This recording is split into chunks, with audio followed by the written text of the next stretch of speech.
Chapter 1 The Eccentric Luoqiang.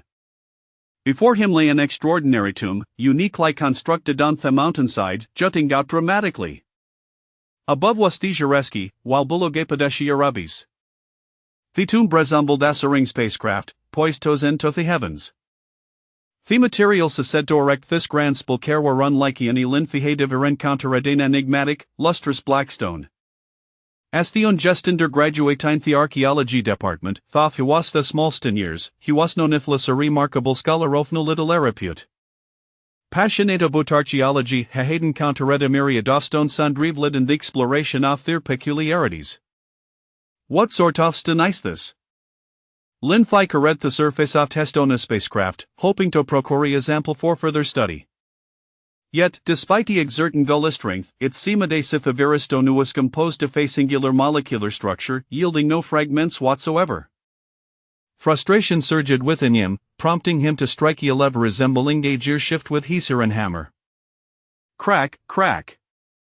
As the hammer struck the lever, the entire tomb trembled to lift, shocking Linf into a state of bewilderment.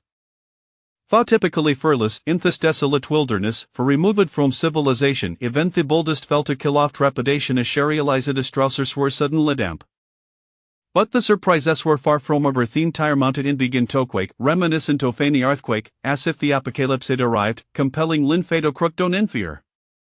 In that moment of panic, the tomb unexpectedly launched into Theski. Helpless, Linfakling dishperidla toflid pola-like a structure, shutting hises, akin to a harrow-facing curtaindoom. All he could hear was whistling wind. Time became irrelevant. He felt na breeze against the skin and sensed an absence of danger.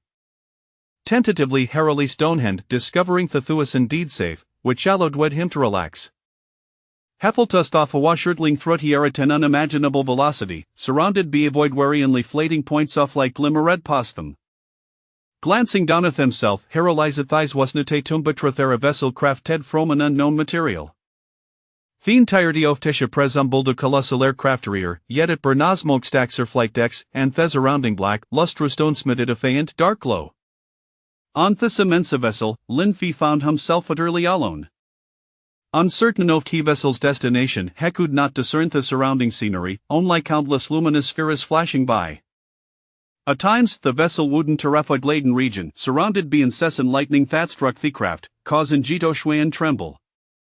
Linfi felt as thought he vessel waste reversing the cosmos yet remained uncertain. He had unlazing such interstellar voyage depicted in films, powered by vast quantities of fuel and advanced propulsion systems. This vessel, however, possessed no naftotype emitted a soft glow, devoid of vibration or sound. Linfi searched every corner of the vessel but found nothing. Jit felt as thought his massive ship was piloted by an unseen force, requiring no human intervention. Time slipped away, and eventually Histra surstride.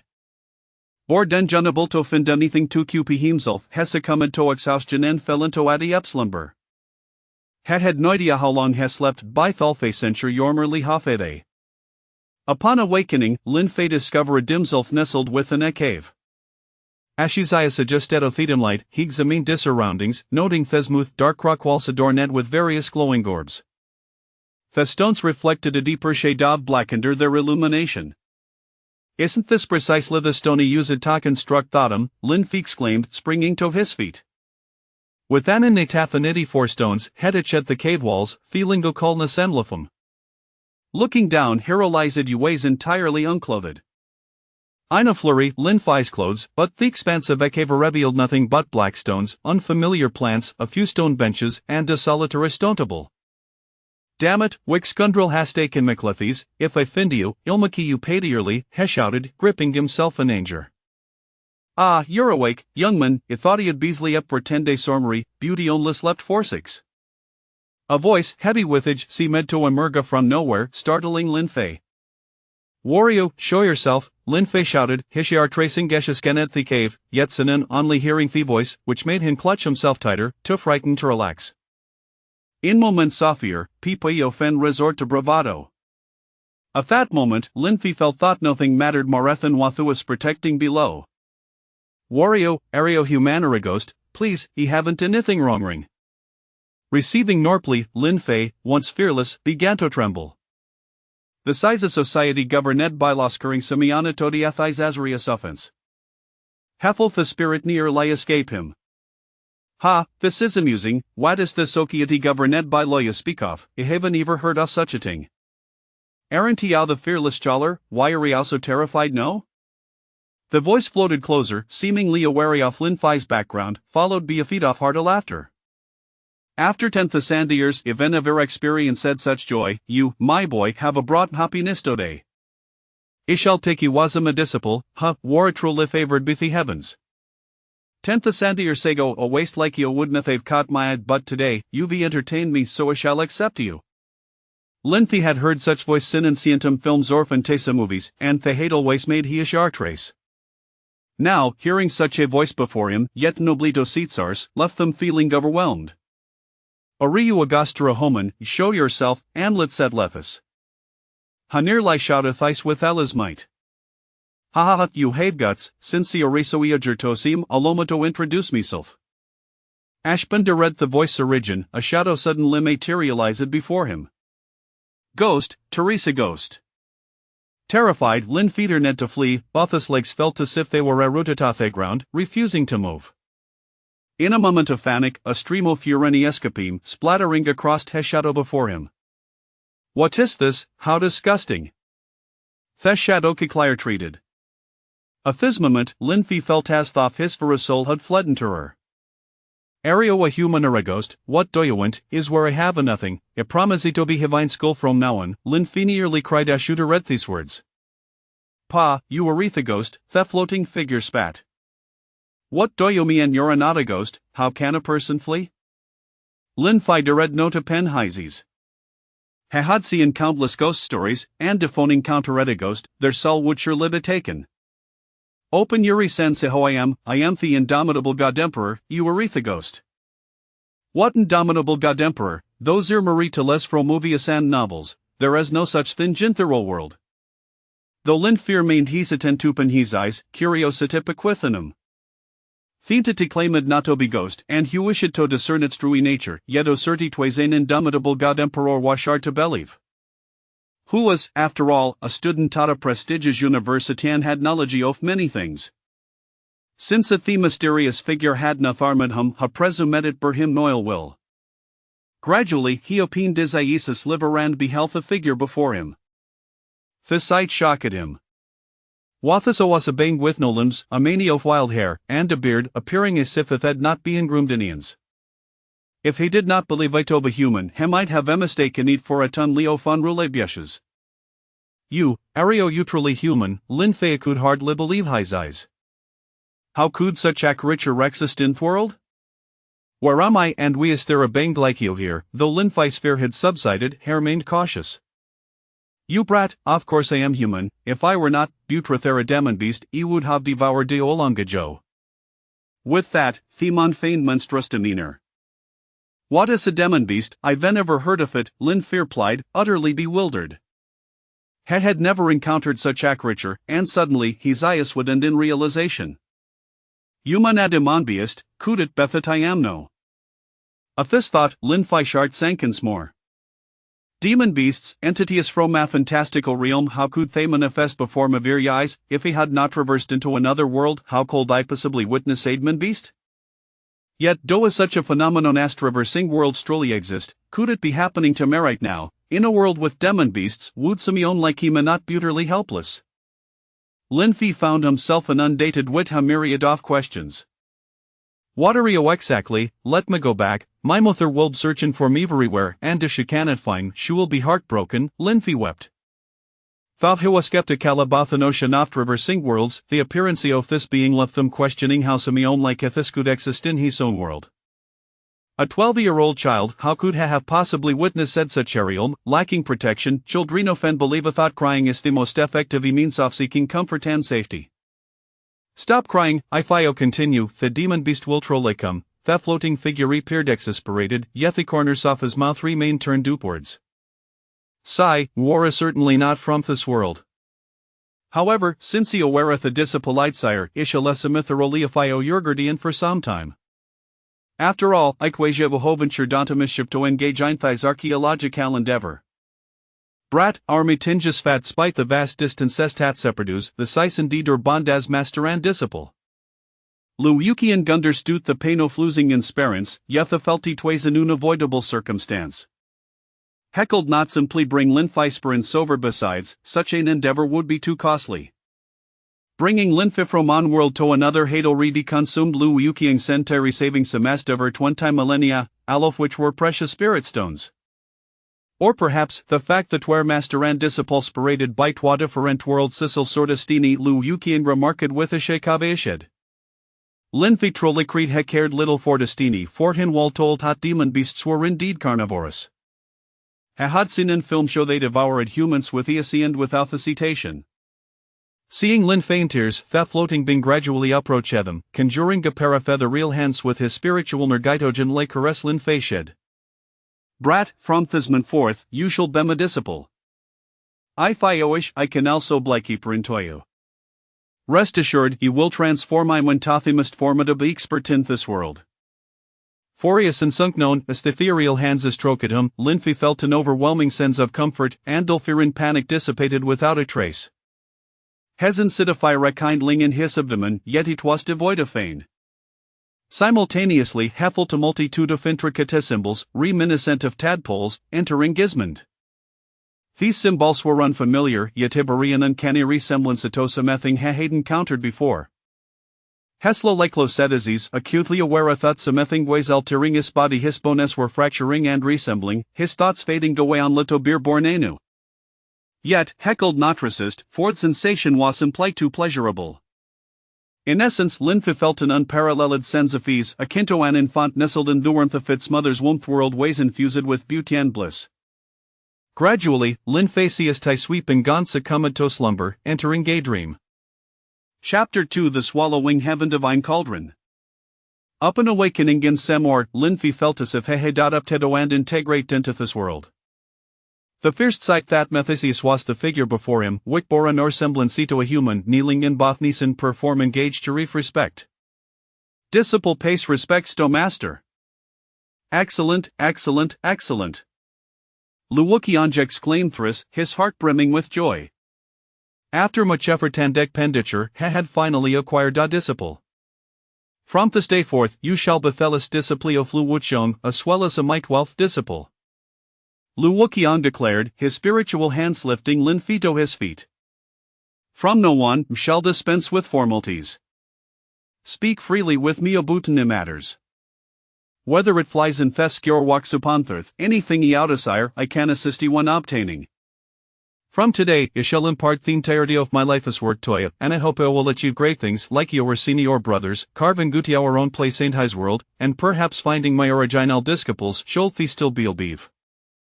I shall not disappoint master's teachings, Linfi proclaimed with yet most sincerity, kneeling before his mentor.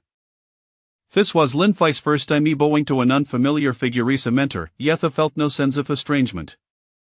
It was as though he had always belonged to this world, his mind was devoid of memories from his previous life, though he sensed an underlying awareness that was not originally from this realm.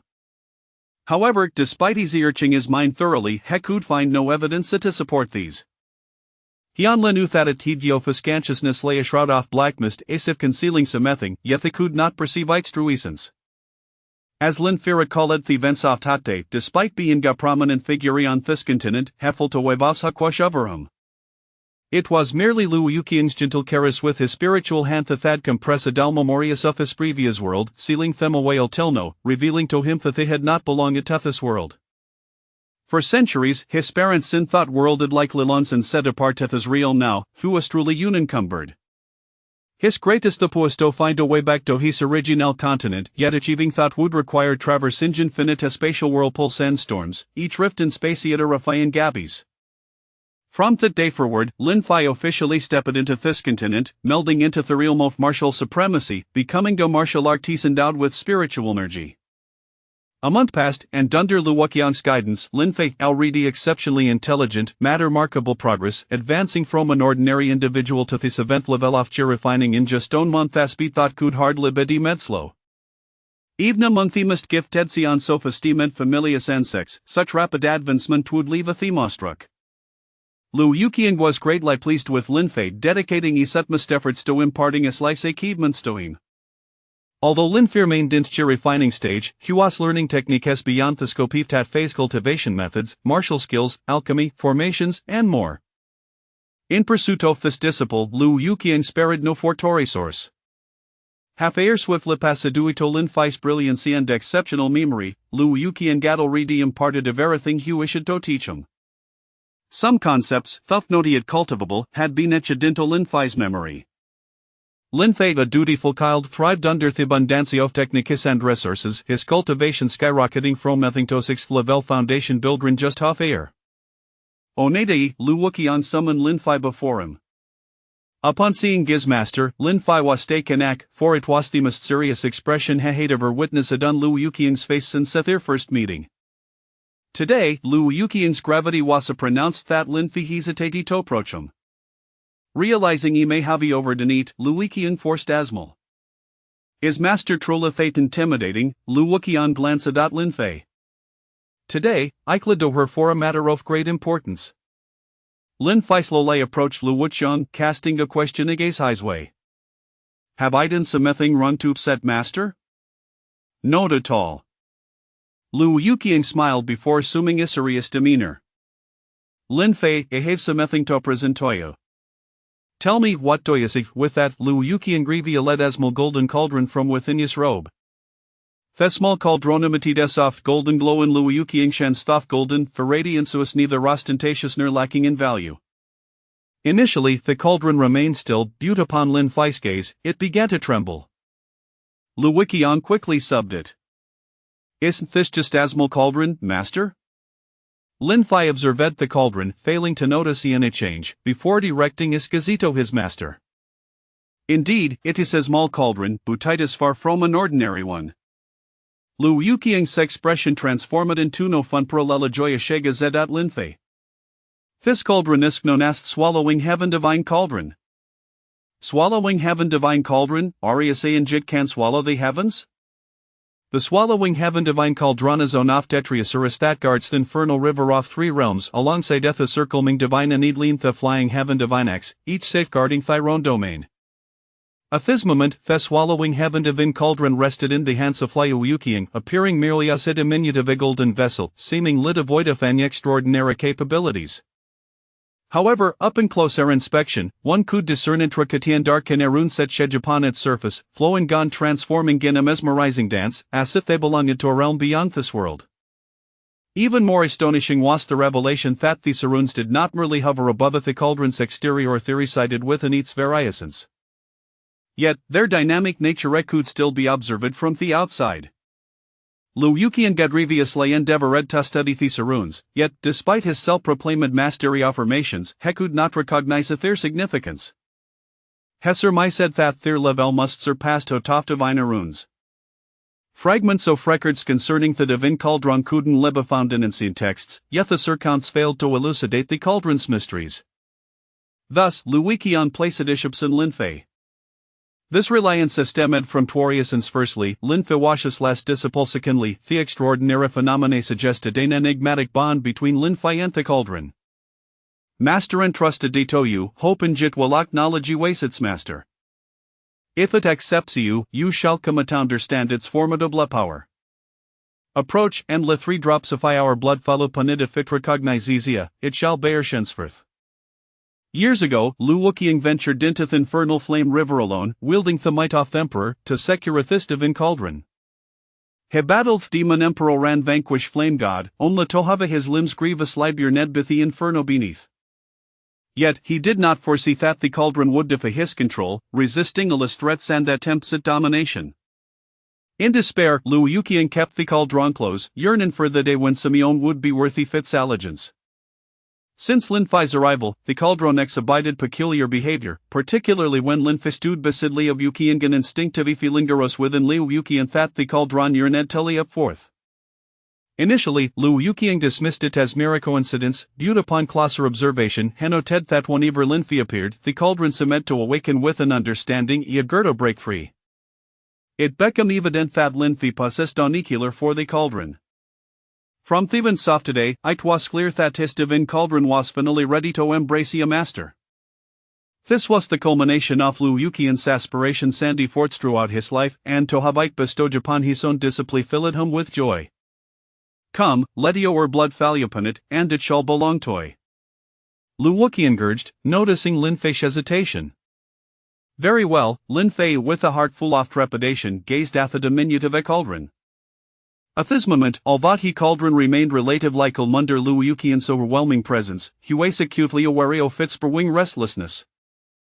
With a flick of his finger, Lin Fei sent 3 droplets of blood toward the cauldron. Just as the blood was about to land upon it, the cauldron erupted, breaking free from Liu Yuqian's suppression, soaring into the air, and devouring the 3 droplets of blood. It then transformed into a beam of golden light, vanishing into Lin Fei's brow. A sudden jolt coursed through Lin Fei as though he had plummeted from agrathient, collapsing to the ground, unconscious and unaware of capacity of time. In the slumber, Lin Fei could not discern how long he had slept. Chapter 3. A fortuitous encounter with Yang Qingqing today marks the momentous occasion of the opening of the sacred path at the revered Lingxiao Sacred Land, the largest holy site on the ancient and ethereal continent of Guyo. The commencement of the sacred path is a significant event that occurs once every 5 years at Lingxiao, heralding the simultaneous opening of the sacred paths at the other 2 holy sites. This momentous occasion reverberates throughout the martial arts realm, affecting the myriad sects and schools, totaling 1,800 in number. The opening of a sacred path signifies that numerous martial artists will have the opportunity to enter prestigious academies such as the 3 Saints for their cultivation. Lingxiao Sacred Land stands as the pinnacle of aspiration for martial practitioners, a revered institution they can only dream of entering. From this day forth, many would leave their homes in pursuit of the sacred grounds. In the Dragon Kingdom of the East Sea, a secluded cave within the Tianjian mountain lay tranquil and serene, as it often did. Suddenly, in the distance, a radiant sphere of light pierced through the mist-laden forest at an astonishing speed. With a flash, the luminous orb surged into the cave, causing a brilliant beam of light to erupt within, illuminating the entrance and casting a kaleidoscope of colors that enveloped Tianjian mountain, radiating outward. At that moment, a resounding echo of 9 cauldrons reverberated across the skies of the Dragon Kingdom, following the celestial resonance. Amidst the swirling mists that rendered Tianjian Mountain a fairyland, a youth gradually descended from a stone bed within the cave. Traversing the ethereal fog and stepping into the open air, this young boy, around 12 or 13 years of age, possessed a strikingly handsome visage, exuding an air of confidence and determination. He appeared as if descended from the heavens.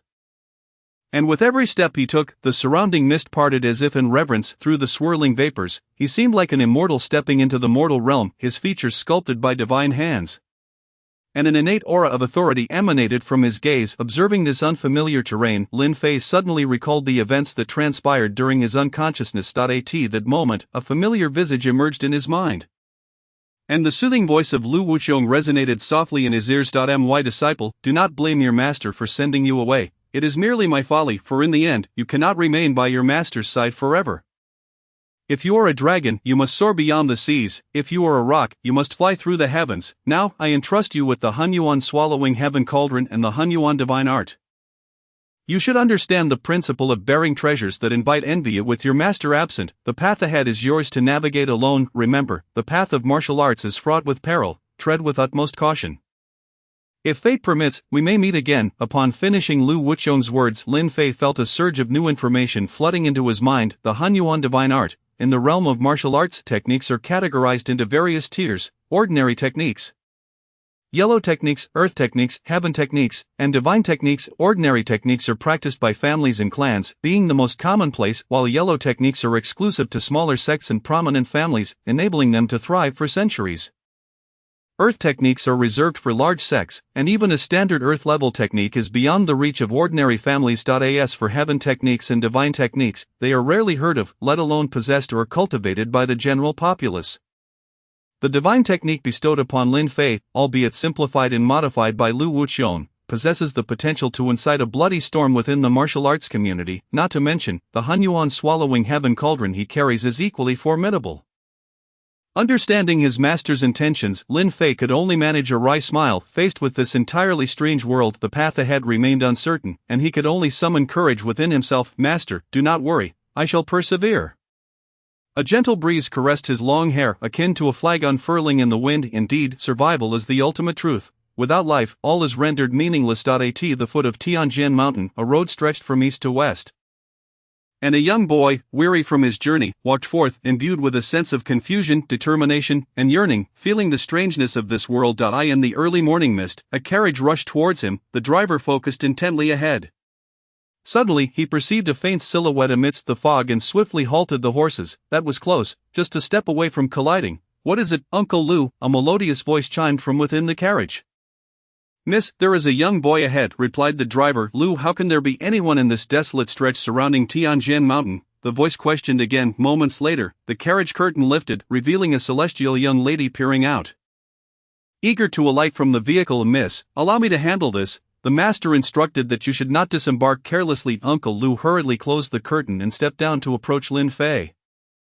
Young sir, my apologies for the disturbance. Seeing the carriage approach, Lin Fei initially prepared to yield the path, only to witness it come to an abrupt stop. A middle-aged man bowed respectfully, leaving Lin Fei feeling somewhat ill at ease. After all, he was not of this world, although he had gleaned some knowledge from the countless tomes within Lu Wuqiang's storage ring during their time together. Encountering these individuals in person felt entirely different. May I inquire if you are traveling or seeking the Three-Sword sect? The courteous Uncle Lu continued. If you are merely passing through, please allow us to pass. However, if you are heading to the Three-Sword sect, you are more than welcome to join us. It would be safer that way, as per Our Lady's wishes. Uncle Lu's warm invitation caught Lin Fei off guard. Typically in an unfamiliar environment, one would not approach strangers for conversation, as it could lead to unnecessary trouble. The martial world is fraught with danger, or a moment's negligence could result in disaster for oneself or one's family. Yet, this Uncle Lu was exceptionally gracious, inviting him to accompany them to the Three-Sword sect. Observing Lu's demeanor, he did not appear to be a malevolent figure. Moreover, the presence of a seemingly noble young lady in the carriage piqued Lin Fei's curiosity. Uncle Lu appeared to be in his late 40s and was likely well versed in the rules of this world. It would be unthinkable for him to extend such an invitation without some level of confidence. Judging by the aura of mastery he exuded, he was at least at the spirit transformation realm, a considerable achievement in this realm where spiritual energy is scarce. In the face of Lin Fei, a foundational-level martial artist, Lu possessed a measure of authority. Perhaps this was one reason for Lu's bold invitation. Another reason could be the lengthy journey to the Three-Sword sect, taking 5 or 6 days. With only the trio of master and servants for company, the silence could become rather dull, and having Lin Fei along would add a welcome conversational partner. Unbeknownst to Lin Fei, he had no knowledge of the Three-Sword sect or their recruitment practices. All he knew was that his master, Lu Wuqiang, had mentioned the sect in the information he left behind. However, he had no idea in which direction the Three-Sword sect lay. Hearing Lu and his servant mention their destination sparked excitement within him. It presented an opportunity for guidance and the company of this world's beauty. Once a mere university student in his previous life, he now felt a surge of nostalgia, recalling the numerous admirers who had followed his blog. Alas, he wondered how his sudden disappearance had affected those young fans. With a renewed sense of determination, Lin Fei glanced at Uncle Lu, then at the carriage. Yes, I too am heading to the Three-Sword sect. Your kindness is greatly appreciated, and I shall not impose any further. Without waiting for Uncle Lu to respond, he nimbly hopped onto the carriage, leaving Lu momentarily stunned. Such audacity! I've never seen such a brazen individual. Lu chuckled, shaking his head before swiftly climbing aboard and resuming their journey. The mountainous path was uneven, yet the carriage glided smoothly, suggesting that it had been enchanted to mitigate the bumps along the way. Clearly, this was a noble family capable of such sophistication and resources. Miss, this young gentleman appears quite youthful, perhaps only 12 or 13 years old. It seems rather pitiable for him to venture alone at such a tender age, remarked a young woman within the carriage. Xiaohong, do not judge based solely on age. Perhaps he is a hidden master despite his youth, replied another. Surely not, given your talent, miss, only recently achieving the 3rd stage of foundation. How high could he possibly be? The two young women's conversation was overheard by Lin Fei, who realized that there were not just 2 but 3 individuals in the carriage, including the lady and her 2 attendants. Perhaps having more company would prove beneficial. After traveling for a while in silence, Lin Fei gazed at the rapidly passing scenery, ignoring the chatter between the 2 women. May I inquire your esteemed surname? Young sir, Uncle Lu broke the silence, clearing his throat. Lin Fei replied, glancing at Liu.My surname is Lu. They all call me Uncle Lu. Our young lady's surname is Yang. Uncle Lu turned his head to glance at Lin Fei. perceiving an aura about him that was distinctly different from others, yet he could not articulate what it was. If young Master Lin does not mind, might you come in for a moment? A sweet voice from within beckoned, and from the tone, Lin Fei discerned that the girl must be a great beauty. The outside is quite pleasant. I shall remain here, Lin Fei replied with a smile. Casting a glance at the carriage behind him, he had no desire to enter, firstly, because there were girls inside, and secondly, since he was merely hitching a ride, he did not wish to stir trouble. Besides, the outside world was captivating, and he wanted to observe it well. After all, it was to be the place of his future existence. What is wrong with this man? He declines a kind invitation to come inside. If it were young Master Wang and the others, they would have shamelessly barged in even without an invitation. It was evident that the girl named Xiao Hong felt some resentment. If you did not wish to engage in conversation, why bother boarding? Xiao Hong, do not speak out of turn. Young Master Lin does not mean it that way, Miss Yang quickly interjected, for the outside world was not akin to being at home. One could easily invite trouble with a slip of the tongue. Nonetheless, she believed that Lin Fei was not someone who would resort to violence over trivial matters. Before he had even entered the carriage, Miss Yang had discerned that Lin Fei was a person worth befriending. Which was why she had asked Uncle Lu to invite him along, otherwise she would not have urged Uncle Lu to disembark, and none of this would have transpired. It was clear that Miss Yang had encountered similar situations before. Lin Fei, of course, would not take offense. If he were to become angry over such trivialities, then what was the point of cultivating martial arts or seeking enlightenment? The essence of the path lay in maintaining a steady heart, a composed spirit, and an open mind. All who truly achieve enlightenment may have blood on their hands, yet they must avoid tainting themselves with blood that should not be shed through the crack in the window. Miss Yang observed Lin Fei maintaining a serene smile, which put her at ease. Young Master Lin, please do not take offense at Xiao Hong. She is just rather outspoken. Our Xiao Hong is truly a good person. Miss Yang said with a smile, rest assured, I am not one to bear grudges. I hold no ill will towards her at all, Lin Fei replied, his expression still amiable. Might I inquire where you hail from? Young Master Lin, would you prefer the truth or a fabrication? Lin Fei retorted, still smiling as he gazed out the window. You are quite amusing. Our miss certainly wishes to hear the truth. Who would want to hear your lies? If you do not wish to speak, just say so plainly instead of complicating matters with truth and falsehood. Such a big man, lacking any grace, Xiao Hong chimed in, her tongue sharp and unafraid. Fortunately, Lin Fei was not angered. If I were to say that I do not even know where I reside, would you believe me? You do not know where you live? Have you sprung forth from a crack in a stone? Seeing that Lin Fei and Xiao Hong were merely exchanging banter, Miss Yang chose to remain silent. Uncle Lu allowed their playful exchange to continue. If someone could enliven this otherwise dull scene, why not enjoy it? Listening to their repartee, Uncle Lu felt his spirits lift considerably, urging the carriage to hasten its pace, eager to deliver Miss Yang to the Three Swords sect as swiftly as possible. Fulfilling the task entrusted to him by his master. As the day passed, Lin Fei gradually learned about the Three Swords sect's recruitment of disciples through their conversation, gaining insight into the intricacies between sects and the particulars of this recruitment. Another day rolled by, and the journey remained relatively tranquil, with only occasional disturbances from low-level beasts, all of which Uncle Lu deftly dealt with, showcasing his prowess likely honed from a prestigious lineage, steady and composed. A seasoned traveler weathered by storms, perhaps this was the reason why the Yang family entrusted such a significant task to him. With Uncle Lu's care, no further incidents occurred during the journey. As for Miss Yang and Xiao Hong, since Lin Fei was not very talkative, they did not press him to join them inside. At mealtimes, the three of them would gather, while Lin Fei simply took some provisions prepared by Lu Wuchong from his storage ring, or a grain of a valley-avoiding pill to satiate his hunger. Despite several invitations from them to dine together, he politely declined. It was not that Lin Fei was unwilling to share a meal. He simply did not wish to owe them too much, lest he find himself at their mercy regarding personal conduct. Lu Wuchong had imparted a wealth of knowledge to Lin Fei, instilling in him many insights about the cultivation world. For someone with an exceptional memory, once something passed through his mind, it became indelibly etched within him. Another day dawned, and Lin Fei, as usual, sat beside Uncle Lu, eyes closed in meditation. At this moment, he turned his gaze towards his dantian, which marked the first time he examined it since arriving in this new realm. Upon inspection, he was astounded into silence. Ever since the primordial divine cauldron had entered his body and then lapsed into slumber until today, he had not introspected, although he had noticed that the spiritual energy he absorbed during his practices seemed to no longer fully enter his dantian. He had attributed it to his rising cultivation level. Now, he realized that the vanished divine cauldron was quietly suspended above his dantian, absorbing the majority of the spiritual energy he drew in. What was most incredible was that beneath the golden cauldron, his original dantian had transformed into a golden hue, appearing as if forged from gold, sturdy and imbued with a sense of ancient wisdom, as if it had become a world unto itself. Moreover, his dantian had expanded tenfold and was still growing. Even more astonishing was that surrounding his dantian was a thin layer of grey gas, an unfamiliar substance to Lin Fei, its purpose unknown. He speculated that it served to protect his dantian and cauldron from external detection. The spiritual energy within the dantian was no longer the thin essence it had once been, it had morphed into a pale golden liquid.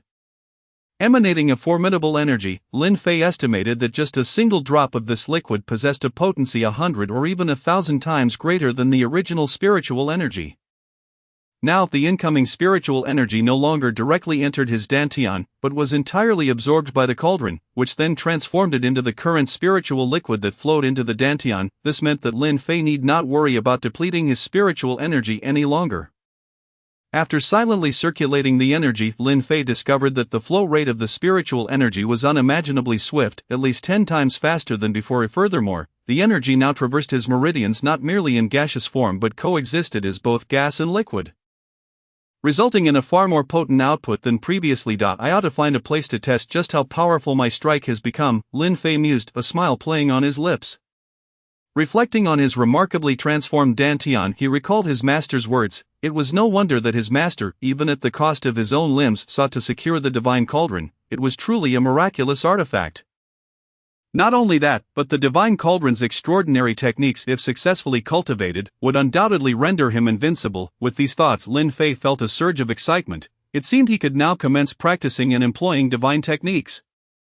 The implication was clear. He could begin training in the primordial devouring heaven technique. This was the most exhilarating news for Lin Fei. Additionally, he observed that the cauldron, during his practice, continuously compressed the absorbed spiritual energy into golden liquid, replenishing his dantian. Such a wondrous phenomenon was enough to fill Lin Fei with joy. Clearly, he needed to set aside some time to thoroughly study this divine cauldron. Chapter 4. You have 3 breaths time. Just as Lin Fei was reveling in his newfound excitement, the carriage abruptly came to a halt, nearly throwing him off balance. Then, a startled exclamation from Miss Yang echoed from the back. Uncle Lu, what has happened? Miss, it is bad news. There are bandits ahead. Following Uncle Lu's gaze, Lin Fei spotted a group of individuals blocking the mountain road. At the forefront stood a scarred bandit, a fearsome visage, wielding a lengthy blade over his shoulder, adorned with 7 soul-retrieving rings, his eyes glinting like those of a hungry wolf fixated on the approaching carriage.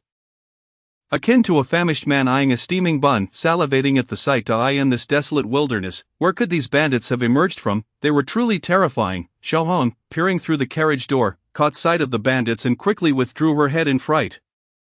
Regardless of where you hail from, hand over all the valuables within the carriage, and I might spare your lives. Otherwise, prepare to become early ghosts. Do not say I did not warn you, the lead bandit barked at the carriage, brandishing his knife with a fierce glare. Esteemed heroes, we are merely passing travelers, not merchants. We possess nothing of value. Uncle Lu, a mid-stage spirit resonance cultivator, felt a twinge of anxiety upon seeing the number of opponents, 7 or 8 in total.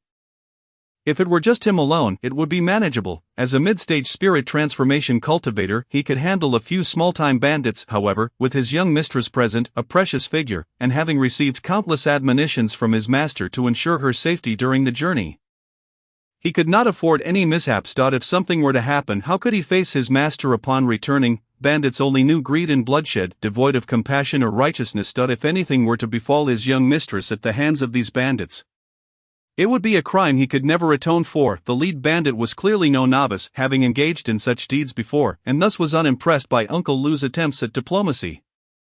Do you take me for a fool? With such an extravagant carriage, you claim to have no money? Are you trying to deceive a 3-year-old? If you wish to live, hand over the money. If not, I also welcome spiritual stones. If you cannot make decisions, then have the one in the carriage who can come out. Otherwise, do not blame me for being unreasonable. Quickly, hand over the money. Do not delay my trip to the drunken immortal pavilion for some merriment. Hurry and produce the riches. Laughter and jeers erupted from the bandits, their faces twisted with malevolence and arrogance. Miss Yang had never encountered such a scene before Uncle Lu could speak to dismiss the robbers, She leaned out of the window, her pallid face betraying her fear. Gentlemen, we are merely humble seekers of enlightenment on our way to the Sanjian sect. I beseech you allow us passage, and I promise to express my gratitude upon our next encounter.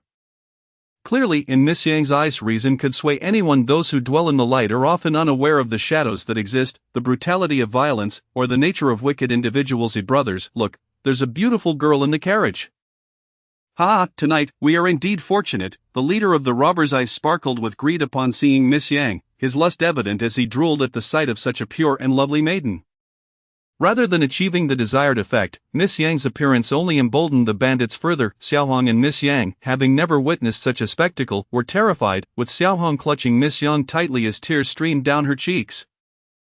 Although Lin Fei had seen similar plots in movies and novels from his own world, he still felt a pang of panic initially. However, recalling the words of his master, Lu Wuqiong, and the challenges he would face in this world, he quickly regained his composure. He then pushed Miss Yang into the carriage. If you wish to avoid further chaos, stay inside, otherwise, remain here and mind your own business. With that, he stepped down from the carriage. Startling both Uncle Lu and Miss Yan. Was he planning to flee? Keep an eye on Miss Yan. Lin Fei glanced back at Uncle Lu, who finally snapped back to reality and hurriedly nodded. Yes, Uncle Lu had never anticipated such a bold move from Lin Fei. He assumed Lin Fei was attempting to escape. Lin Fei, however, did not look back but instead strode toward the obstructing bandits.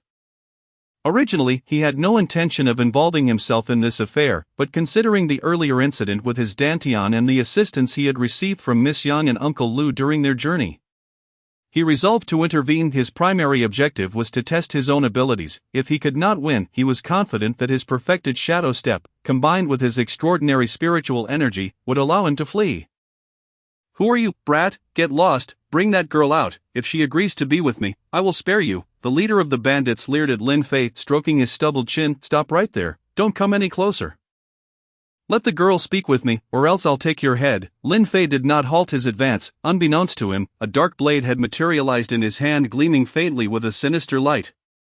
Giving it an air of the extraordinary. As he approached the bandits with a smile, he toyed with the knife, appearing to be an admirer of nature rather than a harbinger of death.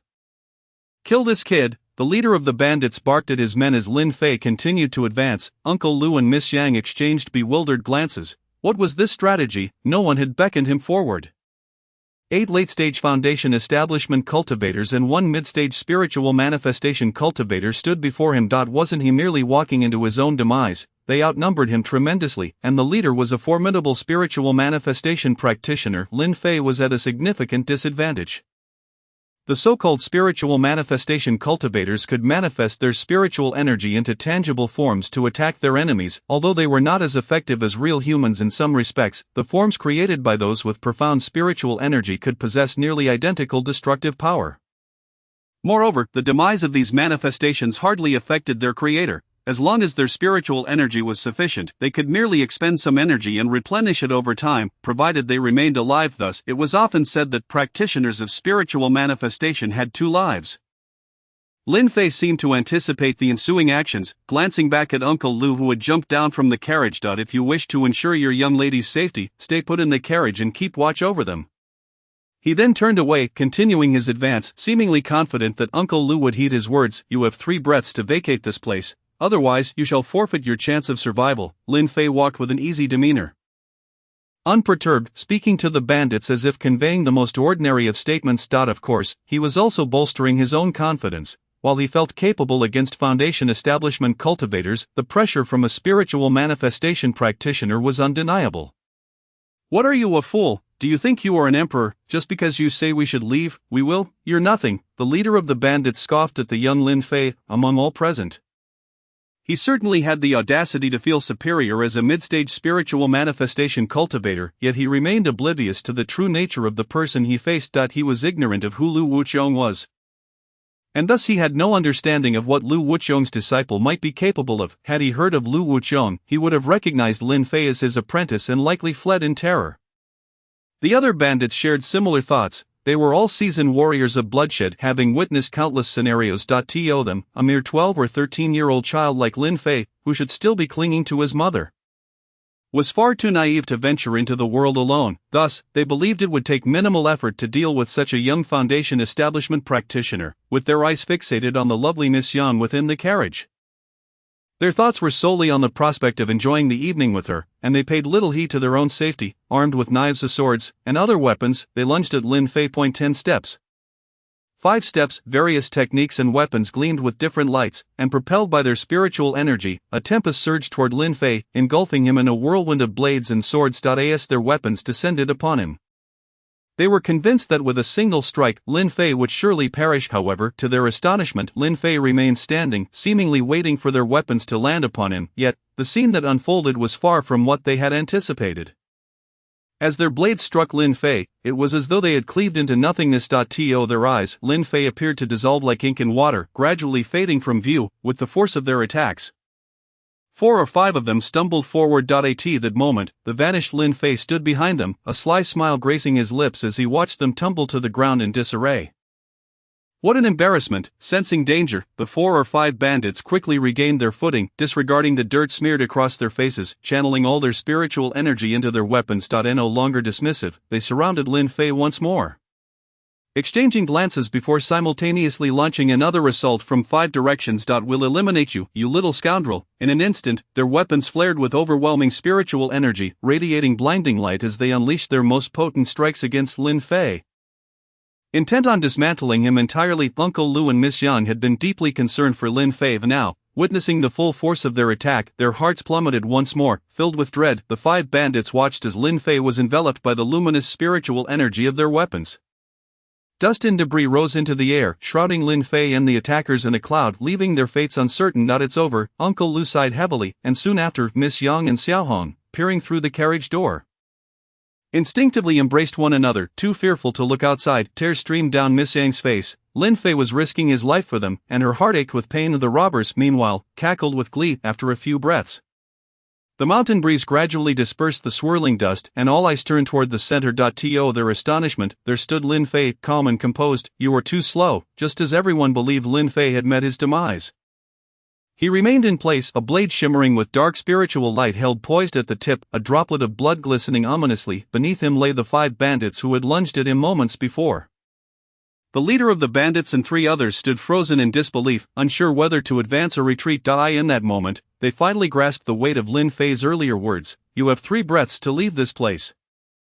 Otherwise, you shall forfeit your chance of survival. The gravity of that statement echoed in their minds. This kid was not to be underestimated. Setting aside his cultivation level, the 5 assailants were peak Foundation establishment fighters. And yet he had dispatched one with a single strike. How could they proceed? Moreover, it appeared that the girl in the carriage was a mid-stage spiritual manifestation practitioner. With that realization, the leader of the bandits hesitated no longer.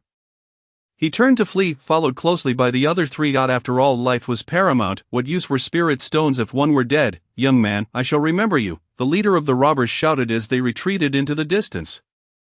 The most astonished were Uncle Lu and Miss Yang, their mouths agape in disbelief, momentarily forgetting to close them. Particularly striking was the young girl, Xiaohong, whose tear-filled eyes now sparkled with either joy or surprise. Resembling a love-struck maiden as she gazed fixedly at Lin Fei, observing the robbers' departure, Lin Fei made no attempt to pursue them. As the saying goes, a cornered thief should not be chased. He collected the storage bags from the 5 robbers. Although their contents were modest, they were certainly better than nothing. Approaching the carriage, he leaped aboard, and only then did Uncle Lu recover from his astonishment.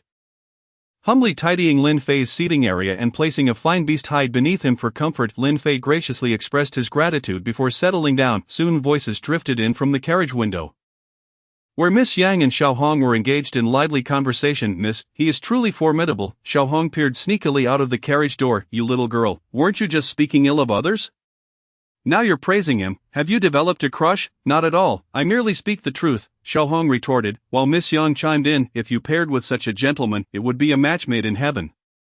Xiaohong, mind your words, I have no such intentions. The playful banter continued within the carriage. Uncle Lu refrained from inquiring about Lin Fei's background. Since Lin Fei chose to remain silent, it was only natural for him to respect that boundary.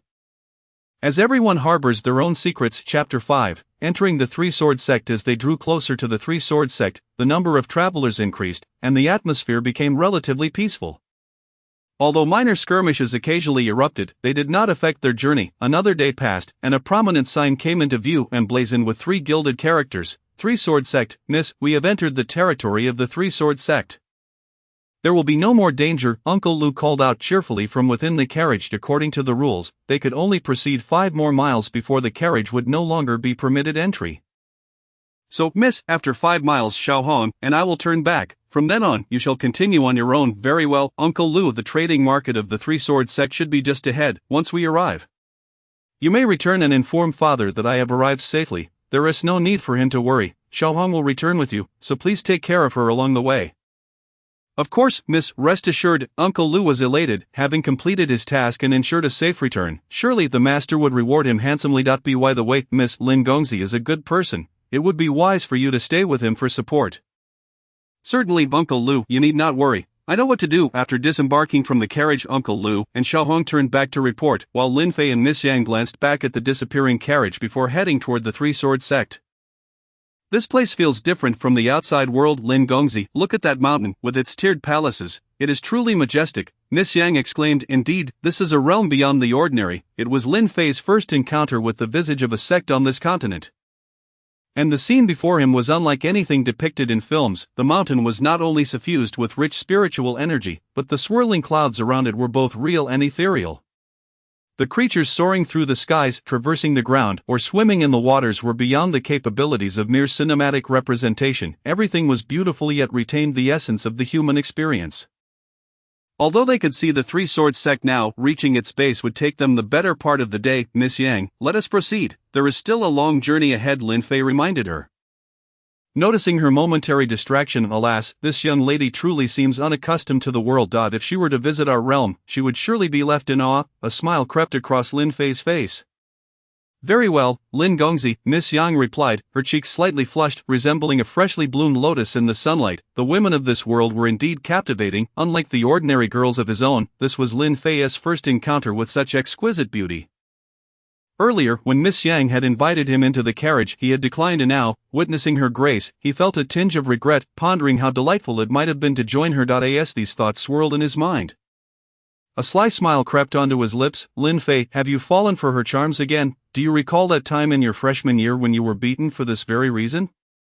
He admonished himself. Lin Gongzi, hurry up. Miss Yang's voice interrupted his reverie, revealing that she had unknowingly walked ahead. Lin Fei hastened to catch up. Sensing the wonders of the Three Sword Sect, the pair pressed onward.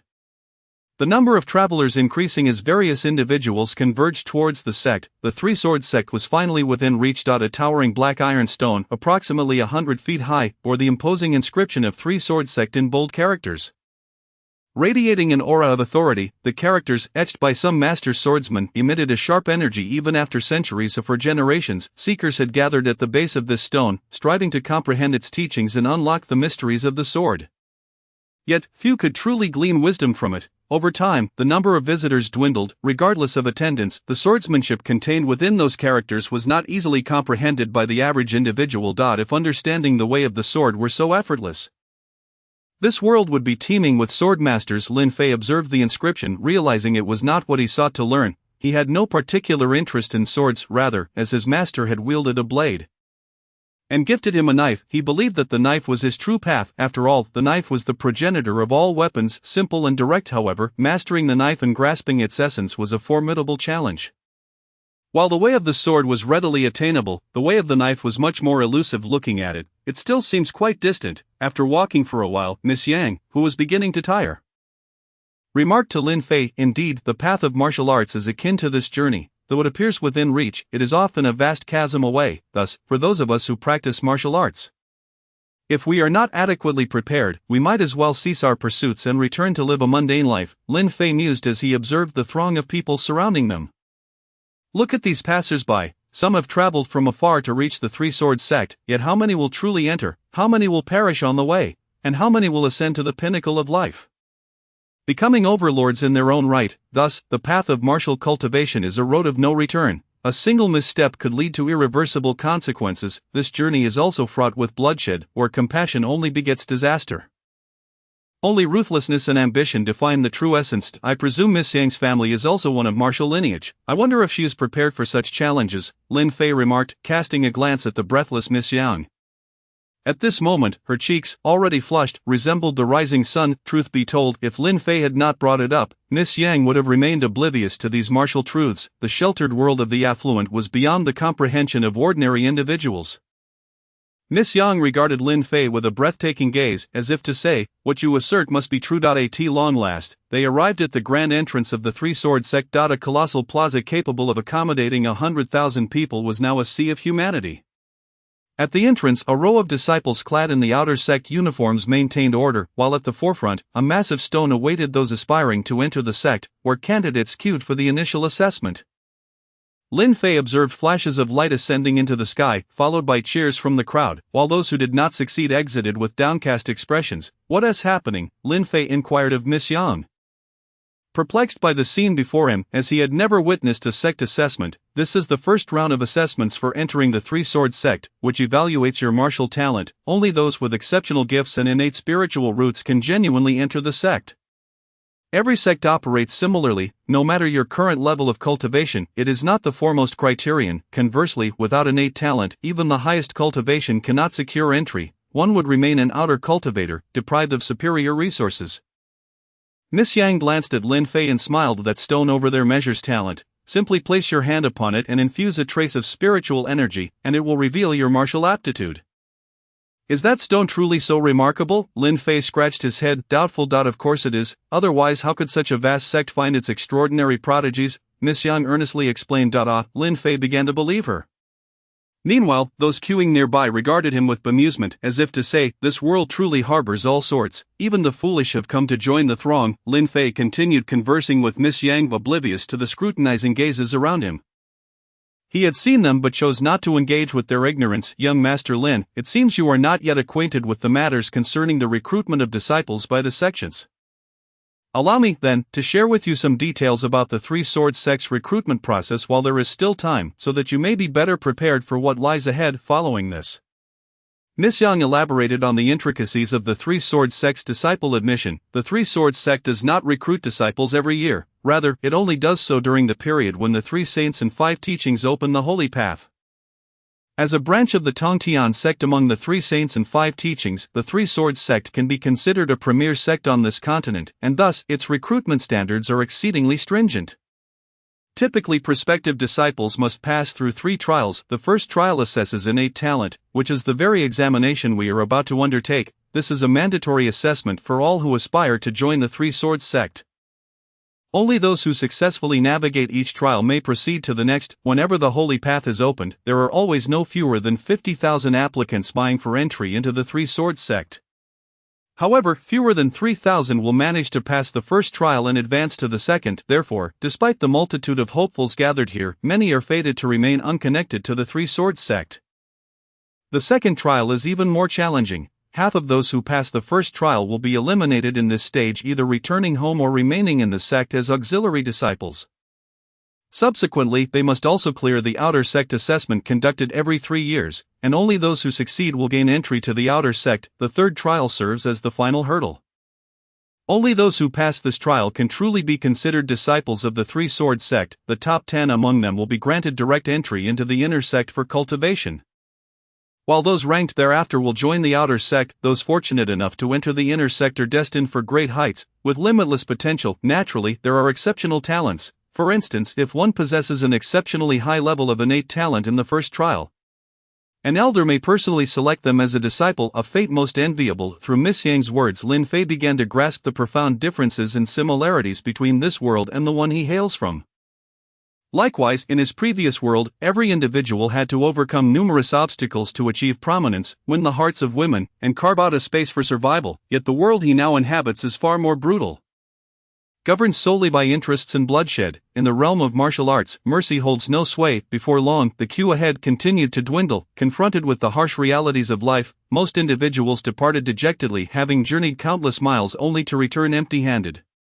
Earth element, mixed spiritual root, innate talent, common level, not qualified. Another individual left, head hung low and spirit crushed. In this world, the classification of cultivation talent begins with the most basic common level, followed by yellow level, earth level, and heaven level. Beyond these, there exists the divine level. however, since the inception of this continent, no one has ever heard of a divine-level spiritual root, rendering such discussions moot, as no such individuals exist. Water element spiritual root, innate talent, yellow level, qualified. Upon witnessing someone pass, the voices of those enrolling surged in excitement, elevating in pitch to "I wonder if I can pass." Miss Yang gazed at the ecstatic disciple. Her brow furrowed in concern. "Why not give it a try? Your talent might surpass that of others," Lin Fei encouraged, noticing her troubled demeanor. "Indeed, perhaps I am stronger than the rest," with Lin Fei's reassurance.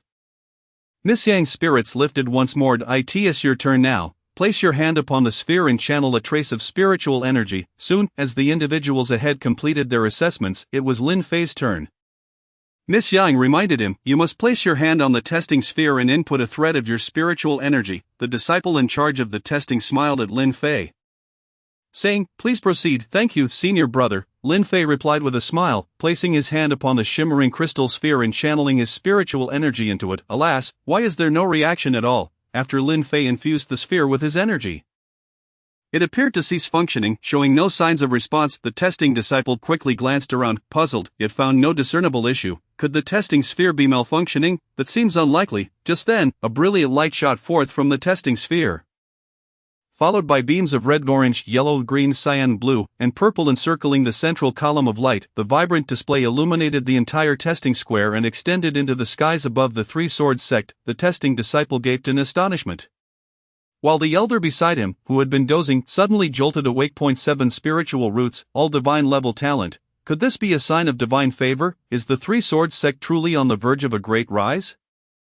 Concurrently, in hidden corners of the Three Swords sect, many reclusive figures opened their eyes, sensing a shift in the tides. More astonishingly, within mere moments, countless eyes were drawn to the scene above, fixated on the disciple who had ignited the 7 colored beams.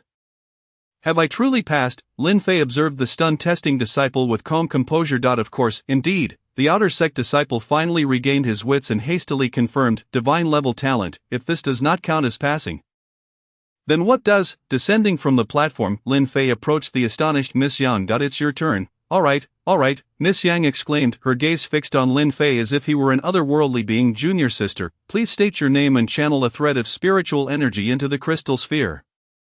Clearly, Miss Yang was still in a daze, having forgotten to infuse the sphere with her energy. "Yang Qingqing." Upon hearing the testing disciple's prompt, Yang Qingqing quickly declared her name. Her cheeks flushed as she directed a thread of true energy into the testing sphere. Observing her rosy cheeks, Lin Fei recognized that this was the moment when Yang Qingqing truly radiated charm and beauty. The instant she infused her spiritual energy, a beam of light soared skyward, brighter even than Lin Fei's earlier display. "Water element single spiritual root, innate talent, heaven level." Wow! The announcement sent a wave of astonishment rippling through the entire square. Heaven level? There truly exists such talent. This is a ticket to the inner sect. Why am I not so gifted? Good heavens, is this defying the natural order? Just then, a stunningly beautiful woman descended upon the testing grounds, her luminous eyes locked onto Miss Yang. "Was it you, water element single spiritual root, heaven level talent? Greetings, Elder Jiang." The testing disciple, upon recognizing the woman, hurriedly rushed down from his seat to pay his respects. Excellent.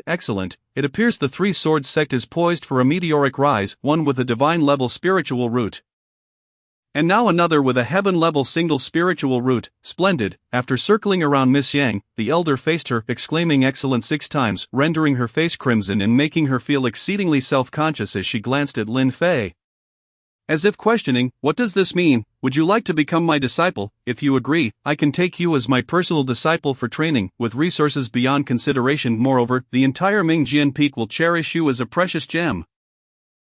Miss Yang cast a glance at Elder Jiang, then at Lin Fei, seemingly seeking his approval. Unbeknownst to her, Lin Fei had become increasingly significant in her eyes. Understanding her unspoken plea, Lin Fei stepped forward, stating, "I would be honored to be your disciple, but I must ask one condition." Elder Jiang scrutinized Lin Fei, then glanced at Miss Yang. "And who might you be?" "I am her cousin. We arrived together," Lin Fei replied with poise, exuding confidence rather than the timidity of a typical disciple addressing an elder. Elder Jiang studied Lin Fei intently, her gaze sharp and piercing as if attempting to penetrate his very essence. Yet, no matter how she scrutinized, he appeared shrouded in an enigmatic aura, leaving her unable to discern his true nature, merely a fragile youth at the 6th level of Foundation establishment. The testing disciple, Observing Elder Zhang's intense scrutiny of Lin Fei, whispered a few words into her ear, prompting her to shift her focus from Lin Fei to Miss Yang. Is he truly your cousin? Elder Zhang inquired suddenly. Do you doubt it? Would you like me to write a letter or perhaps send a disciple to investigate? Noticing Miss Yang's hesitation, Lin Fei subtly gestured for her to relax, then smiled at Elder Zhang, stating, he is indeed my cousin. We came together. Miss Yang chimed in, albeit with a hint of a blush. Very well, what are your demands? As long as she agrees to be my disciple, I can easily accommodate even 10 such requests. Elder Zhang, wise and seasoned, seemed to glean the implications from young Qingqing's flushed cheeks, yet chose not to voice her insights. It is not a particularly difficult condition. She may indeed become your disciple, but she must be your personal disciple, and nothing more. Lin Fei, after finishing his words, cast a smile towards Elder Zhang. He understood that only by becoming Elder Zhang's closed-door disciple could Miss Yang truly access the best resources and be shielded from the whims of others. In truth, Lin Fei had not intended to take such a course of action, but upon perceiving the gaze of Miss Yang directed at him, he realized that she had already regarded him as a most dependable friend or even a family member. In the world outside, who does not seek the support of others, who does not have friends, and if they are friends, one must lend a helping hand, beneficial and harmless. Of course, one must also differentiate between friends. Some companions are best left unengaged and unassisted. Elder Zhang, having weathered numerous storms, was indeed a person of stature, a figure of significance within the realm of the 5 halls. The experiences she had undergone could not be fathomed through the lens of ordinary thought. With a single glance, she discerned that Lin Fei was no ordinary individual. While others around her displayed sycophantic behavior and weakness, such traits were utterly absent in Lin Fei. Moreover, she was aware of Lin Fei's subtle affections for Miss Yang. And how could such sentiments escape her keen, discerning eyes? Very well, I shall accept your conditions, but there is one thing you must understand. One must be responsible in their dealings. Elder Zhang regarded Lin Fei, a satisfied smile gracing her lips. Young man, I have high hopes for you. It is a pity you are male. Were you a girl, I would gladly keep you at Mingjin Peak, although the resources required for your comprehensive spiritual roots are immense. I believe you would still soar to great heights. I eagerly anticipate your future. Young Qingqing, do you have anything further to say to young Master Lin? If not, we shall return to Mingjin Peak. Yang Qingqing gazed at Lin Fei, her eyes brimming with reluctance, but she quickly turned her head to glance at Elder Zhang and said, Master, I am willing to accompany you back to Mingjin Peak. Chapter 6, Jin Tian's intentions. At this moment, within the conference hall of the Three Sword Sect, 3 enormous luminous pearls illuminated the entire chamber. A gathering of elders and senior members had assembled, marking the 3rd occasion since the sect's founding that such a complete assembly had occurred. The first was on the day of the sect's establishment, a celebration of the Three Sword Sect's founding. The second was during the Great War between humans and demons 20,000 years ago, when the sect rallied to combat the demon invasion, calling together all elders and influential figures to devise strategies for repelling the demons. Today, however, this was the 3rd gathering, not for celebration nor in response to an external threat, but rather concerning a disciple who had ignited the 7-star convergence before even joining the sect, which could be seen as somewhat of an overreaction. Nonetheless, that was the reality of the situation. As sect master Jin Tian entered the hall, the lively atmosphere fell into a profound silence, with all elders and senior members rising to offer their respects.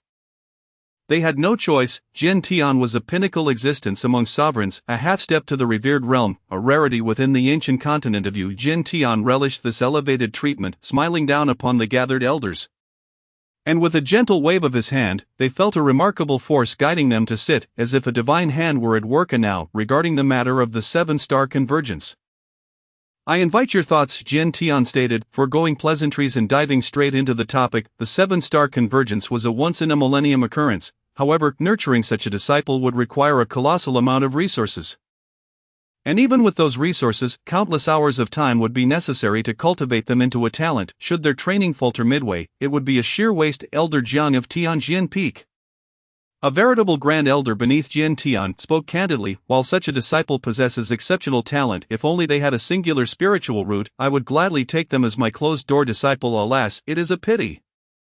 A sigh escaped the lips of Elder Yu Changshan from Shinjin Peak. Indeed, it is a great loss, Master Sect Leader. Such a disciple cannot be invested in the sect's resources nor be entrusted to another sect.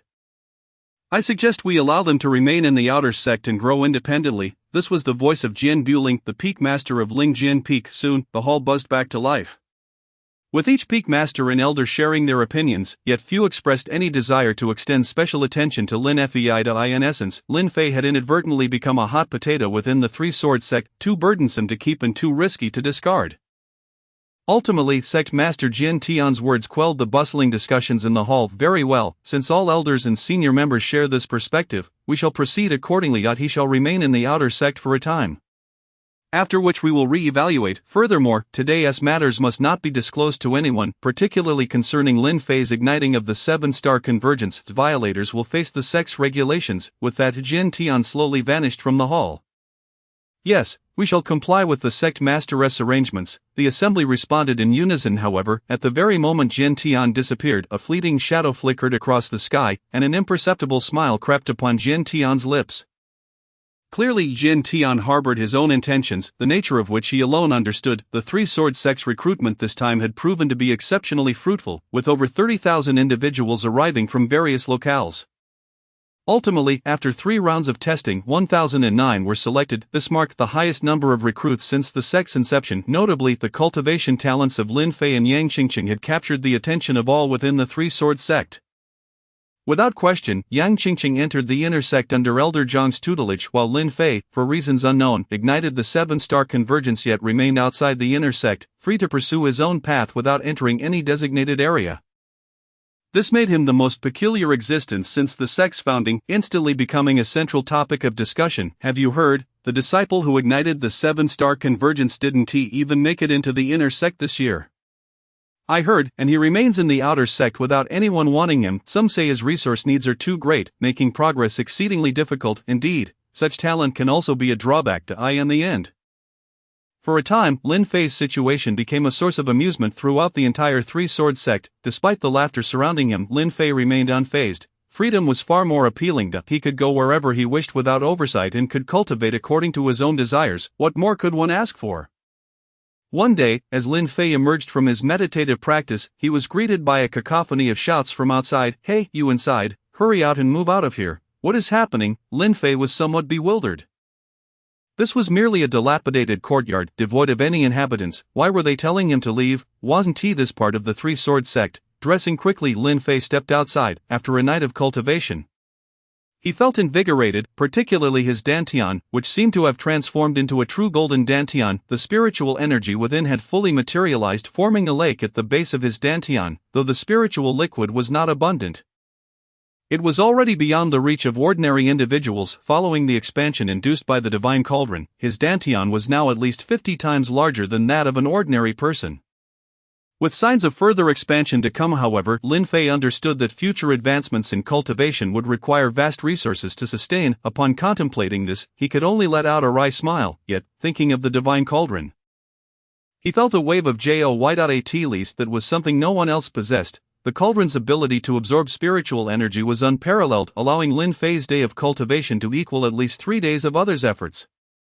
Stepping out of the courtyard, Lin Fei's eyes fell upon 3 disciples clad in outer sect attire, 1 at the 8th level of foundation establishment and 2 at the 9th. Such cultivation levels were considered top tier in the outer sect. Who were they? Lin Fei did not recognize any of them. Senior brothers, is there something you need? Lin Fei inquired politely, as he was still unfamiliar with the outer sect. This courtyard is now ours. Find yourself another place. The 3 disciples merely cast a sidelong glance at Lin Fei. Though his 6th level of foundation establishment was decent, it paled in comparison to their prowess. This is my courtyard. Why should I vacate it? Lin Fei's anger flared at their blatant disrespect. Was this how they treated newcomers? Did they really believe he was inferior simply because he was new? Perhaps you do not realize who we are. The tallest of the trio said, his disdainful gaze making it clear that refusing to leave would have severe consequences. Lin Fei had encountered this kind of look before, despite only being at the 6th level of foundation establishment.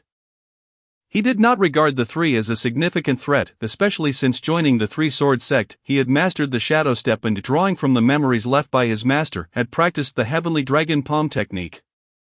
Though his cultivation remained at the 6th level, the transformation of his spiritual energy had rendered him far more formidable than the Lin Fei who first entered the sect. Who are you? I fail to see how that concerns me. This courtyard is one I cleared out myself. If I refuse to leave, what will you do about it? Though anger simmered within him, Lin Fei maintained a smile as he addressed the trio. What is happening here? Is that not the Lufeng Three Swords, who has crossed them?" Though it was early morning, many disciples who had risen for practice had heard the commotion and rushed over. Those who drew their ire were bound to face misfortune. Indeed, one can provoke anyone, but one should never provoke the Lufeng Three Swords. They are wolves that devour without leaving a bone. Isn't this a newcomer?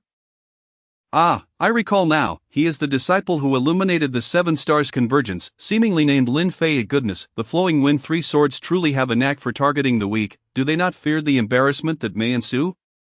Naturally, the murmurs of the crowd reached the ears of the Flowing Wind Three Swords. "Since you have willingly sought out hardship, allow us to teach you a lesson, so you may learn the respect due to your seniors." As the throng around them increased, the sword known as Water Sword among the Flowing Wind Three Swords spun in the air, its aura swirling around the sword's tip. Suddenly, it appeared as if colossal waves were crashing down, overwhelming Lin Fei like a mere boat on the tempestuous sea. It seemed the Flowing Wind Three Swords were indeed formidable. However, that alone was not sufficient, as the water sword surged forth with the waves. Lin Fei merely smiled, revealing a dark blade that had appeared in his grasp, its surface shimmering with an ethereal glow. As the sword tip approached, Lin Fei simply raised the blade lightly, and in that gentle motion, the immense wave emitted by Water Sword halted as if confronted by an impenetrable wall, unable to advance another inch. Your stunning cloud and flowing water sword play has merit, yet its offensive power is rather feeble. Lin Fei mused. Such swordsmanship, while formidable against an average practitioner at the 8th level of spiritual energy, paled in comparison to him, a man who did not place excessive emphasis on cultivation levels. "Witness my breaking wind blade." With that proclamation, Lin Fei lifted the blade once more, and the myriad waves shattered like glass. Water Sword, aghast, hastily retreated, but no matter how swift he was, he still felt a heavy blow strike upon him.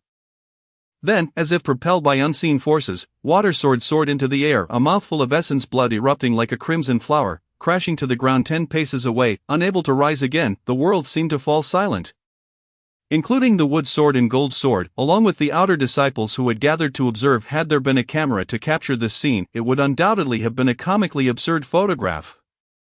"So shall I move out now?" Lin Fei smirked at the two swords still frozen in shock. The Wood Sword and Gold Sword regained their composure, their eyes gleaming with lethal intent. Had their gaze possessed the power to kill, Lin Fei would have been pierced 1,000 times over. "Together, let us not relent until he is utterly defeated. How could we continue to exist in the Three-Sword sect otherwise?" Exchanging glances, Gold Sword and Wood Sword simultaneously swung their blades, launching themselves toward Lin Fei. Indeed, if the Three Swords, who had dominated the outer sect for so long, were to fall to a mere newcomer, they would have no place left within the Three-Sword sect. Such is the harsh reality of the world. The victor claims the throne while the vanquished are left as mere spoils.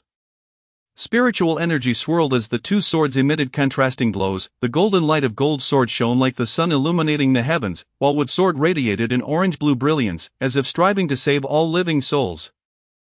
The two lights intertwined, resembling twin dragons soaring toward Lin Fei. A worthy challenge. Although Lin Fei felt a weight of seriousness with the dragon-like beams of light approaching, he did not perceive them as insurmountable foes.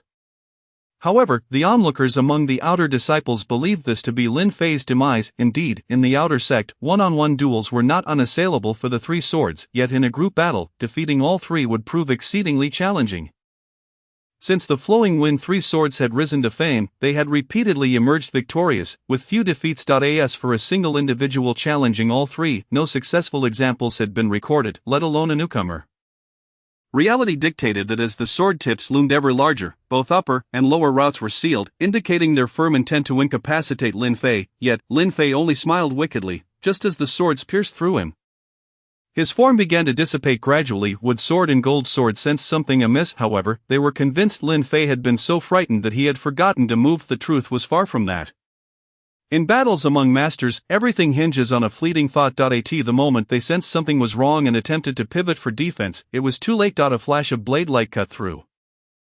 Akin to a fleeting glimmer in the night, Gold Sword was sent flying with a dull thud, crashing into the spot where Water Sword had previously lain, further pinning Water Sword to the ground. Who had just begun to rise, adding insult to injury. Water Sword cried out, "It hurt so much." Before succumbing to unconsciousness once more, the world seemed to freeze in that instant, if one were to describe the silence enveloping them. What adjectives could adequately capture it? Around 30 disciples stood with mouths agape, yet no sound escaped, as if waiting for someone to fill the void. Only after a breath did the world return to its former state. Casting resentful glances at the tall figure of Lin Fei, before the three swords supported one another and slowly departed from Lin Fei's courtyard, Lin Fei believed that no one would dare to covet his courtyard again.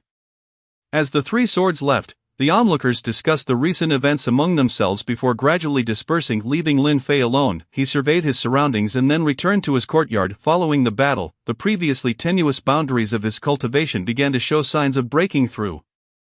Now at the 6th level of Foundation establishment, he wondered what his combat prowess would be like at the 7th. A smile crept across Lin Fei's face. However, to achieve this breakthrough, he needed spiritual energy. To ascend to the 7th level of Foundation establishment, he would require at least 1,000 or 800 spirit stones. Where could he possibly find such a treasure? At that moment, Lin Fei thought of the task peak. Without further contemplation, he changed his attire and set off toward the task peak. Chapter 7, 5th Senior Brother. The task hall is the place where all sects issue tasks to their disciples. Here, one can accept tasks to earn points in exchange. Of course, one may also issue tasks, provided they have equivalent points to reward for completion. Task peak stands between the outer and inner sects. A mountain just a brief time from Lin Fei's residence. Soon Lin Fei arrived at the entrance of Task Peak. Entering the expansive gate, he found a hall approximately 100 feet wide divided into 3 task zones: yellow level, red level, and black level. Yellow level tasks are relatively simple, generally devoid of danger, primarily targeting those at lower cultivation stages, such as late-stage chi refinement or early foundation establishment, or newly admitted disciples. However, due to their simplicity, yellow level tasks yield few points, typically 1 or 2. Red level tasks, in contrast, are considerably more perilous, usually requiring one to leave the sect to complete them. Correspondingly, red level tasks offer higher points, with each task ranging from 10 to over 100 points. Black level tasks carry a high risk, and typically only teams or practitioners of higher cultivation levels attempt them, unless absolutely necessary. The sect does not encourage issuing black level tasks, thus they are relatively rare. Only released under special circumstances. This is due to the exorbitant points required for black level tasks, which most individuals cannot afford. Such tasks generally require a minimum of 200 points. Lin Fei dismissed yellow level tasks from consideration and directly approached the red level task area. At this moment, the red level area was bustling with the most people, all examining the red level tasks issued by the task hall. Generally, tasks offering excessively high points indicate significant danger, and few are willing to accept them. Conversely, those with too low points are also undesirable to most. Only tasks of moderate difficulty tend to attract interest. Currently, the middle zone's tasks had been nearly claimed, leaving only those at both ends still hanging. One task involved hunting a 3rd-tier Crimson Flame Bear on Wild Crane Mountain for 20 sec points, while another required gathering a branch of 3-leaf Hollow Lotus from Iron Wall Peak for 30 points. Clearly, red level tasks far surpassed yellow level tasks in both point value and difficulties. Senior Brother, I wish to accept a red level task. Having reviewed all the red level tasks, Lin Fei called out to a tall young man at the task counter. I don't believe I've seen you before. Foundation Establishment Level 6, are you certain you want to take on a red level task? The young man regarded Lin Fei with a questioning expression.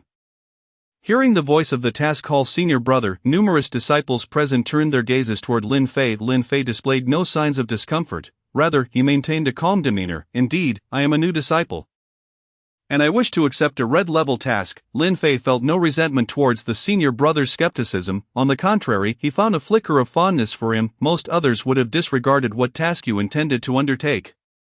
Due to your completion of the task, fortune smiles upon you. However, failure to fulfill one's duties warrants the acceptance of consequences. Should you find yourself facing punishment, you can only blame your own overestimation of your abilities.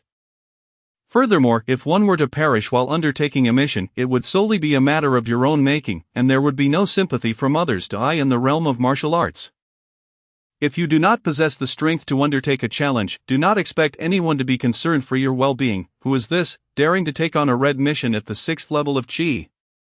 Is it a sign of recklessness or a true disregard for life? At that moment, a voice of dissent rang out, prompting others to inquire about the identity of this individual. Indeed, senior brother, I wish to accept a red mission. Lin Fei, listening to the surrounding conversations, merely smiled. You must be new here. Perhaps there are matters you do not yet comprehend. It is not that I am unwilling to let you take on a task, but such missions cannot be approached lightly. Failure to complete them will result in penalties. Of course, the penalties are trivial compared to the grave matter of losing one's life in the process. Thank you, senior brother. I am aware of all this. You are aware yet still wish to undertake a red mission. Oh, who do we have here, bold enough to take on a red mission at the 6th level of Qi? Yet lacking the self-awareness to assess one's own capabilities, just as Lin Fei was about to explain the task to the senior, an unsavory voice suddenly interrupted from behind, a man neither entirely masculine nor feminine stood there. Who are you? My undertaking of this mission is none of your concern. Lin Fei felt a strange sensation upon hearing the voice and glanced at the approaching figure, recalling someone from his former world who bore a similar demeanor. It was indeed this very type of man, who insisted on adopting a tone more befitting of a woman, something he found utterly distasteful. Oh, you new arrival, what do you think you are, daring to act like a big shot in front of me? Do you believe I won to sever your little tail with a single stroke? Brothers, what do you think? Senior Brother 5 makes a valid point. Ha, kid, I advise you to quickly apologize to Senior Brother 5. Otherwise, do not blame him if he shows no mercy. That's right, kid, kneel and apologize. The man's taunt elicited a chorus of laughter directed at Lin Fei as Senior Brother 5. For my sake, spare this kid just this once. He is new and does not understand the ways of our world. The senior from the task hall attempted to placate Senior Brother 5 while signaling Lin Fei to say something to quell the latter's anger. For he knew that Senior Brother 5, the strongest among the outer disciples, was both ruthless and unyielding. Lin Fei understood the well-meaning intentions of the task hall senior, however, his pride would not allow him to bow his head easily before anyone. Moreover, his master had once imparted the wisdom that one must never allow their resolve to waver, otherwise one's life would yield little achievement, leaving them forever distant from the pinnacle of this world. And what if I do not? Lin Fei smiled at the man known as Senior Brother 5, displaying no significant emotional disturbance, as though this were merely a trivial matter. To him, it truly was a minor issue. He had initially sought only to accept a few tasks to earn points for resource exchange, never anticipating such an encounter. It seems, young one, that you still possess some backbone, however, once you traverse this hill. Such opportunities will be scarce. At some point, a knife appeared in Senior Brother 5's hand. Observing the gleaming blade, Lin Fei recognized it as a fine weapon, but merely of the mundane class. It was undoubtedly of superior quality among its kind. The knife seems adequate, but I wonder how proficient your blade skills truly are. Lin Fei remained unfazed as Senior Brother 5 approached, toying with the knife. Who is this? Knowing they have provoked Senior Brother 5, they still refuse to apologize. Isn't that akin to courting death? I hear he is new. Truly, he is recklessly inviting his own demise. Alas, yet another prospect to be expelled from the Three Swords sect. As the number of people within the task hall grew, so did the chatter. Some expressed sympathy, while others reveled in schadenfreude. Human nature varies, and so too do the attitudes displayed. This is the essence of humanity. The law of the jungle, wherein the weak are devoured by the strong, a universally acknowledged truth, once the same now again in the world of martial arts, as in the realm of mortals. Young one, considering you are new here, kneel and bow 3 times, and then offer 20 points to compensate for my losses. That will conclude this matter. Kneeling is acceptable, and 20 points is reasonable, but I wonder if you possess the ability to demand such compensation. At this juncture, Lin Fei recognized that the situation could not be resolved amicably. Since it could not, he would confront it head-on. He would either triumph or face defeat, for even though the Senior Brother 5 was formidable among the outer disciples, he was not invincible. Perhaps his previous reluctance to eliminate the Three Swords had stemmed from his own excessive leniency. Lin Fei shook his head in resignation. As a newcomer, you may strike first. Do not accuse me of bullying a novice. Later on, his Senior Brother 5's eyes glinted with a mixture of mockery and malice, as if to convey that meeting him today spelled misfortune for Lin Fei. By all means, you may commence. Otherwise, you may find that your opportunity to strike will vanish entirely. This statement, while trivial to those familiar with Lin Fei's true nature, was a profound insult to Senior Brother 5. A Peak Foundation establishment practitioner, being belittled by a mere newcomer at the 6th level of Foundation establishment. Upon hearing these words, Senior Brother 5's face displayed a spectrum of colors: red, orange, yellow, green, blue, indigo, and violet. What emotions stirred within him, only he could fathom. He said nothing further. With a bellow, he charged forth, unleashing a torrent of violent chi that surged toward Lin Fei. Such an aura, under normal circumstances, would instill fright in any martial artist. However, today, he faced Lin Fei, an extraordinary individual. As the blade rushed toward him, Lin Fei remained utterly still, a gesture that left the onlookers bewildered. Was he so paralyzed by fear that he could not even move? Indeed, how could one not be terrified when confronted by a Peak Foundation establishment practitioner? If it were me, I would have surrendered long ago. I certainly lack the courage to face him in the future. I will do well to avoid Senior Brother 5. In short, no one had faith in Lin Fei, yet, just as the blade was about to make contact, Lin Fei vanished. Senior Brother 5's knife, once poised to strike, sliced through the air without resistance. Since you choose not to evade, do not blame me for my lack of mercy. In the next life, remember to kneel when it is time to kneel. Senior Brother 5 believed he had successfully pierced Lin Fei, reveling in his triumph. However, after what felt like an eternity, no sound of a body collapsing reached his ears, whereas Senior Brother 5 suddenly sensed something amiss. As he turned, a knife was already pressed against his throat. The entire incident unfolded in the blink of an eye. No one noticed when the knife had been positioned against Senior Brother 5's shoulder. He realized that with the slightest movement, his head could be severed from his body. What is happening? This shift in the scenario left the onlookers in shock. How peculiar. The blade was meant to strike Lin Fei's neck, yet it was now reversed. What trickery is this? Could it be that Senior Brother 5 was intentionally holding back? Surely not, that would be counterproductive. The crowd's minds raced for explanations, desperate to rationalize the situation. But none could be found. They had not witnessed how Lin Fei had suddenly maneuvered behind Senior Brother 5 and effortlessly placed the knife against his throat. They were incapable of such a feat, thus unable to perceive it from that angle. This is the disparity of thought and the difference in innate abilities. Moreover, this was a 6th-level practitioner facing a peak foundation establishment master. In truth, the most confounded one was Senior Brother 5 himself. How had Lin Fei, who had been in front of him, suddenly appeared behind him with a knife at his throat? At that moment, regret consumed Senior Brother 5. Having been bested by a mere newcomer at the 6th level of foundation establishment, how could he continue to navigate the outer sect? Yet, defiance was futile. He could only wonder how Lin Fei would choose to deal with him. If the roles were reversed, and it were his knife at Lin Fei's throat, the latter would likely lose a limb or worse. Of course, Lin Fei had no intention of killing Senior Brother 5. Especially given that fighting was strictly prohibited within the task hall. Had it not been for Senior Brother 5's provocation, Lin Fei would never have resorted to violence within the hall. At that moment, Elder He of the task hall arrived. Without preamble, the oppressive aura of a formidable figure descended, making Lin Fei and Senior Brother 5 feel as though they were but leaves adrift on the vast sea. Susceptible to being capsized by the waves, Lin Fei cast a glance at Elder He, revealing no sign of the humility typically exhibited by a disciple in the presence of an elder.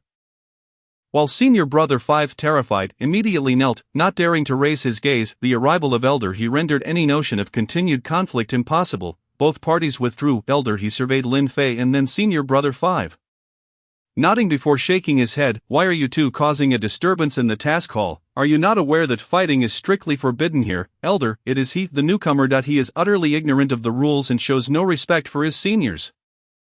And it was he who initiated the conflict. Upon hearing Elder He's inquiry, the 5th Senior Brother's expression shifted dramatically, and he immediately resorted to a preemptive accusation. He then cast a provocative glance at Lin Fei, as if to say, "Boy, let us see how you respond." Elder He, upon hearing the 5th Senior Brother's words, turned his gaze towards Lin Fei. Is this true? Lin Fei merely smiled, then glanced at the Senior Brother from the task hall and the surrounding crowd of onlookers, saying, "The elder can inquire with this Senior Brother from the task hall or ask these observing seniors. The truth will soon be revealed." Elder He was already aware of the situation. He merely wished to test Lin Fei, this freshman who had achieved the 7 stars alignment, to see if he truly lived up to the esteemed words of the sect master. If one were to speak of who embodies the future of our Sanjian sect, it is evident that this young man named Lin Fei will undoubtedly elevate us to unprecedented heights. This was a proclamation made by the sect master before all the elders after the new recruits were gathered. At the time, many were skeptical, believing the sect master had overestimated the boy. However, they could find no grounds for rebuttal. After all, he was only the second individual in the over 500 years since the sect's founding to achieve such a remarkable feat. The first being the long-forgotten founding ancestor of the Sanjian sect. Only those seasoned elders truly understood how extraordinary the potential of the 7 stars alignment was. Earlier, a 6th-level foundation cultivator had been effortlessly subdued by a single strike from Lin Fei, an event that Elder He had observed closely with his own cultivation at the Wangho level. He struggled to comprehend how Lin Fei had appeared behind the 5th Senior Brother and placed a blade directly on his shoulder. Challenging 3 levels above oneself is an absurdity. At this moment, all eyes were fixed on Elder He, hoping he would impart a lesson to the newcomer, ensuring he understood the importance of respecting his seniors.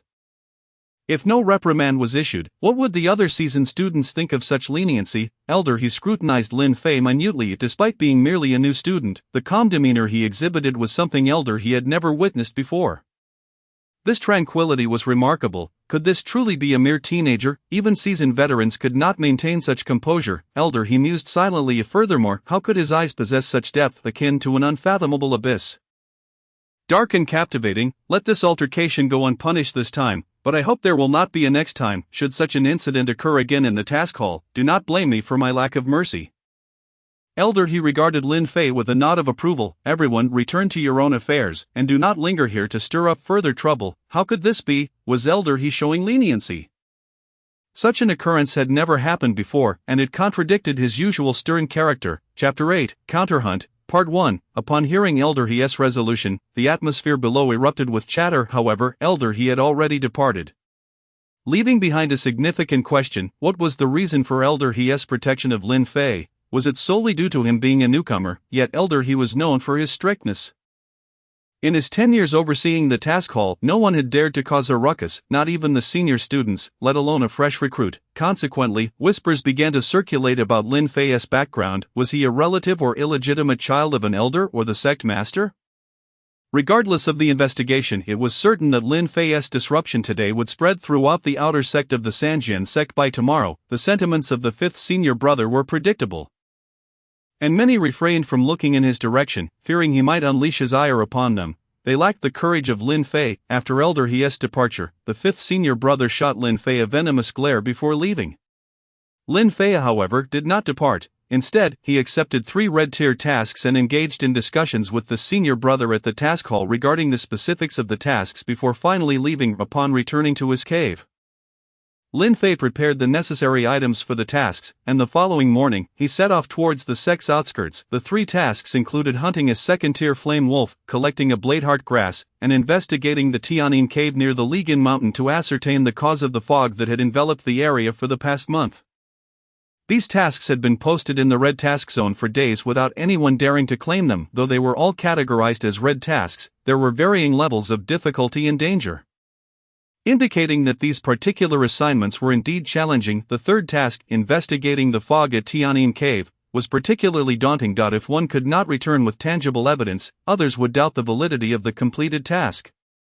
Moreover, the fog could either be the work of a monster or an anomaly, as such a dense fog persisting over a mountain for an entire month, and even intensifying, was beyond the capabilities of an ordinary individual. Thus, both the difficulty and danger were significant, yet, there existed a possibility. Could this be an opportunity? It was said that some underground treasures manifest a foggy barrier to protect them from being discovered. Nevertheless, regardless of the reason, the individual who posted this task did so with considerable intent, offering an extraordinary reward of 150 points, far exceeding standard task rewards. To avoid drawing attention, Lin Fei set out early. However, he soon sensed someone following him, less than 10 miles from the sect. Who could it be? Observing the fleeting figure behind him, it appeared to be at least a peak foundation cultivator or an early-stage spirit manifestation. After much contemplation, Lin Fei could not recall any enemies he had made within the Sanjian sect. Eventually, he considered the task hall and the 5th senior brother. Could it be that such a trivial matter had been taken to heart? With a wry smile, Lin Fei shook his head. If a martial artist harbored such a narrow-minded disposition, they were destined to never reach great heights. However, he could think of no one else. While contemplating, Lin Fei did not slow his pace. Instead, he quickened his steps. In the month since entering the Sanjian sect, though his cultivation level had not advanced, he had made substantial progress in the Swallowing Heaven's divine art, particularly in the shadow step, which had reached a state of perfection. This was the reason he had suddenly vanished before the 5th senior brother. Noticing Lin Fei's increased speed, the pursuer also quickened their pace. A peak foundation cultivator was inherently different from a chi refinement disciple. Their manipulation and absorption of spiritual energy had reached a level of seamless control. Therefore, even without employing the shadow step, it was relatively easy for the pursuer to keep up with Lin Fei. Nevertheless, Lin Fei would not allow them to close the distance too much, and they dared not openly pursue a fellow disciple within the Sanjian sect's territory. As the day passed, this game of chase continued into the evening. By now, they had left the boundaries of the Sanjian sect. Another 50 miles ahead lay Sangming Mountain, the only place where flame wolves were known to roam. With ample time, Lin Fei decided to rest for the night. First, it would allow him to deal with his pursuer. If he did not resolve this here, it could become troublesome upon reaching Sangming Mountain. Secondly, he aimed to find a location to break through to the 7th level of foundation cultivation. Having accumulated too much time at the 6th level, everything was poised for a breakthrough, which was also why Lin Fei felt confident accepting multiple tasks. Should he reach the 7th level, he estimated that he could easily handle even peak foundation cultivators without resorting to high-tier martial techniques, finding a secluded valley surrounded by high cliffs with only one exit. Lin Fei intended to leverage his advantage in formations. Although he had only been practicing for half a year, he had not slackened his training in formations or alchemy. He simply had not found the opportunity to apply them until now. Today, he sought to test the level of his formation skills. After surveying the valley, a formation quickly manifested in Lin Fei's mind, the soul-binding pocket formation. This formation not only ensnares and confounds the mind of the opponent but also significantly slows their speed. While allowing the user to enter and exit freely, its drawback was the lack of offensive capability, which Lin Fei saw as an advantage. If the pursuer were a disciple of the Sanjian sect, he still felt a sense of empathy. After all, they were fellow sect members, and he would prefer to leave them a chance. However, if there was no opportunity for mercy, he would not hesitate to extinguish all hope. Before long, he placed various formation stones at strategic locations, finally positioning a spirit stone at the formation center. An invisible force instantly enveloped the area. If Lin Fei did not activate the formation's mechanism, those tasked would be entirely unaware that they had entered a cage. As night fell, the deserted valley descended into a profound silence, punctuated only by the calls of nocturnal creatures and the roars of wild beasts, enhancing the valley's desolation. No one knew what lay behind this stillness. Lin Fei did not rest. He sat cross-legged upon a stone a foot wide, practicing while bathing in the moonlight above. In the night, the spiritual energy and various energies in the space were being absorbed into his body by the swallowing heaven's divine cauldron. A careful observer would notice a massive vortex slowly revolving around Lin Fei at its center. The energy from the swirling vortex was drawn into Lin Fei's body, subsequently entering the divine cauldron, where it was refined and compressed into pure spiritual liquid, flowing into his dantian. At this moment, Lin Fei resembled an immortal, bathed in the moonlight, untouched by any speck of dust. 3 shadowy figures stealthily approached, akin to specters, making not a sound. They halted 20 zhang away from Lin Fei before silently vanishing into the surrounding thicket.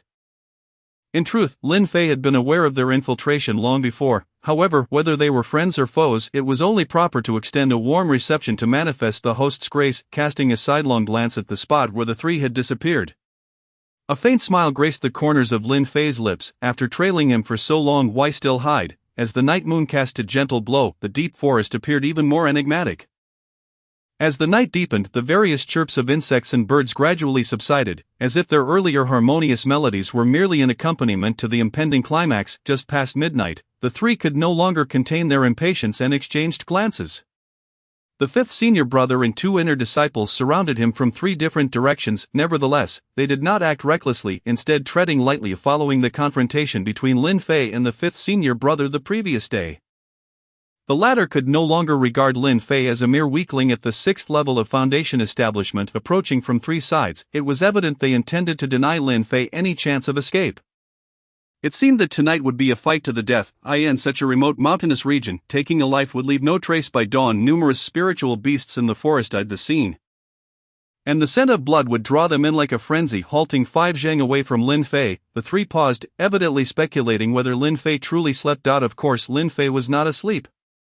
He was keenly observing their every move and had already discerned who intended to strike against him, yet he had not anticipated the swiftness of the 5th senior brother's assault, such ruthlessness, and thus, "I shall not be merciful." Lin Fei stood up, facing the trio. No need to hide. Come out. How long must we wait in this game of concealment? Let us settle this swiftly. I have matters to attend to and cannot afford to spend time playing with you.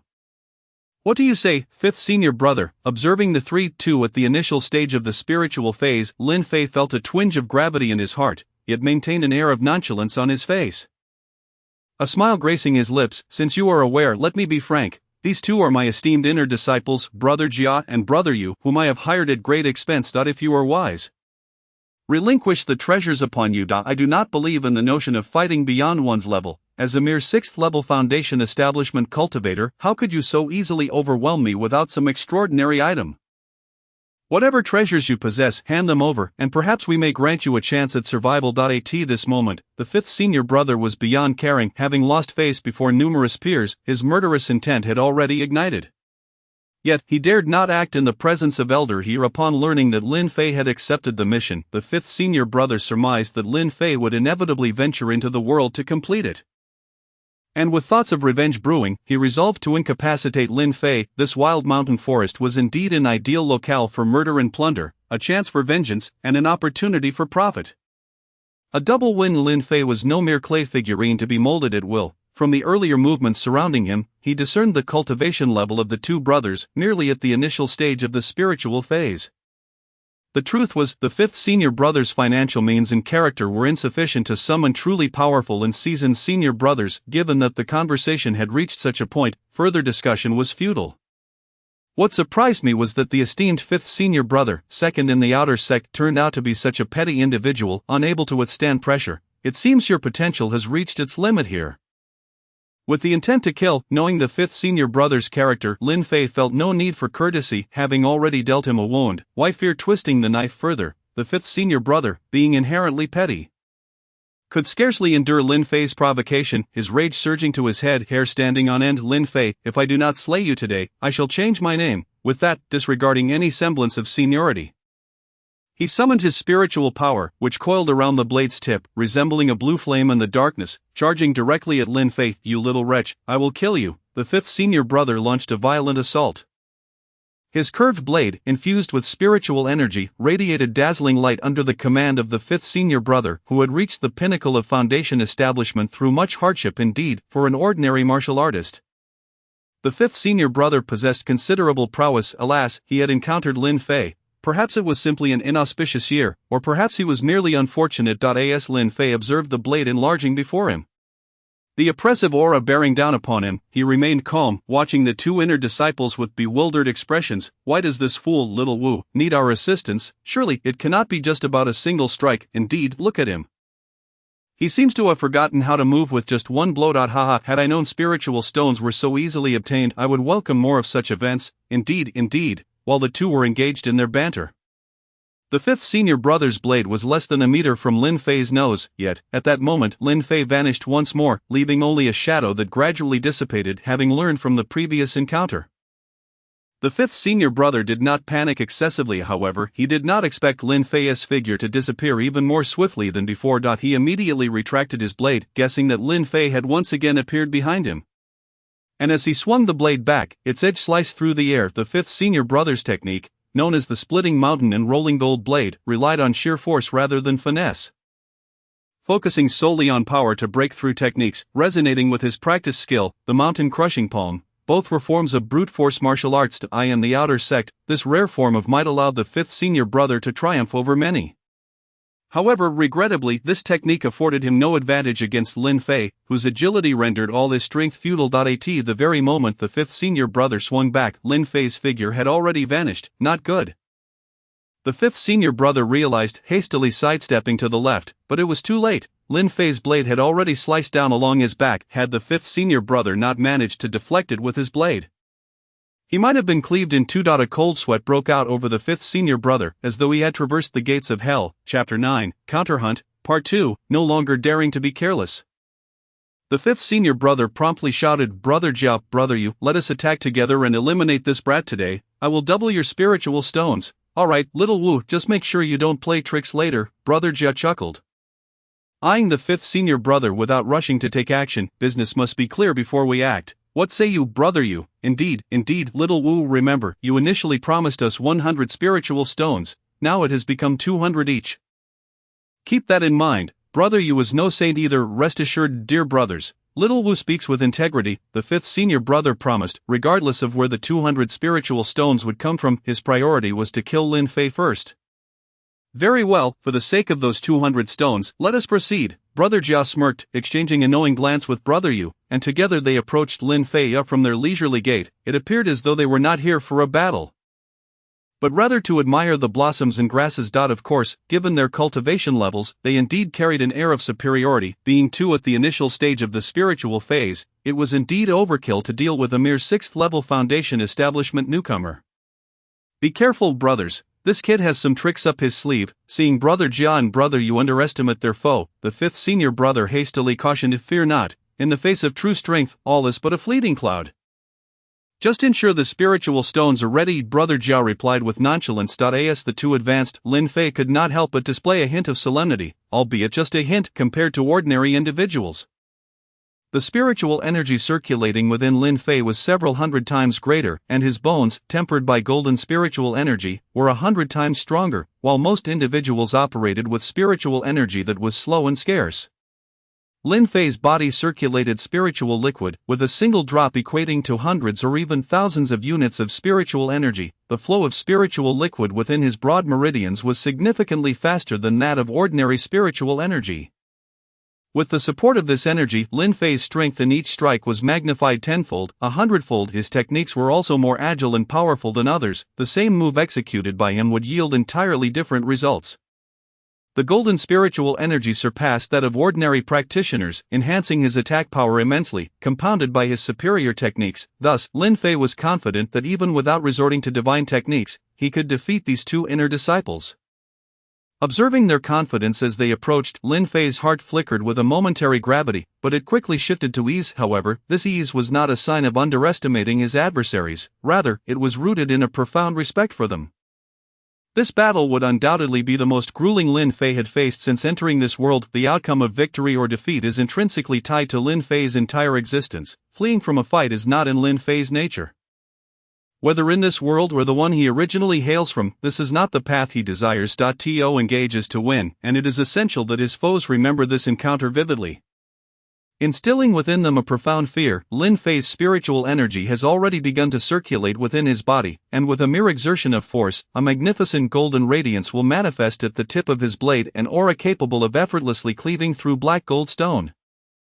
Jia Yu's two inner disciples remain lost in the euphoria of their anticipated triumph, perceiving Lin Fei as nothing more than a mere insect, easily crushed beneath their heel. Meanwhile, the fifth senior brother, trembling with trepidation, has begun to numb himself to the situation, silently vowing to remain vigilant, never to underestimate their opponent. At a distance of merely 10 feet from Lin Fei, Jia Yu's two senior brothers come to a halt.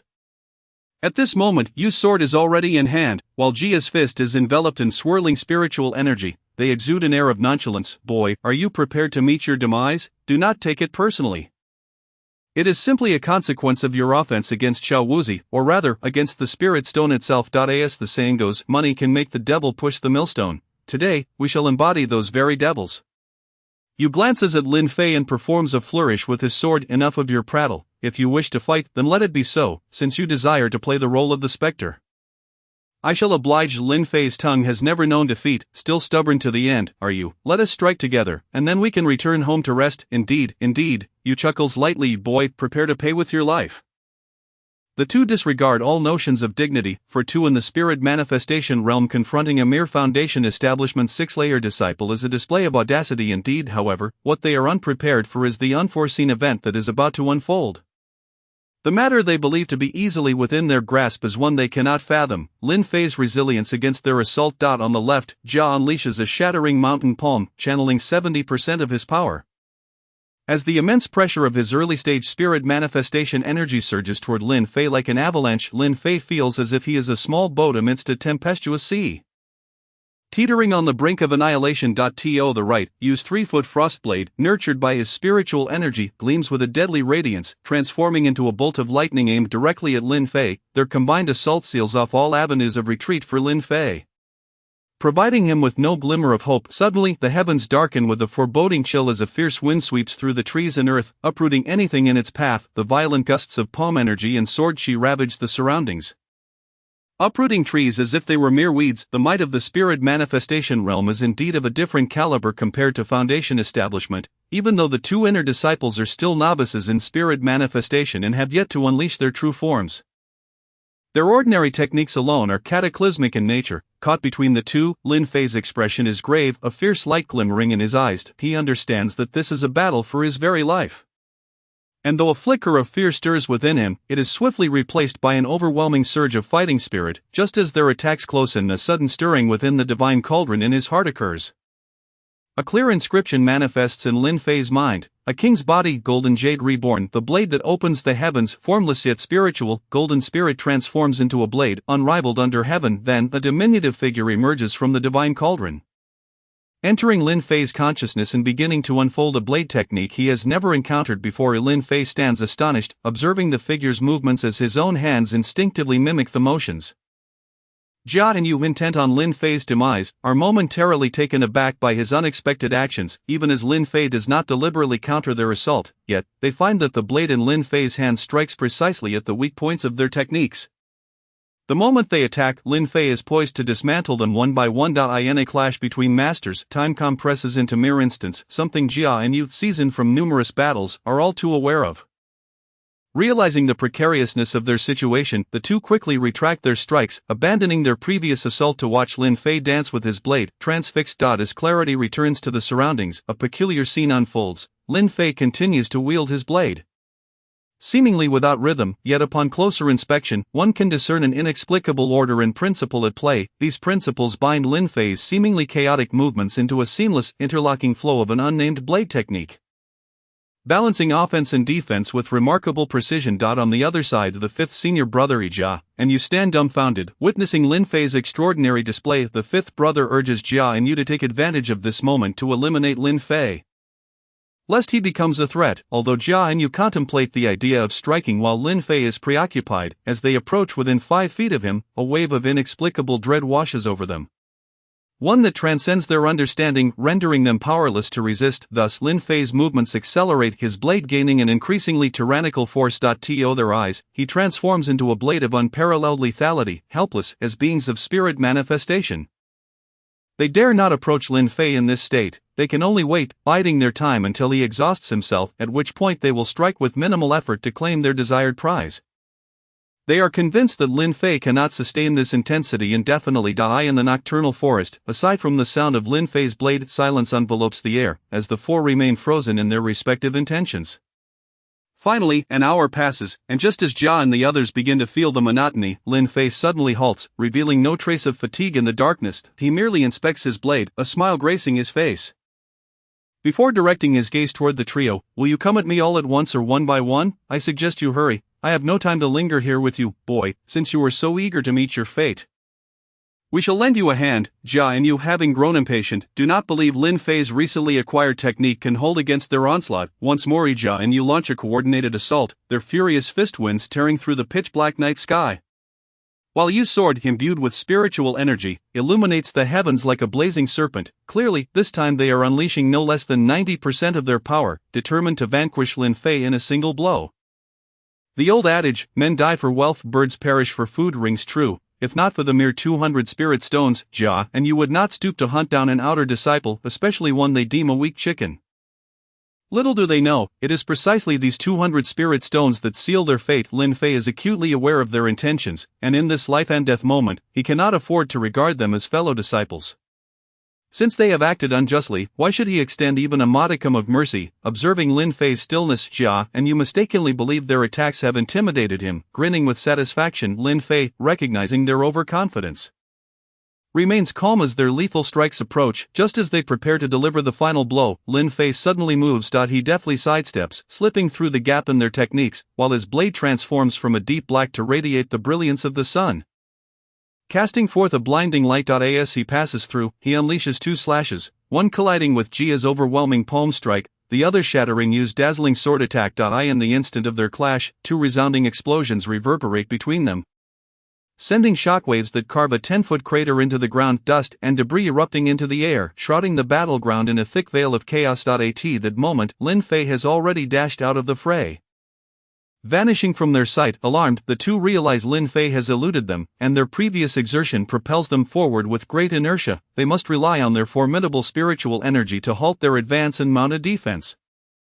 However, when they turn back, Lin Fei is nowhere to be seen, lost amidst the swirling dust and smoke. At this juncture, a singular thought overwhelms them: danger. Their reflexes are indeed sharp, as masters of the spirit manifestation realm. Their energy flow and depth are unparalleled, bolstered by their potent spiritual energy. They each select an unimaginable angle, one to the left, one to the right, defending while attempting to escape the obscured area.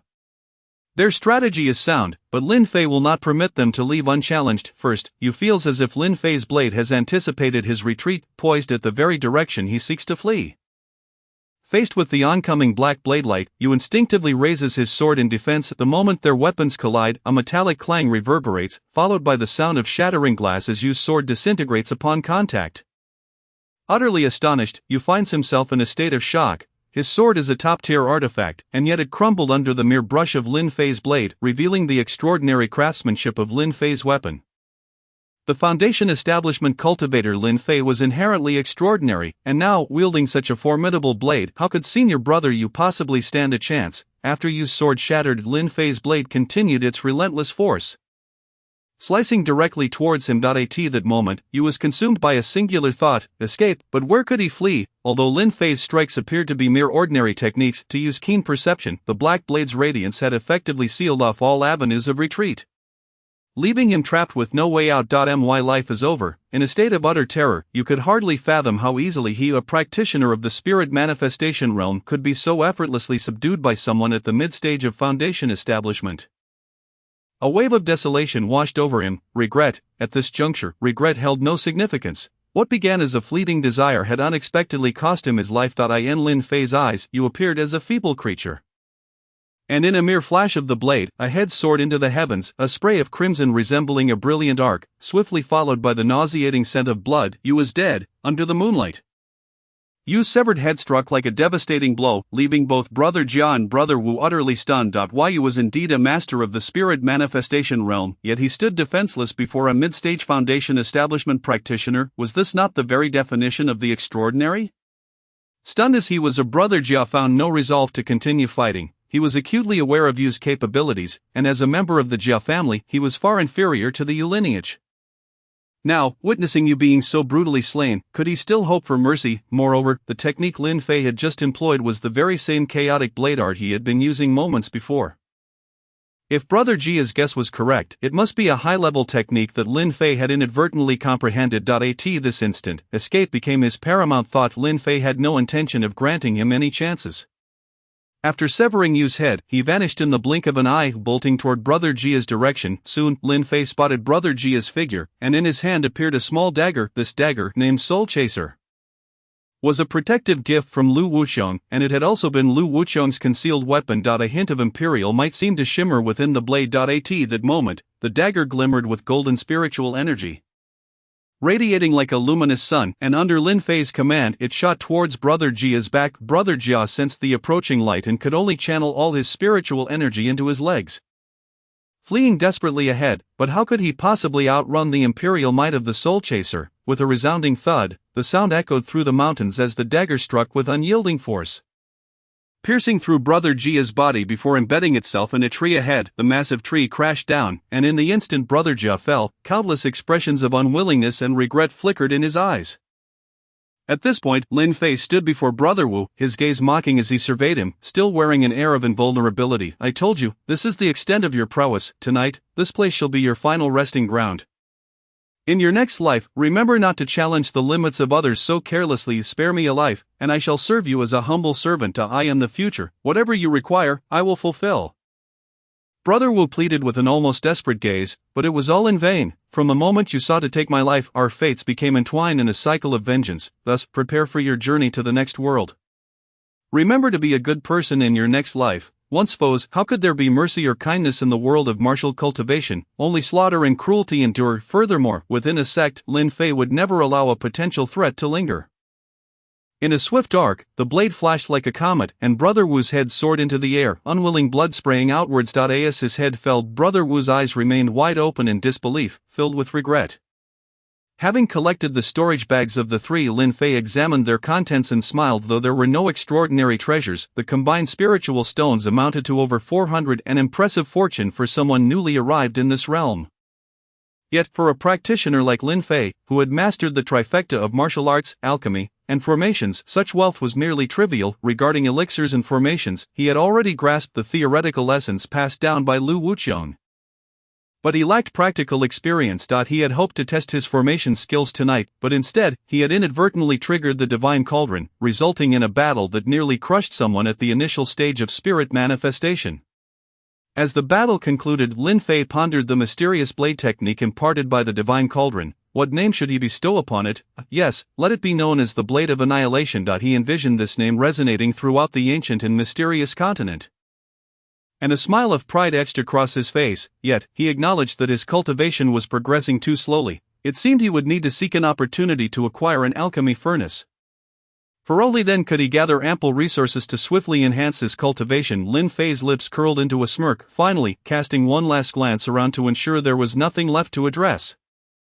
He departed the forest, hastening towards his destination. Thus, what began as a harrowing ambush transformed into a scene of the ambushers being vanquished. It was merely a stroke of misfortune for Brother Wu. Chapter 10. The Unexpected. Sangming Mountain, as its name suggests, is a grand mountain steeped in ancient and desolate allure. The entire Sangming Mountain spans the central region of the East Sea Dragon Kingdom. Effectively dividing the kingdom in two. It consists of four towering peaks: the Duanhoan Mountain to the east, the Tongtian Ridge to the south, the Shurho Mountain to the west, and the Huashuang to the north. This ancient and mysterious mountain range is perpetually shrouded in mist, appearing from afar like a resplendent emerald nestled within the heart of the East Sea Dragon Kingdom, yet, within the dense and towering forests of Sangming Mountain, an acrid stench emanating from decaying trees mingles with the pungent scent of wild beasts, chilling one to the bone. For years, the forest has remained untouched by sunlight, harboring countless demonic beasts and spirit creatures. Each peak is ruled by different demonic beasts, among which the most renowned are the Yuming Horned Tiger and the nine-tailed spirit fox of Duanhoan Mountain, the long-armed demon ape of Tongtian Ridge, the fiery lion of Shurho Mountain, and the flame wolf of Huashuang. The beasts of Sangming Mountain inhabit in tribal communities, each claiming dominion over their territory, guided by a powerful ruler. Consequently, in this area, the sheer number of demonic beasts, coupled with their high ranks and cultivation levels, renders it unsuitable for practitioners of lower realms. Only those who have attained the spirit manifestation realm or higher dare venture here in search of fortune.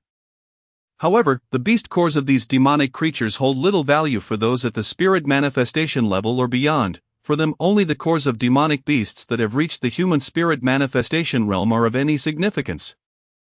Often pursued solely for completing missions or hunting beasts to acquire spiritual stones or gold, generally cultivators above the spirit manifestation level do not frequently hunt in this region, which has only accelerated the proliferation and cultivation of the demonic beasts. Some speculate that certain beasts in this area have already reached the level of spirit beasts, equivalent to human noble cultivators, thus deterring ordinary individuals from entering for the purpose of hunting. After all, regardless of one's cultivation, safety remains paramount. Without life, all else is naught. After 3 hours of arduous travel, as dawn broke, Lin Fei darted into Sangming Mountain like an arrow, swiftly disappearing into its dense thickets. Upon entering Sangming Mountain, Lin Fei did not pause for even a moment. Cautiously navigating through the territories of the Yuming Horned Tiger and the nine-tailed spirit fox, he had learned from his senior brothers at the mission hall that the Yuming Horned Tiger, despite its ferocity, was territorial and lethargic, never encroaching upon others' domains or instigating conflict. Thus, as long as one did not provoke it, they could even pass beneath its very nose unscathed. However, the nine-tailed spirit fox was a different matter altogether. Although its offensive capabilities were not formidable, it possessed incredible intelligence and delighted in ensnaring those who ventured into its territory. The fox emitted a gas that, upon inhalation, would rob both humans and animals of their intellect, rendering them susceptible to the fox's control. Lin Fei also knew that a nine-tailed spirit fox was not born with 9 tails, rather, it only developed them after reaching a certain level of growth and cultivation. Hence, true encounters with nine-tailed spirit foxes were exceedingly rare. It is said that there are fewer than 10 genuine nine-tailed spirit foxes in the entire ancient continent, as these creatures, bearing the spirit designation, are elusive and seldom glimpsed by ordinary folk. Lin Fei cautiously traversed the territory of the Yuming Horned Tiger, moving with the utmost stealth akin to a thief. Fortunately, he managed to avoid alarming the creature. However, crossing into the territory of the nine-tailed spirit fox proved to be a different challenge. Despite his extreme caution, he was soon spotted by a 6-tailed fox. With a piercing shriek, the fox summoned a horde of its kin, forcing Lin Fei to resort to his shadow step technique in a desperate bid to escape through the forest. Yet, the dense underbrush and the fox's familiarity with the terrain rendered his efforts futile, and he was soon pursued by a 6-tailed fox. Reluctantly brandishing his blade, Lin Fei unleashed a streak of blade light towards the attacking spirit fox. The six-tailed fox, equivalent to a human at the Foundation establishment stage, deftly leaped upwards, avoiding Lin Fei's attack, and unleashed a cloud of tangible gas aimed at his face. Lin Fei instinctively held his breath. But it was too late. A fragrant aroma wafted into his nostrils. Lin Fei felt a brief pause in his consciousness, and suddenly a girl clad in red with enchanting eyes appeared before him. This girl was not only naturally beautiful and seductively alluring, but her revealing attire displayed ample allure that made every man's heart race. She called out to Lin Fei with a voice that was irresistibly captivating, intoxicating him as he drew closer, his expression reminiscent of lovers lost in passion. Unconsciously, Lin Fei opened his arms, ready to embrace this enchanting girl. Just then, the divine cauldron emitted 3 resonant bell-like sounds, reminiscent of celestial chimes that awakened the heavens and the earth. Startled, Lin Fei felt as though he had suddenly awakened from a dream. The haze in his eyes gradually dissipated, and clarity returned swiftly. The six-tailed spirit fox, witnessing Lin Fei's abrupt recovery, paused momentarily, a flicker of panic flashing in its eyes. It quickly realized that this human was beyond its capability to contend with and hastily turned, fleeing into the dense forest, vanishing amidst the undergrowth. Once Lin Fei regained his composure and reflected on the earlier scene, he truly grasped the peril posed by the nine-tailed spirit fox. Had it not been for the 3 urgent chimes from the divine cauldron, he could only speculate what his fate would have been. The genuine dangers of this world often lie beneath the surface. Some seemingly fearsome entities may be innocuous, while those that appear charming and alluring may conceal peril. If one fails to recognize the lurking dangers within, they may unwittingly surrender their life without understanding how it was lost. Just like the earlier encounter with the nine-tailed spirit fox, the true horror did not stem from their ferocity, but rather from their deceptive facade of weakness. Do not be misled by their diminutive size. Their true nature lurks behind this facade, and it is this very weakness that can confound your senses, leading you unwittingly into their traps. Having exited the territory of the spirit fox, Lin Fei set his sights on the realm of the flame wolves, armed with the lessons from his recent experience. He proceeded with heightened caution and vigilance. Fortunately, as he traversed the central area, no unexpected incidents occurred, and he soon arrived at the fiery wasteland, the domain of the flame wolves, the target he sought to eliminate. The flame wolf resided on the vast crimson slopes of the northern Sangming Mountain. Although the cultivation level of the flame wolves was not particularly high, they favored group activities, making it no easy feat to hunt a solitary flame wolf. The beast core of the flame wolf served as an exceptional tonic for fire attribute cultivators, hence the posting of such a quest to procure it. However, flame wolves possessing beast cores were typically at or above the later stages of the Foundation realm, and their physical prowess far surpassed that of humans, rendering this crimson task considerably perilous, a significant reason why it was high-stakes yet seldom undertaken. Lin Fei concealed his presence and stealthily approached the periphery of the flame wolves' territory. This boundary resembled the demarcations between human nations. Without compelling reasons, beasts would refrain from encroaching upon another's domain, as entering would signify war. The conflicts among beasts were far more brutal than those among humans, often drenched in blood. In this narrow expanse, Lin Fei found a concealed cave to hide in, waiting for a solitary flame wolf that bore a beast core, ready to strike swiftly and depart the area. Should he be discovered by other flame wolves, he would risk being overwhelmed. Known for their ferocity in collective hunting, flame wolves could exhaust higher-level cultivators despite their lower cultivation levels, and they were utterly fearless, reproducing at an astonishing rate. A flame wolf could reach maturity in merely a year and a half and reproduce twice annually, yielding 6 to 8 pups each time. Such rapid proliferation meant that flame wolves would not hesitate to sacrifice their lives.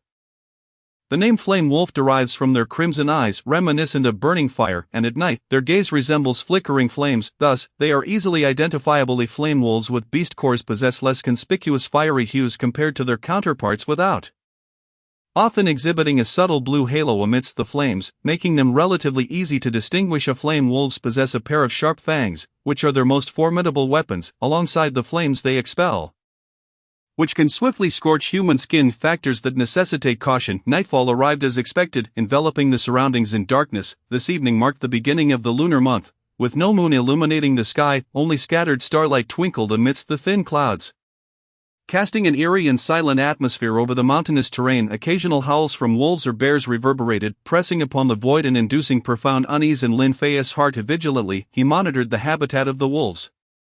Where clusters of fiery lights roamed the forest, any slight disturbance could summon a swarm of these flames to the area. Lin Fei remained patient, calculating the time. Approximately a month remained from the initiation of the quest to its completion. Thus, he deemed it unnecessary to take unnecessary risks. An hour passed, then another, until finally, he spotted a solitary flame making its way through the thicket, the blue halo amidst the fire particularly striking. This was a flame wolf at the initial stage of the spirit realm. Only such a creature would dare venture to the edge in search of food or other encroaching beasts. The opportunity had finally arrived, and Lin Fei felt a surge of excitement, his gaze fixed intently on the flame. Fearful it might vanish from sight, unbeknownst to the flame wolf, a figure suddenly emerged from the nearby thicket, launching itself towards it with astonishing speed. Could there be others lying in wait within the forest? Lin Fei was momentarily startled, observing the assailant targeting the flame wolf. A sense of dread washed over him. If this individual intended to eliminate Lin Fei, an attack during his charge towards the flame wolf would render him nearly defenseless against the assailant's swift approach. Reality once more underscored the necessity of vigilance. There are always those stronger than oneself, a universal truth. Lin Fei could only watch helplessly as the figure darted towards the flame wolf, witnessing the luminous tip of a sword poised to strike at the beast's neck. Then, an astonishing scene unfolded. Surrounding the flame wolf, a pack of 4 or 5 dozen flame wolves materialized, clearly a premeditated ambush. In the blink of an eye, the dynamics shifted. The assailant, upon noticing the sudden appearance of the flame wolves, utilized their formidable cultivation to halt their advance, deftly pivoting in midair to retreat. Having discerned human tactics, the flame wolves converged upon the assailant's landing spot. Lin Fei found himself compelled to admire the intelligence displayed by these creatures, who were presumed devoid of intellect. The cycle of ambush and counter-ambush unfolded before him, revealing a reality he had not anticipated, whether it stemmed from humans hunting the wolves too frequently, instilling a sense of crisis among the pack leaders, or from the presence of something the flame wolves deemed worthy of protection. Lin Fei pondered, yet, amidst the urgency of the moment, Lin Fei was keen to identify the individual who had intercepted the flame wolf before him. Faced with the onslaught of the wolf pack, the figure displayed commendable composure, counterattacking while retreating. Clearly aware that safety lay in the space between two beasts, Lin Fei inched closer to the fray. And through the reflection in the flame wolf's eyes, he discerned that the assailant was a woman, and a strikingly attractive one at that. This woman appeared to be well acquainted with the flame wolves, her movements in both defense and attack effectively neutralizing their advances. As such, she steadily maneuvered towards a safer zone amidst the wolves' assaults. The wolf pack did not launch a full-scale offensive. It seemed their intent was merely to drive away this unexpected intruder. Lin Fei quietly admired the girl. Despite disrupting his plans, her audacity to confront the wolves single-handedly with such calmness and poise was no ordinary feat. It was evident that she was also at the initial stage of the spirit realm. Just as she was about to step into safety, an unforeseen event transpired. A leading wolf suddenly lunged at her from the left, its leap exuding the formidable pressure of a mid-stage spirit realm cultivator. The girl felt her body tense, her sword faltering slightly. At that moment, several flame wolves nearby erupted into action, all pouncing towards her. Alarm surged through Lin Fei. If he did not intervene, the girl would soon become fodder for the pack. Initially reluctant to assist, Lin Fei could no longer stand idly by. He could not bear to witness such a beautiful girl meet her demise at the jaws of a wolf pack. With a flash of dark light in his hand, his spiritual essence surged rapidly, and he activated the shadow step, appearing between the girl and the leading wolf in the blink of an eye. Unleashing a blade of light towards the wolf. The terrifying blade-like aura surged forth unexpectedly. The lead wolf, with no other option, evaded the lethal edge and swiftly darted to the side. Meanwhile, the girl, upon noticing the sudden appearance of Lin Fei, felt a surge of joy in her heart. She promptly released her defense against the lead wolf and turned her attention towards the pack of wolves charging from the other side. With her initial cultivation in the spirit resonance stage, she held a slight advantage over the group of wolves, whose cultivation was evidently inferior. While fighting and retreating, the two soon found themselves in the safety zone beyond the boundary.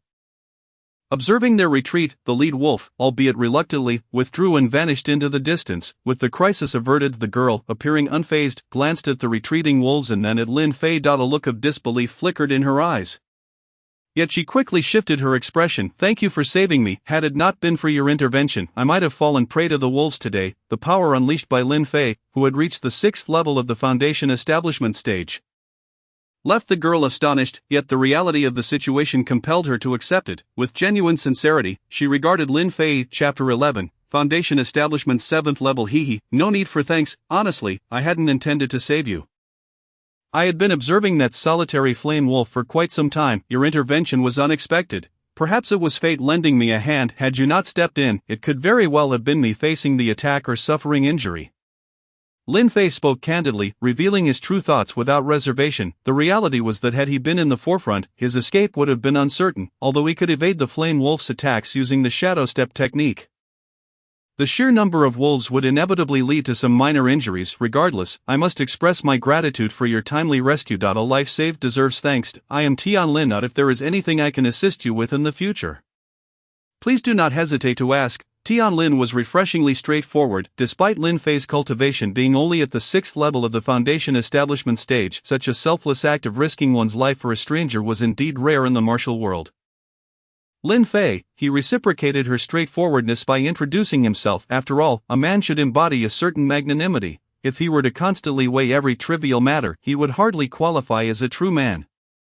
Are you also here for a task? What do you plan to do next? Lin Fei inquired. Both being forthright individuals and having established a connection, he wondered if it would be prudent to share more information.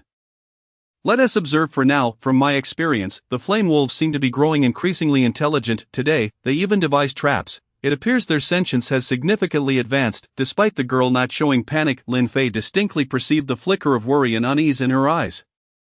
I don't believe that's the case. The true evolution of a beast's intelligence does not occur overnight. Perhaps their leader has become more astute, or perhaps something has transpired within their territory, prompting them to become more cautious. After glancing at Tianlin, Lin Fei continued, would you be interested in exploring the heart of the flame wolf territory? We might uncover something noteworthy. With that, Lin Fei cast a questioning glance at Tianlin. Being of the spirit resonance realm, he knew that having an ally with such capabilities would greatly facilitate their endeavors. As the saying goes, many hands make light work, especially in a realm rife with beasts. Having someone by one's side could alleviate numerous challenges. Moreover, venturing into the unknown is inherently perilous. Tianlin remained silent for a moment, studying Lin Fei. She had initially hesitated to agree, considering the impracticalities of a male-female duo. However, recalling Lin Fei's earlier act of saving her, she felt that refusing would contradict her own wishes. After much contemplation, she finally responded, in light of your assistance, I agree to accompany you in exploring the territory of the flame wolves. However, I must clarify that the ensuing events may prove hazardous. You are aware that the flame wolves are not easily dealt with. Henceforth, we must trust one another. I have no desire to treat my life as a mere jest. Alright, I agree. Lin Fei expressed his elation, for this marked his second acquaintance in the outside world since Miss Yang. The principle of risking oneself for a friend is a noble one, yet it is also crucial to consider the significance of such risks and the potential consequences for oneself. Having settled on their course of action, the two began deliberating how to investigate the changes within the flame wolf territory. Their next step would be to hunt a flame wolf to fulfill their primary task. Soon, they set off, following the agreed-upon route toward the heart of the flame wolf domain. To the north of Songming Mountain lay a vast expanse of crimson earth, flourishing with vibrant, heat-associated flora, while the flame wolves were fire-affiliated creatures. The symbiotic relationship between the two species allowed the flame wolves to thrive, ultimately establishing dominance over this territory. It is speculated that the leader of the flame wolves has reached the pinnacle of the spirit resonance realm, or possibly even higher, achieving a basic level of sentience. However, this remains mere conjecture, as no one has ever laid eyes on this leader. Under the veil of night, Lin Fei and Tianlin stealthily advanced toward the heart of the flame wolf territory. Carefully concealing their presence, due to the need for discretion, they could only dodge the flame wolves while gradually making their way deeper into their domain. As they progressed, they observed that the internal hierarchy among the flame wolves had become increasingly defined and organized. Those on patrol, those performing menial tasks, and those directing operations executed their respective duties without interference. Although they lacked true sentience, Lin Fei noted that they exhibited a level of obedience and simplicity surpassing that of sentient humans. There was evidently an underlying issue at play, further solidifying Lin Fei's initial suspicions. As night passed, the two managed to infiltrate the inner circle of the flame wolves by over 20 miles. Tianlin, following Lin Fei, appeared somewhat fatigued after a night of stealth. With the dawn approaching and in order to avoid detection, they sought refuge in a cave, sealing the entrance with materials, leaving only a narrow opening for observation. Having gone without sleep, Tianlin took out spiritual stones to cultivate for a while, replenishing her energy, before leaning against the cave wall and succumbing to slumber. Lin Fei, however, remained awake, on the brink of a breakthrough in his cultivation. He resolved to seize this moment to advance to the 7th level of foundation establishment. Producing 10 spiritual stones, Lin Fei began to operate the Swallowing Heaven divine art in a spacious area of the cave. This marked the first time he would practice this technique. However, prior to this, Lin Fei had repeatedly attempted to mimic the required flow within his meridians, yielding considerable surprises. Following the training guidelines of the divine art, Lin Fei decided to first utilize the spiritual liquid to conduct a thorough cleansing and refining of his body, preparing for the final breakthrough. He aimed to maximize his physical condition before undergoing the transformation, ensuring that when the moment came, everything would fall into place, allowing him to stabilize his cultivation at the 7th level of foundation establishment. This way, both his body and cultivation would remain devoid of deficiencies or hidden dangers, which could otherwise pose significant obstacles for future training. Estimating the timeline, Lin Fei concluded that it would take at least 2 to 3 days to transition from refinement to a completed breakthrough and stabilization of his cultivation. Before entering the territory of the Flame Wolves, he had informed Tian Lin of his intentions, and she consented to protect him during his breakthrough. This was also a reason Lin Fei felt comfortable operating his divine art in her presence. The Swallowing Heaven divine art demands exceptional physical requirements from its practitioner, as well as specific speed and purity of spiritual energy. If the practitioner's body fails to meet these standards, irreversible harm could occur during the process, ranging from the destruction of meridians to catastrophic bodily explosion. This underscores the critical importance of thoroughly refining and reinforcing his body before the breakthrough. Typically, practitioners utilize medicinal pills and spiritual herbs to refine their bodies. During the foundation establishment stage, a practitioner's dantian stores spiritual energy, which varies in concentration and quality due to individual talent and physique. This variance explains the differences in power and strength among practitioners of the same realm. However, Lin Fei was among the rare few, less than 1 in a million, whose dantian had liquefied spiritual energy. The liquefied spiritual liquid offers vastly superior refining effects compared to gaseous spiritual energy, especially since Lin Fei's dantian liquid was refined and compressed by the Swallowing Heaven divine cauldron, making its efficacy thousands of times stronger. As the spiritual liquid coursed through his meridians, it expanded and reinforced them, quickly eliciting pain that radiated from various parts of his body to his brain. Lin Fei felt as though his body were being sliced, and in an effort to shield Tian Lin from witnessing his suffering and to avoid drawing attention from the outside, he forced himself to suppress any cries of anguish. If one were to observe Lin Fei at that moment, they would see not Lin Fei, but rather a grotesque figure on the verge of contorting into a mass of flesh. As Lin Fei's body underwent rigorous tempering, various tissues and meridians within him fervently absorbed the spiritual liquid, simultaneously expelling the impurities that had accumulated within. After an hour of this refining process, Lin Fei sensed that the pain had finally begun to subside. Gradually, his body started to revert to its original state, prompting him to rise from the ground where he had been sprawled. Upon inspecting himself, Lin Fei was astounded to discover that his bodily tissues and bones had undergone a remarkable transformation. The once silver-white bones had now taken on a pale golden hue, and ethereal patterns were emerging and evolving upon them, resembling a mystical array that flickered above the bones, appearing and disappearing like a mirage. Although Lin Fei had learned about various symbols and formations from Lu Wuqian, he was at a loss to comprehend the level of the symbols adorning his bones. He understood that the Swallowing Heaven divine cauldron was indeed a genuine artifact, and he was certain that these were divine symbols, as they were inextricably linked to the cauldron. While Lin Fei was unaware of the true power of divine symbols, he knew that, according to classification, divine level was the pinnacle, and in this continent, no one had ever witnessed symbols of a higher grade. An exhilarating excitement surged within him as he imagined the formidable strength that would be bestowed upon his bones and muscles by the divine symbols.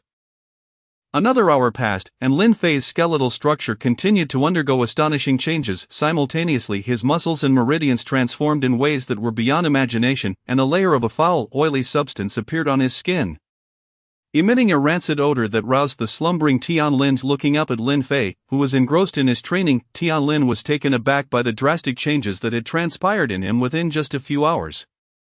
The transformation could only be described as monstrous. What a freak, Tian Lin muttered under her breath. However, due to the unbearable stench, she retreated deeper into the cave until the foul odor dissipated. A day later, Lin Fei finally completed the refinement and cleansing of his body. He glanced at the filth on his body and then at Tian Lin in the distance, shaking his head with a smile.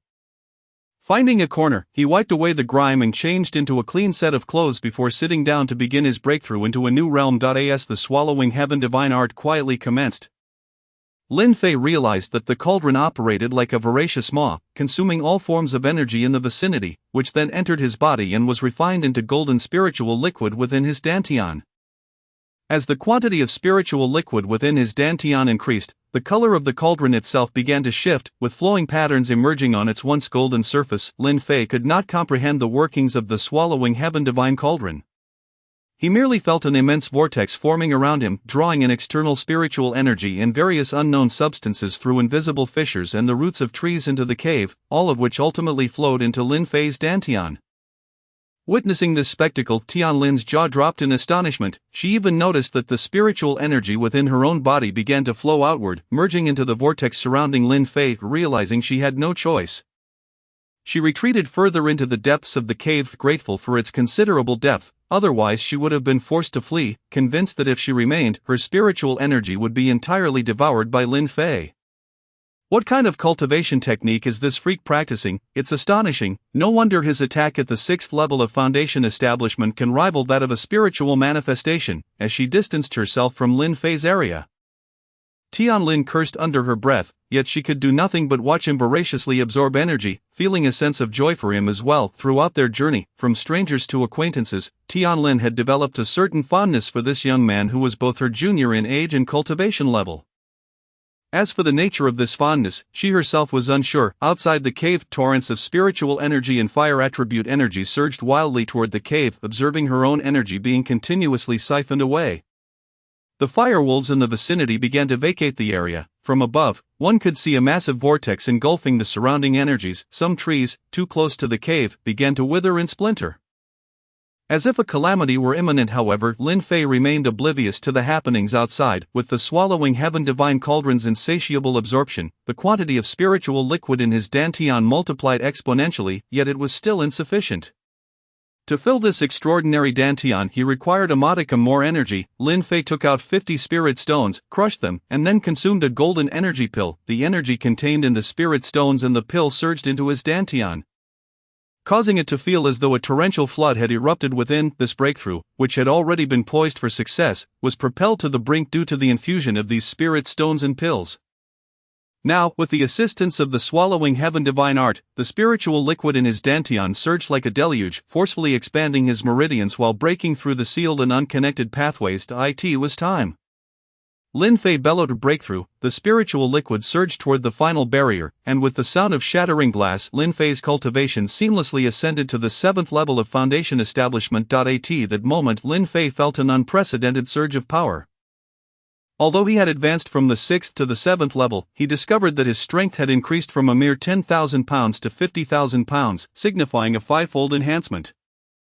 Most exhilaratingly, the spiritual liquid in his dantian had transformed from a small pond into a vast reservoir. Lin Fei estimated that, should this trend continue, upon reaching spiritual manifestation, his dantian would rival the might of rivers and lakes. The only aspect that left Lin Fei feeling somewhat helpless was the realization that with each subsequent level of cultivation, the quantity of spiritual liquid required would be immense. It was only now that he truly appreciated the significance of resources. However, with the swallowing heaven divine cauldron at his disposal, capable of devouring and converting anything into his own spiritual liquid, this was the sole comfort he found in his situation. After 2 days and nights of cultivation, Lin Fei finally stabilized his cultivation at the mid-stage of the 7th level of foundation establishment. At this moment, he longed to find someone or a beast to test the extent of his newfound power. As another day dawned, Lin Fei ceased his training, and Tianlin emerged from the depths of the cave. Upon catching sight of Lin Fei, who had just concluded his cultivation, Tianlin was rendered speechless. The Lin Fei before her bore no resemblance to the one who had first entered the cave. He had grown significantly taller, and his physique had undergone a substantial transformation. His once youthful visage now exuded a mature charm. Resembling a robust man, steady and alluring, his skin was as smooth and white as porcelain, radiating an irresistible allure that made Tianlin feel an impulse to embrace him. Damn it, Tianlin forcefully dismissed the thoughts racing through her mind as she approached him. Although she had banished the thoughts, the blush on her cheeks did not escape Lin Fei's keen gaze. "What is wrong? Is something amiss? You look quite flustered," Lin Fei remarked knowingly. "Nothing," Tianlin replied, her face now even redder as she turned her gaze toward the cave's entrance. If there is nothing else, let us take advantage of the night and depart, Lin Fei suggested, not pondering Tian Lin's embarrassment as the thoughts of a girl are often elusive. He moved to remove the makeshift barrier blocking the cave entrance and stepped out into the night. Due to Lin Fei having absorbed all the spiritual energy surrounding the cave during his cultivation, it had yet to fully recover, and so the area remained devoid of the firewolves for the time being. In the distance, Lin Fei noticed numerous firewolves prowling about. He realized that after breaking through to the 7th level of Foundation establishment, his vision had improved significantly at night, allowing him to see farther and clearer. Moreover, no movement of any creature within 10 zhang escaped his notice. Could it be that my divine sense has also been enhanced? This is quite remarkable, Lin Fei silently rejoiced to himself. As night fell, the presence of firewolves illuminated the surroundings with their flames, enabling the two to navigate around the patrolling wolves seeking opportunities as they ventured towards the central area. Everything proceeded smoothly, with no unpleasant incidents occurring along the way. The density of firewolves here is considerably higher. After several hours, with dawn approaching, the two found a concealed spot to rest. Indeed, I wonder if you've noticed, we are not alone, several other groups have also arrived here. Suggesting that something significant may be afoot, Tian Lin remarked, taking a bite of the dried beast meat she had brought and offering a piece to Lin Fei as she chewed. If my guesses are correct, this territory of the firewolves must conceal a monumental secret. Given the current circumstances, it appears there is some treasure beneath the ground that is about to emerge, and the firewolves seem to sense this change. Have you noticed that all the trees here are arranged in a circular pattern around the center of this land? This is certainly not a natural occurrence. Such a large-scale phenomenon must have been orchestrated by extraordinary power or divine artifacts wielding mysterious forces. Ah, you make a valid point. This suggests that something has indeed been overlooked at the heart of this hillside, Tian Lin concurred. Should a treasure truly emerge, it would undoubtedly herald a fierce conflict. For every instance of a treasure's unveiling incites a tempest of bloodshed and chaos. Tian Lin furrowed her brow. Well acquainted with such occurrences years prior, the emergence of the Emperor's Tomb in Tianling Mountain attracted nearly 5,000 to 6,000 individuals, resulting in over 2,000 souls eternally entombed within its depths amidst the fray for riches. Indeed, opportunity invariably coexists with peril. Without bloodshed, how could the precious value of a treasure be discerned? Lin Fei appeared utterly unfazed. After all, regardless of the circumstances, if one encounters it, one must strive. Tian Lin, emboldened, felt a surge of gratitude for accompanying Lin Fei to this place, otherwise she might have missed such a rare opportunity.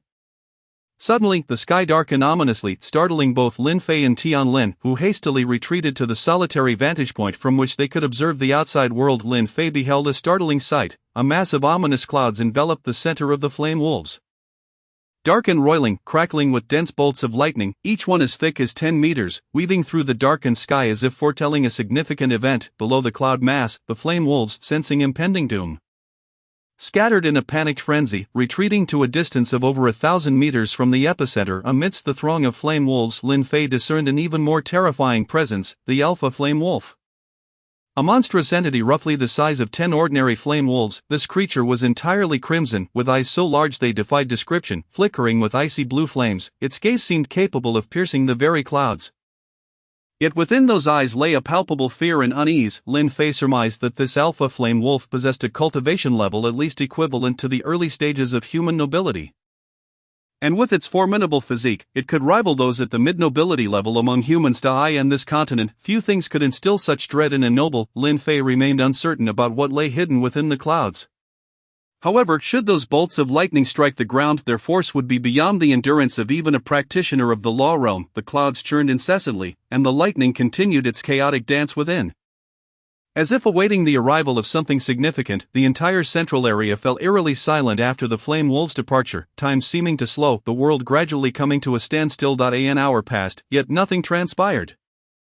Meanwhile, it remained unclear how the people had received word or whether the changes in the sky had drawn their attention, as sounds of battle between humans and flame wolves echoed from the periphery. Individuals began to breach the flame wolves' blockade, making their way directly to the fringes of the central area beneath the clouds. Soon, no fewer than 2,000 to 3,000 people congregated in this vicinity, with some pressing closer to the center. With the flame wolves absent, Lin Fei and Tian Lin swiftly moved towards the center. They chose to conceal themselves in a secluded spot, careful not to stray too far from the crowd. While ordinary flame wolves posed little threat to them, the alpha flame wolf instilled a sense of dread within both Lin Fei and Tian Lin. As lightning flickered in the clouds, tension mounted. had it not been for the anticipation of some long-buried treasure's emergence. One might have thought the end of the world was nigh. The throng coalesced into organized groups, each representing a sect or family occupying distinct territories, all maintained a cautious distance of 10 miles from the central area. With no one daring to venture closer for a closer look, after all, life holds greater significance than treasures, the crowd swelled, with each group comprising anywhere from 30 to 40 individuals, while others numbered only 7 or 8. Some solitary cultivators drifted among the groups, seemingly probing for information or seeking refuge, recognizing that in such circumstances, acting alone would be folly. Amongst the gathering, every group was led by an individual of spiritual manifestation or higher cultivation. With the most powerful reaching the pinnacle of this realm, this illustrates the experience and seriousness with which each person regards the unveiling of treasures. They share a common ambition to seize what they desire.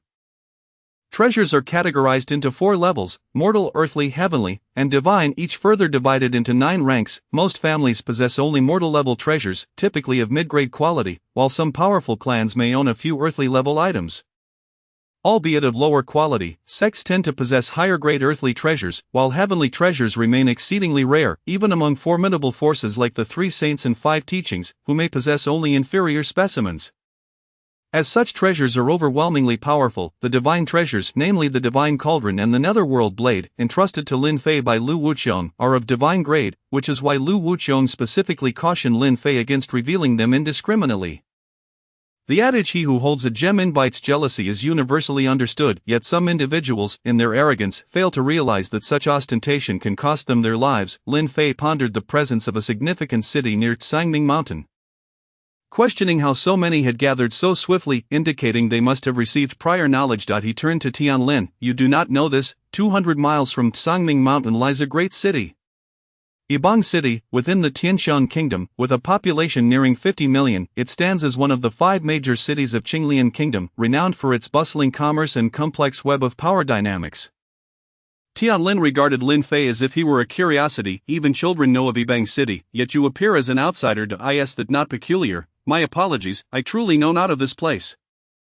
Could you enlighten me as to what 1 city, 2 treasures, 3 gangs, and 4 families signifies?" Lin Fei replied, his face a mask of humility, genuinely unaware of the existence of such a grand city so close to Tsangming Mountain. "Very well, since you truly do not know, allow me to explain," Tianlin said, exasperation evident as she regarded Lin Fei, attempting to glean something from him. The 1 city refers to the city lord's mansion, the ruling authority of Yibang City. The city lord's mansion answers only to the royal decree, and every year, all forces and families within the city must pay tribute to the city lord with various treasures, spirit stones, and medicinal herbs as taxes. Thus, the city lord's mansion is the most powerful entity in Yibang City, second only to the royal family. The city lord, named Gao Tian, stands at the pinnacle of human nobility, reportedly having remained at this level for 4 to 5 years following several failed attempts to break into the law realm. Should an opportunity arise, he may yet transcend this boundary. Gao Tian commands 4 notable generals: Gao Mingyuan, who oversees city affairs, and Gao Yang, responsible for training the city guards. Both are in the early stages of nobility and are Gao Tian's cousins. The other 2 generals, Chen Qianli and Wang Jiang, are at the pinnacle of spiritual manifestation, serving more as enforcers than leaders, having committed numerous misdeeds within Yibang City. Gao Mingyuan and Gao Yang are truly Gao Tian's right and left hands. Commanding an army of 50,000 guards, all at the foundational or mid-foundational levels, making their power insurmountable. Tianlin appeared to be lost in thought as she scanned the crowd. "Look, those under the yellow banner are from the city lord's mansion. There should be no fewer than 100 of them." The figure at the apex of the banner is Gao Mingyuan, indicating that Gao Tian places significant importance on this matter concerning Tsangming Mountain. Following the city lord's mansion are the 2 treasures, referring to Wanbao Palace and Tianbao Palace, which focus on the trade of elixirs, martial techniques, and various treasures. Their influence extends beyond Yibang City, permeating the entire Guyu continent and even other realms. Tianlin's enthusiasm seemed to heighten at the mention of these treasures. The 3 gangs denote the Death Summoning Gang, the Heavenly Dragon Gang, and the Black Eagle Gang. Their names alone reveal their nefarious natures. The Death Summoning Gang specializes in assassination and robbery. Led by a treacherous figure named Koanin, who possesses no sense of honor. One should never provoke them unless absolutely necessary. The Heavenly Dragon Gang and the Black Eagle Gang are no better. nearly less overt in their malevolence. Lastly, the four families consist of the Zhao family, the Tian family, the Li family, and the Ouyang family. Upon mentioning the four families, Tianlin paused, as if a painful memory had resurfaced. Lin Fei noticed the change in her expression and refrained from pressing further. Understanding that everyone possesses their own world, and it is best not to pry into matters they wish to keep private, however, Lin Fei speculated that with her surname being Tian, she must have significant ties to the Tian family. Should the opportunity arise, he wished to explore the connections between Tianlin and her family. At this moment, Lin Fei had already considered Tianlin a friend, and as a friend, one ought to be willing to go to great lengths for them. Noticing her melancholy demeanor, he turned his gaze back to the central area shrouded in dark clouds. Whether it was a test of resolve or merely a matter of timing, the scene remained unchanged save for the swirling dark clouds and lightning. The crowd exhibited little anxiety, aware that some events cannot be hastened. To cope with the prolonged wait, many factions had erected tents. It appeared that all the major forces had arrived, with no new arrivals from the outskirts. Everything awaits the unveiling of that unknown entity. The night is as dark as ink, and the weary populace, having toiled throughout the day, has succumbed to slumber, yet a few steadfast practitioners remain engaged in their intense cultivation. Suddenly, a resounding boom reverberates through the night sky, startling people from their dreams or meditative states, compelling them to gather outside. The thunderous noise persists, and above, amidst the cacophony, a colossal beam of light pierces the heavens. Resembling a luminous pillar that reaches towards the earth, centered around this radiant column, a vast chasm, approximately 1,000 fathoms in diameter, materializes before their astonished eyes. All present feel as if entranced, gazing into the abyss that descends into unfathomable darkness. Where nothing but blackness prevails, the brilliant beam of light plunges into the chasm, akin to a bullock sinking into the sea, vanishing without a trace. The obsidian pit seems to possess an insatiable hunger for light. Once the chasm fully forms, the booming ceases, and just as the crowd believes the danger has passed and approaches the edge to peer inside, a colossal lightning bolt descends from the heavens. The lightning, which had lingered within the dense clouds, appears to have received a command. Striking down into the gaping void, panic ensues, and people hurriedly retreat, fearing the titanic bolt may strike them directly. Such terrifying electricity, should even a fraction fall upon them, could spell disaster. Yet, more fearsome than the lightning itself is the torrential rain that follows, cascading from the sky with an unprecedented velocity and density, the raindrops as thick as swords, mercilessly battering the chasm below. No one could ascertain how long the deluge persisted. They stood transfixed, like wooden statues, bewildered by the historic downpour, unable to comprehend its purpose. The chasm resembles an insatiable glutton, seemingly unquenchable by any amount of rain. Boom! A thunderous roar erupts from the depths of the chasm, followed by a series of cracking sounds. At this moment, the clouds, sensing peril, flee the darkened sky. The once murky sky clears, revealing the vast chasm to the astonished crowd. The echoes within the chasm continue unabated, and still no one dares approach the precipice. All are in a state of anticipation. As the moonlight floods in, a radiant glow emanates from within the chasm, the beams intertwining and creating a splendid halo at the entrance. It is breathtaking. Mesmerized by the resplendent aura, Lin Fei cannot help but voice his admiration. Just as the crowd marvels at this luminescence, a golden roof gradually emerges from the chasm, resembling a magnificent palace, radiating a resplendent golden light. Upon this roof, four enormous golden characters seize the attention of all: Shuo Wang Tian Gong. Those in the know feel an overwhelming joy, while those ignorant exchange puzzled glances, eager for any morsel of information. Who is Shuo Wang? Whose celestial palace is this? What treasures lie within the Shuo Wang Tian Gong? Chapter 13, The Gate of the Celestial Palace. Crack, crack. The sound of some mechanism extending from the ground penetrates the air, tautening the nerves of all present. Lin Fei gazes from a distance at the roof slowly emerging from the earth, his heart in turmoil. What manner of being is Shuo Wang, possessing such immense power and resources to construct this mysterious palace? Indeed, the collective mood is one of agitation. Lin Fei senses the fervent gazes of the crowd, imbued not only with greed but also a lurking reverence and trepidation towards Shuo Wang. The palace continues to ascend, revealing resplendent halls akin to bamboo shoots sprouting from the earth. External forces, having somehow received word, hasten to the scene, for anyone who learns of such a treasure trove cannot resist reaching out for their share. The Shuo Wang tomb, a relic belonging to the realm of legend. This divine artifact, though vanished for millennia, has never faded from the minds of the people. Countless tales and accounts have spurred a relentless quest for discovery, albeit to no avail. Now, the sacred object stands before them. How could it not incite madness? Above the Jade Emperor's palace, below the Shuowang Palace, the lore of the Shuowang tomb is deeply rooted in the hearts of the people, as evidenced by the adage that reveals its esteemed status and the fervor with which they yearn for its treasures. The allure of the Shuowang tomb's treasures has long ignited boundless aspirations and fantasies within, and now, with the celestial palace before them, it is only natural for anyone to wish to seize the opportunity. As success could promise a future of immeasurable prosperity, before the palace fully rises, all gaze from a distance, none daring to approach, for they understand that opportunity also carries the weight of danger. Even death, over the span of 2 days, they watch in rapt attention, excitement preventing any moment of rest. Though 2 days without sleep is not particularly burdensome for cultivators, the strain of anticipation and anxiety still takes its toll. It is evident that some have begun to show signs of fatigue. After 2 days of relentless tension, finally the creaking subsides, and tranquility returns. The Shuowang Tiangong stands magnificently before them, fully emerged from the ground. Witnessing the entirely revealed Shuowang tomb, all feel an exhilarating rush. Even those who had previously appeared weary suddenly invigorated. The grandeur of the Shuowang Tiangong surpasses all imagination, while its ascent initially seemed unremarkable. Now that it stands stable, its sheer scale leaves them at a loss for words to describe its magnificence. If the palace of the Qinglian ancient kingdom is the tallest and most imposing structure in the realm, then compared to the Shuowang tomb, it pales in comparison, showcasing the immense scale of the Shuowang Tiangong. To exaggerate, even the entirety of Yibang city could fit within without feeling crowded. Surrounding the palace is a formidable wall, 100 feet high, constructed from precious purple gold black ironstone, each block weighing as much as 1,000 pounds, fit together seamlessly, resilient enough to withstand a strike from a sage-level master without faltering. The palace is flanked by 4 grand doors, all securely shut, crafted from an unknown material, as strong as gold, adorned with intricate runes and patterns, exuding opulence. Each door bears a pair of couplets. Starting from the east gate, purple chi descends from the heavens.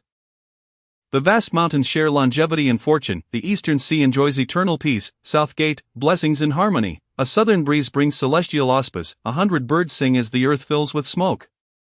West gate, floods of great virtue, a single stroke of the sword quells demonic calamities, black blood flows as ghosts cry out. North gate, majestic heavenly grace, innate nature bears no calamity born of greed. Thus, in the end, all results come to naught. The couplets above the 4 doors reflect Shuowang's journey from slaughter to enlightenment, culminating in the realization of emptiness at the moment of his demise. Having traversed countless rivers of blood, he imparts a warning: all consequences stem from desire. Should one fail to awaken and curtail their greed, they may end up like Shuowang, perched atop a pinnacle yet ultimately bereft of divine longevity, leaving behind a legacy of regret. Whether these couplets were penned by Shuowang himself or another remains unclear. Nonetheless, they serve as a cautionary tale for future generations, emphasizing that all changes in fate arise from greed. And one must not be overly avaricious, for desire is the root of all evil. Some begin to approach the celestial palace, yet as they near the entrance, an unseen force repels them. A formation. It dawns on the crowd that entering the palace is not a simple endeavor. The entire celestial palace appears shrouded in a mysterious array. One seemingly within reach now feels leagues away. Tantalizingly out of grasp, they realize that to truly enter the palace, they must not only breach this arcane formation but also decipher the runes upon the doors. A crucial question arises: can all 4 doors grant entry into the palace? Or is each door a separate path fraught with its own dangers? These seemingly simple inquiries pose monumental challenges for the minds of the onlookers, nearly impossible to unravel. Soon an unnecessary council convenes at the behest of Gao Mingyuan. Gathering a reluctant assembly within the Lord's tent, though labeled as negotiations, they require none. Whether external forces or local factions, all must acquiesce to Gao Mingyuan's authority within his domain. The meeting concludes with the Lord's office coordinating the various factions. Whether it be the Sanjian sect, Huashan sect, Xianyang sect, or the late arriving external forces such as Xinhua Hall, Tianyang sect, Jitian Palace, and various prominent families and guilds, all unconditionally recognizing Gao Mingyuan's command, humanity possesses duality. Gao Mingyuan understands that, while these individuals outwardly comply once they enter the Shuowang Tiangong, their true natures may reveal themselves, yet all are acutely aware that the pressing concern remains: how to enter the palace. For that is the crux of the matter. In order to unravel the formation, a contingent of 20 individuals, comprising various sects, factions, and adept solitary practitioners well-versed in formations and runes, arrived at the periphery of the palace. The foremost task for this group was to dismantle the grand formation surrounding the palace, followed by deciphering the runes inscribed on the door. and ultimately to unlock the celestial gates, there was no alternative. Only they possessed the requisite familiarity with the intricacies of the formation and runes, making this endeavor exclusively theirs. Failure to succeed would result in their departure from this place, irrevocably forfeiting their chance to enter the celestial palace.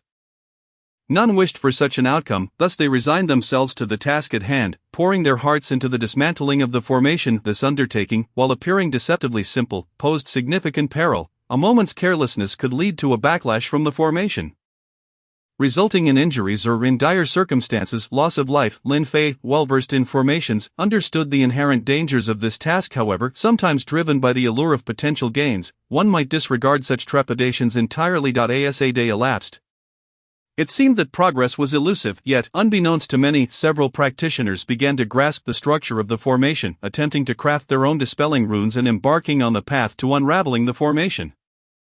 Understanding a formation and dispelling it are not entirely synonymous. It is akin to recognizing a figure in the distance and discerning whether it is a man or a woman, yet to fathom the thoughts and intentions of that individual requires considerable time and effort for study and verification, ultimately leading to the discovery of the true answer. As night fell, the group of over 20 convened to evaluate their day's progress and to devise a comprehensive and effective methodology, eagerly awaiting the arrival of the following day.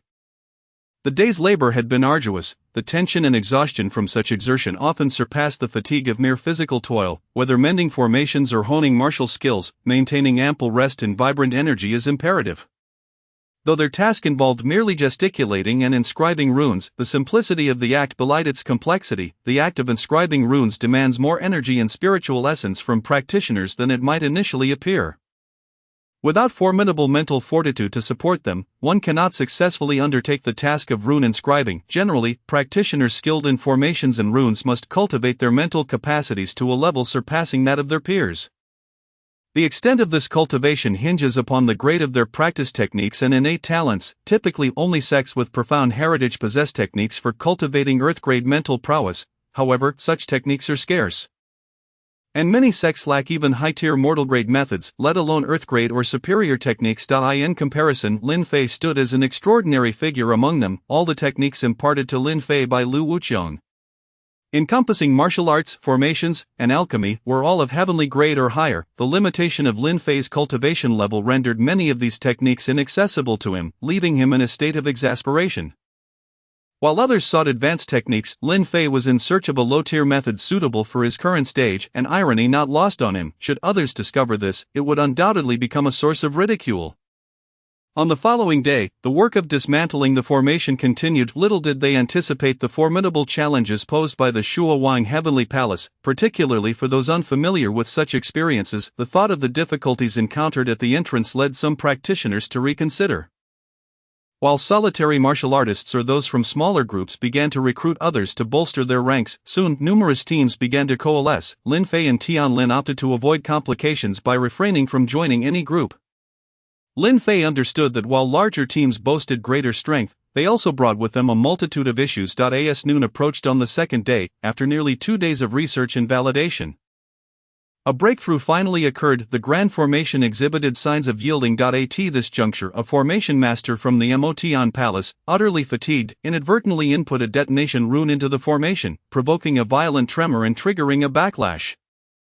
A formation master from the Divine Fire Palace, caught unawares, was grievously injured by this backlash, fortunately surviving but left with the stark reality that he might never again practice the arts. Consequently, the Divine Fire Palace and the injured practitioner demanded compensation from the Motian Palace, leading to an unresolved conflict that escalated into a fierce confrontation. Fortunately, the city lord Gao Mingyuan intervened just in time to quell the clash between the two factions, allowing the dismantling efforts to resume, narrowly averting the collapse of their endeavors. Thus, enmity was forged between the Motian Palace and the Divine Fire Palace, a matter for later discussion. 3 days passed, and as the last rune was inscribed into the formation, it began to ripple like water, followed by the sound of shattering glass as the formation disintegrated completely. With the formation breached, an unexpected occurrence elicited expressions of astonishment from all present. The 4 grand doors swung open simultaneously.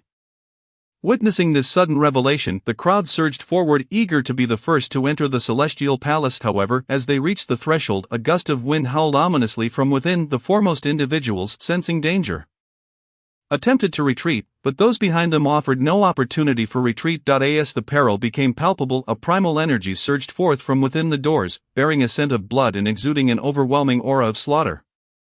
Ensnaring all who sought to enter. As if sensing the approach of doom, the crowd instinctively recoiled. Unfortunately, those at the front found no means of escape from this overwhelming force, like oil igniting in fire. Those struck by the primal energy, be they foundational cultivators, spiritual manifestations, or noble lords, had no chance to struggle, swiftly dissolving into mere piles of bones, leaving nothing behind. An atmosphere of despair spread like a plague.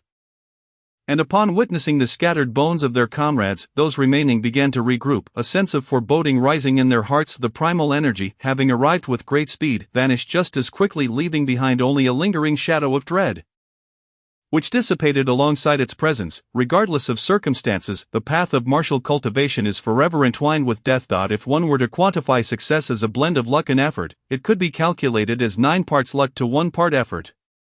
Without luck, all effort may ultimately evaporate into nothingness. Turning back to gaze upon the grand, opulent doors, an intense fervor ignited within the hearts of all, for this was the celestial palace of a great emperor.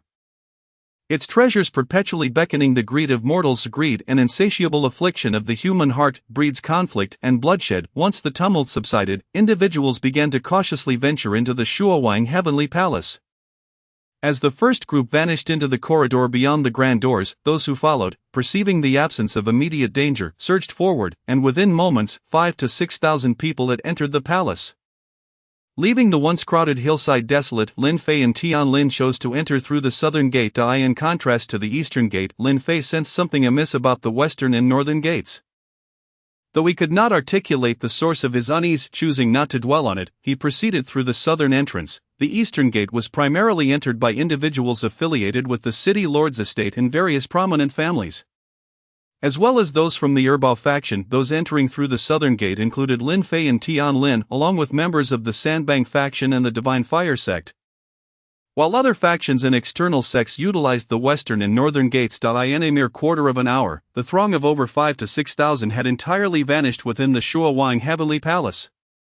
From an external vantage point, the Shuowang Heavenly Palace appeared monumental. However, it was not until Lin Fei stepped inside that he truly grasped the magnitude of its expanse. The palace was divided into 4 cardinal halls: east, south, west, and north, along with a central hall, each containing approximately 200 structures, each ranging from 3 to 5 stories high. Moreover, every structure was interconnected by covered walkways, thus the palace boasted over 1,000 rooms, supplemented by subterranean chambers and concealed secret halls, potentially totaling 2,000 to 3,000 rooms. Countless corridors and passageways interlinked these rooms, and what instilled the greatest trepidation was the uniformity of the architecture.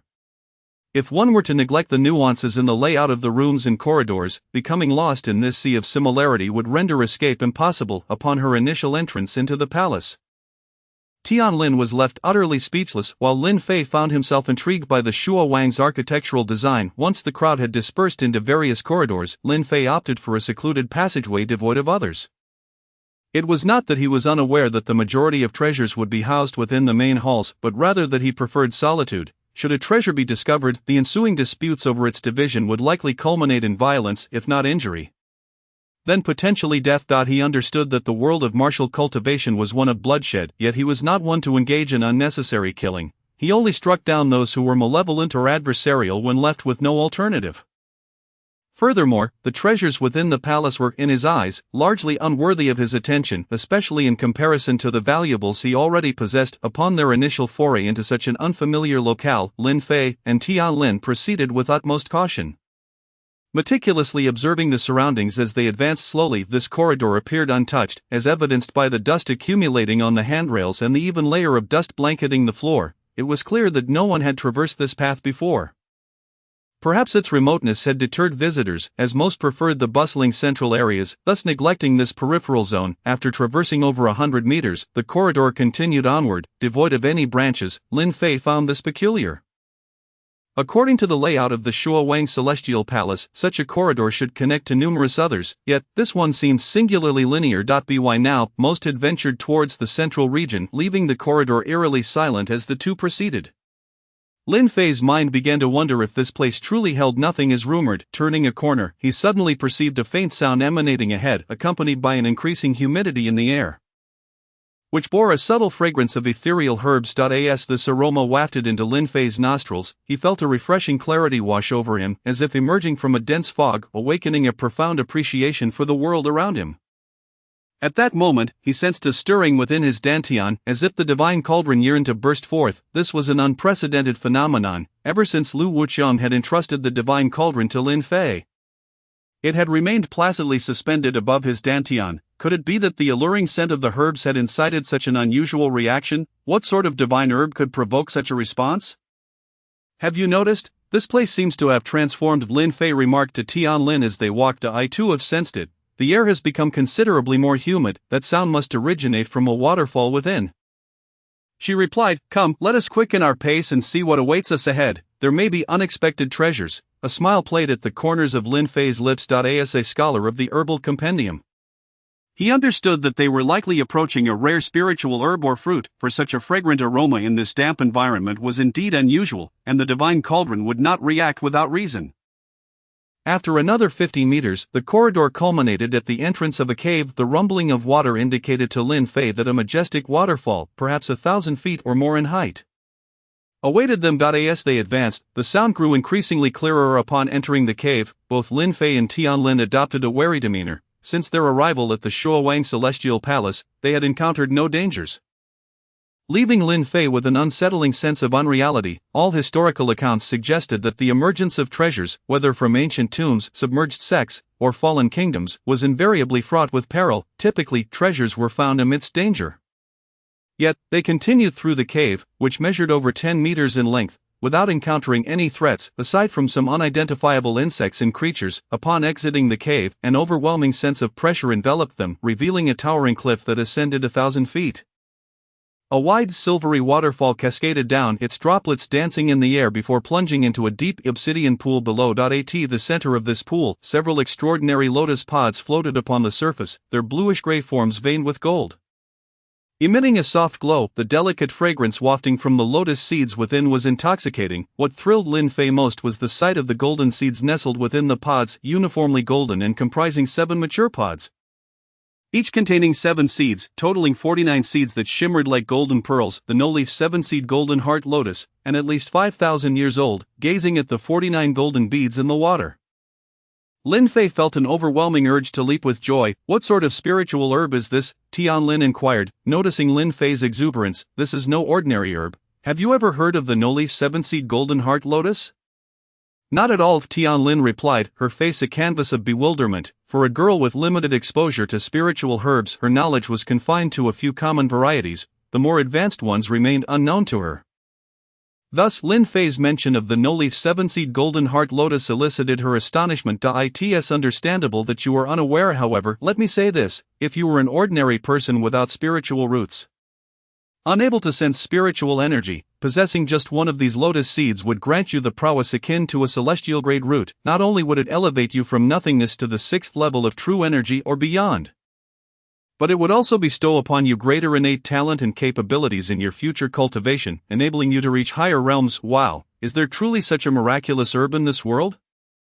Wouldn't that be defying the heavens? Tianlin exclaimed in astonishment, though she quickly covered her mouth, glancing around nervously. Her expression clearly reflected her shock, gazing at the 7 pods standing serenely in the water.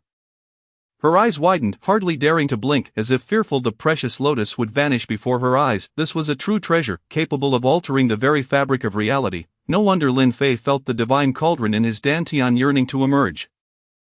It too recognized the value of this treasure, yet, considering Tianlin's presence, Lin Fei could not allow the cauldron to reveal itself. It was an artifact of immense power that could incite frenzy across the continent. He had to suppress the cauldron's urge. The herbal compendium noted that a century-old no-leaf 7-seed golden heart lotus could endow an ordinary person with the innate talent of a true celestial root, elevating them from the 1st to the 5th level of true energy or even higher. If one were at the pinnacle of the spiritual resonance realm, having struggled for years without a breakthrough, a single no-leaf 7-seed golden heart lotus would ensure an effortless transition into the noble realm. For those already at the noble realm, one lotus seed could elevate them 3 levels, reaching even greater heights. In essence, the no-leaf 7-seed golden heart lotus was a coveted treasure for all cultivators of. Furthermore, the no-leaf 7-seed golden heart lotus possessed remarkable healing properties, akin to divine elixirs. Records indicated it could not only bring the dead back to life but also restore one's spiritual consciousness and regenerate their roots, transforming an individual into an extraordinary prodigy. Such a treasure could incite torrents of bloodshed over each seed, let alone this 5,000-year-old variant. Even a fool would recognize its unparalleled worth. However, the growing conditions for the no-leaf 7-seed golden heart lotus were exceedingly stringent. Lacking leaves, it required ample spiritual energy and a tranquil environment, with temperature being a crucial factor. Moreover, time was essential. The lotus took at least 50 years to blossom, another 50 to bear fruit, and yet another 50 to mature. During this century-long period, it was imperative that no disturbances occur, for like spiritual beasts, higher-grade herbs possessed greater intelligence and preferred serene, comfortable surroundings. Some spiritual herbs even employed powerful spiritual beasts as guardians, exchanging resources for protection. Observing the 5,000-year-old no-leaf 7-seed golden heart lotuses and the enigmatic depths of the pool, Lin Fei surmised that the water likely concealed some secret. When the Shua Wang cultivated these lotuses, he must have intended to heal his grievous injuries, particularly those inflicted upon his spiritual consciousness during his ascension to the divine realm. Little did he know that before the lotuses matured, he would meet his untimely demise. A millennium passed, and the Shua Wang celestial palace faded from the continent, leaving no trace of either the Shua Wang or the no-leaf 7-seed golden heart lotus. How could Lin Fei not feel elated? Such a divine herb was indeed rare across the entire ancient Yu continent. To find 7 pods, yielding 49 seeds, was enough to drive countless individuals to madness. Yet, the pressing question remained: how could they procure these 7 pods? The entire pool spanned approximately 2,000 feet in diameter and appeared bottomless, shrouded in darkness, with nothing but the 7 lotus pods visible. How could they retrieve these pods without entering the water? Lin Fei glanced at Tian Lin, who shook her head. She had attempted to fly over, but her cultivation level rendered it impossible to bridge the distance. The flight range of the spiritual resonance realm was limited to a single breath, far from sufficient for such a span. Additionally, there was the matter of whether any of the Shua Wang's tamed beasts lurked within the waters, guarding the no-leaf 7-seed golden heart lotus. This constituted the crux of the problem. Moreover, time was of the essence. With so many people having entered, it was only a matter of time before someone stumbled upon this place. If another team were to discover them, a fierce battle would ensue. Regardless of their intentions, such a conflict would generate fluctuations in spiritual energy, attracting even more individuals. Lin Fei was determined to avoid such a chaotic scenario and resolved to find a solution promptly. After conferring with Tian Lin, they both fell into deep contemplation. Fortunately, perhaps due to the multitude of structures in the central area or the complexity of the situation, an entire day passed without anyone discovering their location, leaving only Lin Fei and Tian Lin grappling with their dilemma. As night fell, the sound of the waterfall seemed to soften considerably, while the damp air enveloped the two, imparting a certain chill. A crescent moon hung in the sky, casting a gentle and serene glow upon the world. Gazing up at the luminous orb, Lin Fei was transported to his own realm, where the moon shone just as brightly, as beautifully, and was equally beloved. He couldn't help but wonder about the fate of his parents. Returning to reality, a wave of melancholy washed over Lin Fei. What is it? A woman's intuition is often keen. And Tian Lin, noticing the shift in Lin Fei's expression, sensed that something had stirred a painful memory within him. It's nothing, just some thoughts, Lin Fei quickly replied, regaining his composure. Have you come up with any effective solutions? We must hasten our pace and devise a plan, lest we lose this precious treasure. Concern etched across Lin Fei's face. Time slipped away, minute by minute, until suddenly Lin Fei turned to gaze into the pool, then picked up a sizable stone from a corner of the corridor and hurled it towards the depths of the waterfall. Upon seeing the moon, he realized that in order to cultivate the 7-leafed 7-seed golden heart lotus, the king of the north must have isolated this place from the outside world. This implied that this realm was indeed cut off from external influences, making it difficult for outsiders to discover such a hidden paradise. Otherwise, the moon would not shine so brightly here. Being isolated meant that disturbances here would not resonate far beyond. With a resounding splash, the stone struck the water's surface, sending ripples radiating outward. The echo of the impact bounced off the canyon walls. Lingering in the air above the deep pool, Lin Fei remained vigilant, his keen eyes missing no subtle shifts on the water's surface. The minutes ticked by. Then, he felt a slight disturbance. A few bubbles rose amidst the churning water, piquing Lin Fei's alertness. It's coming. Lin Fei's intuition had not led him astray. Indeed, something lurked within the depths of the pool. Chapter 15, The Flood Dragon, Part 1. At that moment Tianlin also sensed the change in the water's surface. Her gaze fixated upon it, only then did she fully grasp Lin Fei's intentions. To stir the grasses to alert the serpent. In a situation where there was no other recourse, this was indeed the best strategy, to draw out what lay hidden in the shadows and either eliminate it or reclaim it for their own use. If all else failed, they could lure it into the open and then find a way to escape. Of course, if nothing was concealed in the water, that would be even simpler. They could just dive in and retrieve the lotus seeds directly. The agitation of the pool intensified, with a multitude of bubbles rising to the surface. Soon, the entire expanse of the water resembled a boiling pot, bubbling furiously. The quarry was about to reveal itself. Lin Fei and Tianlin stepped back a few paces, both to guard against a potential surprise attack from whatever might surface, and to avoid being struck by the massive waves that could ensue. Finally, a creature resembling a colossal serpent, adorned with white patterns upon its neck and bearing vibrant scales, erupted from the depths, its claws outstretched as it soared into the air. This dragon-like entity ascended. Its copper bell-like eyes locked onto Lin Fei and Tianlin, and from the disappointment in its gaze, it seemed to convey, "You are not my master." Lin Fei regarded the formidable creature with grave seriousness. Deducing that this must be the legendary Jiaolong, a flood dragon of the spiritual realm, though only at the initial stage it was equivalent to a mid-tier or high-tier human spirit. He pondered how the King of the North had managed to acquire this juvenile flood dragon, keeping it here to guard his precious seven-leafed, seven-seed golden heart lotus. Upon seeing the lotus, Lin Fei understood, this foolish flood dragon was unaware that its once mighty master had long since passed away, and it remained fixated on the lotus seeds, awaiting its owner's return to claim them. With this realization, Lin Fei devised a plan to see if this simple creature could be persuaded to cooperate.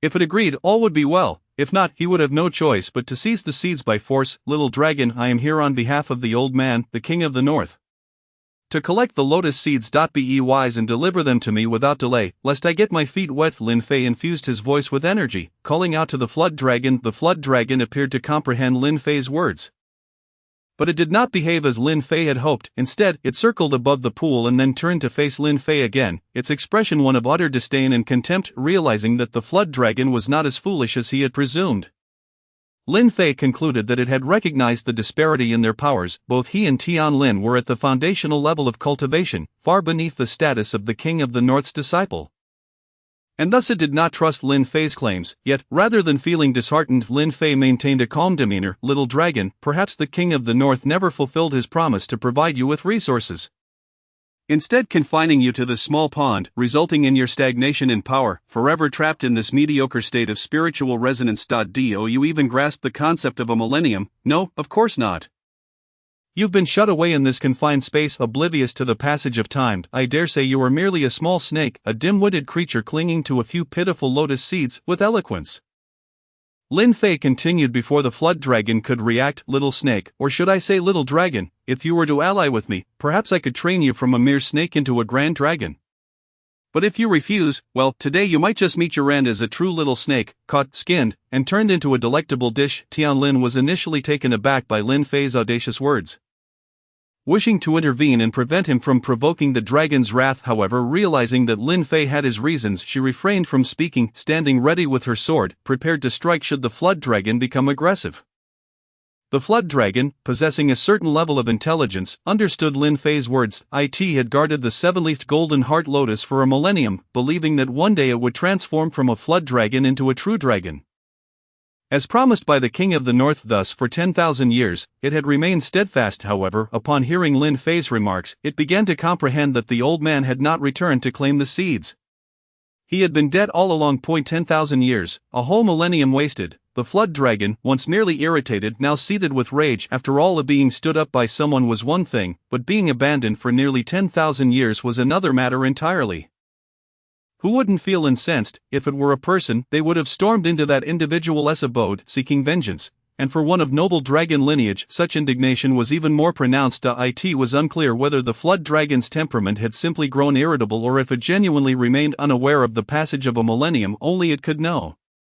In truth, it was naturally a volatile creature, and Lin Fei's words only served to stoke the flames of its fury. With a powerful sweep of its tail, Lin Fei felt a tangible force Akin to a blade of wind rushing toward him. Come on, Lin Fei was unfazed. If anything were peculiar, it would be if the flood dragon did not retaliate under these circumstances. He soared into the air to evade the dragon's assault, then launched himself again, summoning the ghostly blade that appeared in his hand, slicing through the air with a flash of black and gold. The strike split into two, radiating a brilliance akin to the sun.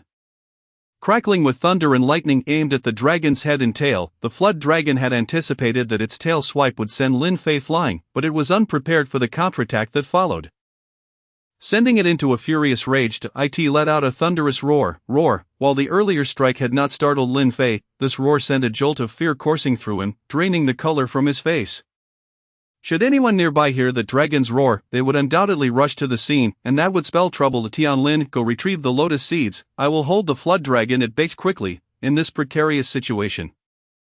Lin Fei had no time to waste. He urged Tianlin to collect the seeds while he distracted the dragon, striving to secure the lotus before anyone could arrive. Alright, but be careful not to let the dragon harm you. Tianlin cast a glance at Lin Fei and the flood dragon, both locked in a tense standoff, before leaping over the railing and diving straight into the pool. The flood dragon's expression darkened ominously, as if it could squeeze water from the very air. Do you truly think so little of me? Though I am merely a flood dragon, I am still of dragon lineage. Understanding Lin Fei and Tianlin's intentions, the flood dragon's gaze never strayed from the lotus seeds. As it saw Tianlin charging toward the pool, it surged upward, breaking free from Lin Fei's grasp, and with a swift, powerful motion, it shot straight toward Tianlin. Tianlin, watch out! Lin Fei had not anticipated the dragon's ferocity and realized too late to intervene. He could only shout a warning to Tianlin. Tianlin, hearing Lin Fei's voice, realized that the situation was far more complex than she had initially imagined. She immediately turned around, attempting to break mid-air. However, there was nothing in the sky to anchor herself to, and halting her momentum proved to be a formidable challenge. She had no choice but to channel her spiritual energy to her waist, forcibly twisting her body to divert from the trajectory towards the lotus seed, hoping to evade the dragon's strike. Humans, after all, are not like the dragon, which is inherently capable of soaring through the air. Although Tianlin was also a practitioner of the spirit manifestation realm, executing such a maneuver out of thin air, especially while she was propelling herself forward, was an arduous feat. Lin Fei could only watch helplessly as the dragon suddenly appeared before Tianlin, its powerful forepaw slamming down towards her. Despite Tianlin's attempts to adjust her direction, the dragon was too swift. Its paw struck her shoulder with a resounding crack, causing her immense pain. Tianlin was sent flying into the distance by the dragon's blow. The dragon did not relent as Tianlin soared away. It merely flicked its tail and continued its assault. As Tianlin saw the tail barreling towards her, she found herself unable to halt her momentum. A bitter realization dawning upon her, she did not expect to meet her demise here. With her vengeance still unfulfilled, overcome with desolation, she closed her eyes, surrendering to the winds of fate. Lin Fei witnessed this scene, his heart racing with urgency. Yet he understood that if he did not save Tianlin in this critical moment, she would perish beneath the dragon's tail. In a flurry of desperation, he activated his shadow flicker step, pushing it to its utmost limit. Since his breakthrough to the 7th level of Foundation Establishment, it was the first time he unleashed the shadow flicker, and he felt it was now more than twice as swift as it had been at the 6th level. With a surge of energy, Lin Fei vanished like a bolt of lightning before the dragon's eyes, which was momentarily taken aback, wondering if the ancient King of Frost had somehow regained his youth. In that fleeting instant of the dragon's pause, Lin Fei reached the space above Tianlin and stretched out his hand to pull her into his embrace, yet the dragon's tail struck first, landing another blow on Tianlin, sending her hurtling through the air. Seeing Tianlin injured once more, Lin Fei hastened after her, finally catching her just before the dragon could launch another attack. At that moment, Tianlin lay gravely wounded and unresponsive. No matter how fervently Lin Fei called her name, he was compelled to carry her to the edge of a cave, away from the dragon's reach. After a brief examination of her injuries, he found no immediate threat to her life, which eased his anxiety. He then turned his focus back to the dragon. Little serpent, it's time for you to meet your end, he bellowed, genuine fury coursing through him. While he could bear injuries to himself, the thought of harm befalling those close to him was unbearable. Though Tianlin was merely a friend he had encountered on his journey, their bond had grown akin to that of siblings. Tianlin regarded Lin Fei as a true companion, and he reciprocated that sentiment. The black ghostly blade materialized in his hand, infused with golden spiritual essence that shimmered at its tip, the blade of annihilation. For the first time, the Blade of Annihilation reappeared in Lin Fei's grasp, its terrifying golden light reminiscent of the light that heralded the end of worlds now directed at the dragon Dai in that moment. The dragon's eyes reflected the despair and fear it had felt a millennium ago when the King of Frost had stood before it, since Lin Fei had advanced to the 7th level of Foundation establishment. The Blade of Annihilation had evolved alongside him, although Lin Fei could not yet fully unleash its power. Combined with the ghostly blade and the infusion of golden energy, his strike was nothing short of astonishing. Annihilation, the most potent strike of the Blade of Annihilation, its 49 forms, each infinitely variable. Lin Fei categorized these 49 forms into 7 techniques, with Annihilation being the most formidable among them. As the golden spiritual energy coalesced into the mightiest blow, time seemed to warp, the sun and moon dimmed, and within a radius of 50 paces, the very fabric of space appeared to buckle under the pressure of the ghostly blade. All surrounding flora and fauna were uprooted as if caught in a tempest. Shattering into fragments, the air was filled with a terrifying shockwave. Lin Fei had not anticipated the sheer ferocity of his strike. After breaking through to the 7th level, the battlefield transformed into a scene of utter chaos. As the blade of light surged towards him, the dragon felt the unmistakable chill of death enveloping it. This sensation was reminiscent of the despair it had faced a millennium ago when suppressed by the King of Frost. After 10,000 years, the dragon once again confronted the specter of death. It cursed itself for its predicament, lamenting its training as a futile endeavor. If not for that wretched King of Frost, perhaps it would now be a true dragon soaring freely in the heavens. How infuriating! Was it truly destined to bow its noble head to a mere human? Must it indeed submit to a lowly Foundation establishment practitioner? No, absolutely not. As long as it triumphed, consuming the lotus seeds could catapult it to the pinnacle of power, a genuine paragon of the heavens. With this thought in mind, the dragon let out a mighty roar, unleashing a torrent of flames toward Lin Fei's oncoming blade. Little serpent, it seems I must annihilate you for you to understand that I, Lin Fei, am not to be trifled with. With a swift, lightning-fast strike, Lin Fei launched another attack at the dragon's head. Pressing in closer, the ferocious onslaught of his blade came in relentless waves, each one crashing upon the last, like a river in flood. As he engaged the dragon in close combat, the dragon's massive form struggled to evade Lin Fei's rapid attacks, while Lin Fei's Blade of Annihilation proved agile and unpredictable, forcing the dragon into evasive maneuvers. Unable to escape the edge of Lin Fei's blade, the dragon bore the marks of the ghostly blade. 1-2-10, with blood flowing from its wounds into the pool below. Lin Fei tempered his strikes, for his aim was not to slay the dragon but to subdue it, to transform it into his battle companion. With no master to guide him, he traversed this unfamiliar world alone, needing a source of power. As the dragon's wounds multiplied rapidly, within mere moments, it had become a bloodied beast. The dragon's blood stained the pool, turning the waters crimson. Helpless, the dragon attempted to evade Lin Fei's relentless strikes, but the ghostly blade clung to it like a persistent parasite.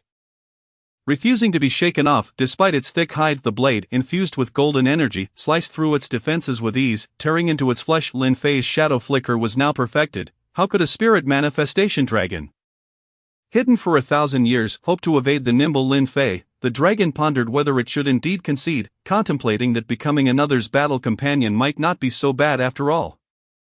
This small creature displayed such terrifying combat prowess at the Foundation establishment level. If it were to grow, it might one day rival the King of Frost, commanding respect above all. Yet, the dragon retained a glimmer of hope: the lotus seeds.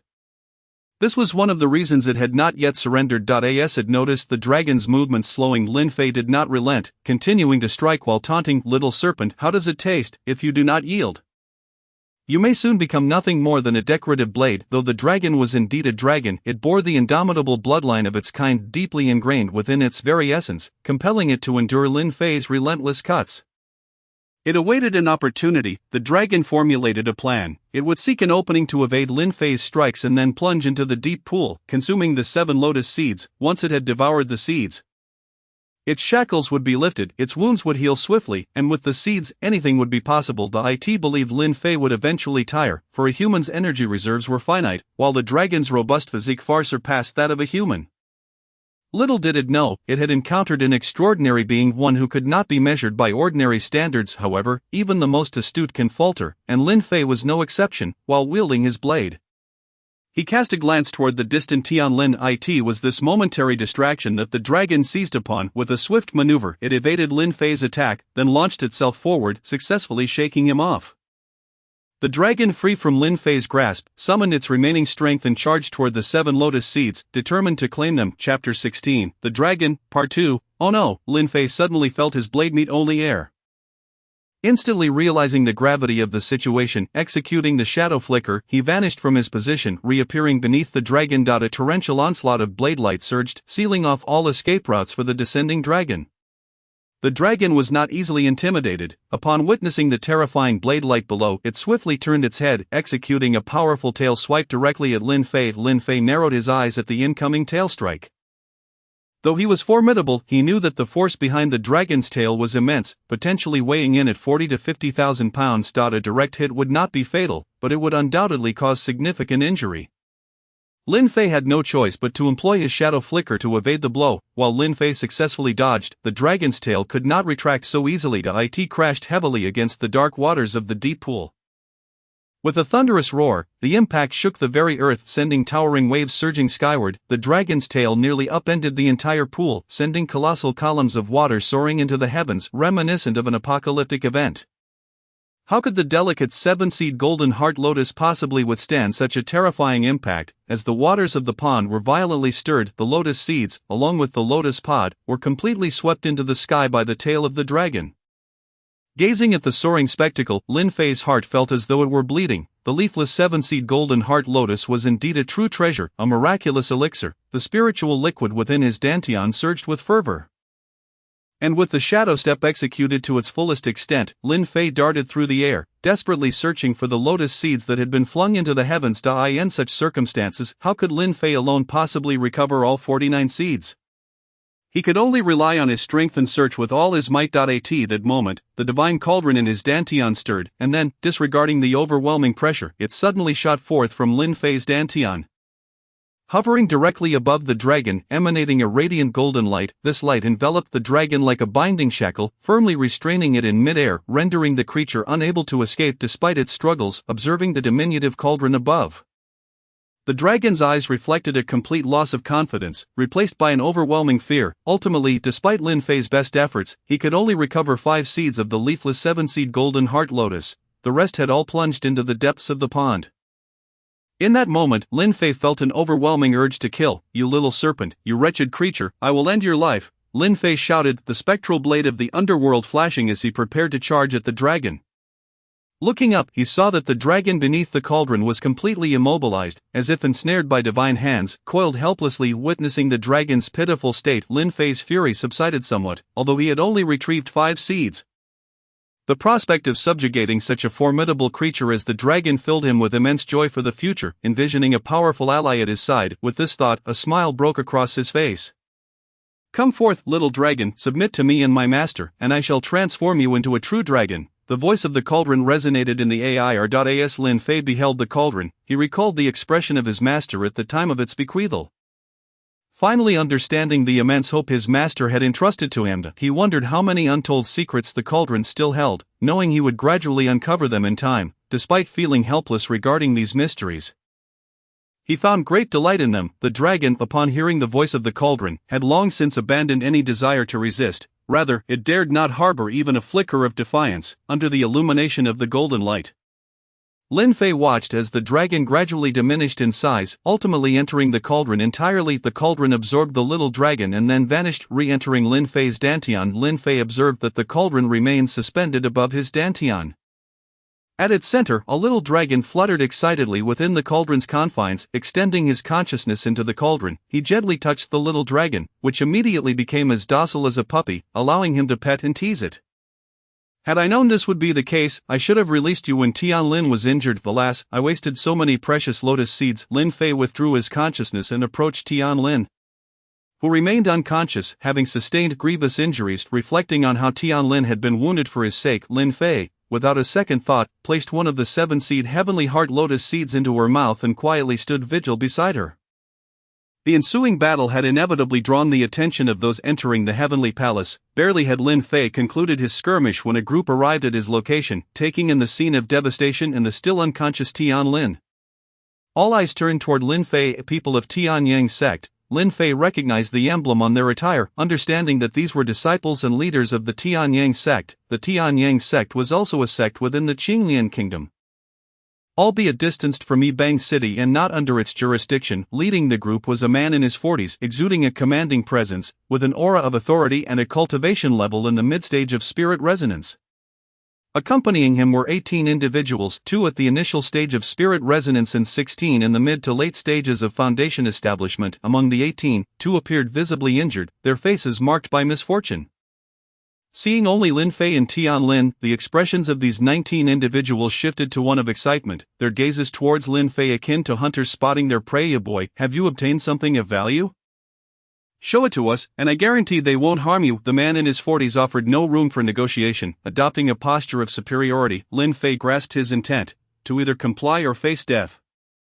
At that moment, Tian Lin had begun to benefit from the lotus seed. Lin Fei estimated that if she could absorb 50% of its medicinal power, not only would her injuries heal completely, but she could also advance from the initial stage to the mid-stage of spirit resonance, thus gaining the ability to protect herself. At that point, he would no longer need to be overly concerned about her safety.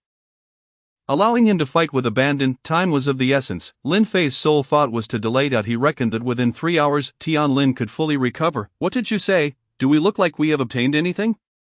Lin Fei gazed at the man, then at Tian Lin, his expression a mixture of pity and helplessness, as if to convey, look at us. We are in this state, what could we possibly have gained? I refuse to believe you haven't acquired anything. I can distinctly smell the scent of spiritual herbs here. Did you not obtain any precious spiritual herbs from this pond? Clearly the middle-aged man was seasoned and not easily swayed by superficial claims. He circled Lin Fei and Tian Lin, scrutinizing the deep pond and the surrounding destruction, his brow furrowed slightly, only to soon relax again. One at the initial stage of spirit resonance and another at foundation establishment. And both are gravely injured. Therefore, you must have fought against a spirit resonance or mid-stage spirit resonance opponent. Could there be a python or dragon lurking in these depths? The middle-aged man looked at Lin Fei, seemingly awaiting his confirmation. I wouldn't know. When we arrived here, we indeed saw a beautiful lotus flower in the water. My companion, a girl, loves beauty, and seeing no one around, she thought to pluck the flower and wear it on her head. Hoping to make the trip worthwhile, however, unexpectedly, a creature that was neither snake nor dragon emerged from the pond and devoured the lotus in one bite. Lin Fei swallowed hard and continued, seeing this, my companion was incensed and drew her sword to confront the beast, but it was far too powerful and severely injured her before diving back into the depths. He gestured toward Tian Lin, whose bones were visibly shattered, lamenting the lack of medicinal pills to aid in her recovery. As Lin Fei spoke, his eyes brimmed with sorrow and regret. After hearing Lin Fei's account, the middle-aged man appeared contemplative as he surveyed the pond. Seemingly convinced by Lin Fei's words, he then addressed his subordinates, saying, Zheng Tianmen Li Fugui, you two go create some commotion in the pond, make sure it's loud enough for the rest of you, keep watch around, and alert me immediately if anything changes. Yes, Elder Jiang. Upon receiving Elder Zhang's orders, the disciples promptly set to work. Soon Zheng Tianmen and Li Fugui returned with 2 enormous tree trunks, relentlessly splashing the pond's waters, sending waves crashing. However, no matter how they stirred the water, it remained utterly still, not even a single bubble rising to the surface. Sensing deception, the disciples wore expressions of confusion, casting glances at Elder Jiang. The elder too sensed something amiss, yet upon observing Lin Fei and Tian Lin's cultivation levels, he deemed it unlikely they would dare deceive him. Thus Elder Jiang shouted to his disciples, keep at it, I refuse to believe it won't surface. Clearly Elder Jiang was convinced that something formidable lurked within the pond. Otherwise Lin Fei and Tian Lin wouldn't have been so grievously injured. He believed the dragon must have consumed the lotus flower and was in the process of refining it. Moreover, a dragon would weigh at least several thousand pounds. Its absence was perplexing. According to reason, a dragon could not simply hide without being detected unless it were a noble or a formidable being defying the heavens. Otherwise, a foundation establishment practitioner like Lin Fei or a spirit resonance practitioner like Tian Lin wouldn't possess the capability to conceal it.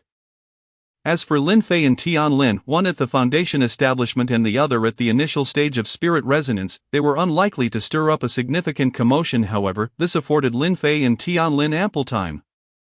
After consuming the lotus seed, the bizarre spiritual energy of the 7-seed golden heart lotus swiftly filled Tian Lin's dantian. While a gentle warmth began to circulate within her meridians, she felt her wounds and shattered bones melding together, becoming more resilient. With the energy of the lotus seeds continuously releasing, Tian Lin's meridians expanded and extended, and previously blocked or untraversed pathways began to rupture and connect. Her cultivation soared from the first stage of spirit resonance to the second. Then to the third die. In no time, Tianlin's cultivation reached the sixth stage of spirit resonance, firmly stabilizing at that level. 4 hours had elapsed, and Tianlin had only refined 80% of the lotus seed. Her cultivation reaching the sixth level of spiritual resonance and stabilizing at that level, her meridians had been expanded to an astonishing degree, and now her spiritual energy flowed at a speed more than 50 times faster than before.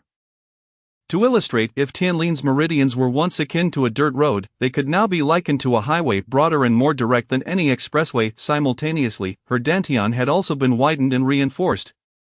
Now twice its original capacity, this larger dantian could store more spiritual energy, enabling prolonged and more intense battles. Though her dantian was not as extraordinary as Lin Fei's, it could be said that she was invincible among her peers. A single golden heart lotus seed had set Tianlin's future martial journey on a path to success. One might wonder if it is not a travesty, should others discover that Lin Fei possessed 4 such lotus seeds. It would undoubtedly incite a world-shaking battle for the lotuses. After nearly a day of commotion, regardless of how the disciples of Tianyang's sect stirred the waters, the pond remained undisturbed, save for the ripples they created. With such a prolonged silence and chaos failing to provoke the lurking dragon, Elder Jiang could no longer remain seated. He approached Lin Fei directly, his expression resembling a stormy sky, dark and forbidding. It seemed that neither of the two had spoken the truth. Perhaps they had concealed something. It would be best for them to confess, or else he would not hesitate to be unkind. You, an elder of Tianyang's sect, come here with such arrogance. I have honestly shared everything with you, yet you accuse me of deceit. The dragon residing in this pond was nurtured by the old king of Shu. And if you cannot dislodge it, should that be blamed on me, that is a reflection of your own inadequacy. Lin Fei was not one to be trifled with. Upon witnessing Elder Zhang's intimidating demeanor, he offered no kind words in return. He estimated that Tianlin would soon be fully recovered, her cultivation stabilized, which allowed him to relax. As long as Tianlin was unharmed, he feared nothing. His own cultivation had broken through to the 7th level of foundation establishment. And with the combination of the ghostly blade and the blade of destruction, he believed he could face Elder Jiang without trepidation. Particularly, with Tianlin at the 6th level of spiritual resonance, she should have no trouble dealing with Elder Jiang's subordinates. Child, do not think I am hesitant to take action against you. In this heavenly palace, the death of 1 or 2 individuals is of no concern to anyone. Moreover, you two are neither affiliated with a sect nor a faction, so no one will come to your aid. Therefore, it is in your best interest to disclose everything honestly, or I shall ensure you regret ever crossing my path. Elder Zhang's gaze was filled with disdain and dominance, akin to a deity wielding power over life and death. Do not frighten anyone. The outcome is uncertain. If forced, even a cornered dog may leap over a wall, let alone a human. To Elder Zhang's disappointment, his threats bore no fruit, as Lin Fei remained unperturbed, a defiance evident in his demeanor that only deepened Zhang's displeasure. At that moment, 2 disciples tasked with stirring the pond approached Elder Jiang. Looking quite aggrieved, having exhausted all their methods without success. Elder, could it be that these 2 have deceived us? We have truly done our utmost. Zhang Tianmin lamented, his face full of grievance. Rest for a moment and observe if there are any changes in the pond. I will handle their matter, you need not worry. Elder Jiang snapped, his frustration mounting as he had gained nothing from Lin Fei. He shot a fierce glance at the 2 disciples, causing them to retreat in fear. Elder Jiang then returned to Lin Fei, his eyes fixed intently upon him, as if searching for something hidden. However, to his dismay, Lin Fei revealed nothing, no intense fluctuations of spiritual energy, no scent of spiritual herbs, nor even a decent weapon. Yet, Lin Fei's nonchalant expression seemed to convey, "This is who I am. What can you do about it?" Just then, one of the Tianyang sect disciples responsible for the perimeter search appeared to have made a discovery and called Elder Jiang over. Shortly thereafter, Jiang stood before Lin Fei again, holding a small piece of lotus pod. Upon seeing the lotus pod, Lin Fei's heart skipped a beat, a flicker of concern crossing his face before he quickly regained his composure. A single lotus pod did not signify much, he reasoned. After all, Elder Jiang had never seen the leafless 7-seed golden heart lotus. How could he ascertain the origin of this pod, by the time he realized the truth? It would be too late. With that thought, a barely perceptible smile crossed Lin Fei's lips. "Young one, I knew you were not being truthful. Look at this, could it not be the pod of that lotus? Should you not confess now?" At that moment, Elder Zhang's face darkened ominously, as if he could squeeze water from it. The sensation of having been deceived was decidedly unpleasant, particularly as a mid-tier spiritual resonance practitioner. Being duped by a mid-tier foundation establishment practitioner was a significant disparity. Should word of this reach others, they would ridicule him for being easily fooled, leaving him a source of embarrassment. His face burned with humiliation. A feeling akin to a slap in the face. Did I not say that the lotus was consumed by the dragon or python in the pond, which then submerged into the depths and never resurfaced? Must I repeat myself? Lin Fei not only refused to offer Elder Jiang any courtesy but also wore an expression of disdain, as if to reproach Elder Jiang and his 19 disciples for their incompetence. Tianlin was still refining the energy from the lotus seed. This injury had paradoxically benefited her, significantly enhancing her cultivation and physical prowess to new heights. One might say that this single leafless 7-seed heavenly heart lotus had completely transformed Tianlin. Tianlin had overheard the conversation between Lin Fei and Elder Jiang. However, she was at a critical juncture. She had complete faith in Lin Fei's extraordinary intellect to handle Elder Jiang, thus she feigned severe injury. Her expression contorted with pain, seemingly oblivious to their discourse. Elder Jiang had reached the brink of explosion, his face a kaleidoscope of colors, continuously twisting and contorting. Even the slightest spark could ignite his fury. He was uncertain whether to trust the young man before him, yet he suppressed his anger, glaring fiercely at Lin Fei. Little creature, this is your last chance to negotiate. You had best hand over the spiritual herbs you possess, or you know the consequences. Old fool, believe what you will. I have divulged everything I know. Besides, I am under no obligation to share anything with you, and do not regard me with such eyes. Not everyone fears you. What are you exactly? Lin Fei's patience had worn thin. Since Elder Jiang disrespected him, he felt no need to extend respect in return. As the saying goes, water from a well does not offend water from a river. If he could retaliate, he would do so without hesitation. Someone incapacitate these two beasts and seize everything they possess. Elder Jiang finally erupted. With a gesture, 18 disciples surrounded Lin Fei and Tianlin, the two disciples responsible for stirring the pond.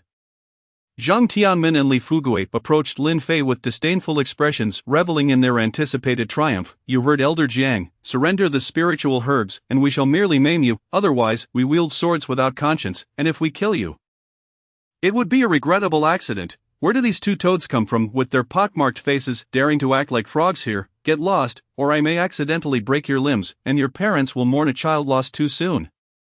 For such early-stage spiritual resonance practitioners, Lin Fei could crush them with a single hand, let alone those whose foundations were feeble, built upon the flimsy support of elixirs. Seems you are seeking death. And do not say we did not warn you. Zhang Tianmin's confidence faltered as he faced Lin Fei, his previous bravado evaporating. Zhang Tianmin, Li Fugui, what are you doing? Move. Elder Jiang, observing their hesitation, grew furious. Die, little beast. Zhang Tianmin and Li Fugui, confident in their spiritual resonance cultivation, believed they could easily dispatch a mere foundation establishment practitioner. Without further ado, they swung their swords toward Lin Fei's neck. The other, seeing his companion strike, followed suit. In an instant, the sky darkened with the force of their combined attack. Though their foundations were not exceptional, they were still spiritual resonance practitioners. Spiritual energy surged to its zenith, swirling around the sword tips, the air crackling with energy as the space trembled violently in response to their strikes. A tiger may not roar, yet you shall see what a true tiger is capable of, as Lin Fei observed the sword tips of the two assailants piercing towards his chest from either side. He rose to his feet, his eyes narrowing slightly. In his hand, the spectral knife, having materialized unbeknownst to him, now pulsated with ethereal energy, resembling a black blade adorned with golden rays that danced ominously. The sword tips loomed larger, poised to penetrate Lin Fei's body, eliciting a surge of delight within the hearts of the attackers. Yet, Lin Fei merely smiled faintly, pivoting his body to execute the shadow step technique. And in an instant, the disciples of Tianyang's sect beheld their swords pass entirely through Lin Fei's form. He's dead. They exchanged knowing glances, grinning in triumph. Be ye cautious. At that moment, Elder Jiang sensed something amiss and bellowed a warning to his disciples. Swinging his sword towards Lin Fei's direction, old fool, your opponent is me. Tianlin, fully recovered, had been waiting for this moment. Witnessing Elder Jiang's charge toward Lin Fei, she too brandished her sword to intercept him. Very well, if you seek death, I shall oblige. Elder Jiang, infuriated by the audacity of the young girl daring to obstruct him, redirected his wrath entirely upon Tianlin. Die, you little brat. True to his reputation as a seasoned master with years of experience in the spirit manifestation realm, Elder Jiang's swordplay was both cunning and unpredictable. Observing the unconventional angles and force behind Elder Jiang's strikes, Tianlin realized she faced a formidable adversary and dared not underestimate him. Swiftly she countered. Raising her sword to protect herself, Elder Jiang wielded a high-grade mundane sword, and with his mastery of the renowned rainfall sword technique, upon the deployment of his attack, the skies darkened, thunder rumbling as raindrops surged towards Tianlin. As Elder Zhang's spiritual energy intensified, the raindrops thickened, and the most insidious element lay hidden within the deluge, the true nature of his sword strikes concealed amidst the downpour, rendering them nearly indefensible. Though Tianlin had just entered the 6th level of the spirit manifestation realm, she had immersed herself in its intricacies for many years, hampered only by a lack of resources that stymied her advancement. Her own signature technique, the flying flower sword technique, albeit of lower grade, was a high-tier mundane sword technique upon which she had also honed her skills for years, thus she adeptly navigated the storm of Elder Zhang's assault. Quickly extricating herself from his onslaught, now both wielders stood at the same level, and their swordsmanship was comparable, leading to an intense stalemate. Meanwhile, Lin Fei's sudden disappearance and Elder Zhang's urgent warning startled the two junior disciples at the initial stage of spirit manifestation. Upon hearing Elder Zhang's voice, they hurriedly attempted to defend themselves, but alas, they were a moment too late. Lin Fei was no Tianlin, with his extraordinary prowess and the formidable knife technique coupled with his spiritual energy. No ordinary spirit manifestation practitioner could stand against him. Before the two disciples could even comprehend the situation, Lin Fei's blade struck Zhang Tianmin with tremendous force. The sound of shattering bones echoed as Zhang was sent flying like a cannonball, crashing heavily onto the distant corridor, unable to rise again. One strike, and a disciple at the spirit manifestation level was eliminated, leaving all present in utter shock, particularly Elder Jiang, who was engaged in a fierce duel with Tianlin. His eyes wide with disbelief. Everyone, let us join forces and eliminate this scoundrel. Just as Li Fugui prepared to strike, panic surged through him, beads of sweat pouring down his brow. In his distress, he called out for his companions. Upon hearing his plea, all the disciples surged forward, swords drawn, creating a cacophony of clashing steel amidst a chaotic battlefield. The sharp sounds of metal colliding reverberated through the air, causing the very space to tremble. Boom, boom. Two more disciples fell, their bones fracturing under Lin Fei's relentless assault, rendered incapable of rising again. Witnessing the casualties, Elder Zhang's heart raced with panic. It dawned on him that they had encountered a formidable foe. Should the battle continue, his 18 disciples would soon face annihilation, unable to return to their sect. Yet, to withdraw now would be a disgrace, as 3 spirit manifestation and 16 foundation establishment practitioners found themselves bested by 1 spirit manifestation and 1 foundation establishment warrior. This was utterly unbecoming of Elder Zhang's character, and word of their defeat would certainly become a laughingstock. Engaged in a fierce struggle with Tianlin, he found himself unable to break free to assist his disciples. Desperate, he hoped they could endure a little longer until he could find an opening. Would reality align with his wishes? Seizing the moment of Elder Jiang's distraction, Tianlin executed the flying flower and falling leaves technique. Her sword tip grazing Elder Zhang's shoulder, inflicting immense pain. Elder Jiang quickly fell back, his sword raised defensively against Tianlin. Clang! The ferocious sword energy erupted in all directions, forcing both combatants to retreat hastily. Tianlin retreated a full 10 paces while Elder Jiang fell back 6. Stunned, he pondered how she had seemingly advanced from the initial stage of spirit manifestation to the 6th level in such a short time. If this were the case, how could he possibly continue the fight? Moreover, there was still that monstrous foundation establishment practitioner to contend with. Elder Jiang began to feel fear creeping into his heart. Since entering the Heavenly Palace, he had gained nothing and now risked losing lives. Returning to Tianyang's sect would be impossible. Boom! Another disciple was struck down, crashing heavily to the ground. Unable to rise, Elder Zhang's heart bled as his complexion shifted from green to white. Turmoil surging within him, this was the most humiliating battle of his illustrious career. If it continued, defeat was inevitable. Realizing this, his confidence in continuing the fight against Lin Fei and Tianlin dissipated. He quickly shouted to his disciples, "Cease fighting, fall back and protect the injured, return the way we came, do not linger." With that, he swiftly disengaged from Tianlin and rushed to the front lines. Addressing Lin Fei with a bow, "My young friend, I sincerely apologize for our earlier offenses. We failed to recognize your prowess. Here is 100 mid-grade spiritual stones as a token of our sincerity. An acknowledgement of our transgressions. Should you ever find yourselves in Tianyang's sect, do not hesitate to call upon us. We shall assist you with all our might." By this time, Tianlin had joined Lin Fei's side. Casting a concerned glance at him, relieved to see he was unharmed, Lin Fei had not wished for such an altercation, hence he had refrained from lethal force, realizing that had he done so, the outcome would have been far grimmer.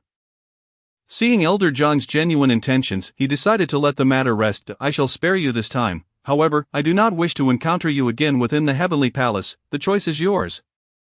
Tian Lin, now transformed from the girl she once was, stood at the 6th level of spirit manifestation, her extraordinary talent allowing her to command respect even within the realms of the ancient Shadow Continent. Very well, we shall remember this. From this moment, we withdraw. Elder Jiang, stripped of the arrogance he had once exuded, now exemplified the fickleness of human nature. Lin Fei remained silent, understanding that if the fighting persisted, many lives would be lost. They had all come seeking treasure, and there was no need for unnecessary conflict. He had arrived in this realm alone and preferred not to make numerous enemies, as it would only complicate his future endeavors. Thus, with the adversaries kneeling before him, he saw no reason to drive them to desperation. Such actions would yield no benefit for either party, especially considering Elder Jiang's stature as an experienced master of the 6th level of spirit manifestation, who had inadvertently fallen to Tian Lin due to the necessity of maintaining his position. If they were to engage in a life-or-death struggle, though Lin Fei might narrowly triumph, it would inevitably lead to mutual devastation.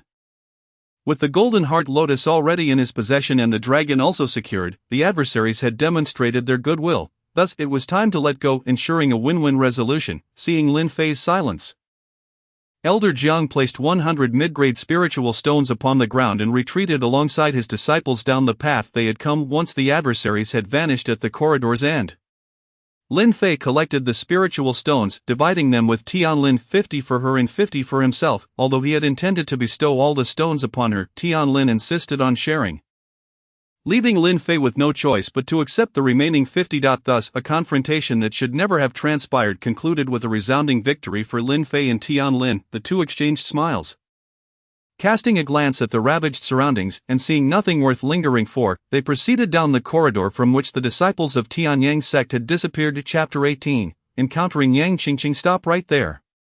Little brat, save your breath, you can't escape. Brothers, capture that little girl. Tonight, we shall all enjoy her company. Ha, I found the treasure first. Why should I share it with you? Don't push your luck. When my master arrives, you will learn the consequences of your folly, the girl exclaimed as she ran, her voice betraying her exhaustion from fleeing for so long. Who is your master? Don't think we are oblivious. There is no such person.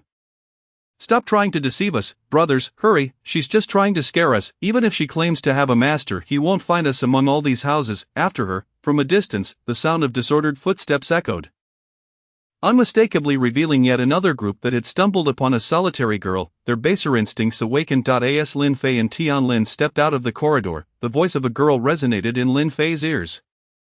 That voice was so familiar. Who could it be? Lin Fei felt as though he had heard it somewhere before.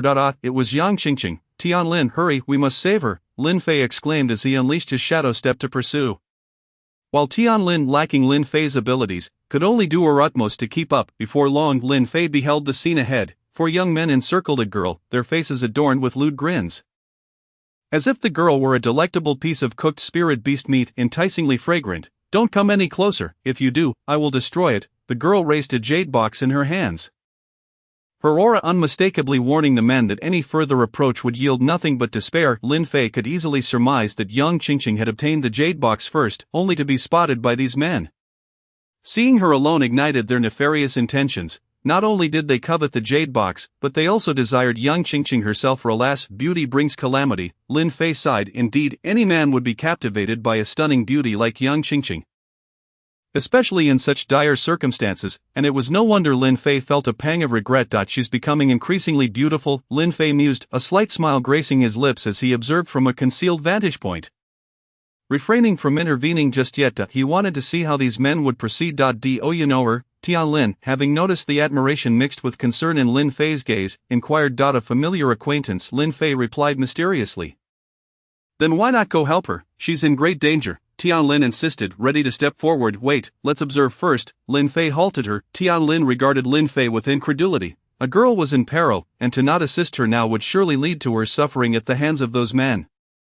Lin Fei seemed to grasp Tian Lin's thoughts and said, It's fine, I merely wish to see what she has learned from her master these past few days. Tian Lin fell silent, casting Lin Fei a disapproving glance, as if to say he'd regret his inaction later. The 4 young men surrounded the girl, with the leader being at the initial stage of spirit resonance, while the other 3 ranged from 6th to 7th level of foundation establishment.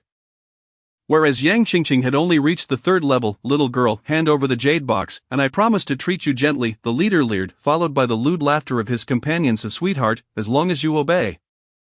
I guarantee you'll experience both ecstasy and torment. Come now. The crude remarks echoed through the clearing as Tian Lin's anger flared, but Lin Fei restrained her from rushing in. He noted the palpable fury on her face.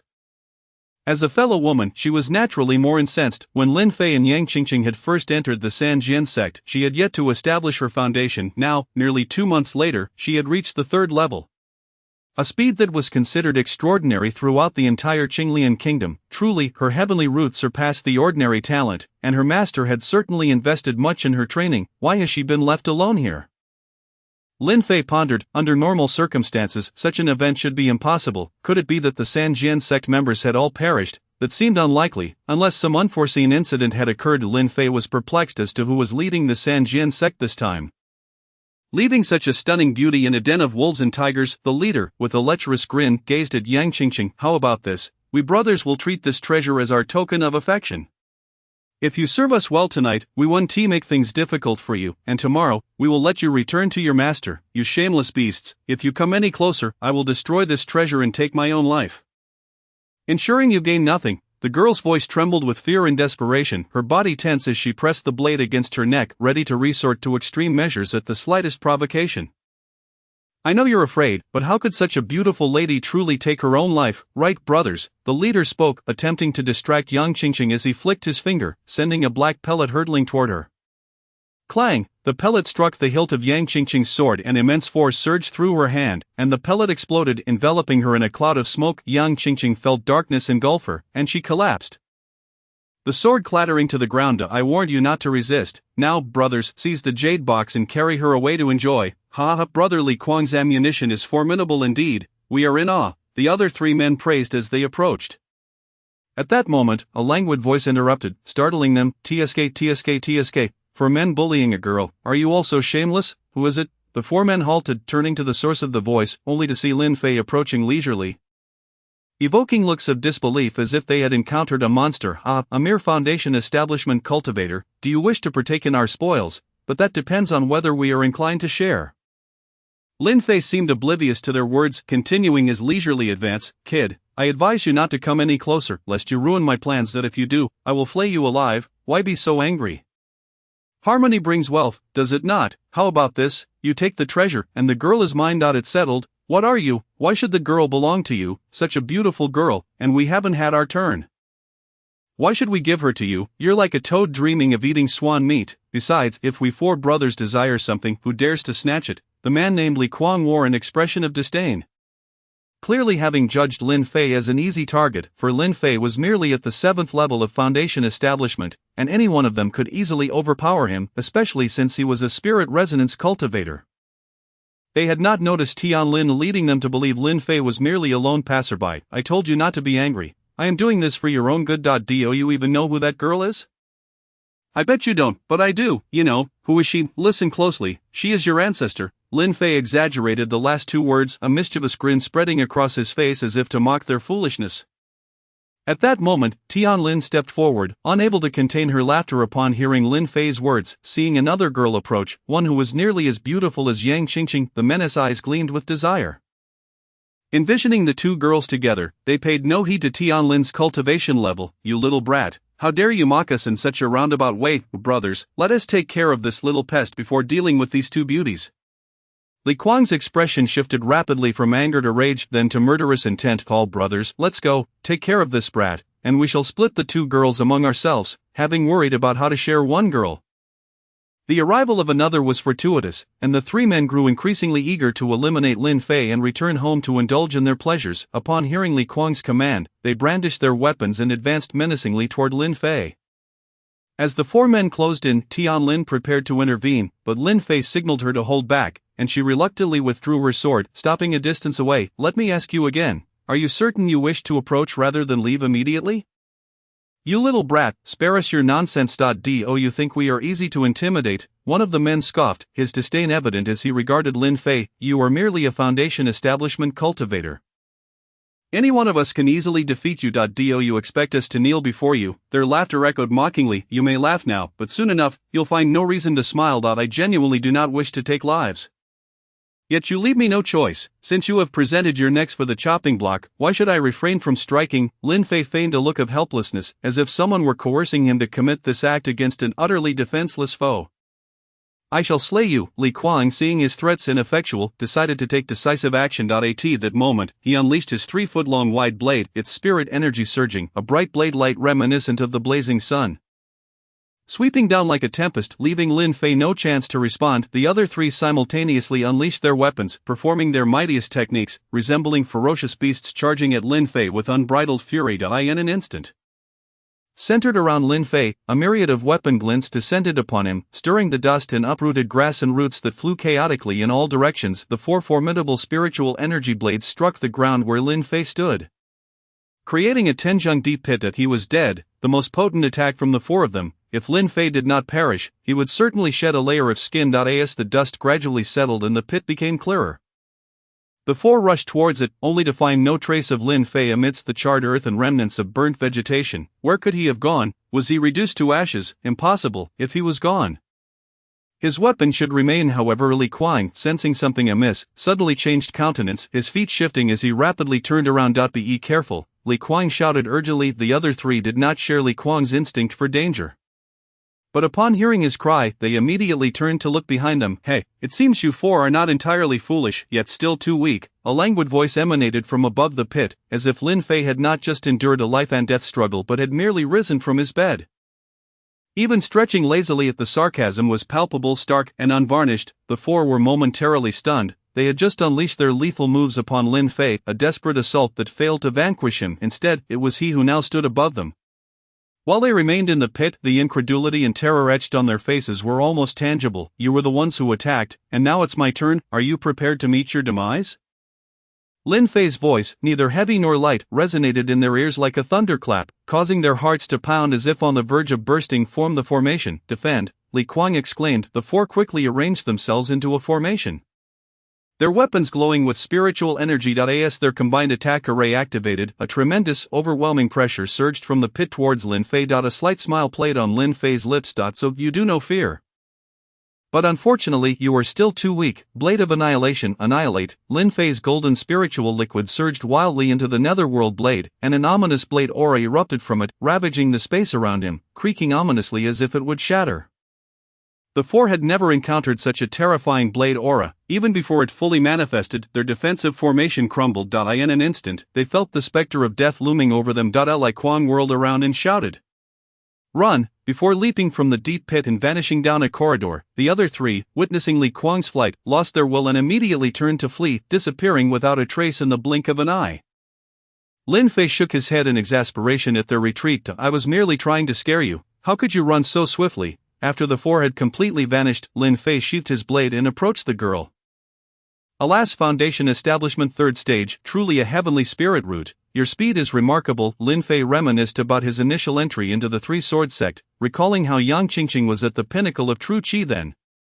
And now she had reached the Foundation Establishment 3rd Stage in just over 2 months. Such talent was undeniably extraordinary. A smile graced Lin Fei's face. It seemed Elder Jiang had indeed invested significantly.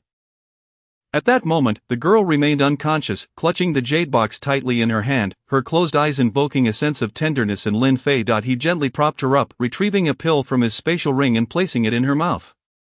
Soon, she awakened. "Stay away, or I will die before your eyes." Without even opening her eyes, the girl raised her hand as if to slash at her neck. "It's alright, lower your hand." Yang Qingqing. Lin Fei's face lit up with a relaxed smile as he gazed at the girl before him. She was the first girl he had encountered upon entering this realm, and his first friend. He had not anticipated encountering her again in such circumstances after joining the 3-Sword sect.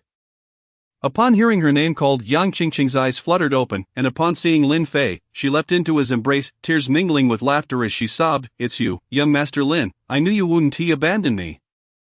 Just as Lin Fei reached out to stroke Yang Qingqing's hair, Tian Lin deliberately cleared her throat. Ahem. Lin Fei quickly withdrew his hand, casting a glance at Tian Lin, his face flushing momentarily before returning to normal.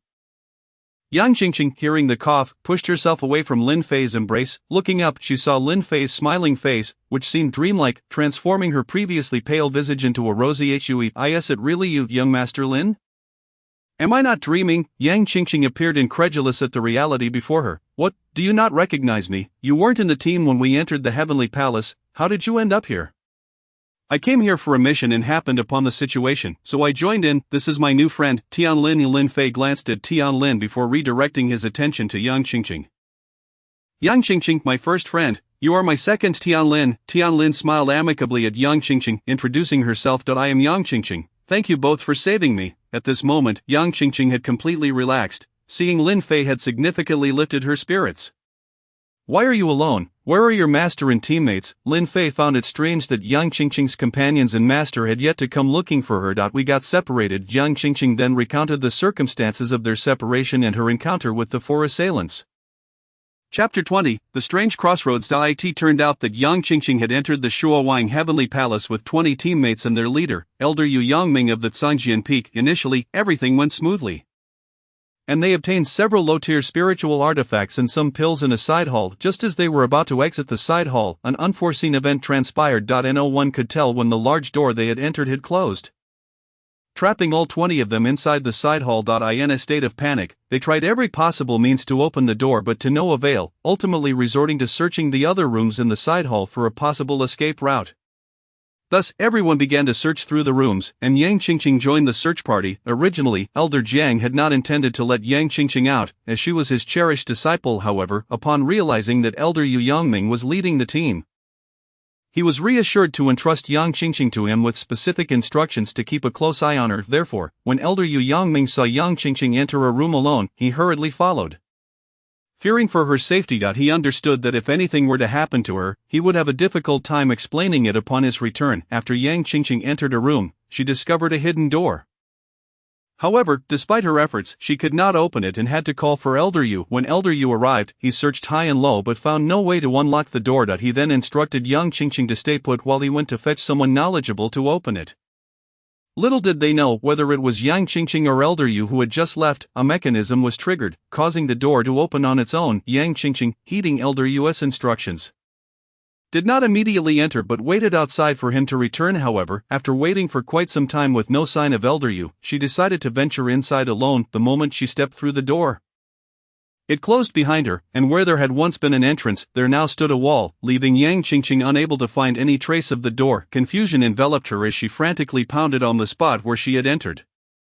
But no matter how hard she struck, it was merely a solid wall of dark gold stone exuding a faint azure-black glow, utterly unyielding. With no other options, Yang Qingqing began to explore the room she had entered. Unexpectedly discovering a jade box, uncertain of what lay within, she assumed that anything found in the Shuowang Heavenly Palace must be a treasure, so she picked up the box, preparing to leave. At that moment, 4 individuals entered through a nearby door. Noticing Yang Qingqing and the item she held, the 4 glanced around, saw no one else, and their malicious intentions surfaced. They sought to capture Yang Qingqing and seize the object in her possession. Upon realizing their intent, Yang Qingqing refused to surrender, clutching the item and fleeing, which led to the scene Lin Fei had witnessed. After Yang Qingqing finished her tale, she handed the jade box to Lin Fei, who examined it closely. The box was adorned with tadpole-like runes, each appearing almost alive. Touching them caused the runes to shift into different forms. Moreover, Lin Fei noticed a layer of restrictions beneath the runes, indicating that the jade box was secured by 2 separate formations. Unless the runes and formations were broken, even if opened, the contents within would be destroyed. What a curious and wondrous object! What could this place be? To warrant such layers of sealing, Lin Fei's curiosity piqued. His hands itched to explore the box's contents. However, with Tianlin present, there were some things he preferred to keep from her knowledge. You should keep it safe. Who knows, it might be a genuine treasure. Lin Fei returned the items to Yang Qingqing, who then stowed them away in her spatial ring. Now that you cannot find anyone else, why not accompany me and Tianlin? We can always return once we locate others. Lin Fei could not possibly allow Yang Qingqing to wander alone in the Heavenly Palace, having encountered trouble this time due to Rao Xing crossing paths with him. Such fortunate encounters may not occur again. Not if anything were to happen to Yang Qingqing in the Heavenly Palace, it would become a lifelong regret for Lin Fei. Very well, I shall follow you for now. But this will surely trouble you, young Master Lin. Yang Qingqing was elated by Lin Fei's words. During her time at the Three Swords sect, she had frequently wished to seek Lin Fei, but her master had always intervened. Now that they had met, her heart swelled with joy. You know, I am not fond of pleasantries. You may accompany us. Having acquired the lotus seeds and encountered Yang Qingqing here, Lin Fei felt quite pleased. The trio rested for a moment, surveying their surroundings. Lin Fei estimated that they had reached the edge of the central hall. He mused that since they had come this far, they should venture into the central hall. After confirming with Tianlin and Yang Qingqing, who had no objections, the three set off towards the central hall. They walked along a long corridor stretching from east to west, with Lin Fei leading, Yang Qingqing in the middle, and Tianlin bringing up the rear. Their pace was neither hurried nor slow, moving along like a school of fish. The corridor twisted like the branches of a tree, continuously changing direction as they advanced. They had no idea how long the corridor truly was, but based on their orientation, Lin Fei was confident that its end would lead towards the central hall. Occasionally they encountered other treasure seekers, all hurrying like Lin Fei and his companions. Judging by their expressions, it seemed none had discovered anything valuable. Lin Fei held steadfast to a principle: if others did not provoke him, he would not provoke them. Thus, when they brushed past each other, there were no grievances or enmities. Sometimes, when others cast unfriendly glances, Lin Fei remained unfazed, merely smiling it off, not allowing it to trouble him. The corridor continued forward, gradually narrowing. From the hurried faces of those passing by, Lin Fei surmised that the heavenly palace was not particularly welcoming. Some individuals bore injuries, the cause of which could be either traps or conflicts with others.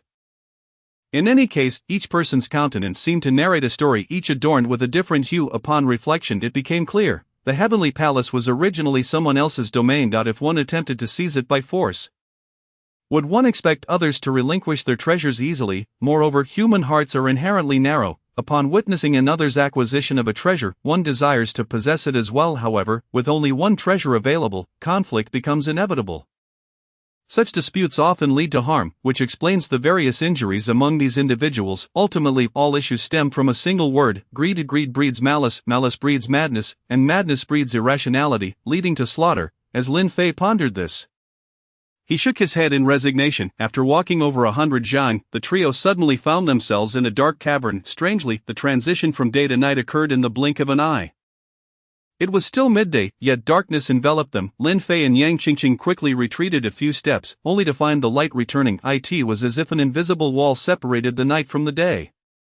Lin Fei scrutinized the surroundings, unable to discern any differences ahead. When he inquired of Tianlin and Yang Qingqing, they merely shook their heads, unable to identify anything unusual. Their gaze could even penetrate far into the distance. Spatial transformation. Lin Fei suddenly recalled the concepts of spatial folding and distortion he had often encountered during his university studies. However, those notions had been mere words on paper, and now, this phenomenon unfolded before him. How could one not be astonished? The space here, while still within the same temporal realm, suggested that without time as a supporting framework, this space could not be deemed an entirely different dimension, but rather another aspect of the same space. This meant that the Shuo Wang had ingeniously manipulated the variations between these aspects, employing a certain formation to create this seemingly spatial distortion. Lin Fei realized that it was indeed the formation at play. What level of mastery had the Shuo Wang achieved? With clarity in his mind, Lin Fei proceeded confidently into the darkness, with Tianlin and Yang Qingqing hastily following suit. As they moved forward, crossing through that threshold, they were engulfed in a world of pitch-black darkness. However, Lin Fei was well prepared. He retrieved a glowing gem from his storage ring, allowing them to continue their journey under its dim light.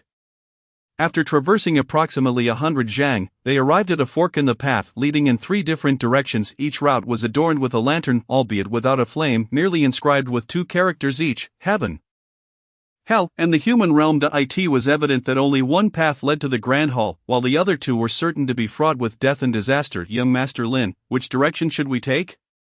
Yang Qingqing asked, looking at the lanterns with a sense of confusion and helplessness. Lin Fei, do we venture into the human realm or heaven? Tianlin also turned to Lin Fei. In her understanding, hell was certainly not an option, leaving only the human realm and heaven. Heaven symbolized freedom and longevity, while the human realm represented harmony and peace, in stark contrast to hell, which epitomized endless darkness and death. Lin Fei did not respond immediately. Gazing at the 6 characters, he fell into deep contemplation. He bore the weight of 2 lives on his shoulders, and both trusted him. His choice would ultimately determine their fates. A moment's carelessness could lead them into perilous territory, and regret would be futile. The Shuo Wan likely intended to deter anyone from advancing, and human nature is drawn to the allure of freedom and happiness. Thus, most would naturally gravitate towards the human realm or heaven. Yet, why had the Shuo Wang inscribed hell? Perhaps it was a test of contrarian thinking. The Shuo Wang had clearly understood human greed and devised this fork to challenge all who entered. Only those who comprehended this truth would choose the correct path and access the treasures hidden by the Shuowang. Conversely, those lacking wisdom who failed to earn the Shuowang's favor and selected the wrong path could face death and loss. Lin Fei felt a pang of trepidation. The Shuowang had seen through human nature a millennium ago. If the Shuowang were still alive, who could possibly rival him? All phenomena undergo transformation under certain conditions. The adage extreme fortune leads to misfortune serves as a reminder that one should not always proceed in a singular direction, mistaking auspicious appearances for correctness. Often, what seems favorable may conceal treacherous traps. While what appears perilous may lead to a clear path, this echoed the military maxim. Deception is essential in warfare. With this in mind, Lin Fei smirked slightly and boldly stepped beneath the lantern bearing the inscription of hell. Tianlin and Yang Qingqing, witnessing Lin Fei's choice, felt immense relief and, without a second glance, followed closely behind. Upon reaching the entrance, they finally realized they had chosen the path of hell. A sudden wave of turmoil surged within them. Just as they were about to question Lin Fei, he had already advanced far ahead. Instinctively, despite their myriad objections, they followed him, trusting that Lin Fei had no reason to harm them. The sound of their footsteps echoed in the corridor as they pressed onward. Each feeling a weight in their hearts. After advancing 50 zhang, the surroundings brightened unexpectedly, allowing the trio to see clearly that they were traversing a sealed passage constructed from a precious material known as black mysterious gold stone. Truly, what a lavish display! This material was highly sought after for artifact forging, a rarity for others, yet the Shuowang had used it in large quantities to build this corridor, an extravagant waste. As Lin Fei marveled at the length of the corridor, he nearly exclaimed in frustration, "Look quickly!" Tianlin called out suddenly, breaking Lin Fei's reverie. He hurried to her side, and as he followed her gaze, a skeletal remains horrified him. This marked the first time in several days within the heavenly palace that he had witnessed someone slain in this place. Examining the posture of the skeleton, it appeared as though the individual had been stabbed in the heart from behind while attempting to flee. The color of the bones suggested they were at least several thousand years old. Though faintly luminous, the bones had clearly succumbed to the ravages of time, transforming from their original jade-like quality into something brittle. The sword embedded in the skeleton had rusted and broken, a clear indication that this incident had occurred during the previous emergence of the heavenly palace. The sight of the bones left Lin Fei astounded. These were the remains of someone at least of noble rank. 5,000 years ago, during the last emergence of the heavenly palace, it was unclear how many high-ranking individuals had been drawn in. No wonder so few had managed to acquire true treasures this time. It turned out this was not the first emergence of the heavenly palace. Let us proceed further ahead and take a look.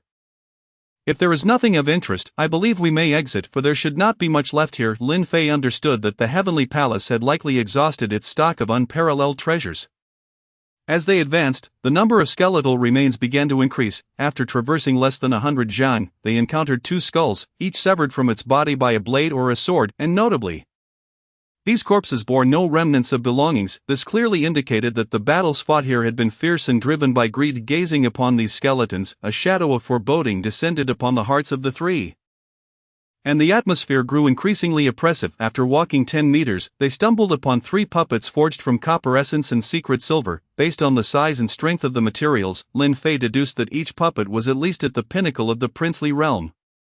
One could imagine that to defeat such a spirit realm puppet, an expert of at least the law realm or higher would be necessary. Such formidable individuals were nowhere to be found in the current world, where the highest expertise was limited to the princely realm. Had Lin Fei and his companions been among the first to enter the heavenly palace, they would likely have harbored no thoughts of escape in the face of such puppets. Lin Fei stowed the 3 puppets in his storage ring. Although the puppets were damaged, the materials were indeed valuable, second only to secret silver. The trio continued onward, and after traversing over 10 zhang and rounding a corner, a towering palace loomed into view, its entrance adorned with 3 prominent characters. Lingxiao Palace. At this moment, before the grand entrance of Lingxiao Palace, on a vast expanse of ground, lay more than a dozen corpses. Scattered haphazardly, most of these remains had decayed and shattered, with only a few retaining the shape they had at the time of their demise, as if recounting the chaos of the earlier battle. The grand doors of Lingxiao Palace stood wide open, devoid of any barriers, allowing anyone to enter freely. The 3 cautiously navigated around the skeletons on the ground and arrived at the entrance of Lingxiao Palace, where they were greeted by a scene of utter devastation. The entire palace had been ransacked due to fierce combat. The floors and walls bore the scars of blades, and within lay more than a dozen skeletal remains. Each in various states of dismemberment, some beheaded. It was evident that those who had perished here had met with a tragic end. Tianlin and Yang Qingqing gazed in horror at the scene within, their faces pale with shock. As the trio lamented the state of the hall, a group approached from another corridor, their attire unmistakably marking them as members of the Xianyang sect. Upon spotting Lin Fei and his companions, they swiftly encircled them. Tianlin, what brings you here? A young girl exclaimed, leaping to Tianlin's side with curiosity. I came to undertake a task and happened upon this place. Tianlin replied, these are my friends. Lin Fei and Yang Qingqing, eager to avoid any misunderstandings, she hastily introduced Lin Fei and Yang Qingqing to the girl. The girl, named Tianyan, was indeed Tianlin's cousin. She promptly introduced herself, Lin Fei. Yang Qingqing, seeing that she was a friend of Tianlin, Lin Fei also shared his name. Soon after, Tianyan and Tianlin engaged in conversation. When Tianyan noticed that Tianlin had reached the 6th level of the spirit realm, she gasped in astonishment, quickly covering her mouth to stifle her exclamation. The Xianyang sect had sent a total of 13 individuals, and after several days of searching, they had only managed to find some low-grade mundane artifacts and a few elixirs, yielding little in the way of significant treasure. Noticing that Lin Fei and Yang Qingqing were friends of Tianlin, they did not trouble them, merely casting curious glances before entering Lingxiao Palace to continue their search. Lin Fei surmised that there was likely nothing left to find here and chose not to enter, opting instead to sit at the entrance with Yang Qingqing. Observing the palace, suddenly his gaze was drawn to an inconspicuous bulge on one of the crossbeams at the center of the palace. However, with so many people around, he refrained from making a move, quickly averting his eyes and quietly watching as they rummaged through the place. He was confident that during the last emergence of the Heavenly Palace, no one had discovered the item above, and he believed that this time would be no different. The entire Lingxiao Palace was once again enveloped in dust, with bones strewn about. The Xianyang sect thoroughly ransacked the palace.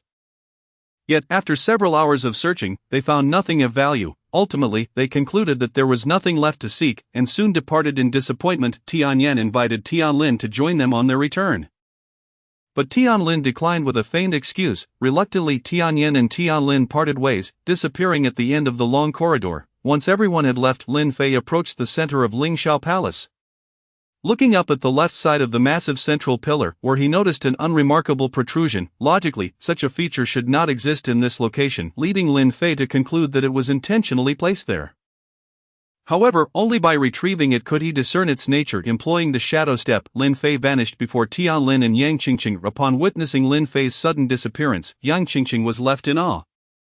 She remembered how Lin Fei had been when they first entered the Sanjian sect, and now after such a brief time, he had transformed into someone formidable. Leaping onto the crossbeam, Lin Fei found himself before the protruding object, a jade box lying silently atop it. Covered in dust, he brushed away the dust and seized the box, making a swift return to the ground. The jade box bore no restrictions or inscriptions, merely a smooth surface that opened easily. Inside lay a blue jade slip and a roll of animal hide, quietly resting within the box. As Lin Fei picked up the jade slip and infused it with spiritual energy, a line of delicate script materialized before the trio. As I approach my demise, I lament a life without disciples, and now, if fate allows, may you find this treasure and become my apprentice, ensuring the legacy of my teachings endures. The essence of the text conveyed that the sovereign king had no disciples and had concealed his true treasures in a secret location. Hoping that a worthy individual would inherit them, Lin Fei's smile deepened as he realized that the old man, despite his age, possessed a certain cunning. However, Lin Fei already had a master, who was still very much alive.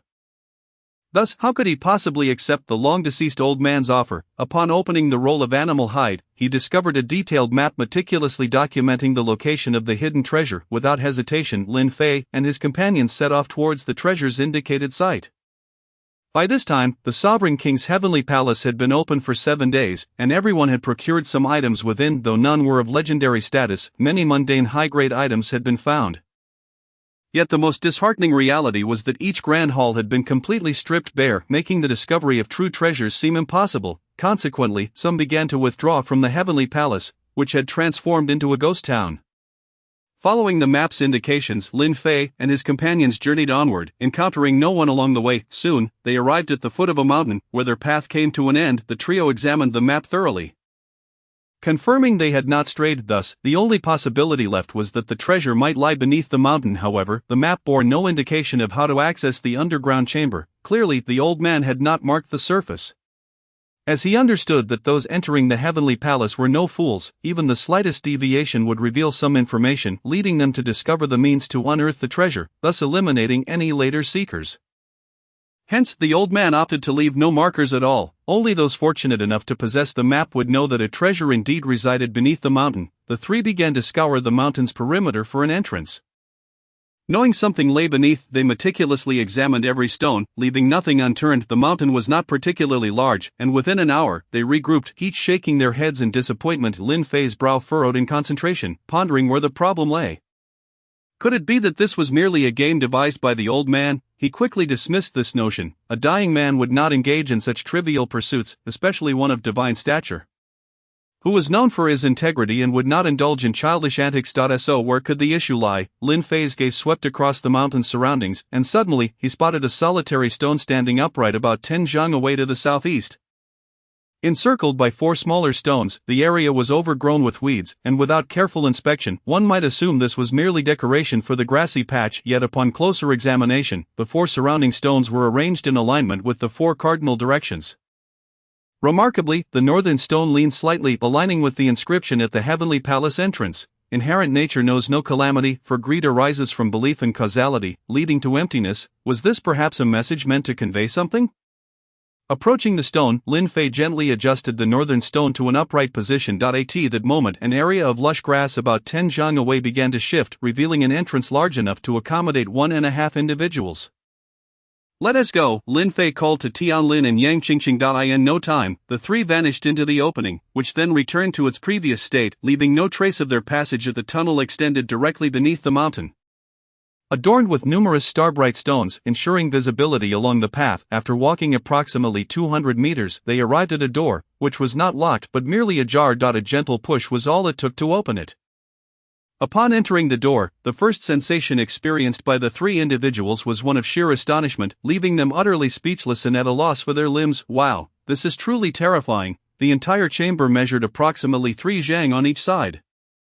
Its walls adorned with meticulously crafted iron shelves, each lined with an array of jade boxes, jade vases, and treasures of terrestrial and celestial grade, including swords, various techniques, formations, and texts on alchemy and artifact forging.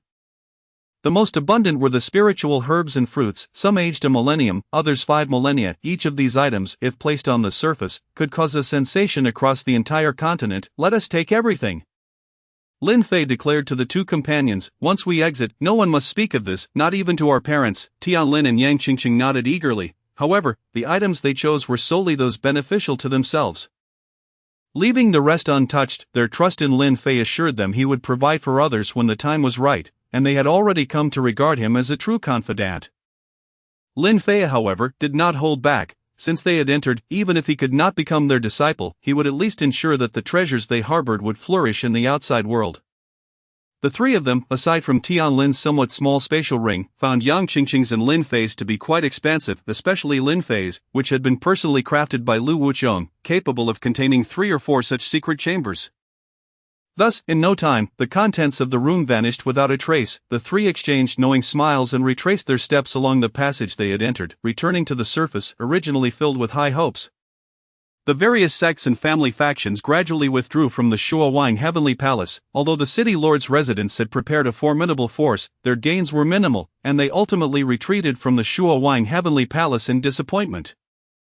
Nevertheless, the greatest beneficiary of this heavenly palace's emergence was undeniably Lin Fei, not to mention the 4 incredible, defiant Wuyue Kizajinks and lotuses. Even the items from the secret chamber were enough to keep him occupied for a time.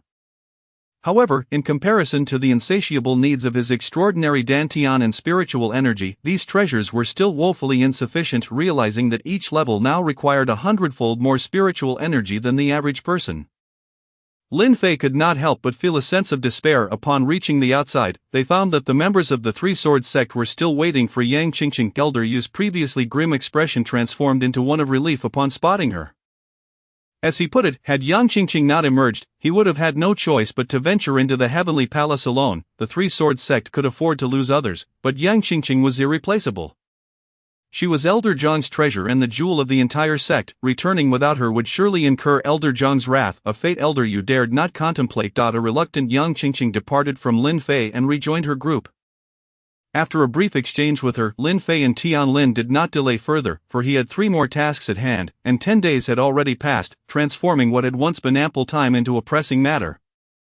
Lin Fei and Tian Lin left the Heavenly Palace and began searching the periphery for signs of the flame wolves. Fortunately, the flame wolves had not completely vacated the area, they roamed about in small groups. Providing Lin Fei and Tian Lin with considerable convenience. As night fell, the two concealed their auras and quietly lay in wait at a spot frequented by the flame wolves, now at the 6th level of spiritual resonance. Tian Lin and Lin Fei at the 7th level of foundation establishment decided to swiftly and directly ambush 2 flame wolves before proceeding to their next task. In the dead of night, approximately 4 or 5 flame wolves came into view. Judging by the gleam in their eyes, 3 of them had already formed beast cores. Lin Fei and Tian Lin exchanged glances, and they resolved to target these 5 flame wolves while ensuring the others remained undisturbed. They agreed that Lin Fei would confront one of the flame wolves with a beast core, while Tian Lin would handle the 2 that did not possess one. They set a time limit of 3 breaths for the execution of their plan. This demanded that both act swiftly, accurately, and decisively to eliminate their quarry within a fleeting moment. Failure to do so could attract the alpha wolf, with dire consequences, unbeknownst to the 5 flame wolves. They were being stalked by such fearsome hunters. They continued to move forward, their attention divided, for this was their territory, and they felt no concern over potential threats. Meanwhile, a massive flame wolf lay comfortably in a nearby cave. Enjoying the attentions of 2 female wolves, its keen eyes occasionally glancing towards the outside, its alert ears perked to catch any sounds. As the leader of the pack, it was imperative for it to keep tabs on its subordinates. The recent intrusion of humans into its domain had cost it many followers, and it harbored a deep resentment towards mankind, longing to storm into their settlements and unleash havoc. However, its current strength did not permit such reckless actions. It could only lie in wait, biding its time for the right opportunity to strike when humans next encroached upon its territory, while it itself grew stronger. As demonic beasts grow more powerful, they develop greater intelligence, eventually evolving into spiritual beasts. A spiritual beast possesses strength comparable to that of a noble human cultivator, coupled with formidable physical prowess and innate defenses that far exceed those of humanity. Thus, even a cultivator at the initial stages of nobility would find themselves facing an opponent of mid-nobility caliber. While it lay in wait, its intelligence had allowed it to formulate its own objectives and direction. Lin Fei and Tian Lin were oblivious to this higher level of awareness. Their singular focus remained on hunting 2 flame wolves to complete their mission, unaware that unseen eyes were watching their every move. The 5 flame wolves soon approached the location where Lin Fei and Tian Lin lay in ambush. When they were approximately 5 meters away, Lin Fei and Tian Lin exchanged a decisive glance before swiftly vanishing from their concealed position.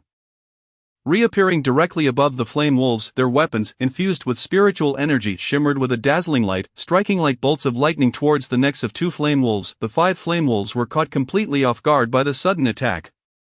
As the blinding flashes of their blades approached, panic flickered in their eyes, and they instinctively sought to evade. However, they were far too slow to escape Lin Fei and Tian Lin's rapid assault. With a sickening crunch, 2 wolf heads fell to the ground, and Lin Fei and Tian Lin promptly stored their slain quarry in their spatial rings. The remaining 3 flame wolves were initially stunned by the unexpected ambush, but soon began to flee in terror, howling frantically. Having completed their task, Lin Fei and Tian Lin realized that pursuing the remaining 3 was no longer feasible and prepared to retreat. Just then, a sudden wave of spiritual pressure surged from the left, causing the spiritual energy circulating within them to falter momentarily, a profound sense of crisis flooding their minds. Almost immediately, the brief pause in their energy flow revealed a massive creature, entirely covered in red fur, weighing at least 2,000 jin, looming before them. Upon sighting this colossal beast, their eyes widened in fear, and Lin Fei felt an overwhelming urge to surrender. The creature's gaze radiated an insatiable bloodlust that crashed over Lin Fei and Tian Lin like a tidal wave, plunging Lin Fei into a state of icy despair. As if he were plummeting into an abyss, he felt as though he was destined to become this wolf's next meal before he had even reached his full potential. Unconsciously, Lin Fei began to move towards the towering beast. At that critical moment, a familiar voice resonated like thunder in Lin Fei's mind. Always remember, the greatest threat is not the enemy before you, but whether you possess the fortitude and unyielding spirit to confront the challenge ahead. The voice rang like a clarion call from a realm of death, shaking Lin Fei from his stupor. A warm current of energy flowed from within his dantian, coursing through his body and dispelling the chilling aura that had enveloped him. The flow of spiritual energy resumed its normal rhythm, and he swiftly regained composure, channeling a thread of energy into Tianlin, who immediately regained her clarity, recognizing the inevitability of the impending danger. Lin Fei and Tianlin shared a resolute look and turned to face the threat. It was now a moment of no escape. Lin Fei understood that offense was the best defense. His spiritual energy surged, the ghostly blade enveloped in golden energy, the blade of annihilation propelled by the strongest surge of spiritual force. Transformed into a myriad of razor-sharp strikes aimed at the colossal beast, Tianlin and Lin Fei, attuned to each other's thoughts, unleashed their spiritual energy in a frenzy, swinging their swords to execute their most formidable techniques. Creating a tempest of sword shadows directed at the flame wolf. At that moment, the heavens darkened, swirling sands and debris swept through the air as if the world were coming to an end. Transforming their surroundings into a hellscape of chaos, Lin Fei and Tianlin acted without hesitation, for in the face of such a formidable adversary reason held no sway, only the blades of steel and the reality of slaughter remained. The flame wolf, having consumed countless of its own kind to reach the pinnacle of spiritual resonance, had grown larger and stronger under the immense power of its spirit. As Lin Fei and Tianlin's assault drew near, its right forepaw swelled to the size of a millstone, raised high before crashing down upon them. The simultaneous clash of their most potent attacks erupted in a cataclysmic collision. A tempestuous storm erupted suddenly from the center, unleashing a thunderous roar akin to the cracking of the heavens, howling as it swept in all directions. Massive stones danced through the air as if mere toys, swirling around the two individuals and a beast at the center. The shockwave from the explosion rose like a colossal mushroom cloud, creating a vast pit 50 fathoms deep beneath their feet. Within 100 paces, every tree and clod of earth was transformed into a cloud of ash, utterly vanishing, leaving only a smooth layer of rock behind. Although Lin Fei and Tianlin suffered no significant injuries, they both felt an unsettling pressure in their chests, as if something were about to burst forth.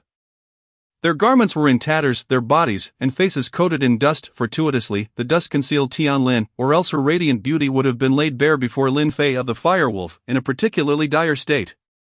Had its once splendid crimson fur now charred black, deep lacerations on its back resembling two gaping maws, utterly horrifying. Blood flowed incessantly, and its once fierce gaze had narrowed to mere slits. Clearly the head wolf was in turmoil.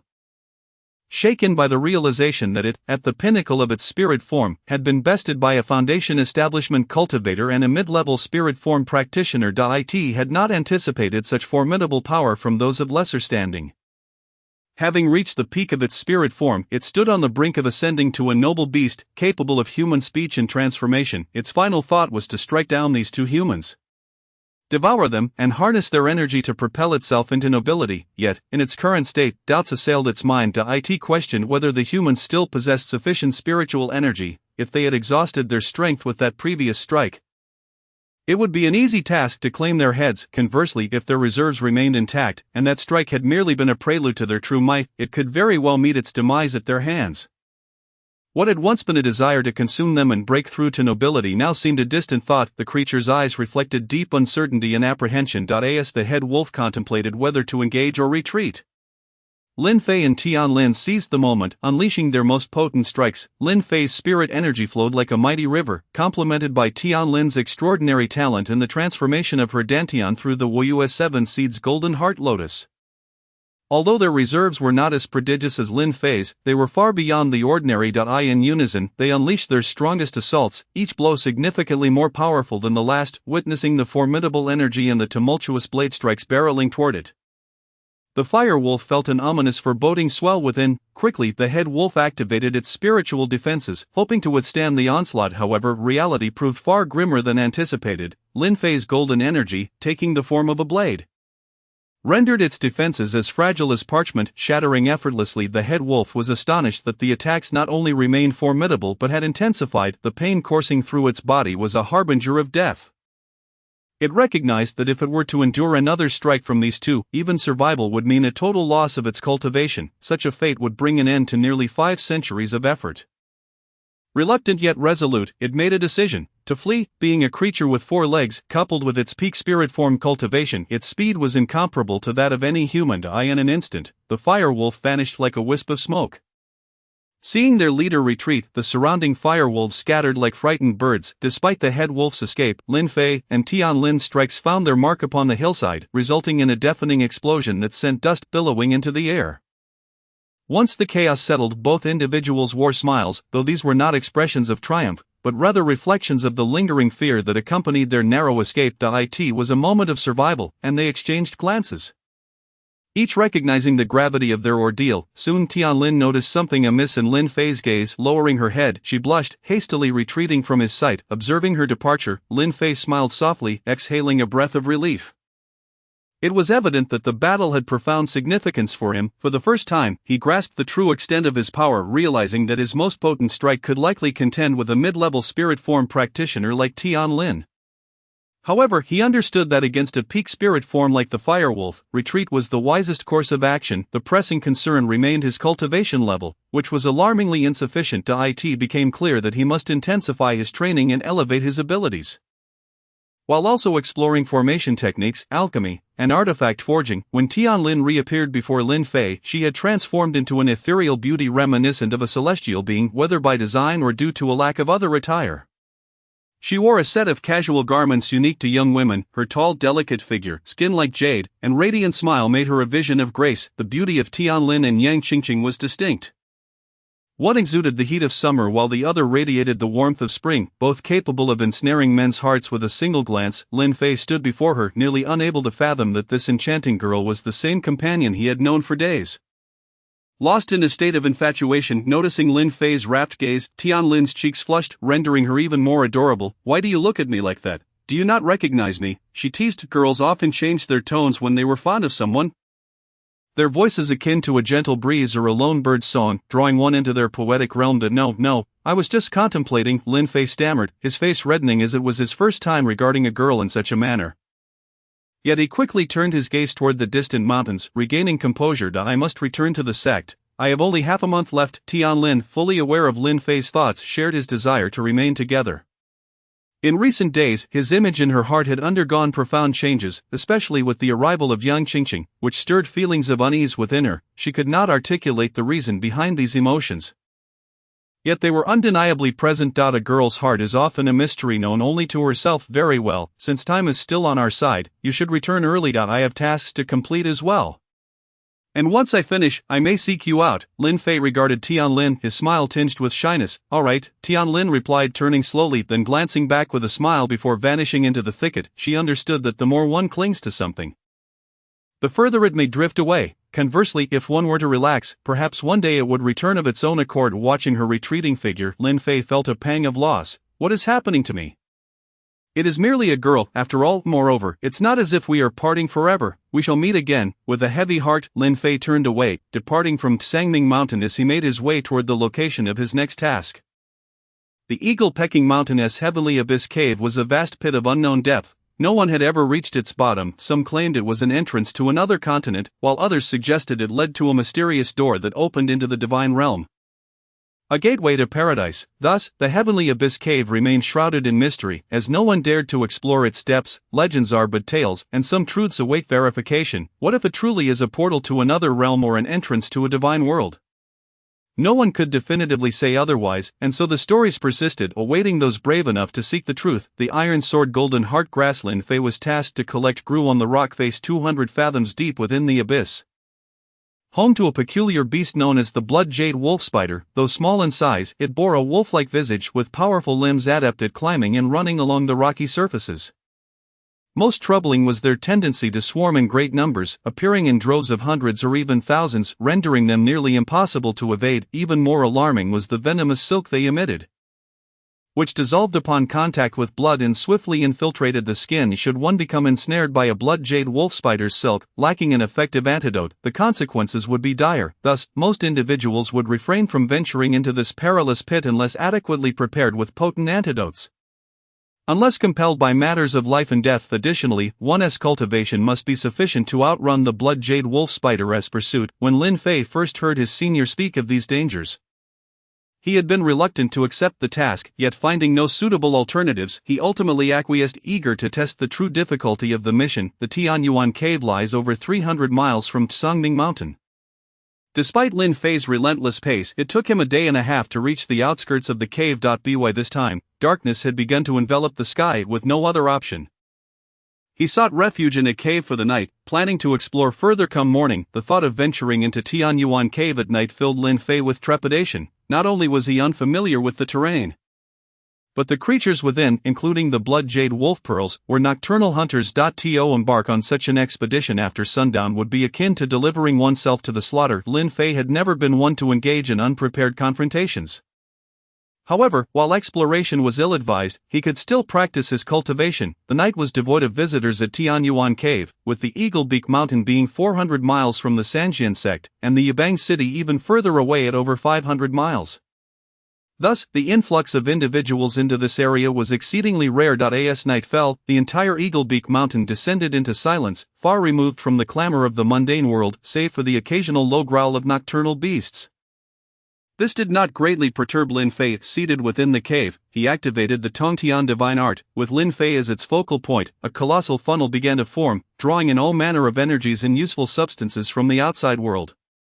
These forces surged into Lin Fei's body, absorbed by the Tongtian divine cauldron, where they were refined into pure spiritual liquid and deposited into his dantian. Within his dantian, the spiritual liquid began to swell into towering waves, relentlessly battering the walls of the dantian, expanding and reinforcing its structure. Lin Fei felt a sense of helplessness. His dantian was already extraordinary, and further expansion would require an unfathomable amount of energy.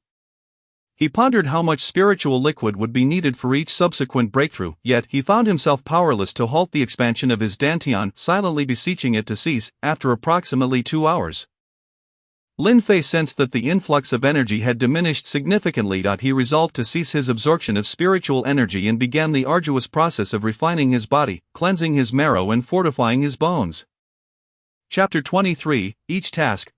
Cleansing the marrow was an excruciating ordeal. According to the requirements of the Tongtian divine art, every elevation in realm necessitated an enhancement of one's physical strength to the absolute limit of the next tier.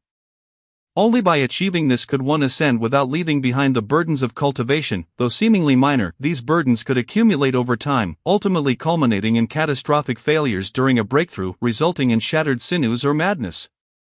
The gravest threat lay in the inability of the body to withstand the explosive growth of spiritual energy, leading to fatal consequences. Thus, since Lin Fei began practicing the Tongtian divine cauldron, each elevation in realm mandated a thorough cleansing and refinement of his body. Lin Fei's methods diverged significantly from those of ordinary practitioners. While most tailored their cultivation techniques to align with the limits of each realm, avoiding mismatches, Lin Fei had embarked on a divine-level technique from the outset.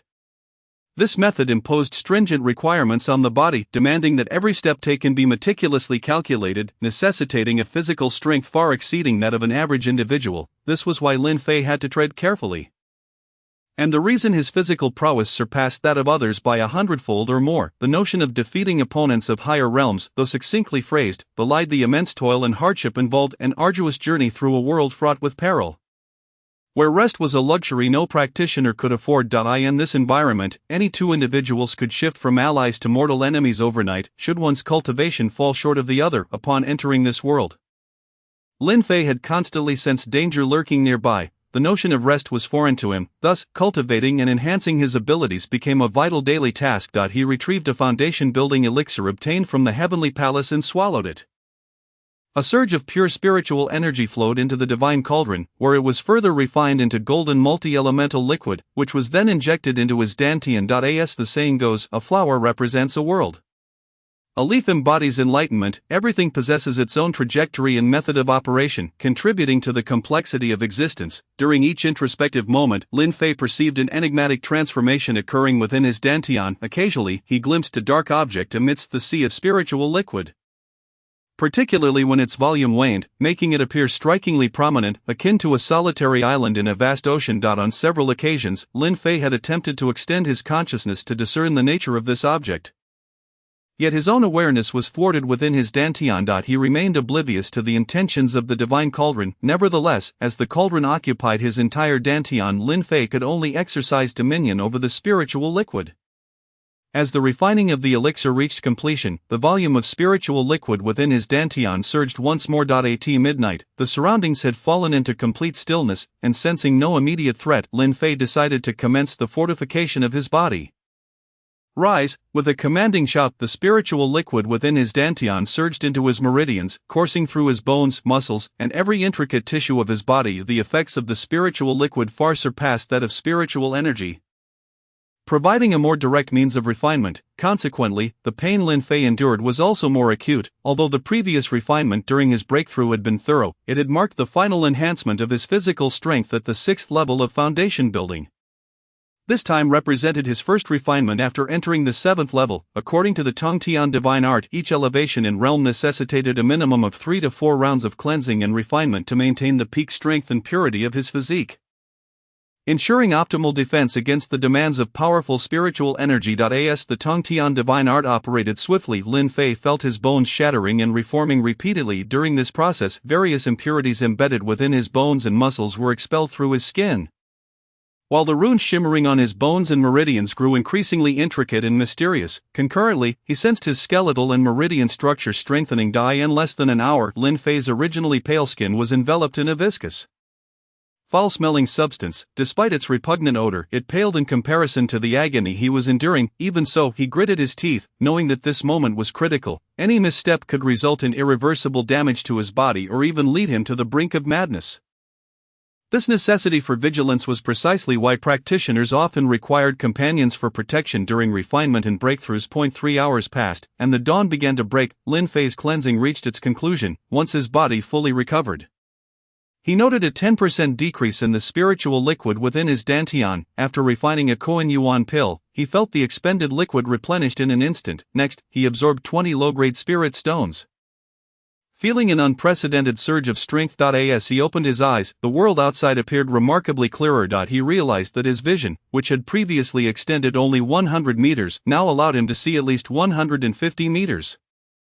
Within that range, not even a mosquito could elude his gaze, even without having practiced any techniques related to consciousness. Moreover, he noticed a significant enhancement in his awareness in the absence of light at night.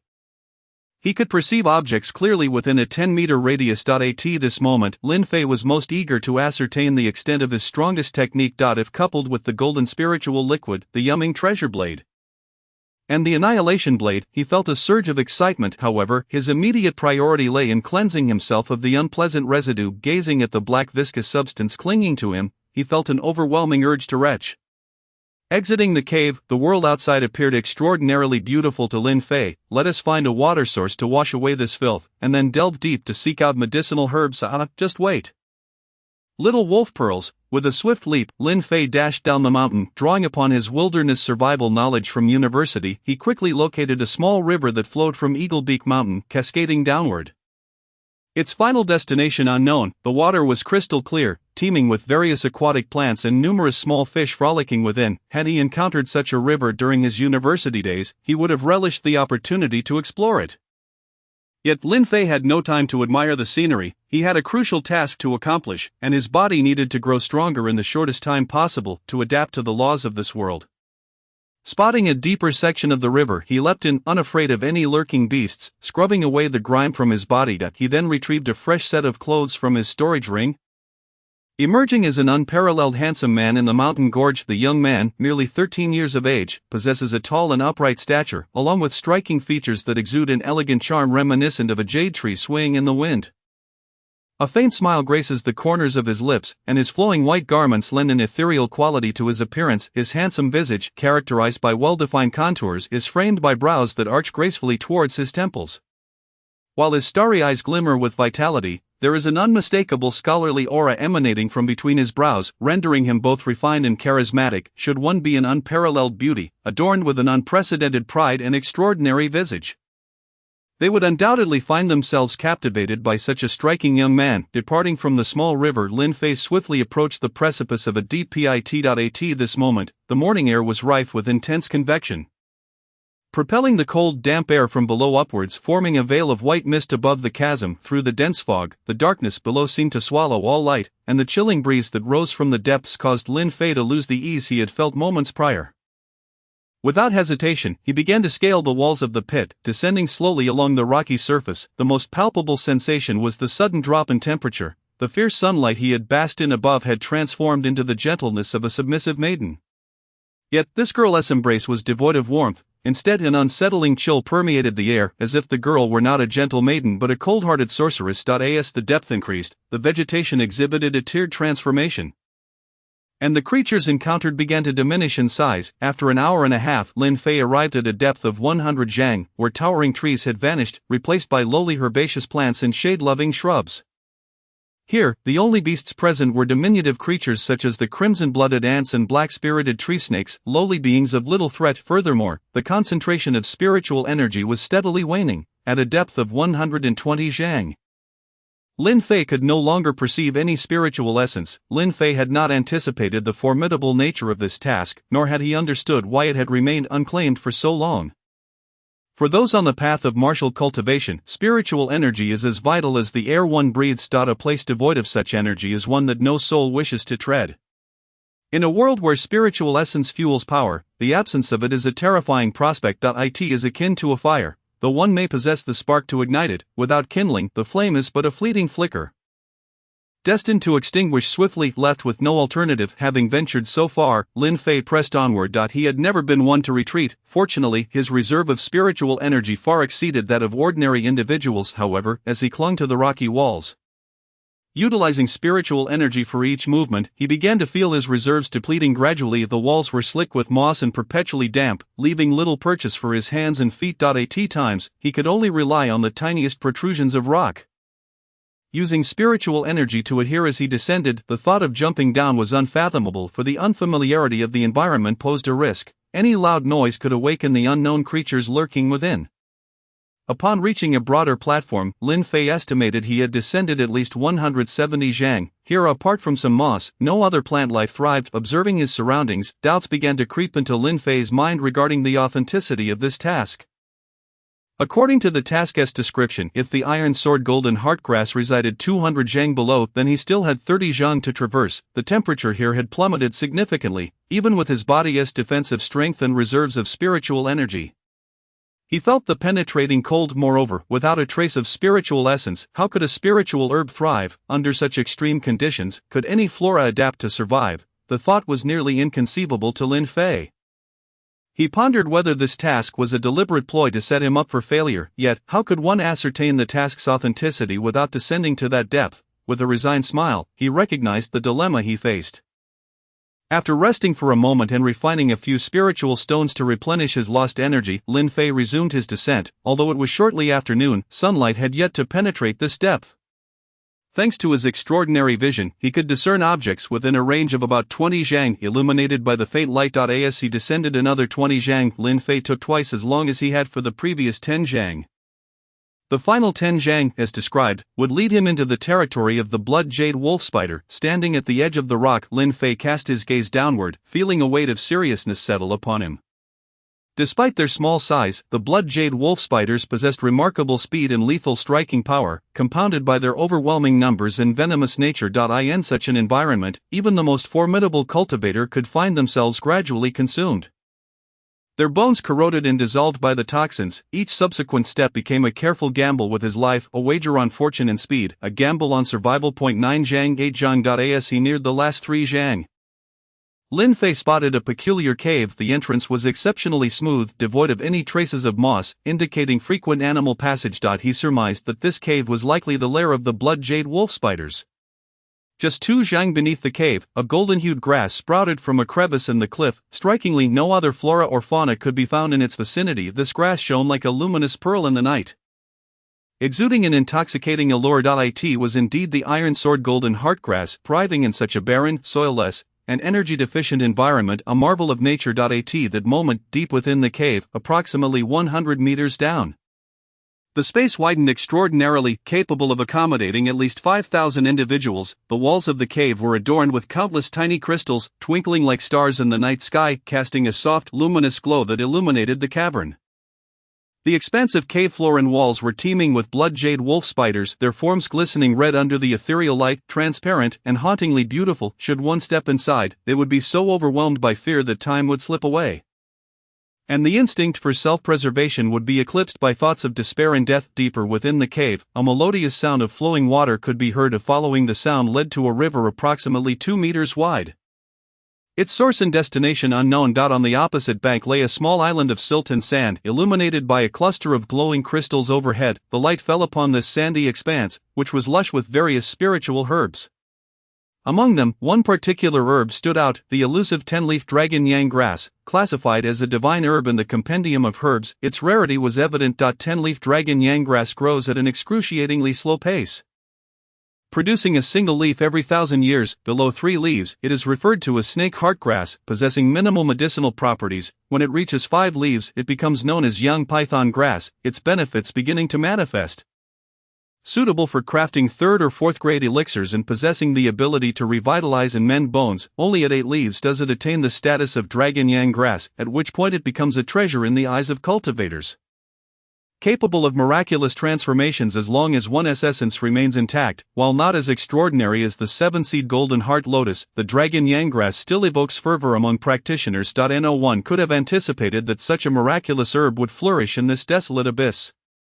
Had others known, this deep chasm would surely have become a bustling hub of activity. With utmost caution, Lin Fei approached the iron sword golden heartgrass, striving to remain silent. To fulfill his task, he exhibited remarkable diligence. He understood the gravity of this mission. Above him dwelled a colony of creatures that inspired dread. Lin Fei knew that even the slightest disturbance could precipitate disaster. Half a meter, then 1 foot, his tension escalated, beads of sweat forming on his brow. Since arriving in this world, he had never felt such anxiety, even during his previous encounter with the head wolf, apart from the oppressive atmosphere. He had not sweated so profusely, and now he found himself in the most anxious moment of his life. However, the more tense one becomes, the more easily problems arise. Although Lin Fei understands this principle, he cannot afford to let his guard down. Even for the briefest moment, soon his hand would grasp the iron sword golden heart herb, and a surge of joy coursed through him. After expending great effort, he was finally on the verge of obtaining this precious plant. Yet, it is often at the most critical juncture that unexpected events unfold. Just as Lin Fei's hand was about to touch the iron sword golden heart herb, an unforeseen incident occurred that he could not have anticipated. From behind the leaves of the herb, a small creature resembling a centipede suddenly sprang forth and, like an arrow, shot towards Lin Fei's arm, which was reaching for the herb. Alarmed, Lin Fei instinctively retracted his hand and attempted to retreat from his previous position. However, that centipede-like creature, as if glued to him, lunged at Lin Fei once more. After narrowly escaping, Lin Fei researched various ancient texts and discovered that this centipede was known as the Iron Sword Centipede. A symbiotic guardian of the iron sword golden heart herb, it would fiercely defend its companion, attacking anyone attempting to harvest it. Lin Fei had never encountered such a creature before and was unaware of its potential venom. So he dodged while changing his position again. In that moment of adjustment, the stone beneath his feet suddenly fractured, crack, though the sound was not overwhelmingly loud in the eerie silence of the surrounding cliffs. It echoed ominously against the rock walls, reverberating into the cave. The blood jade wolf spiders resting within the cave were abruptly awakened by the noise. With a swift motion, all the blood jade wolf spiders opened their crimson eyes and surged forth without hesitation. The sound of their many legs scuttling was not overly loud, yet the sheer number of them sent chills down one's spine, especially considering their lethal nature. Hearing the rustling of countless legs, Lin Fei realized the gravity of the situation. He had to flee. His first and only thought was to escape, but where to? Upwards. The path above was completely blocked by the dense swarm of blood jade wolf spiders, leaving him with no route of ascent downwards. Or should he engage in a desperate battle with the spiders? Lin Fei cast a furious glance at the approaching swarm and, with no other option, leap downward. As he descended, the netherworld blade gently swept, uprooting the iron sword golden heart herb and storing it away, before continuing his fall. 10 Zhang 50 Zhang. At this moment, the chasm was enveloped in utter darkness, and Lin Fei plummeted like a stone cast from the heavens, aimlessly descending. He had no idea how long it would take to reach the bottom, and as his speed increased, the previously swift icy winds transformed into razor-sharp blades. The biting cold winds continually grazed his skin, and despite Lin Fei's extraordinary physical resilience, he felt as though his flesh was being sliced away. The excruciating pain and the instinctive will to survive compelled him to erect a protective barrier of spiritual energy. While he frantically twisted his body, attempting to alter his trajectory and steer towards the cliff wall in hopes of slowing his descent enough to grab onto a ledge and come to a full stop. Suddenly, there was a ripping sound as his clothing snagged on a sharp rock. Due to gravity and the speed of his fall, Lin Fei was yanked sideways and crashed violently against the cliff face. Fortunately, he had already activated his spiritual barrier, or he would have surely sustained serious injuries. However, this collision significantly reduced his falling speed, and seizing the opportunity, he enveloped his hands in spiritual energy and pressed tightly against the cliff wall. At a glance, Lin Fei resembled a massive gecko rapidly ascending the rock face. Gradually, his speed diminished, and he eventually came to a complete stop on a protruding rock, taking out a prepared star-bright stone. Lin Fei realized he was standing on a stone platform approximately half a zheng square. Below him lay an unfathomable abyss, while above, nothing was discernible, not even the sky. Yet, Lin Fei felt a slight relief knowing that he was no longer in immediate danger. Once fearless and untroubled, he never imagined he would find himself fleeing in panic from a horde of lowly sentient spiders, nearly losing his life in the process. If this tale were to spread, how would others perceive it? With a bitter smile, he retrieved a healing elixir and a few spiritual stones to commence healing the wounds inflicted by the jagged rocks. An hour later, Lin Fei had mostly recovered. Changing out of his tattered garments, he began to contemplate how to escape the chasm. Judging by the time spent descending, it was now night, a time when the blood jade wolf spiders were most active. Ascending now was out of the question. He had no choice but to wait until the following day, when the spiders would rest, to attempt his climb. What troubled Lin Fei most was how to ascend. The darkness made it treacherous to climb. If he attempted to ascend forcefully, not only would it be slow, but it would also require substantial spiritual energy, and many sections of the cliff were smooth and devoid of handholds.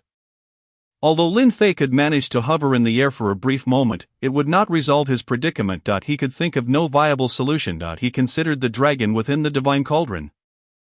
Yet after several attempts to connect his consciousness with it, the cauldron remained unresponsive, as if indifferent to his plight. If I perish, where will you find a new master? If I die here, you too will become mere waste.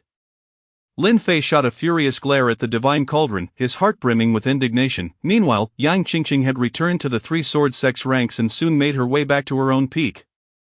Ningjian Peak. Undoubtedly, Yu Yongming had reported everything that transpired in the Celestial Palace to Elder Jiang Cheng. After Yu Yongming departed, Elder Jiang called Yang Qingqing to his side. Did you see that, young man?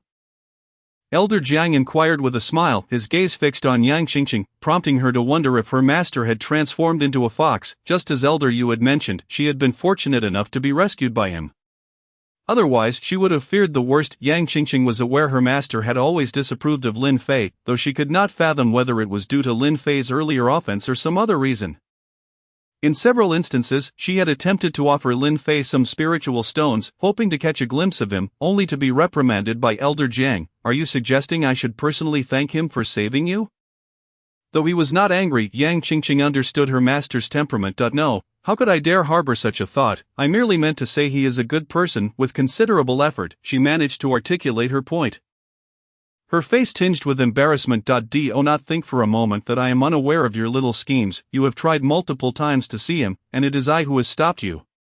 It is not that I oppose young people meeting, rather, at your current stage, your focus must be on cultivation. Elder Jiang sipped his spiritual tea while observing Yang Qingqing, his tone clearly one of disappointment. Earlier, Yu Yongming mentioned that he single-handedly saved you from 4 adversaries. Is that true? Indeed, I was quite dazed and had been drugged had it not been for his formidable strength against 4 assailants. I might have. Yang Qingqing's meaning was clear to Elder Jiang, yet she did not express any overt approval for Lin Fei in her demeanor. However, in her heart, she had begun to harbor a more favorable view of the boy who had once offended her. Let bygones be bygones. In 6 months, the sect will hold its annual competition. I hope you will perform admirably. Yes, master, I will certainly strive to do my best. Go now, and collect some spiritual stones and elixirs from the senior sister.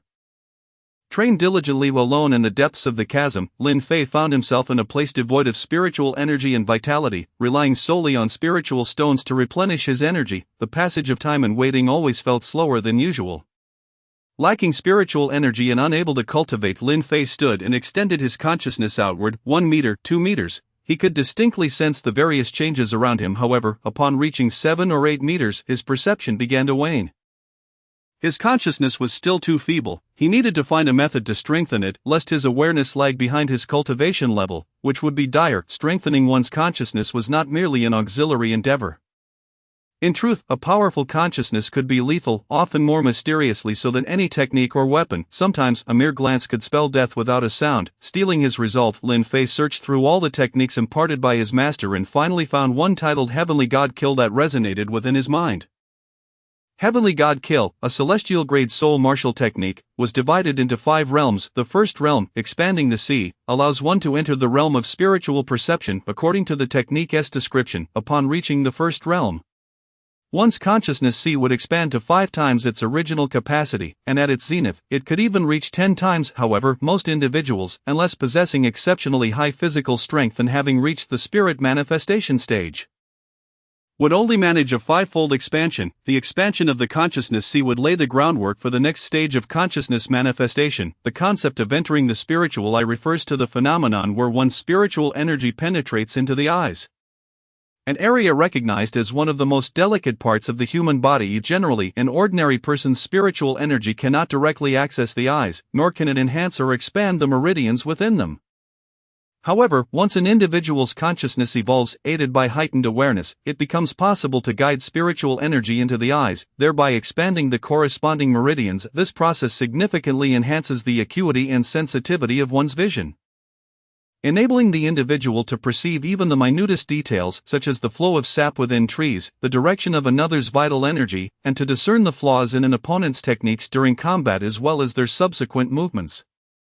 This exemplifies the advantages of cultivating spiritual techniques. Nevertheless, mastering such techniques is extraordinarily challenging, requiring rigorous control over one's body and spiritual energy. A moment's negligence could lead to a debilitating loss of vision or even the deterioration of one's consciousness into a state of utter helplessness. Chapter 25, The Second Task, Part 3. In a place that is both a deadlock and devoid of human presence, there is no need to worry about interruptions. Unfortunately, the absence of spiritual energy renders this location less than ideal for cultivation.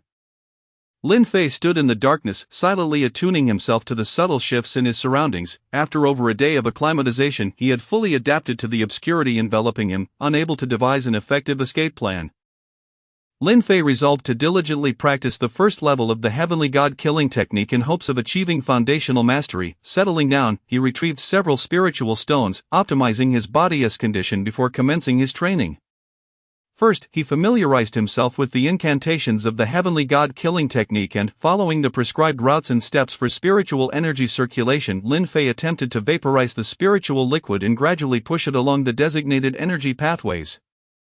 Indeed, this spiritual cultivation was far more complex than the physical training he had previously undertaken. Numerous acupoints related to the spirit lay in exceedingly obscure locations, often in proximity to the body's most vital organs, remaining in their primal state, untouched and unutilized. The reason these acupoints are so deeply concealed is their immense importance. If exposed, they would be easily susceptible to damage. Thus, the human body has strategically placed these acupoints to safeguard against harm. Any injury to these points could result in irreversible consequences for the individual. For instance, the acupoint associated with the eyes resides behind them, imperceptible from the outside. However, to enhance visual acuity, it is essential to unblock this rear acupoint. Lin Fei's goal in practicing the Heavenly God Killing technique was to systematically open these intricate meridians and expand them, allowing his spiritual energy to circulate swiftly, thus reinforcing his consciousness and elevating its operational speed and capacity. The technique delineates a staggering 368 acupoints related to consciousness, each one fraught with fragility and peril. As Lin Fei's spiritual energy gradually advanced along the meridians, he reached the first acupoint after half an hour. This particular point resides centrally within the nervous system, acting as the core hub for all other ACU points. To cultivate the Heavenly God Killing technique, one must first unblock this acupoint, thus enabling a sequential progression through the others. Referred to as the spirit gate acupoint in the technique, it governs the flow of all energy. Akin to a gateway, any information must pass through this point to enter the spiritual domain, and any commands from the spiritual domain must also relay through this acupoint. The significance of this acupoint entails considerable risk and complexity. Engaging in such a perilous endeavor, Lin Fei meticulously examined the area around the acupoint. Aware of its extreme vulnerability, even the slightest impact could fracture many of the delicate meridians. Beads of sweat began to form on his brow, for this undertaking was akin to gambling with one's life for a warrior.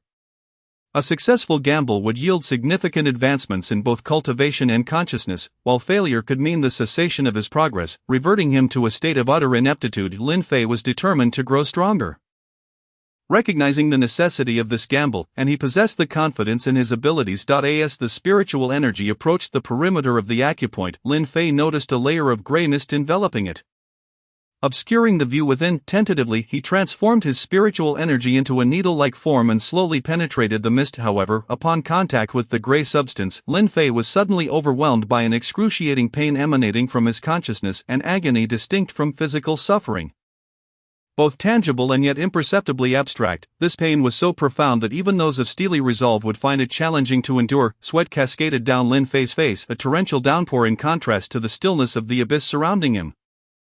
Had anyone witnessed his struggle, they would have been struck with terror. At that moment, Lin Fei's features contorted grotesquely, his eyes, mouth, and nose merging in a disfigurement that rendered him unrecognizable. The intensity of his suffering was palpable.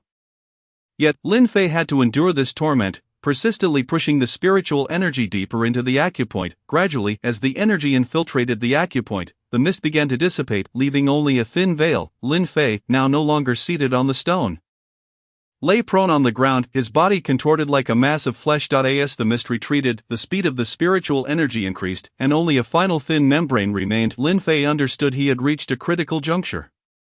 Any misstep could render his efforts futile. The pain continued to assail him, and all his focus honed in on the acu point. At the precise moment when the last traces of mist vanished, he propelled his energy against the final membrane. Break! Lin Fei cried out as the energy collided with the membrane, producing a faint pop. Of the membrane ruptured, revealing the acupoint clearly before Lin Fei's eyes. With the acupoint opened, the pain receded like a receding tide. Lin Fei rose from the ground, now resembling a shell of a human being, his pallid face glistening with sweat. He was convinced that a mere nudge from another could send him tumbling down. Although the opening of the acupoint lacked the violent impact of battle, it expended far more of his spiritual energy and mental fortitude. After consuming a vitality-replenishing pill and refining 20 spiritual stones, Lin Fei finally restored his strength. Fortuitously having acquired numerous elixirs within the celestial realm, he felt grateful, for without them, he might have been unable to escape the abyss. After a night of cultivation, Lin Fei reaped substantial benefits. Not only had he officially entered the foundational stage of the heavenly god-killing technique, but he also sensed significant progress in his cultivation. Upon opening his eyes, Lin Fei discovered that within the previously dark expanse of 5 meters, he could now perceive numerous glimmering entities moving about. Even the concealed energies in the air were vividly visible. There were no other creatures present. If there had been, Lin Fei surmised that their every move would have been apparent to his sharpened senses.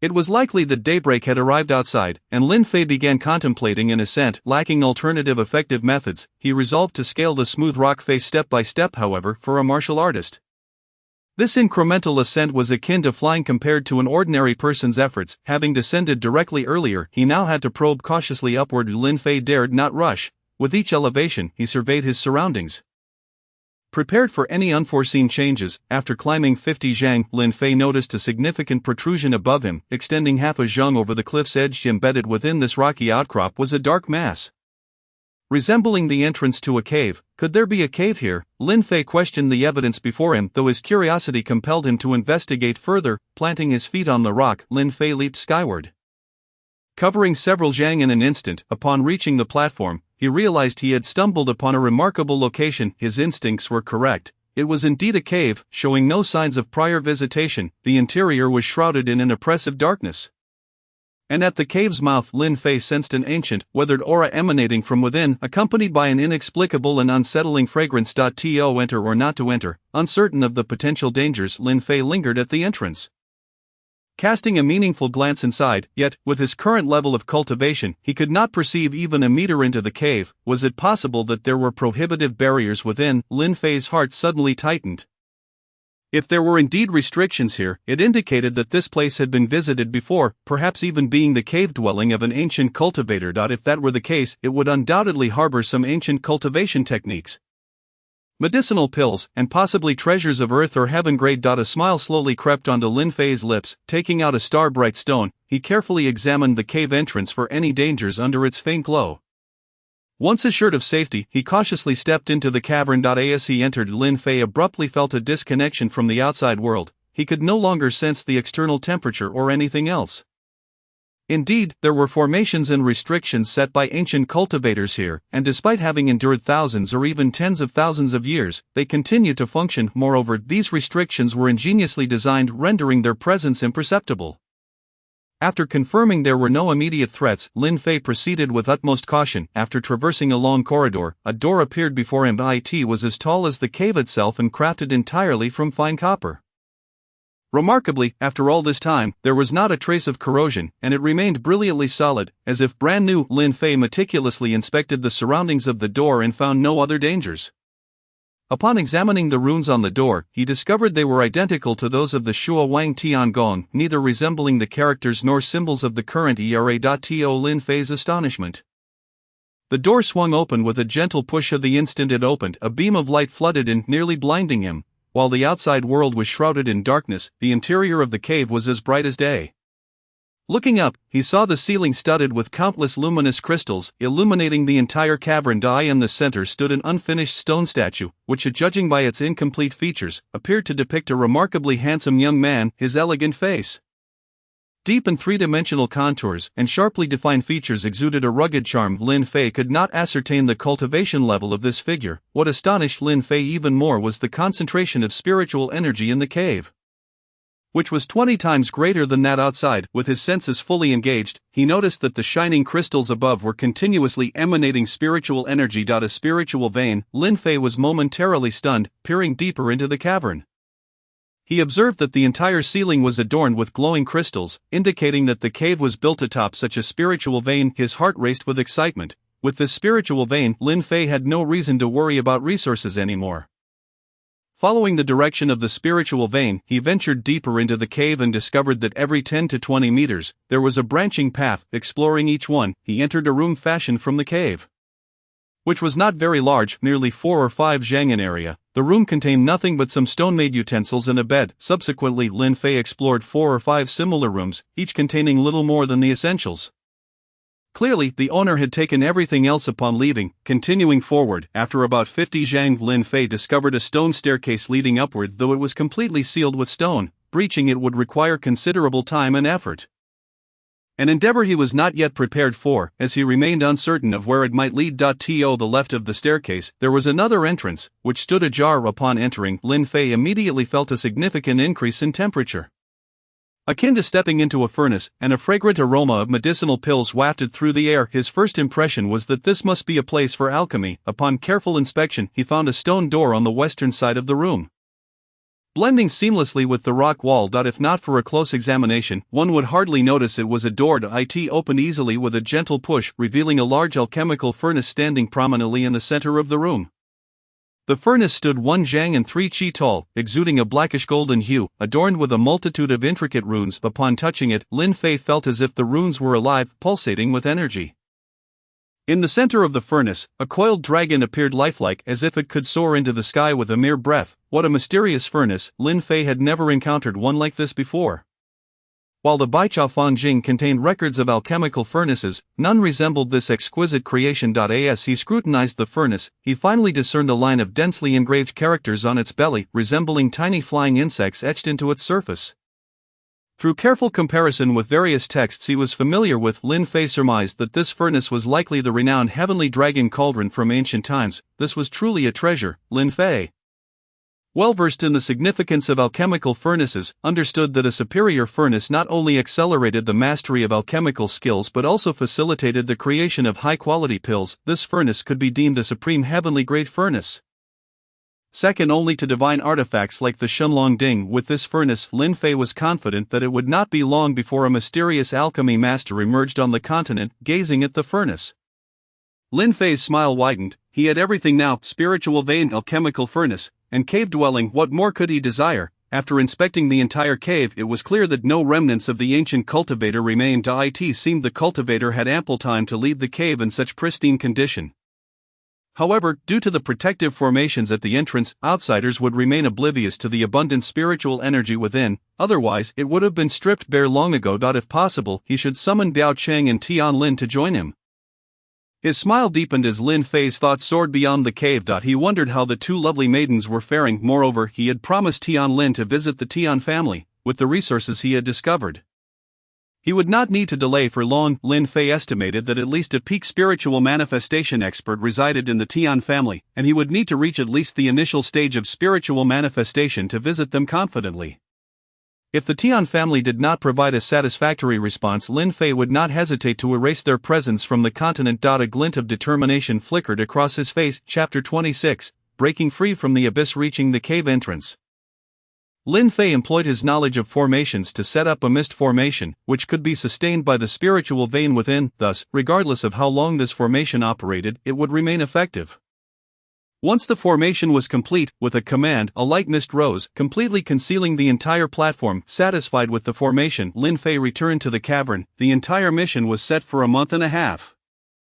And 15 days had already elapsed, leaving him with another month. Lin Fei calculated that he could allocate half a month for the next task, granting him a further half-month to rest and recuperate in this cave.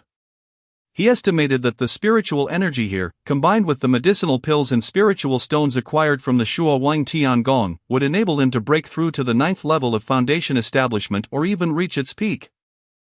If he truly achieved peak Foundation Establishment, exiting this abyss would be considerably easier. With this thought, Lin Fei smiled smugly. While this mission posed some challenges, it had proven quite rewarding. Finding a suitable spot, he began to attempt to break through to the 8th level of Foundation Establishment. Since breaking through to the 7th level on Sangming Mountain, Lin Fei had been preparing in secret, including accumulating spiritual liquid and practicing his techniques. Never allowing himself to slacken, whenever he had a moment to sit down, he would practice. The 7th level of Foundation Establishment signified Lin Fei's formal entry into the later stages of Foundation Establishment. In fact, the transition from the 6th to the 7th level marked a watershed moment in the Foundation Establishment realm, fundamentally altering the body's capabilities, technique application, and spiritual energy control. The 6th and 7th levels were not on the same tier. Once the shackles from the 6th to the 7th level were broken, one would enter the accumulation phase of the later stages, making the progression from the 7th to the 8th level much more accessible. The shift from the 6th to the 7th level involved significant physical adjustments, including techniques and consciousness, while advancing from the 7th to the 8th and 9th levels merely required accumulation and refinement of the physique. Preparing for the transition from Foundation Establishment to spiritual manifestation. Of course, reaching the 8th and 9th levels involved further accumulation and compression of spiritual liquid, along with an expansion of the body's meridians, resulting in substantial improvements in both offensive capabilities and defensive resilience with each level gained. Only upon breaking through to spiritual manifestation, when spiritual energy took form, could one ensure sufficient reserves during the spiritual manifestation phase.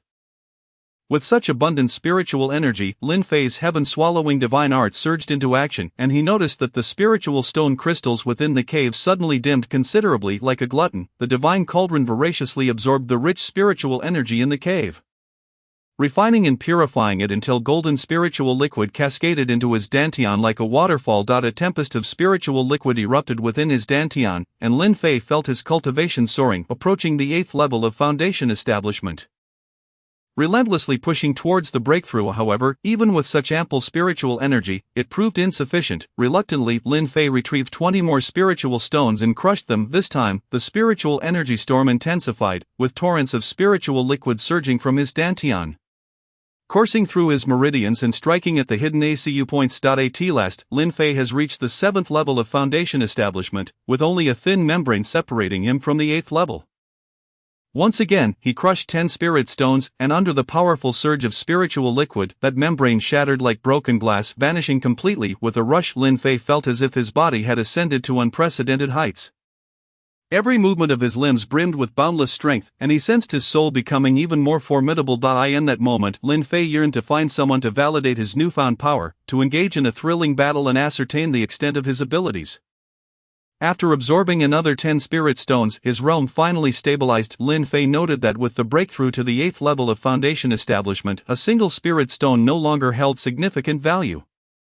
With his extraordinary dantian, he pondered how much energy would be required for each subsequent breakthrough as his cultivation advanced. One thing was certain, it would necessitate an astronomical quantity of spirit stones and spiritual energy. Resources were indeed paramount. Initially, Lin Fei believed that the spiritual vein within this cave would facilitate his breakthrough to the spiritual manifestation stage and assist Qingqing in overcoming her Foundation Establishment. However, it seemed that was no longer feasible. He found it exceedingly difficult to break through to the 9th level of Foundation Establishment within the cave. He estimated that the spiritual energy available combined with the spirit stones he possessed, would barely allow him to reach the brink of a breakthrough. It was truly disheartening and vexing. Lin Fei sighed in resignation, deciding to stabilize his cultivation before plotting his next move.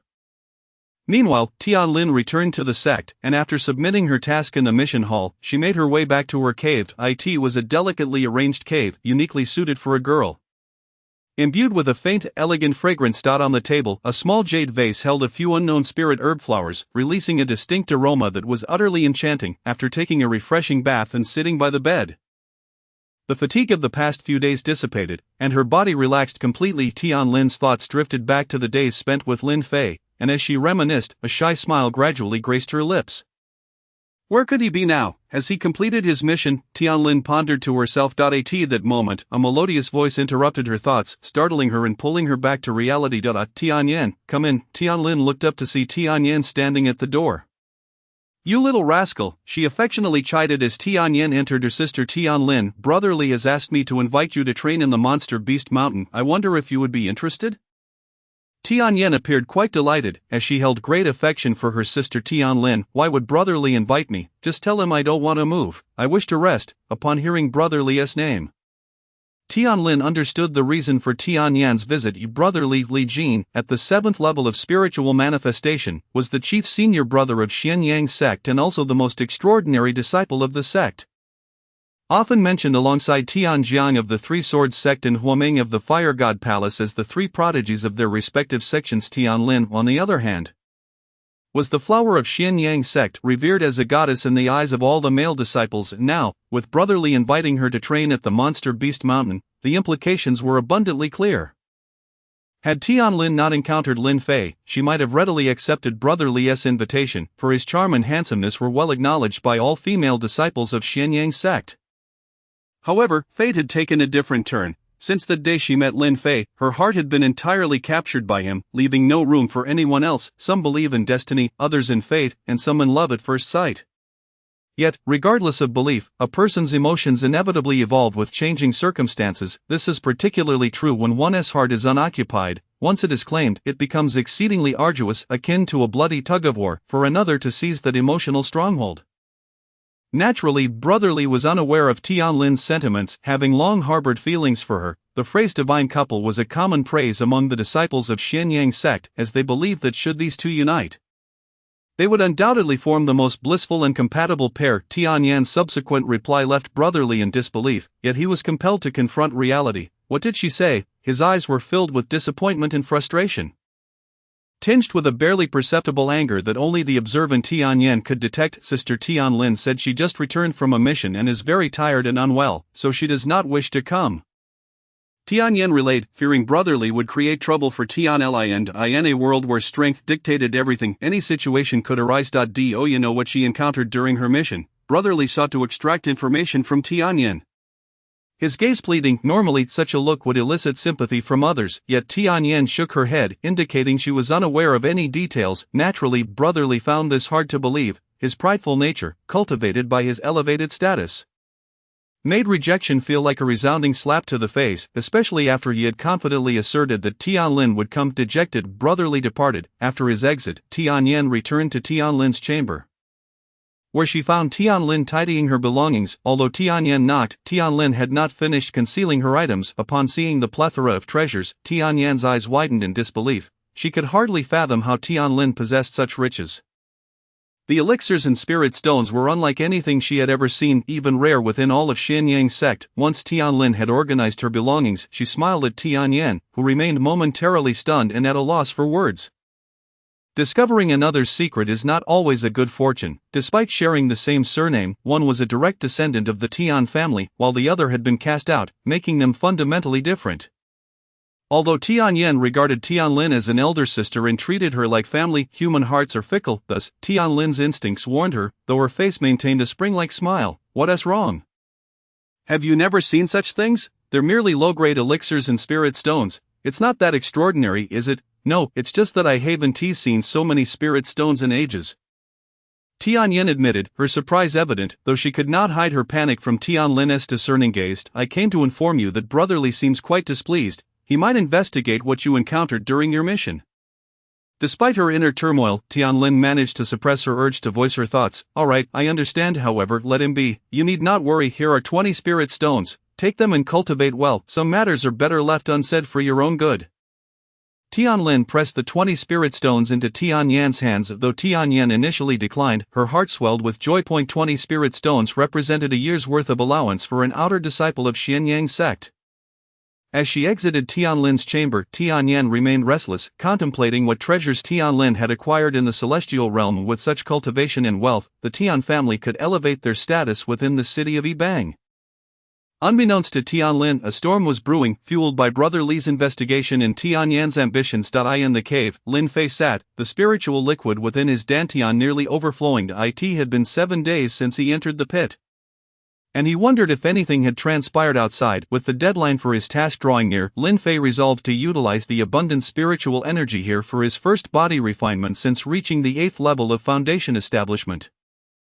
Although his physical strength and spiritual energy had significantly improved, they still fell short of the demands set by the swallowing heaven divine art. Therefore, Lin Fei needed to continually refine and compress his physical strength to meet and ultimately surpass the requirements of this stage. With ample spiritual liquid at his disposal, he had a solid foundation for the refinement process. There was no time to waste. He was in the ideal location, free from interruptions. Focusing his mind, Lin Fei embarked on the first purifying of his body at the 8th level of foundation establishment.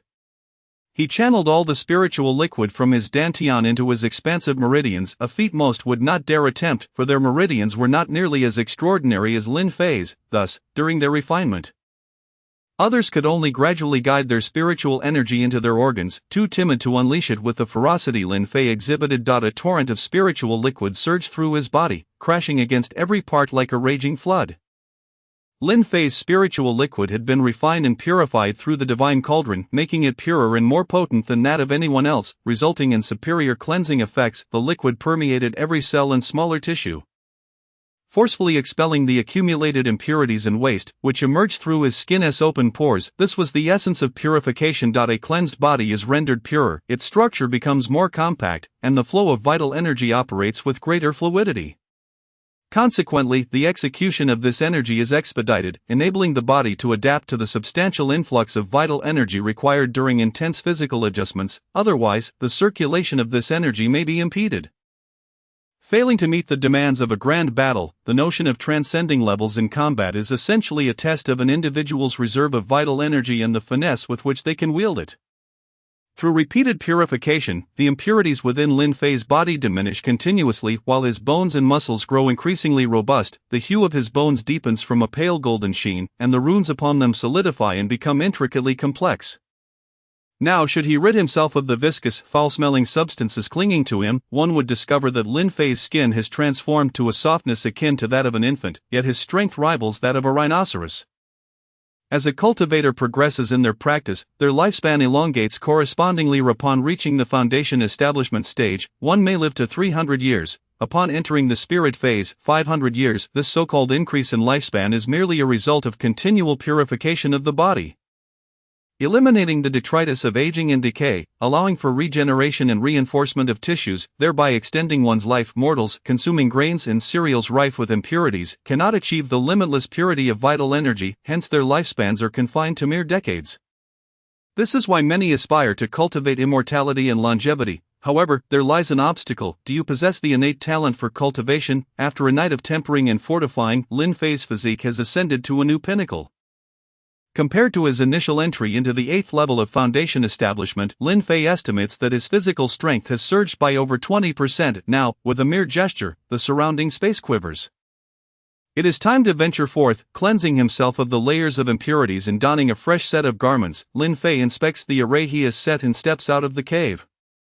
Standing atop a protruding platform, had he not touched the walls, he would remain oblivious to the existence of such a mysterious cavern. Soaring into the air, Lin Fei, now initiated into the basics of the divine destruction technique, perceives his surroundings with a heightened acuity that surpasses his earlier state. Every elevation upon the rocky walls eludes not his keen sight. As he ascends each outcrop, he finds himself leaping upwards by 10 zhang.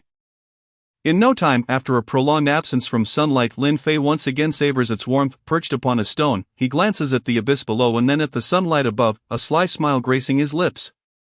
Ah, how splendid is the world beyond! With a vigorous leap, he bursts forth from the chasm, vanishing into the dense forests of Eagle Beak Mountain. Chapter 27. Encountering an ambush. Before long, Brotherly receives information regarding Tian Lin from disciples returning from the Shuowine Heavenly Palace.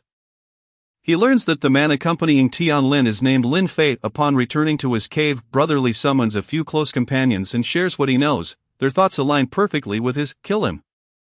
Simple, brutal, and direct. In this world, taking a few lives is a trivial matter. If you cannot contend with someone, then you deserve to be extinguished. Moreover, you dare to vie for my woman, you must be longing for death. Swiftly, they devise a mutually beneficial plan. One group is tasked with surveilling Tian Lin, while another sets out to investigate the origins of the sudden appearance of Lin Fei, seeking to ascertain his whereabouts.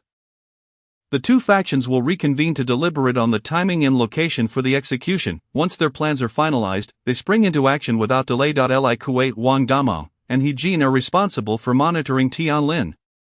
Concealing themselves outside her dwelling, ready to report to Li Jin at the slightest sign of movement, others will trail Tian Lin until they acquire crucial information. The second group comprises Li Jin, Bai Rijiang Uzhu Di, and Cui Mingfu. Among them, only Li Jin stands at the 7th level of spirit phase, while the other 3 are at the 5th. Each of them possesses the prowess to command respect in the outside world.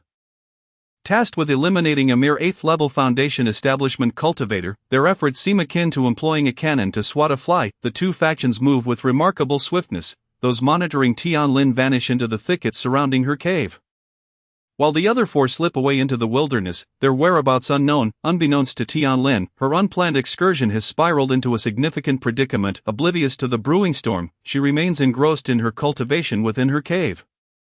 Since reaching the 6th level of spirit phase, she has been absorbed in her practice alongside Lin Fei in the Celestial Palace, leaving her little time to attune to her own body. Now that she has a moment, she seeks to comprehend her current state. Meanwhile, Lin Fei is unaware that the Three Sword sect has been buzzing with activity in recent days. The reason? The disappearance of the second outer disciple, Brother Wu, along with 2 inner disciples since their departure. Consequently, the sect has initiated an investigation into their whereabouts. As inquiries deepen, the results begin to surface, leading to unexpectedly alarming revelations. Every thread of inquiry points to the newcomer Lin Fei.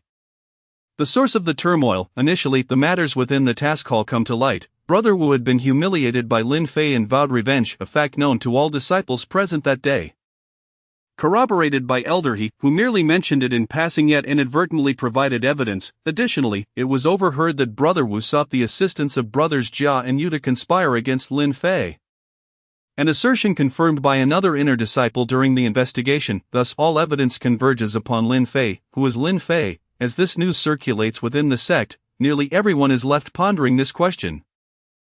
If Lin Fei is merely a newly arrived disciple, how could he possess the capability to slay 2 spirit phase cultivators and a foundation establishment practitioner? Ultimately, Lin Fei's reputation within the Three Sword sect is laid bare. He is known only as a newcomer who ignited the 7-star pearl and was deemed overly gifted, requiring excessive resources, thus relegated to the outer sect for unfettered development. It seems implausible that such a seemingly weak foundation establishment cultivator could eliminate 2 spirit phase practitioners and 1 foundation establishment disciple. Upon hearing this news, Jin Tian fell into a brief silence before erupting into laughter. How intriguing! How did he manage that? He soon vanished from a chamber within the Three Sword sect's main hall. Brother Wu's demise matters little to him. However, the fates of brothers Jia and Yu are another story. Both hold significant backgrounds. One is a scion of a moderately influential family within Ibang City, while the other, Brother Jia, is a direct descendant of the Jia family, connected to the Prime Minister's lineage in the Qinglian Kingdom. His father serves as the national advisor, and his grandfather is the chancellor. Though aged, he clings tightly to his position of power in the Chancellor's office. Should Brother Jia meet with misfortune, the Jia family will undoubtedly send representatives to the Three Sword sect to demand accountability. Thus, the potential death of these 2 individuals would undoubtedly stir considerable unrest within the Three Sword sect. Would Jin Tian fear such consequences? The 3 most powerful figures in Qinglian Kingdom comprise Jin Tian of the Three Sword sect, the kingdom's ruler Qing Chang, and Mo Yenshu, the leader of Xinyang sect. Each of these figures holds the power to shake the very foundations of the realm. Yet, would Jin Tian risk offending the kingdom's ruler for the sake of Lin Fei? Conversely, would the ruler take up arms against Jian Tian for the sake of the Jia family? Moreover, with the Xinyang sect's leader watching keenly, if either party suffers losses, would the Qing family maintain their dominance? The unfolding tale is rich with intrigue. Ultimately, all paths lead back to a young upstart whose origins remain shrouded in mystery. Whether this will culminate in fortune or misfortune rests in the hands of these three. As the protagonist of this saga, Lin Fei hastens toward Ligan Mountain, situated between the Three Swords Sect and Eagle Beak Mountain. This is precisely why he initially ventured to Eagle Beak Mountain, to complete his task and return. A convenient arrangement. Little does he know, however, that several individuals await him along the path to Ligan Mountain. Li Jin and his associates swiftly trace Lin Fei's movements and uncover all the details of his mission within the Three Swords Sect. This revelation greatly satisfies their previously inflated egos, prompting them to predict Lin Fei's route and lay in wait along the road from Eaglebeak Mountain to Ligan Mountain. Days pass, and just as they contemplate retreating, a fleeting shadow captures their attention. He has arrived. The trio's spirits lift, and they quickly vanish into a dense thicket. As the figure approaches, the shadow becomes clearer, confirming their suspicions. It is indeed Lin Fei. Emerging from the shadows, the three stand confidently on the road, exuding an air of superiority and disdain. The disparity between an 8th-level Foundation Establishment cultivator and 3 5th-level Spirit Phase practitioners feels as insignificant as that between a man and an ant. Lin Fei had certainly noticed the three individuals long ago. However, he was perplexed as to their purpose on this road, entirely unaware that he had offended a considerable number of people, with even greater implications looming ahead. Upon reaching the trio, he observed that they did not yield, prompting him to consider passing by them, but he harbored no desire to instigate trouble, as he had a task yet to fulfill. The three, seeing Lin Fei's intention to maneuver past them, collectively obstructed his path in silence, their lips curling into faintly contemptuous smiles. At this point, Lin Fei understood their intentions. Since they were targeting him, there was little to be said. He would simply confront them. With his cultivation at the 5th level of spirit resonance, had this encounter occurred days prior, when he had yet to break through to the 8th level of Foundation Establishment, he might have hesitated at the sight of three adversaries. Now, however, having surpassed the 8th level and approaching the 9th, he regarded these three spirit resonance practitioners with a sense of indifference, casting a slightly bemused glance at them. Lin Fei looked skyward and leisurely remarked, "Are you three here for wealth or for a reckoning? If it is wealth you seek, then you may leave, for I possess not a single coin. But if it is a reckoning, might I inquire if you are adequately prepared?" This was a blatant provocation, and from Lin Fei's demeanor, it was evident that he regarded them with utter disdain. As if they were non-existent in his eyes, the lack of recognition from Lin Fei was precisely the outcome the three sought to avoid. Their expressions swiftly morphed into a shade reminiscent of liver, and the oppressive aura of their spirit resonance began to emanate forth, converging upon Lin Fei. Lin Fei stood calmly amid the escalating pressure, appearing as though this matter bore no relevance to him. Seemingly untouched by the weight they attempted to impose, his countenance relaxed. "If you only wish to engage in such trivialities, then I shall not indulge you," he declared, and in an instant, he vanished from their sight.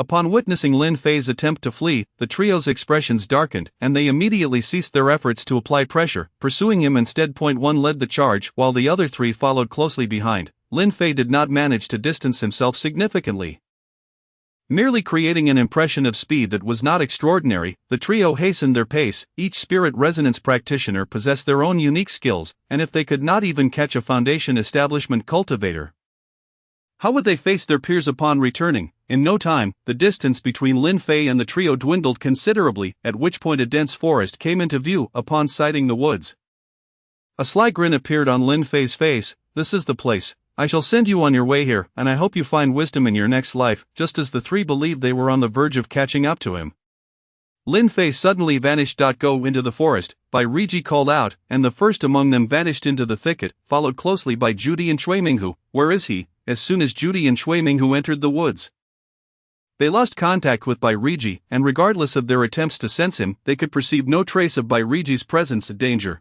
was Judy's immediate instinct. He quickly moved to stand back to back with Cui Minghu, vigilant of any movement within the dense foliage. At this moment, both bore beads of sweat upon their brows, the sudden disappearance of Bai Riji instilling a palpable sense of impending doom. No matter how they searched, neither Lin Fei nor Bai Riji could be seen, as if both had vanished from the forest entirely. Meanwhile, Bai Riji, emboldened by his spirit resonance status, pursued Lin Fei into the woods without hesitation.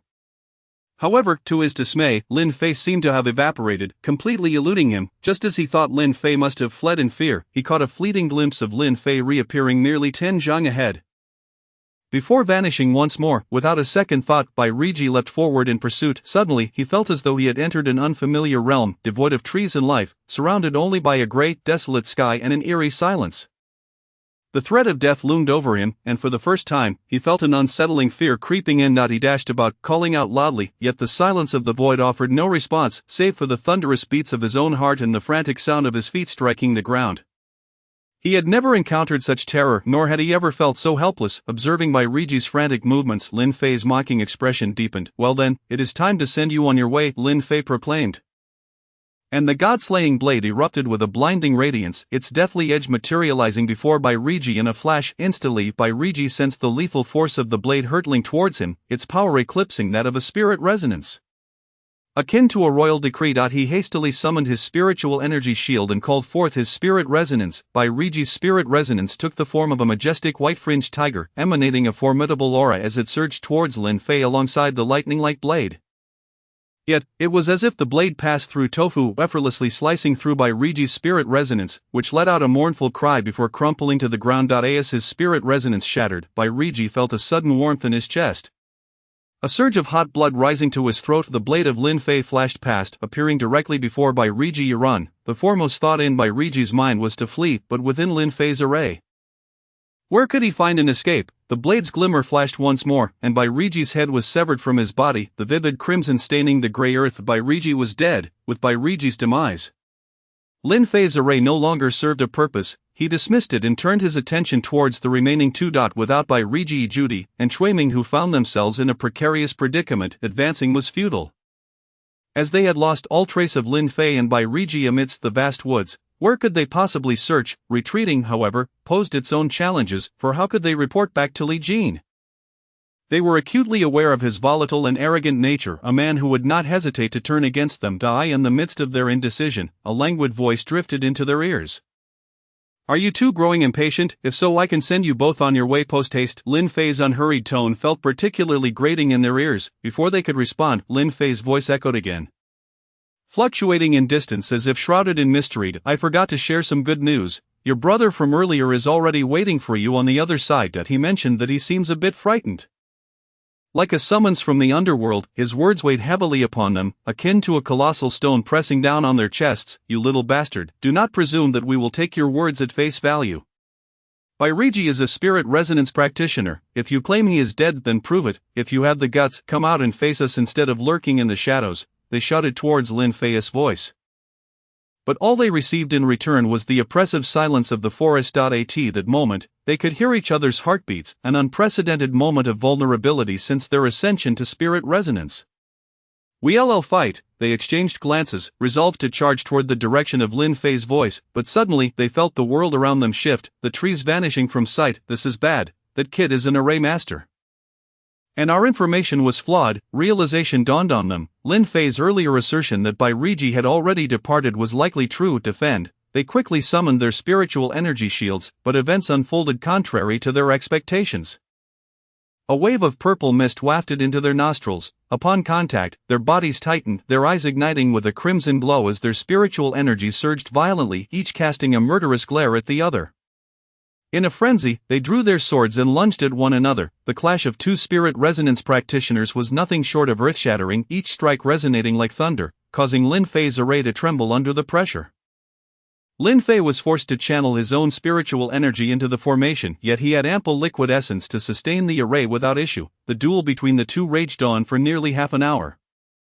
Both were nearly depleted of their spiritual energy, and as their movements slowed, Lin Fei sensed that this inevitable game was nearing its conclusion. Just as Lin Fei had predicted, Judy spotted a fatal opening in Shuiming-Hu's swordplay. A frenzied gleam igniting in his bloodshot eyes as he unleashed a strike akin to a falcon diving for its prey, aimed directly at Shuiming-Hu's chest. Shuiming-Hu, being a spirit resonance practitioner himself, recognized Judy's intent and, rather than retreating, pressed forward, hoping to force Judy back with a desperate gamble. Little did he know Judy was not inclined to relent. Their swords converged, and the outcome was sealed as they both pierced each other's hearts. gazing into one another's eyes as life slipped away, uncertain whether it was the waning effects of the medicine or the excruciating pain that jolted both parties back to consciousness. The crimson glow in their eyes gradually diminished. The two individuals, now devoid of the drug's potency, gazed in despair at their swords, which had been plunged into each other's hearts, their expressions betraying an overwhelming sense of hopelessness and profound regret. Lin Fei watched as they slowly collapsed, at which point he dispelled the formation, collected their storage bags, and vanished into the depths of the dense forest. He had no desire to linger in this place. Fully aware that if the adversaries wished him dead, more formidable foes would soon arrive. Chapter 28, Demon Extermination. As Lin Fei hastened onward, he opened the storage bags of the three individuals. The sight of the spiritual stones brought a smile to his face. Although there were few notable weapons or elixirs, the sheer quantity of over 2,000 spiritual stones would sustain him for a considerable time in his cultivation. Ligan Mountain, composed of limestone, looms majestically in the northern central region of Qinglian Kingdom. Due to the rocky terrain, the mountain harbors numerous interconnected caves, rendering it a haven for wandering cultivators and nefarious individuals. These people commit heinous acts, murder, arson, and robbery, without remorse. The Qinglian Kingdom had previously allied with various sects to eradicate these threats, but the multitude of caves made complete extermination impossible. As soon as the purging forces withdrew, the malevolence would resurface. Helpless, the sovereign of Qinglian had no choice but to allow this chaos to persist, provided it did not jeopardize national security. Lin Fei pressed forward, entering Ligan Mountain by midnight. From a distance, the mountain appeared lush and vibrant. However, upon closer inspection it revealed a grim landscape, with vast expanses of exposed limestone resembling monstrous beasts. Dark caverns were scattered everywhere, selecting a cave devoid of any signs of human activity. Lin Fei slipped into its mouth. Considering his current predicament, he estimated that another group of pursuers would soon be upon him. Time was of the essence, and he resolved to investigate the cause of the dense fog that very night. After resting for half an hour and replenishing his spiritual liquid, Lin Fei stealthily exited the cave. Shortly thereafter, he encountered a trio of individuals stealthily emerging from another cave, heading toward the direction of the mist. Lin Fei concealed his presence and followed them. The trio moved with an eerie grace, avoiding the main paths, leading Lin Fei to suspect that they harbored dubious intentions or were linked to the malevolent fog. After an indeterminate number of turns, the three halted before a limestone facade. One of them made a gesture, and a stone slowly shifted aside, revealing an entrance to a cave. They glanced around to ensure no one was following before stepping inside. As soon as they did, Lin Fei followed closely behind. The interior of the cave was shrouded in darkness. Fortunately, Lin Fei's spiritual cultivation had reached a level that allowed him to see clearly within a radius of 5 zhang. Otherwise, he would have struggled to acclimate to the oppressive gloom. As he proceeded cautiously along the cave, he suddenly heard a sharp crack beneath his foot. Startled, he was relieved to see that the trio had moved far ahead. Otherwise, he would have surely revealed his presence. Peering down, he discovered the brittle remains of a long-decayed corpse, estimating it to be several hundred years old, given its fragile state. Continuing onward, he grew increasingly vigilant as skeletal remains began to multiply. After traversing approximately 50 zhang, he counted no fewer than 6 corpses, some of which appeared relatively fresh. The presence of so many remains, coupled with the furtive behavior of the trio, led Lin Fei to conclude that unimaginable horrors lurked within this cave. He pressed on, and suddenly the cave brightened. The ceiling was adorned with luminous stones and night pearls, creating a stark contrast to the previous section. After advancing approximately 50 zhang further, the cave expanded into a vast chamber capable of accommodating 200 individuals. In the center stood a stone statue resembling a guardian deity, inscribed with the words "Only I am supreme." Judging by the craftsmanship, it seemed to have been completed not long ago. Indeed, someone was orchestrating this. Lin Fei smirked at the inscription. At that moment, the trio was blissfully unaware of Lin Fei's presence. They were elated, for today marked their initiation into the Dark Pact. Upon acceptance of the demonic ring, they would learn the unparalleled techniques of the Dark Lord and soar to unimaginable heights. All three were rogue cultivators who, by sheer happenstance, had caught the Dark Lord's attention. He had promised that by each offering 4 foundational cultivators, they could partake in the Dark Initiation and master the supreme sorcery. Unbeknownst to them, this so-called initiation was merely a fade for the Dark Lord's true intentions, to implant demonic seeds within them, thereby ensuring their subjugation. As they pressed forward, Lin Fei noted numerous signs of struggle along the cave's walls, heightening his wariness. Suddenly, a freshly decayed corpse caught his eye. It was nothing but bones, with even the marrow extracted. Crouching down, he examined the remains, surmising they belonged to a cultivator of considerable prowess. A peculiar aura emanated from the bones, drawing Lin Fei's interest. Upon closer inspection, he sensed that this essence resembled the fabled aura of demons. At that moment, he felt a stirring within his dantian, as if the divine cauldron recognized the scent. Startled, he retrieved a storage bag to collect the remains, believing that if this truly was demonic energy, it would serve as compelling evidence. However, Lin Fei had no intention of retreating. Having come this far, he was determined to uncover the truth. After securing the storage bag, he continued his pursuit. The trio turned a corner and walked straight for another 10 zhang. Only to be halted by a stone door. They called out softly, "Dark Lord, we have arrived," before bowing their heads in anticipation of a summons from within. "Excellent, however, you have brought an ominous object with you. Dispose of it, and the door shall open," came a deep, authoritative voice imbued with a sinister quality. Upon hearing this command, the trio immediately drew their weapons and retreated. They had always obeyed the Dark Lord's orders without question. Having witnessed his extraordinary techniques that were both astonishing and unfathomable, meanwhile, Lin Fei continued onward, diminishing his presence further. Suddenly he heard footsteps approaching and quickly ducked into a side passage. Just in time, he saw the three rush past, vanishing into the depths of the cave. Once they were out of sight, Lin Fei emerged and headed in the opposite direction. After navigating several turns, a stone door appeared before him, pushing it gently. It creaked open, revealing an empty space. Lin Fei stepped inside, and the scene before him transformed dramatically. He found himself standing on a small bridge made of translucent white material, beneath which flowed crystal-clear waters. Flanked by blooming flowers, a veritable paradise on earth. Realizing he had entered an illusion, Lin Fei understood that every step he took could determine his fate. He fell into deep contemplation, despite knowing it was an illusion. He struggled to deny its reality, as it was too vivid, too astonishingly authentic to dismiss. It was this paradox that solidified his belief in the illusion's existence. Lin Fei had no inkling of who possessed the power to conjure such exquisite yet terrifying imagery. Scanning the bridge for any flaws, he found none. Resigned, he closed his eyes and retraced his steps over the preceding moments. After a brief interval, he opened his eyes, extending his spiritual sense outward. In that instant, he discovered a myriad of golden and black threads intricately intertwined on the ground, forming various patterns arranged in a deliberate manner. Upon observing these patterns, beads of sweat broke out on Lin Fei's brow. Despite having cultivated the annihilation technique to a modest level, he understood that an ordinary person would be utterly oblivious to the intricacies at play here. A single misstep could lead to obliteration. Taking 2 steps forward, then 3 to the left, followed by another step forward and a right turn, each movement was fraught with trepidation. As the surroundings remained unchanged, Lin Fei realized he must be on the right path. Otherwise, the scenery would have shifted. After a few more steps, he noted there were still 7 or 8 steps ahead. With newfound experience, he felt emboldened. However, this courage was not born of recklessness. Rather, it made him even more cautious.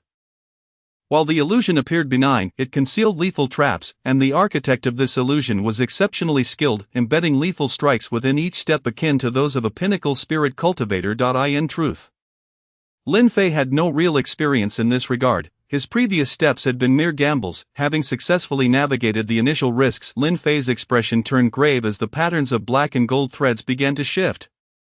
He took a definitive step forward, the scene shattered like glass, and Lin Fei found himself plunged into a frigid world of ice and snow, akin to entering a frozen abyss from a blazing furnace. Instantly, he felt an overwhelming chill, as if the spiritual liquid in his dantian threatened to freeze solid. At that critical moment, the divine cauldron stirred slightly, releasing a warm energy that flowed into his dantian and radiated through his limbs. Lin Fei felt a surge of warmth course through his body, invigorating his spirit as he pressed onward, resolutely charging 2 steps forward through the icy realm. To his astonishment, he found that his outstretched foot had unexpectedly landed upon the searing edge of a volcanic crater. Below him, molten lava churned violently, and as his foot rested upon the molten rock, a cloud of smoke arose, carrying the acrid scent of singed flesh. Surrounding Lin Fei was a perilous sea of flowing lava. With no escape in sight, the very ground upon which he stood was on the brink of collapse. In this critical moment, with no paths available, Lin Fei braced himself upon the lava, feeling it sizzle beneath his feet. With a powerful push, he leaped over the molten expanse and plunged down the side of the volcano. In the instant he landed, the scene transformed dramatically. The searing volcano vanished, and Lin Fei found himself in a desolate gray realm. Here, a greenish mist enveloped the entire sky, under which a colossal shadow gradually solidified from the void. Lin Fei's expression turned grave, sensing an unprecedented weight of foreboding. The demon, long thought to have vanished for millennia, had re-emerged in this world, heralding the approach of an unparalleled catastrophe. Chattering little creature, your arrival is quite fortuitous. I never imagined that after a millennium of slumber, the heavens would gift me such a splendid boon upon awakening. What a delight! An ominous voice, as if transcending time and space, erupted from the depths of the earth, piercing Lin Fei's ears and invading his consciousness. He felt a sharp pain in his soul. Though it dissipated swiftly, soon after Lin Fei discovered a black thread entwined within his consciousness, radiating a searing black mist as it rapidly expanded. This was the flying demon thread, a profoundly malevolent magical technique capable of infiltrating one's mind, seizing control of their consciousness, and transforming them into a demon's thrall. Realizing he had fallen into the demon's trap, Lin Fei's heart filled with dread. However, at that moment, a golden thread emerged from his divine cauldron, penetrating his consciousness effortlessly and wrapping tightly around the black thread. The black thread attempted to resist, but to no avail. As the golden thread completely ensnared it and tightened, the black thread let out a mournful wail before being wholly consumed. In that instant, the once formidable black shadow became listless, expelling a stream of black blood. With a roar, the shadow, having expelled the dark blood, bellowed fiercely as its bones began to swell and grow, fangs sprouting from its mouth, and in its hand it wielded a black bone sword radiating dark flames. Suddenly, the shadow raised the bone sword high, and Lin Fei witnessed an array of energy surging from every corner of the surroundings, converging towards the sword. Lin Fei's eyes widened in fear as an icy chill coursed through him. He sensed death approaching swiftly. Yet he raised his hand, brandished his sword, and brought it down. The shadow's movements were both slow and exceedingly swift. As Lin Fei perceived the world dimming into darkness, engulfed by the black mist, the very fabric of reality seemed on the verge of collapse. With no time for contemplation, Lin Fei unleashed the most potent strike of his phantom blade. Propelled by immense spiritual energy, surging forth like the sun breaking through the horizon, sweeping towards the bone sword, then like a blade himself, he surged forward, executing his shadow step to the right, twisting his body and thrusting his chest outward. The bone sword sliced downwards alongside Lin Fei, carving a deep trench into the ground. Simultaneously, Lin Fei's phantom blade pierced through the black flame of the sword, hurtling towards the shadow at lightning speed. The shadow attempted to block with its sword, but it was futile. The blade cleaved through its shoulder, severing an arm with a sharp crack. The shadow instantly gushed forth black blood, desperately trying to staunch the flow, its eyes resembling black voids as they fixated on Lin Fei, revealing only dread and disbelief. Little brat, remember this. When I return, I shall annihilate you. With that, the shadow transformed into a swirling mass of black mist, attempting to flee, yet Lin Fei would not allow this beast to escape. Gazing towards the direction of its flight, he infused his small blade with golden spiritual liquid and propelled it forth, infused with the majesty of an emperor.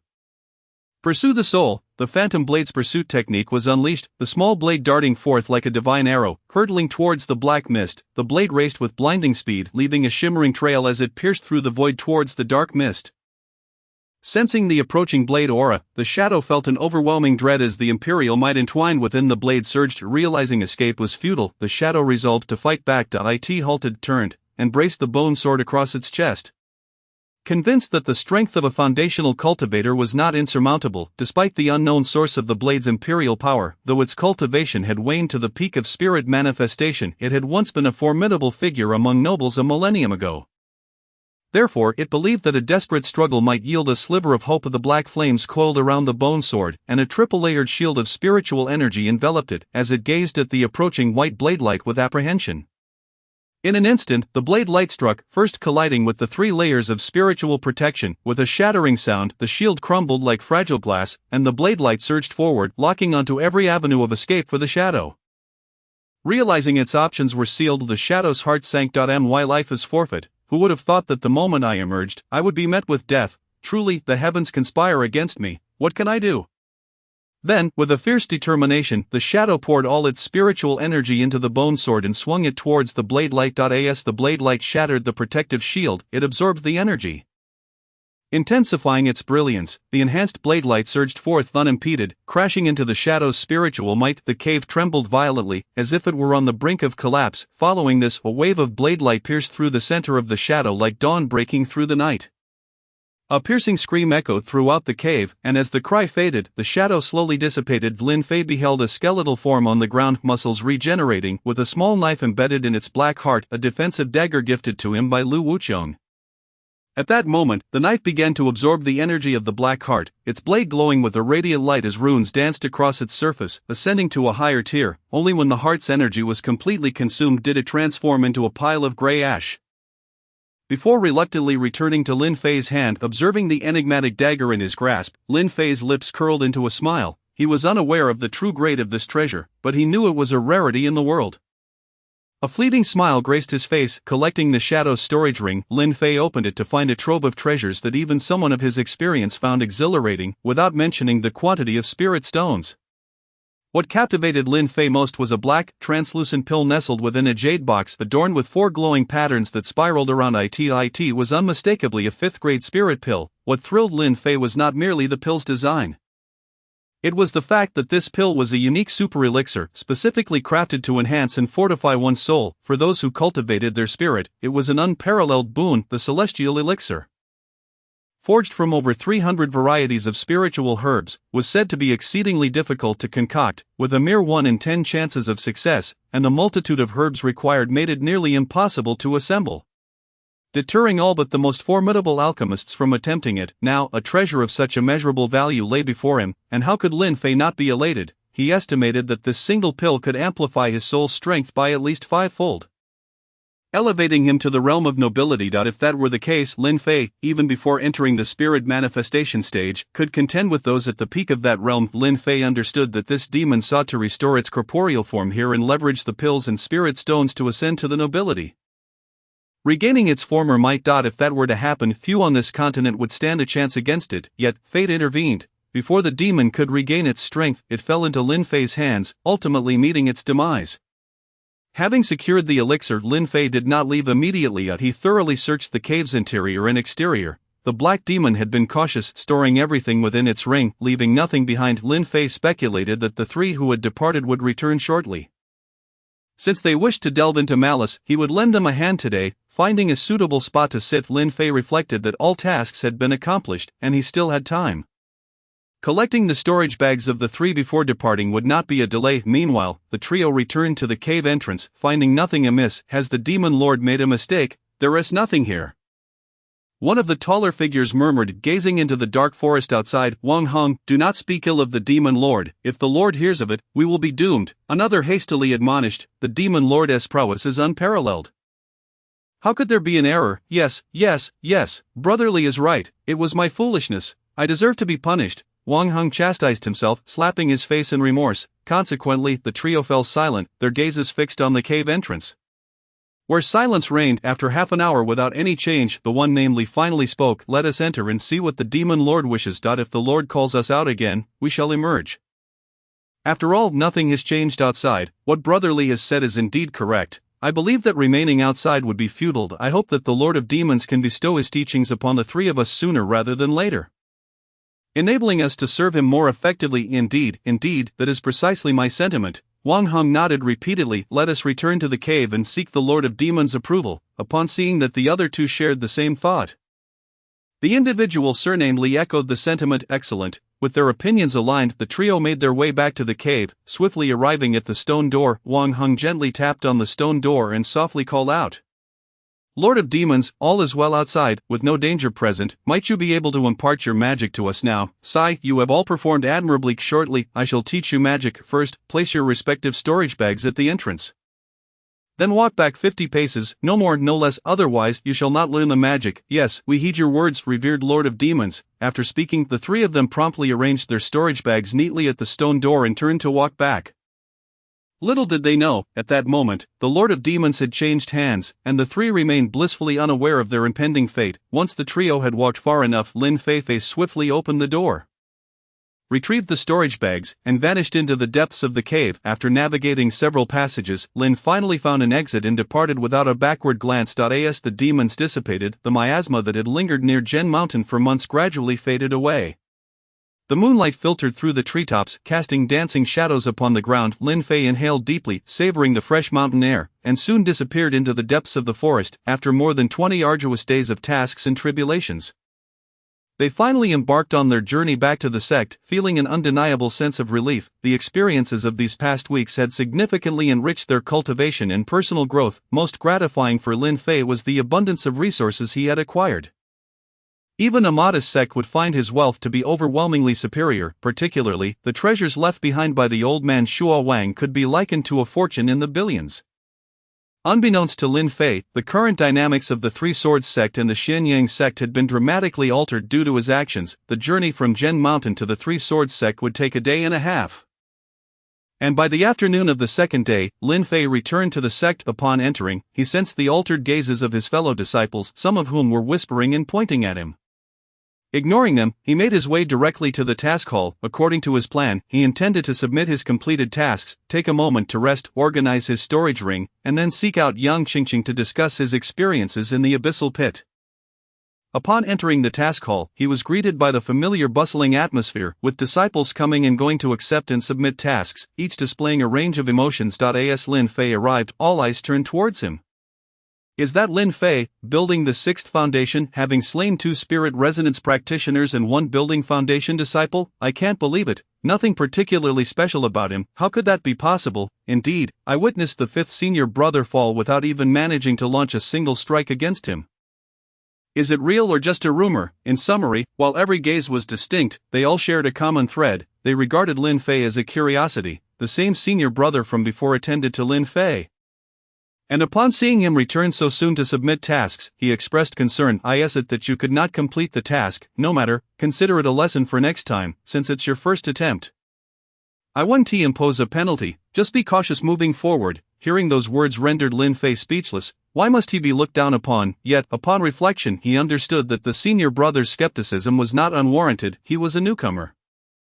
After all, Lin Fei nodded, then shook his head, perceiving the sincerity in the senior brother's eyes, and opted to refrain from further comment, merely smiling in response. Senior brother, I have come to submit my tasks. What, you completed all 3 tasks? How is that possible? The senior brother's eyes widened in disbelief, his expression one of astonishment. Given that these tasks had remained unclaimed since their announcement, it was unfathomable that Lin Fei, a newcomer, would undertake them. The senior brother had never expected Lin Fei to succeed. He had merely considered it a trial. Now, hearing that Lin Fei had completed all 3 tasks left him incredulous. If this news were to spread, the faces of the seasoned disciples would surely be left in tatters. You truly accomplished this? You're not deceiving me, are you? The senior brother remained skeptical, his voice rising in pitch with excitement. As other disciples gathered, misunderstanding the commotion as another incident in the task hall, they dispersed upon recognizing Lin Fei. Seeing the senior brother's continued disbelief, Lin Fei retrieved a firewolf, a blade heartgrass, and a skeletal remains from his prepared storage bag. As the items were laid out on the table, the senior brother swallowed hard, struggling to maintain his composure, though his wide eyes betrayed his astonishment. This is a firewolf, a blade heartgrass, and a skeletal remains. The first 2 tasks are self-explanatory. As for the skeletal remains, senior brother, you should know that the lingering miasma near Zhen Mountain was due to it. Now that the miasma has dissipated, if you doubt my words, feel free to send someone to confirm. Lin Fei recounted the details as if they were nothing extraordinary. You claim the miasma near Zhen Mountain was caused by the skeletal remains? Indeed, senior brother, take a whiff of the remains and see if you detect anything unusual. Fearing the senior brother's disbelief, Lin Fei had already devised a plan to attribute the miasma issue to the skeletal remains.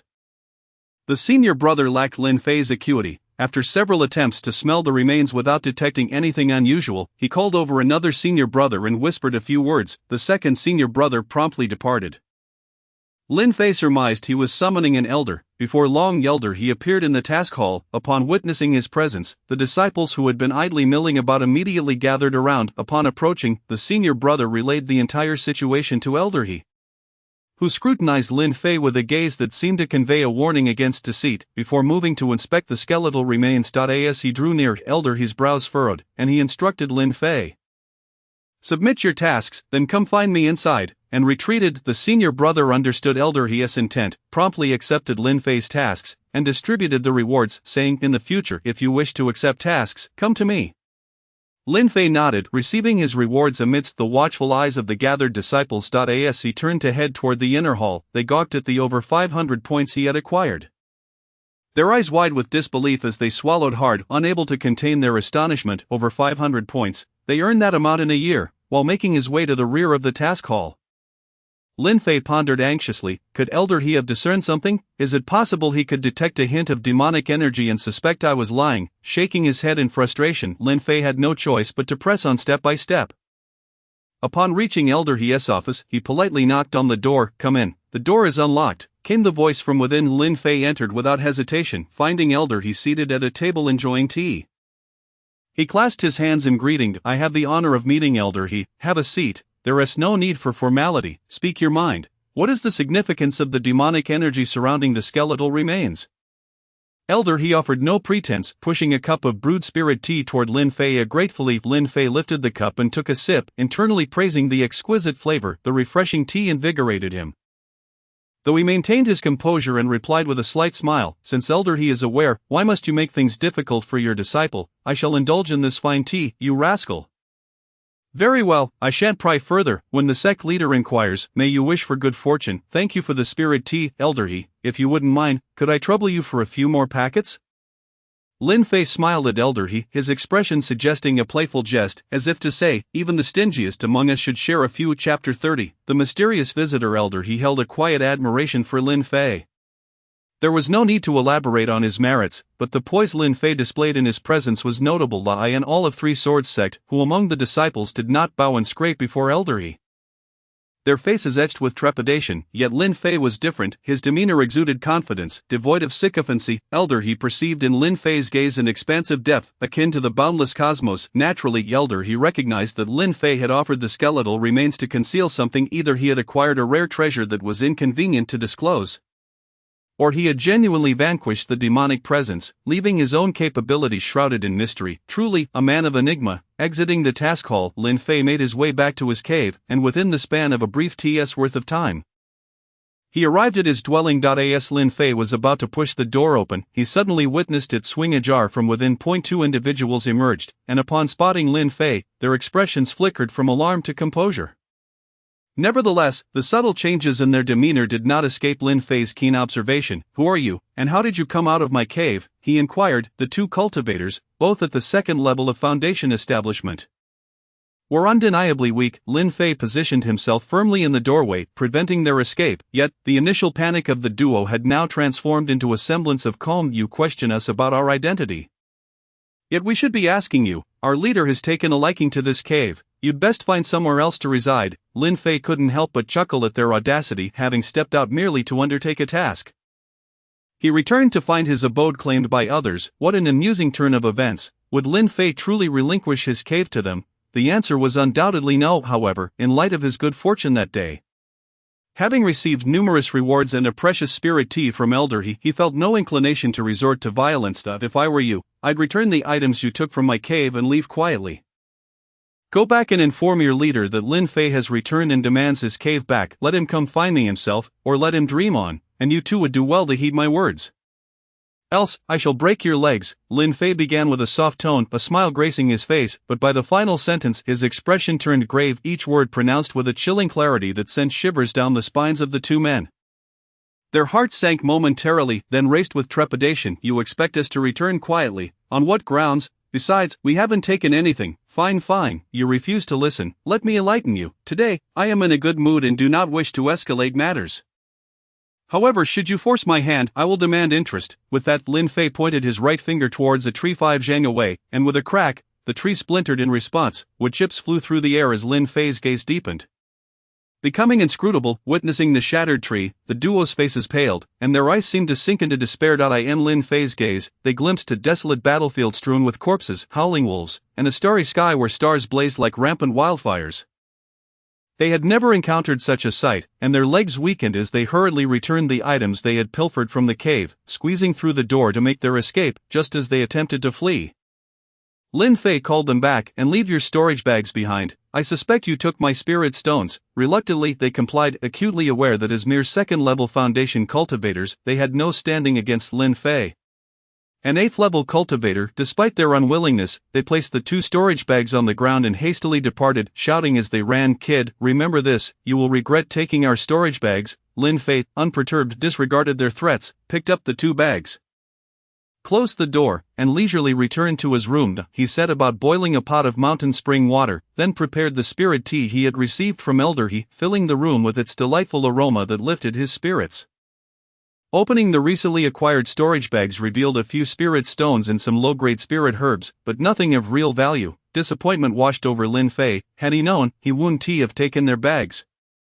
As it tarnished his reputation, how impoverished they were, which explained their desperate actions. With a sigh and a shake of his head, he tossed the low-grade storage bags into a corner and savored a sip of the spirit tea. Allowing all his displeasure to dissipate, the enjoyment of an elder is indeed a privilege that differs from that of mere disciples. Meanwhile, Li Jin awaited news from Bai Rijiang and Zhu Di at Xianyang sect. 3 days had passed, yet the dispatched trio had vanished without a trace. Unable to remain seated any longer, Li Jin realized that if something had indeed happened to them, the sect would surely face repercussions. He promptly summoned 3 others, recounted the situation, and after a brief discussion of potential scenarios, the 4 set off towards the last reported location of Zhu Di and his companions. All 4 were spirit counterparts. And given the urgency of the situation, they traveled with remarkable speed, covering over 200 li in half a day to reach the last known whereabouts of Zhu Di's group. By now, it was afternoon, and the scorching sun blazed down upon the earth. Anxiously, the 4 searched a vast area, but aside from the remnants left by Zhu Di and the trees, they discovered nothing else. Exchanging glances, they immediately pursued the direction of Sanjian sect. Soon a dense forest loomed beside the path. Gazing at the thick woods, an ominous premonition washed over Li Jin and his companions. This forest was ideal for ambushes and sneak attacks. Its towering trees and deep valleys could allow the weak to triumph over the strong if their realms were not too disparate. However, considering that 3 5th-level spirit counterparts were pitted against a single foundation cultivator, the disparity in cultivation levels was alarmingly vast, making it nearly impossible to fight beyond their means. With this thought, Li Jin and his companions felt slightly reassured and proceeded into the forest. As they ventured deeper, Li Jin caught a whiff of something unusual and dashed forward, halting amidst the wreckage of the forest. Before him lay 2 corpses, devoured by demonic beasts, leaving only tattered clothing and fragments behind. Nearby, Wang Damo unearthed belongings left by Bai Rijiang. It was evident that the 3 had met their demise. Overwhelmed with rage at the sight of their fallen comrades, Li Jin's face turned livid as he unleashed a furious roar. Lin Fei, if I do not slay you, I vow I shall not live as a man. With that, he brought his sword down ferociously upon a massive tree, the blade embedded deep into the trunk. And a violent surge of spiritual energy erupted, shattering the tree into countless splinters that rained down from above. Unbeknownst to Lin Fei, what began as a chance encounter had escalated into a deadly feud. But Lin Fei's ignorance afforded him a unique form of courage. After all, what good is fear? Not to mention that both Xianyang sect and Sanjian sect were also rife with turmoil. Early that morning, a series of knocks jolted Lin Fei from his meditative state. Upon opening the door, he found a middle-aged man who appeared to be in his 40s standing at the threshold. Instantly, a wave of alarm surged within Lin Fei, for with his current cultivation level, he could discern that anyone below the kingly realm was no match for him. Yet, from the very first glance at this middle-aged man, Lin Fei perceived an unfathomable abyss, a depth that was impossible to gauge. Lin Fei had encountered some of the most formidable individuals in the world. His master Lu Wuqian stood as one of the pinnacle figures in existence. Yet, he could sense the warmth and trust in his master's words, the fiery passion that radiated from him. In stark contrast, this man before him exuded an icy, imposing presence devoid of any emotional fluctuation. Lin Fei found himself at a loss for words, unsure whether to invite him in or not. However, he understood that this man would enter regardless of his invitation, as Lin Fei lacked the power to obstruct him. In fact, he doubted his ability to control his own situation. Deciding against speaking, Lin Fei stood to the side, observing what the man would do. It seems I have no choice but to enter uninvited. The man chuckled, sweeping his hand back and making his way into Lin Fei's abode. In that instant, Lin Fei felt a complete severance from the outside world. An array master, he realized, astonished by the man's profound skill. Although the isolation array was not of high rank, the ability to enclose a space with a mere flick of the wrist was something Lin Fei had never witnessed before, leaving him in awe. Who was this man? No elder possessed such capabilities. In fact, only one person within the entire Sanjian sect could potentially wield such power, the sect leader. With this realization, everything fell into place. Lin Fei regarded the direction of his room with a sly grin. Knowing the identity of his visitor elucidated the purpose of his arrival, and thus he felt no fear as he casually strolled towards his room. How rude of you, the master of this abode, to enjoy such fine spirit tea all by yourself. the man remarked, holding a packet of spirit tea gifted by Elder He, a smile gracing his lips. Has the sect leader come to disturb his disciples' quietude merely for a cup of tea? Lin Fei, recognizing the futility of concealing the truth, replied candidly, understanding that the sect leader had already unraveled the situation. You little rascal, I didn't expect you to deduce it was me so quickly. Very well, I had intended to share a jest with you, but since you are already aware, let us discuss serious matters, the sect leader Jian Tian stated, his previously relaxed demeanor shifting to one of solemnity. What business do you have, esteemed sect leader? I assure you, I will not withhold any information within my knowledge. Lin Fei scrutinized Jian Tian's expression, hoping to glean some insight, but was met with disappointment. The sect leader's visage was as rigid as a carved statue, revealing nothing but seriousness. First, let us discuss the 5 powerful figures who have mysteriously vanished from the outer sect, as well as the 2 spiritual realm individuals from the inner sect. One surnamed Yu and the other surnamed Jia. Are they somehow connected to you? What is destined to occur will indeed come to pass. Lin Fei understood that such matters, once raised by the sect leader, must have undergone thorough investigation, and certain interests of the sect have already been compromised, otherwise it would not warrant the direct intervention of the esteemed sect leader. I would like to pose a question to the sect leader. If someone were to pursue you with malicious intent, would you choose to sit idly by or rise up in defiance? I knew it was your doing, regardless of how you managed to eliminate the 3. Do you have any idea of the backgrounds of the individuals surnamed Jia and Yu? Had I not intervened, you might have found yourself with no avenue for escape. After Sword Heaven finished speaking, he gazed at Lin Fei, who had already anticipated how Lin Fei would respond. He merely sought to confirm Lin Fei's reaction and demeanor, whether he would cower like a mouse before a cat, or adopt a different stance. Of course, Lin Fei's composed yet assertive demeanor greatly pleased Sword Heaven, causing the sternness on his face to thaw like ice meeting the warmth of spring. The matter concerning the 3 shall end here. I suspect the Jia and Yu families will refrain from causing a stir within the sect. However, outside, one must remain vigilant, for one is a scion of a prominent family, and the other a descendant of the Prime Minister of Qinglian. If they do not confront openly, they will certainly act covertly. Thank you for the reminder, esteemed sect leader. I shall certainly exercise caution. After Lin Fei spoke, he deeply bowed to Sword Heaven, acknowledging that since the sect provided him protection, he too must demonstrate his worth, otherwise, he would be deemed unworthy as a man. You need not thank me. Once you have entered my sect, you are one of us, and I shall naturally provide protection. Now let us discuss the matter of Li Zhen Mountain. Lin Fei's intuition was correct. The affairs concerning Li Zhen Mountain would inevitably reach Sword Heaven. Since the topic had been broached, Lin Fei dared not withhold the truth. He looked outside the door, then closed it, returning to his room, only to hear Sword Heaven state, I have isolated this place from the outside world. No one can enter here. Speak freely. I am indeed aware of that. But a measure of caution should pose no issue. You know. What do you know? Now it was Sword Heaven's turn to be astonished. I know that as soon as you entered, you isolated this place. Upon finishing his statement, Lin Fei mimicked Sword Heaven's gesture. Esteemed sect leader, please observe. Approaching the platform, Lin Fei retrieved a bone sword from his storage pouch, which was still entwined with strands of ominous black demonic energy, evoking a sense of dread. Indeed, it is a demonic artifact. Since you possess the demonic sword, has the demon fled? How could it escape? I dispatched it with a single strike. As Lin Fei spoke, he made a gesture as if slaying someone. After a millennium, the demonic path has been reborn. It appears a great calamity is once again inevitable, Sword Heaven remarked, his gaze drifting towards the window, his expression growing heavy, as if lost in reflection. Lin Fei observed Sword Heaven's contemplative state, gazing out at the sky. Understanding the calamity he referred to the cataclysmic war between humans and demons, a struggle for survival that had transpired over 1,000 years ago.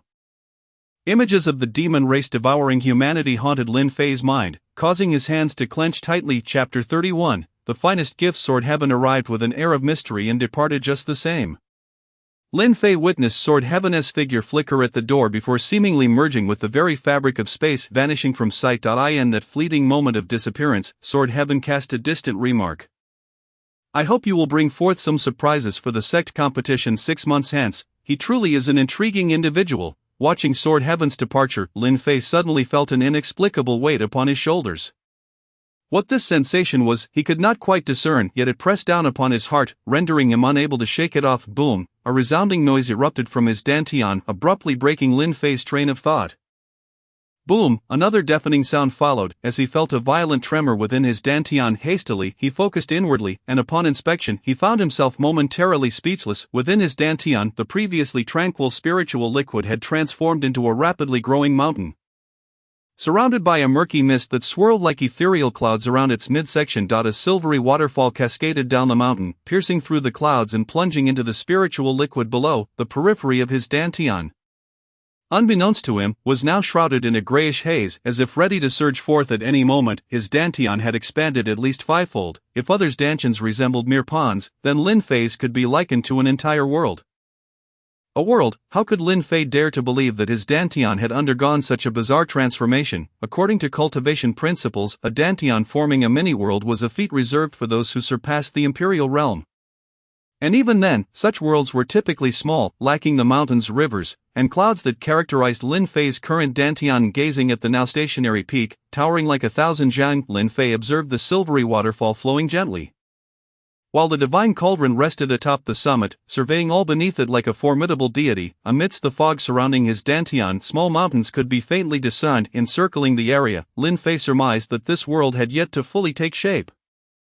Once it did, its form would undoubtedly exceed human imagination. Everything was beyond Lin Fei's control. Governed by the divine cauldron, this mysterious artifact had become the sovereign of this realm within Lin Fei's dantian. Helpless, Lin Fei could only allow it to develop freely, though he found solace in knowing that everything the divine cauldron did was ultimately for his benefit. Thus, he merely observed its actions. An hour later, the spatial realm within his dantian stabilized completely, and Lin Fei's cultivation also experienced a subtle loosening. The 9th level of foundation establishment should not be far off. Sitting down, he began to plot his course. Making his way towards the peak where Yang Qingqing resided, the Mingjin Peak, shortly after stepping outside, Lin Fei noticed 3 individuals trailing behind him, which struck him as peculiar. Had he offended someone again? He could not recall any recent transgressions. As he pondered, the trio mirrored his movements, stopping when he halted, moving when he did. Resigned, Lin Fei chose to ignore them and continued on his path. Now, unless they were elders, Lin Fei felt no fear within the entirety of Sanjian's sect. Given his current cultivation, few could rival him. Those top disciples on the divine rankings had the highest cultivation at the 9th level of spiritual resonance. Although they surpassed Lin Fei by a significant margin, before someone like him, who did not rely solely on cultivation levels, they could not stir up much trouble. To reach Mingjin Peak from Lin Fei's cave, one had to pass through Cangjin Peak and traverse a stretch of unclaimed mountains, leading to Elder Zhang's Mingjin Peak. The journey was not overly long, allowing Lin Fei to enjoy the scenic views along the way while also keeping a curious eye on the 3 trailing behind him. As he approached a bend in the path that led to a precipice, he noticed a stone forest to the right, known as the Monster Stone Forest, due to the bizarre shapes of the stones resembling mythical beasts. The forest, famed for its peculiar rocks and stunning scenery, was a popular rendezvous spot for romantic disciples. However, it mostly served as a leisure area for disciples to unwind and appreciate nature's beauty, resulting in a lively atmosphere filled with visitors. As Lin Fei passed through the Monster Stone Forest, he sensed an unusual stillness today, a silence that felt somewhat eerie. Something must be amiss. Traversing the narrow path through the stone forest, Lin Fei's spiritual awareness swept across the vicinity. Indeed, he detected 4 distinct spiritual energy fluctuations emanating from behind a patch of grass-covered stones, all of which belonged to those in the spiritual resonance realm. With at least a 5th level of prowess, who could they be? The Yu family, the Jia family, or perhaps? Lin Fei pondered, struggling to ascertain their identities. Just moments ago, Sword Heaven had asserted that the Jia and Yu families would refrain from causing disturbances within the sect. Lin Fei understood that as long as Sword Heaven was present, neither family would dare to openly disrupt the sect or resort to violence. If they were not responsible, then who could it be? It seemed he had no other enemies. Whatever. Lin Fei glanced at the figures hiding behind the stones, deciding to act as if he were oblivious, and continued forward. A halt. Hand over all your valuables if you know what's good for you, or we shall show no mercy. He chuckled softly. It was evident they were not members of the Jia or Yu families, however, to have driven away all the individuals from the stone forest. They must be someone of considerable stature within the Sanjian sect, otherwise, who would be so brazen? With this thought, Lin Fei slowly turned around, meeting the gaze of 4 men clad in black cloaks and masks. Their eyes the only visible feature. Observing the quartet, all at the 5th level of spiritual resonance, Lin Fei discerned that their energy signatures were not artificially inflated through medicinal pills. Such individuals resorting to such underhanded tactics indicated they must have fallen to desperate circumstances. Lin Fei was suddenly struck by a thought. Could he not recruit them for his own use? If so, his influence within the Sanjian sect would not be so meager. Without hesitation, Lin Fei smirked slightly and declared, "You three hiding behind the stones, come out. I have no patience for those who lurk in the shadows. A true man does not hide. You have come this far, so why cower like a coward?" Upon hearing Lin Fei's call, the four in front were taken aback, their eyes flashing with a hint of surprise. They nodded towards the stone forest, and three figures emerged from behind the rocks, those who had been following Lin Fei. Although these three wore masks, their faces changed instantly upon seeing Lin Fei, a look of astonishment flashing in their eyes that did not escape his notice. 7 individuals stood before him, 4 were at the 5th tier of spiritual resonance, while 3 were at the 3rd tier. Indeed, this was a formidable force. Lin Fei nodded at the 7, who felt as if they were being inspected by their superior, a feeling of deep humiliation washing over them. One tall man, unable to contain himself, stepped forward and addressed Lin Fei. "Hey kid, you must be mistaken. It is we who have cornered you. Quickly hand over your belongings, lest my brothers take action and mar your pretty face." With a laugh, the tall man turned to his companions. "What do you think, brothers?" "Indeed, kid," another chimed in. "We hear you've amassed over 500 points, just hand them over, and you can leave unharmed, I assure you." "Is that true?" Lin Fei feigned surprise, a sly smile creeping onto his face. "If so, I must thank you all for your mercy." The expression in Lin Fei's eyes conveyed a challenge. "Come and take it, but do not harm me," which elicited a glimmer of excitement from the 7. Just as they prepared to seize his storage bag, Lin Fei interjected, "I've already expressed my gratitude for your intentions, but now let me state my terms. If you 7 place your own storage bags on the ground and turn to leave, I guarantee that I will not harm you." With that, Lin Fei wore an expression that seemed to say, "I am Lin Fei, who dares to oppose me?" It was as if he was warning them that they would bear the consequences should they choose not to heed his words. His statement ignited a fury within them, their expressions hardening despite their attempts to mask it. "Kid, I don't know where you get your courage to speak to us like this. You are but a foundation establishment, while we are 7 at the level of spiritual resonance. Today, we seek only wealth, otherwise, you would not be standing here to speak." The tall man continued, "I advise you to comply and hand over your belongings, or I cannot guarantee my brothers won't harm you." As he finished speaking, the oppressive aura from the tall man bore down on Lin Fei like a tidal wave. Lin Fei staggered slightly, beads of sweat forming on his brow, as though he might collapse at any moment. The other 6 erupted in laughter, pointing at Lin Fei in mockery. Just when they believed Lin Fei was on the verge of succumbing, he vanished from sight in an instant. In a series of muffled thuds, the 7 found themselves immobilized, still frozen in their laughter. At that moment, Lin Fei emerged, having collected their storage bags. He then inscribed a line of text into the stone ground with his ghostly blade before striding away towards Mingjian Peak. Mingjian Peak was the only mountain in the entire Sanjian sect that exclusively accepted female disciples. The moment Lin Fei set foot on Mingjian Peak, he felt an undeniable difference compared to the other peaks. This mountain seemed to be composed entirely of blossoming flowers and spiritual herbs. While these herbs were quite ordinary, their sheer abundance was a mystery, and they constantly emanated spiritual energy, making the air around Mingjian Peak far richer than at any other peak. Taking a deep breath of the fresh mountain air, Lin Fei felt his earlier discomfort dissipate, replaced by a sense of tranquility and ease. "What a splendid place," he marveled inwardly. "Please, wait, senior brother." A young girl emerged from the flowering bushes as Lin Fei ascended the mountain.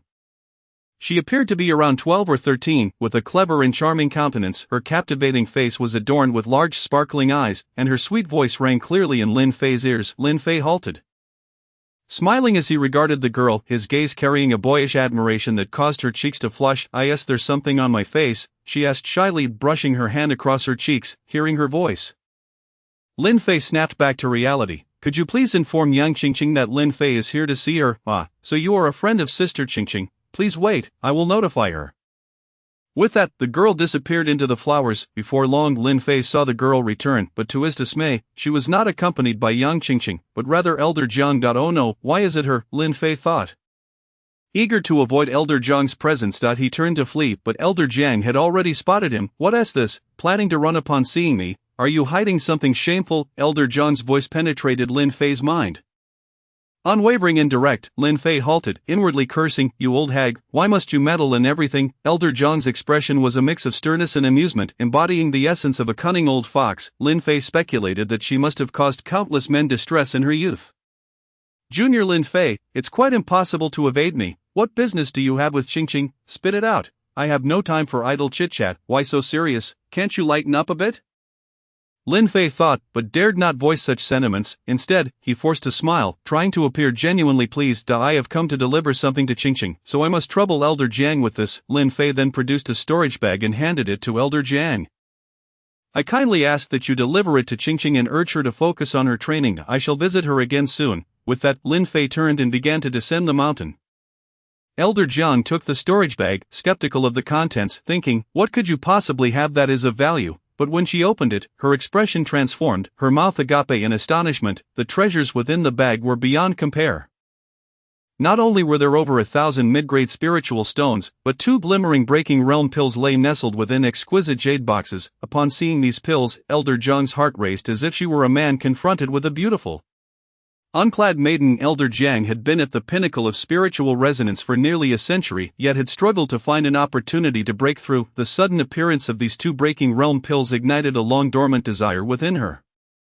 These 2 pills, each practically priceless, could mean the difference between stagnation and advancement to the realm of nobility. If such a pill were to hit the market, it would incite madness among many.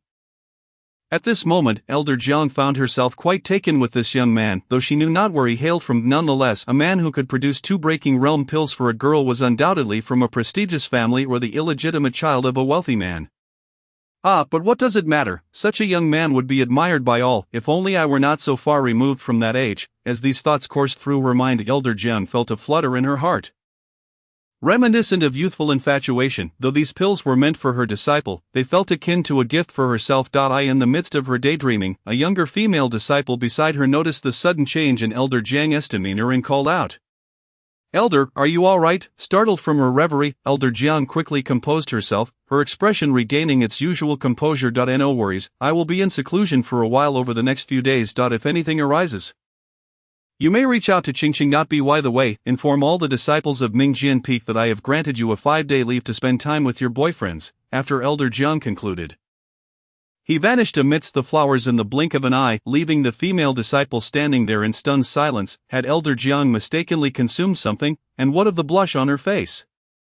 The girl glanced at the spot where Elder Jiang had disappeared, quickly covered her mouth with her hand, and smiled faintly before hastily stepping into the blossoms. Meanwhile, Lin Fei did not depart. Those 2 boundary-breaking pills were indeed his intention.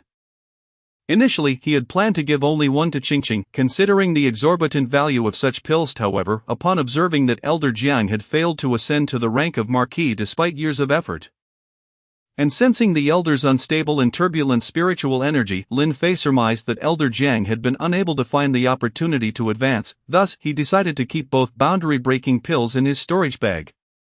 Lin Fei understood the rarity of these elixirs, yet since he had acquired them without expending a single coin, their value felt diminished. Perhaps granting Qingqing a favor would prove to be of greater worth. Hiding behind a tree at the foot of the mountain, watching Elder Jiang dart away into the flowers, Lin Fei could easily guess the elder's intent. A sly smile crept across his face as he turned back, certain that the 7 robbers awaited him at his cave. Meanwhile, Elder Jiang, clutching the storage bag, joyfully made his way to Yang Qingqing's residence. At that moment, Yang Qingqing emerged from her room and was taken aback by the uncharacteristically cheerful expression on her master's usually stern face. Fearing she had committed yet another misstep, her cheeks flushing crimson, Elder Jiang, however, gazed at Yang Qingqing with eyes sparkling with delight. Believing Elder Jiang had discerned her innermost thoughts, she hurriedly retreated into her room. "Qingqing, why are you out of your room and not cultivating?" Elder Jiang's tone had softened considerably. Yang Qingqing found herself at a loss, staring at Elder Jiang, uncertain how to respond. "Here, your little admirer has sent you a gift, and I have brought it back for you. He has already departed." Elder Jiang, cunning as always, was well aware of Yang Qingqing's feelings. "Master, I truly don't know if he..." "Enough, do not feign ignorance before your master." However, Elder Jiang smirked slyly, employing a mix of firmness and gentleness, knowing that while it was his disciple's possession, he could not simply seize it. He would have to employ some persuasion to coax it out of Yang Qingqing. "Here it is, take a look for yourself. Your master has not taken your belongings. However, I would like to borrow something from you. Your master's preferences are but a reflection of your own belongings." At that moment, all Yang Qingqing desired was for her master not to admonish her, 1,000 agreements echoing in her heart. "Really, can I give it to my master?" Elder Jiang had been waiting for these very words from his disciple. His heart soaring as if he had stumbled upon a treasure in the wilderness, akin to discovering a spring in the desert. Swiftly, he retrieved a boundary-breaking pill from the storage bag, a flush of excitement spreading across his face as he dashed out of Yang Qingqing's room. Leaving behind a parting remark, "Master will be in seclusion for half a month. During this time, you are responsible for all matters on the peak," and then, he vanished without a trace. "Master, this..." Yang Qingqing rushed to the door, wishing to protest, but there was no sign of Elder Jiang. "What has happened to my master?" She closed the door, shaking her head in confusion. "Something is off about my master's behavior today." Lin Fei soon returned to his cave. Upon entering, he was followed closely by the 7 would-be robbers, who now appeared rather sheepish, their heads hanging low, resembling thieves caught in the act, completely devoid of the arrogance they had displayed previously. Lin Fei regarded these 7 individuals with a sense of fondness. While they were not as eccentric as himself, they were undoubtedly talented individuals who, with a little guidance and training, could soar to great heights. "Have you all come to a clear decision? If not, then return home and contemplate until you have made up your minds. I do not force anyone, nor do I tolerate disobedience." At that moment, Lin Fei appeared far more like a seasoned veteran who had weathered countless storms than a mere 13 or 14-year-old boy. His profound gaze instilled an aura of intimidation. The 7 exchanged glances, each harboring some disdain yet unable to refute the truth. This world is one that values strength. If one lacks power, what can they use to argue? I am willing to follow you, as long as you do not betray us and consider me your brother. The tall one spoke first. "Good. I appreciate your forthrightness. Rest assured, as long as you do not betray me, I will regard you as my closest brother." Lin Fei, who had previously worn a smile, now appeared serious. After speaking, his demeanor relaxed once more. "Here, this is a month's worth of spirit stones and elixirs. As long as you follow me, I can guarantee you will reach greater heights more swiftly." The tall one accepted the storage bag, opened it, and was rendered speechless upon discovering 20 spirit stones and 4 cultivation elixirs within. Despite being a cultivator at the 5th level of spiritual resonance, he quickly regained his composure and bowed respectfully to Lin Fei. "Thank you, boss. From now on Wang Kuang will follow you faithfully and will never betray you. If I do, may I perish." Wang Kuang knelt on one knee, performing a genuine act of reverence. Lin Fei had not anticipated Wang Kuang's solemn vow. To utter such a vow could invoke the heavens, and should the vow-breaker betray their word, they would face divine retribution. The remaining 6 witnessed the contents of Wang Kuang's storage bag. 20 spirit stones were the equivalent of a year's worth of offerings for an outer disciple of the Sanjian sect, amounting to 240 over the span of a year, essentially 12 years' worth for cultivation. Failing to improve their realms would render them as useless as a dog. The 4 cultivation elixirs were particularly suited for those in the realm of spiritual resonance. With the Sanjian sect only providing 1 low-grade elixir every 6 months, the elixirs in Wang Kuang's possession were at least of second-grade quality. To pass up such valuable resources would be akin to inviting calamity. With a resounding thud, all 6 knelt before Lin Fei, clasping their hands in salute. "We are willing to follow the boss into fire and water, swearing a heartfelt vow never to betray, and should we do so, may we perish." Hearing their synchronized and resolute oaths, Lin Fei couldn't help but wonder if they had rehearsed this to gain his trust in spirit stones. Nevertheless, his heart swelled with joy. At long last, he had established his own power in this world, distributing the spirit stones and elixirs to each of them and returning their original storage bags. The 7 men stared in awe at the spirit stones and elixirs in their hands, then glanced at their original storage bags, which still contained their belongings. Once again, they bowed before Lin Fei. "Please, boss, give us a lecture." Lin Fei summoned his spiritual energy, lifting them up with a wave of his hand, and cleared his throat. "There is no need for such formality. From now on, we are brothers. Upon returning, focus on your cultivation and strive to reach the pinnacle of spiritual resonance. At that point, I will assist you in breaking through to the Marquis realm. For only then can you truly aid me." The Marquis realm, a level they had scarcely dared to imagine, now rolled off Lin Fei's tongue as casually as if he were sipping plain water. Leaving the 7 men in a daze, "Boss, is that true? Would I deceive you? As long as you follow the path I lay before you, you will soon have the potential to become experts in the Marquis realm.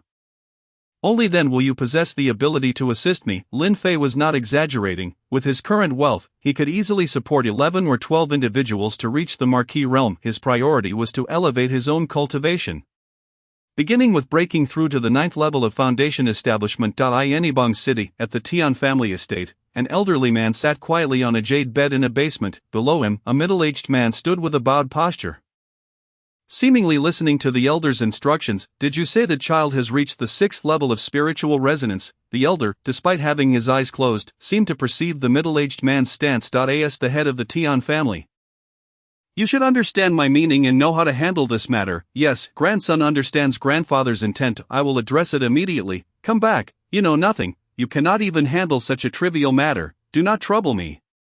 It must be done without anyone knowing, and bring those items back to me, otherwise, you should be aware of the consequences. Yes, thank you for your reprimand, grandfather. I will ensure it is done, please rest assured. Go then, do your best to avoid alarming anyone. Yes. The middle-aged man exited as if granted a pardon, and the basement returned to its eerie silence. A Xin Yang sect on the Beast Mountain. Tian Lin was embroiled in a fierce battle against a ferocious lion-tiger beast. Now at the 6th level of spiritual resonance, Tian Lin had yet to have the opportunity to fully grasp the rapid growth of her power. With ample resources at her disposal, she aimed to familiarize herself with her newfound strength in hopes of swiftly breaking through to the 7th level of spiritual resonance. Reaching the mid-stage of that realm, she understood that compared to Lin Fei, she was still far too weak, and she yearned to grow stronger, no longer wanting to rely on Lin Fei for protection.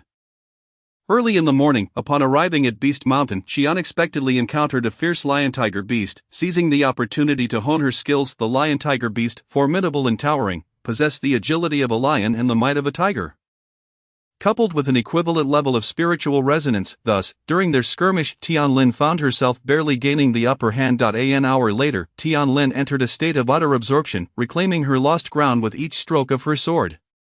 The oppressive aura of her 6th-tier spiritual projection bore down upon the lion-tiger beast, which gradually began to slow. Just as Tian Lin felt victory within her grasp, a sudden arrow whistled from the dense forest, aimed directly at her chest. A gust of wind rushed towards her, startling her. She instinctively deflected her sword to the side, twisting her body 90 degrees before leaping to evade the incoming projectile. The arrow grazed her back, embedding itself in a large tree 10 zhang away with a resounding thud, causing the tree to crash down. The lion-tiger beast, witnessing this, leapt at Tian Lin, who, with no choice left, could only counter with her sword. Alas, the beast's speed was overwhelming, and its forepaw clawed at her left shoulder, tearing away a chunk of flesh.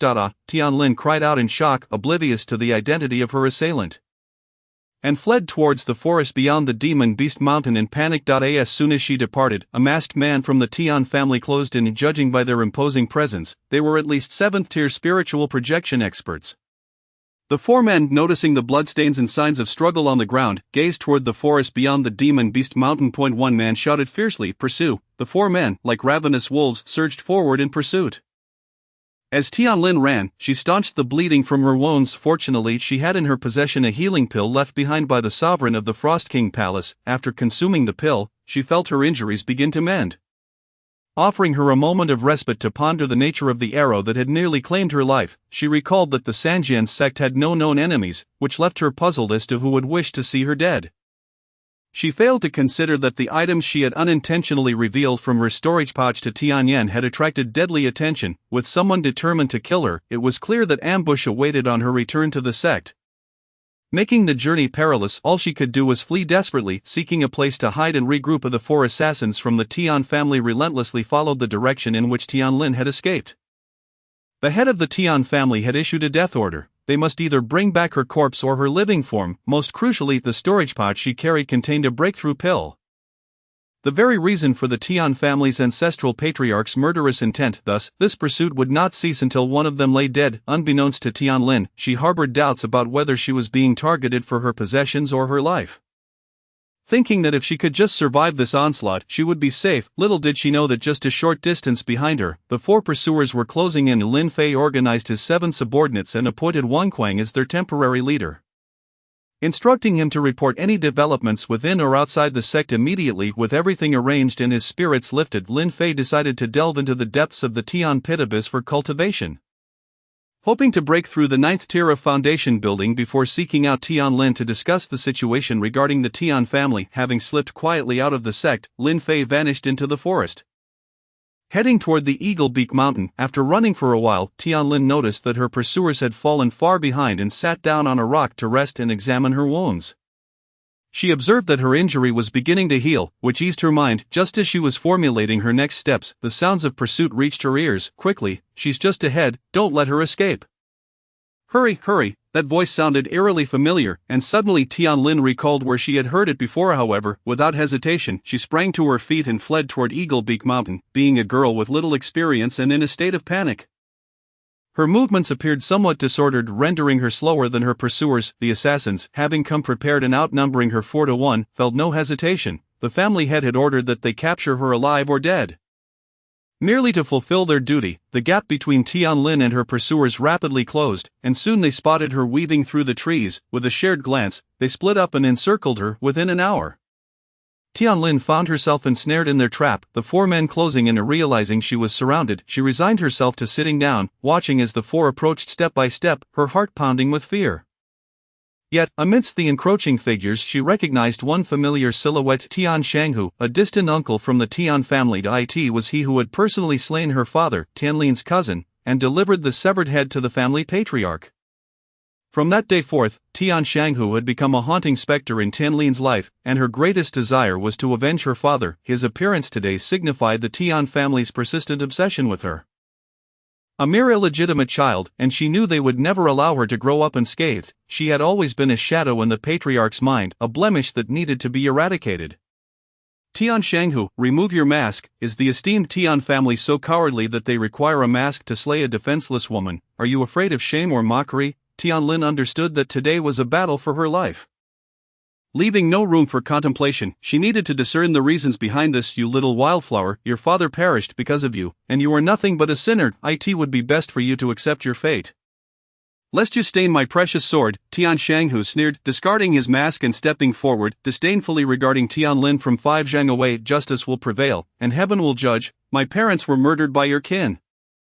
And today, you would not spare even a weak girl. I firmly believe that if there is a heaven, it will not allow you heartless scoundrels to go unpunished. At this point, with no room for retreat, Tianlin resolved to cast aside any pretense of mercy. She discreetly summoned her spiritual energy, preparing for the inevitable confrontation. The four adversaries were all 7th-tier spiritual projections, and Tian Shanghu's talents exceeded those of average individuals. Years ago, Tianlin's father had met his doom at the hands of Tian Shanghu due to insufficient spiritual strength. Now, facing 4 7th-tier opponents with her own 6th-tier abilities, her chances of survival seemed grim. Yet, rather than await death, she resolved to fight with all her might, perhaps finding a glimmer of hope in the struggle. Thus, though fear gripped her heart, Tianlin maintained an appearance of calm, ready to strike back even if it meant sacrificing herself to take a few down with her. Shanghu, stop wasting time with this wildflower. The family head awaits our good news. Yes, Shanghu, we can handle this wildflower between the two of us. You two stand back and observe. Alright, you two, make it quick. Do not let this drag on. With that, the two assassins advanced, their blades infused with spiritual energy, gleaming ominously as they approached. One wielded a sword, the other a knife, cornering Tianlin from both sides. As she faced them, a look of profound uncertainty crossed Tianlin's face. Tianbing, a newly advanced 7th-tier spiritual projection, appeared somewhat unsteady yet undeniably formidable. Tianghu, also a 7th-tier spiritual projection and a former inner disciple of the Sanjian sect, was renowned for his exceptional swordsmanship and was called the Spirit Sword Tiger.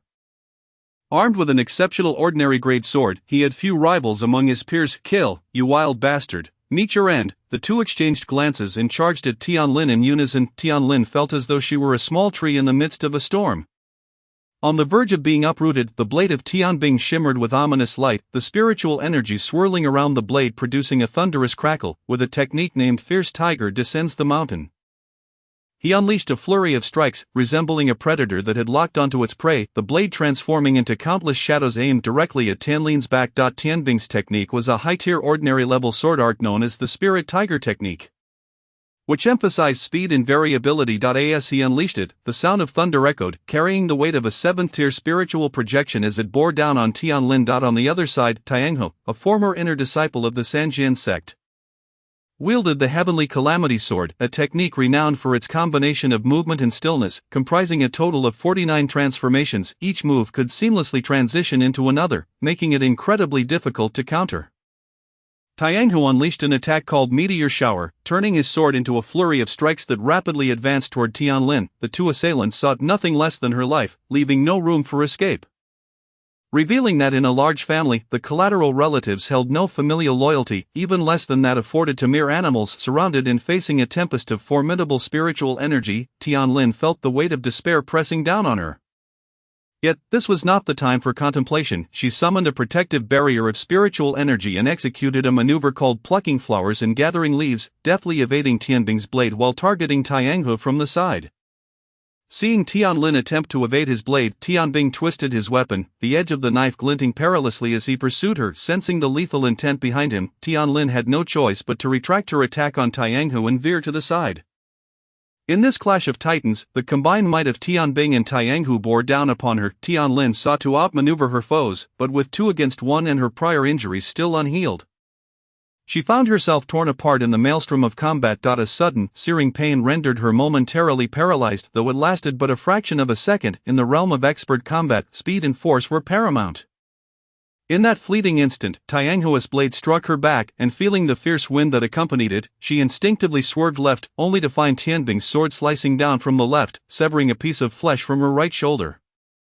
The overwhelming force of their spiritual energy hurled Tianlin into the air, sending her careening away. At that moment, her right arm throbbed with excruciating pain, and she thought to herself that death was inevitable. Resigned, she closed her eyes and surrendered to the fall. Lin Fei traversed through the dense forest, drawing ever closer to Eagle Beak Mountain. After half a day's journey, suddenly he heard the sounds of a struggle ahead. He paused momentarily, wishing to avoid meddling, and intended to circumvent the conflict. However, after walking nearly 10 zhang, a massive object came hurtling towards him. He looked up and discovered it was a girl, initially reluctant to intervene. He soon recognized her as she approached, prompting him to leap forward and catch her in his arms. Gazing at the familiar face and the blood seeping from her shoulder where muscle had been grievously torn away, Lin Fei hastily placed a healing pill into Tianlin's mouth, channeling his spiritual energy to staunch her bleeding. As warmth enveloped her body and the heat of the pill radiated within her, Tianlin believed she was dreaming. Struggling to open her eyes, she glimpsed the familiar visage before her, and as tears welled up in her eyes, she fainted once more. A good sleep will mend everything. Lin Fei gently laid Tianlin beneath a tree. Just as he stood up, Tianbing and Tianhu approached, upon seeing Lin Fei standing there while Tianlin was nowhere in sight. Their faces tightened with tension, and they demanded, "You little brat, have you seen a girl fall here? Speak the truth, for if we find her ourselves, we shall not be so courteous. Are your eyes blind?" "Wretch, I have just arrived and heard 2 curs barking at each other. What a stroke of misfortune." Lin Fei averted his gaze, as though he were not even addressing them, the disdain in his eyes palpable. "You insolent little creature, are you growing weary of life? Tianbing, kill him, and then we shall search for that wildling." The Tian clan had always dominated the realm, and such humiliation was intolerable. Tianbing and Tianhu's faces were taut with rage.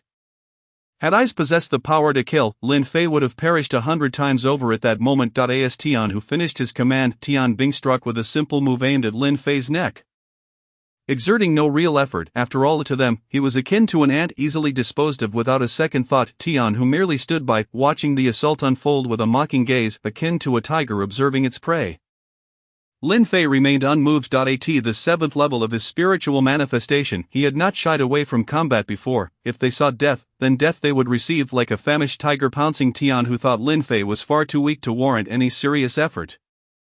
Thus wielding his blade with a casual indifference. As Tianhu's blade neared Lin Fei's face, Lin Fei did not flinch, leaving Tianhu momentarily stunned, a smirk creeping onto his lips. "Kid, be more careful in your next life. Learn to live well." With a roar, Tianhu plunged his knife straight into Lin Fei's neck, yet there was no sound, no blood spilled. It was as if the act had never transpired. Before him, Lin Fei began to fade away, an illusion. Tianhu sensed something was amiss, and his heart raced. He opened his mouth to call out to Tianbing, but before he could utter a word, a chilling sensation gripped his neck and his head was sent soaring into the air. His eyes widened in disbelief, remaining fixed until his head met the ground, unable to comprehend that he was indeed dead. Tianbing witnessed the event unfold, yet he could not locate Lin Fei. Fear began to seep into his heart, not of engaging in a fight, but of not knowing where his adversary was. He hastily summoned his spiritual shield and called forth his spiritual manifestation, hoping to use it as a barrier against the unseen foe, even if it meant sacrificing it to save himself. In a battle of masters, the greatest fear was the inability to see the opponent. How could one strike without knowing their position? Tianbing began to retreat cautiously, scanning his surroundings, the expression on his face betraying his rising terror. This was precisely what Lin Fei sought to achieve. Although he was not afraid of the 7th level of spiritual manifestation, he relished the opportunity to outsmart his foes. With no sign of Lin Fei's presence, Tianbing relaxed slightly, believing his opponent had fled after dispatching Tianhu. Just as he exhaled in relief, a shadow flickered before him, a black blade of light slashing across his throat. So cold, that was his final sensation. He hastily reached for his neck, only to discover that his own hand had propelled his head to the ground. Tian Bing was dead. After collecting the storage bags from both Tian Hu and Tian Bing, Lin Fei swiftly scooped up the injured Tian Lin and vanished into the depths of the forest. Tian Xiang, who was sensing the absence of Tian Bing and Tian Hu, approached cautiously, suspecting they were up to some mischief. Upon discovering both of them lifeless, slain with a single stroke, an overwhelming dread consumed him. Scanning the area for danger, he gradually calmed down, knowing that just moments ago, Tian Bing and Tian Hu had been a mere 30 to 40 zhang away. Someone had killed them without a sound, and with such precision, indicating that their adversary was at least a master of the royal level. Tian Xiang, who would not dare to provoke such power, his fear was palpable. Realizing that a royal level expert had come to Tian Lin's aid, he refrained from pursuing further, opting instead to retrieve the bodies of Tian Bing and Tian Hu and return home to report to the clan leader. Lin Fei had initially contemplated eliminating Tian Xiang Hu and another assassin from the Tian clan, but reconsidered. It was perhaps wiser to let them return, allowing the Tian family to ponder the identity of their formidable foe, potentially dissuading them from pursuing Tian Lin again. Thus, after dealing with Tian Bing and Tian Hu, he sped towards the abyss of Eaglebeak Mountain with the injured Tian Lin in his grasp. Chapter 34, The Devouring Technique. At the depths of Eaglebeak Mountain, Lin Fei held Tian Lin as they plunged straight into the abyss. With experience now on his side, he was no longer as cautious as he had been on his first descent. He soon landed upon a stone platform. Observing the platform and the formations etched upon it, Lin Fei confirmed that no one had visited this place before, and he carried Tian Lin into the cave. Spirit stones and starbright stones illuminated the cavern, their energies abundant and rich, saturating the air like a tangible essence. In a small chamber within the cave, Tian Lin lay quietly on a stone bed.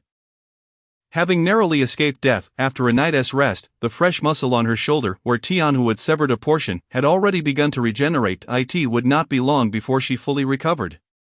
As Tian Lin awoke, she gradually opened her eyes to find herself in a cave. Her memories informed her of who had saved her, although she was oblivious to why Lin Fei had appeared there. The truth remained, despite her wounds not yet healed completely, the pain still resonating in her mind, she felt an overwhelming sense of happiness. She even felt gratitude towards the Tian clan for leading her to Lin Fei's side. Lin Fei, on the other hand, did not contemplate how Tian Lin had ended up in that location, nor was he aware of her current thoughts. His sole focus was on enhancing his own cultivation. He was diligently refining his body, laying a solid foundation for his impending breakthrough to the 9th level of foundation establishment. A torrent of spiritual liquid surged into Lin Fei's meridians, coursing through his limbs and bones, cleansing every minuscule cell within him and expelling the impurities. As the refining process deepened, the runes etched upon his bones began to shift and rearrange, resembling tadpole-like symbols that danced and combined, only to scatter and reform into an enigmatic array. During this disassembly and reassembly, he felt his skeletal strength fortify once more. Lin Fei estimated that despite being at the foundation establishment level, his physical prowess surpassed that of a typical spiritual manifestation, perhaps even reaching the peak or beyond. Each round of refining aimed to maximize his physical strength, allowing for a breakthrough to the next level. This was essential to maintain a body capable of fighting beyond its cultivation level, ensuring his ability to defy the odds. An hour passed, then two. Half a day, then a full day went by. After more than a day of refining, Lin Fei completed the enhancement of his entire body, ensuring every part was flawless. He then turned his attention to breaking through to the 9th level of foundation establishment. As the devouring technique commenced, a colossal funnel, larger than any he had formed during regular cultivation, materialized above his head. The cave was filled with a dense spiritual energy that surged toward Lin Fei's body, igniting a tempest of spiritual energy around him. However, even with such an overwhelming influx, it still felt insufficient. His dantian was too expansive. Realizing he needed more energy, Lin Fei retrieved 100 spirit stones from his storage ring, crushing 40 of them and tossing them into the air. The resulting spiritual energy transformed into a liquid, cascading down like a waterfall into the sea of spiritual liquid within his dantian, creating tumultuous waves that surged outward. Lin Fei observed the level of spiritual liquid rise steadily, inching him closer to the 9th level of foundation establishment. As the spiritual density within the cave rapidly diminished and the light from the stones above began to fade, Lin Fei sensed he was on the verge of breaking through the final barrier between the 8th and 9th levels. He crushed the remaining 60 spirit stones, and with a thunderous roar, The immense spiritual energy surged into the Dantian, launching a furious assault against the last thin membrane. "Break!" Lin Fei shouted, and the sound of shattering glass echoed throughout his body, resonating within the cavern. At that moment, an unparalleled pressure radiated from Lin Fei, sweeping outward with ferocity. The cave trembled violently, and rocks began to plummet as if the very mountain were collapsing. Startled, Tianlin sprang up from her bed. Her wounds nearly healed, she swiftly descended from her bed and dashed out of the room, her gaze immediately falling upon Lin Fei, who was engrossed in his cultivation. It was then that she comprehended the source of the earlier tremor.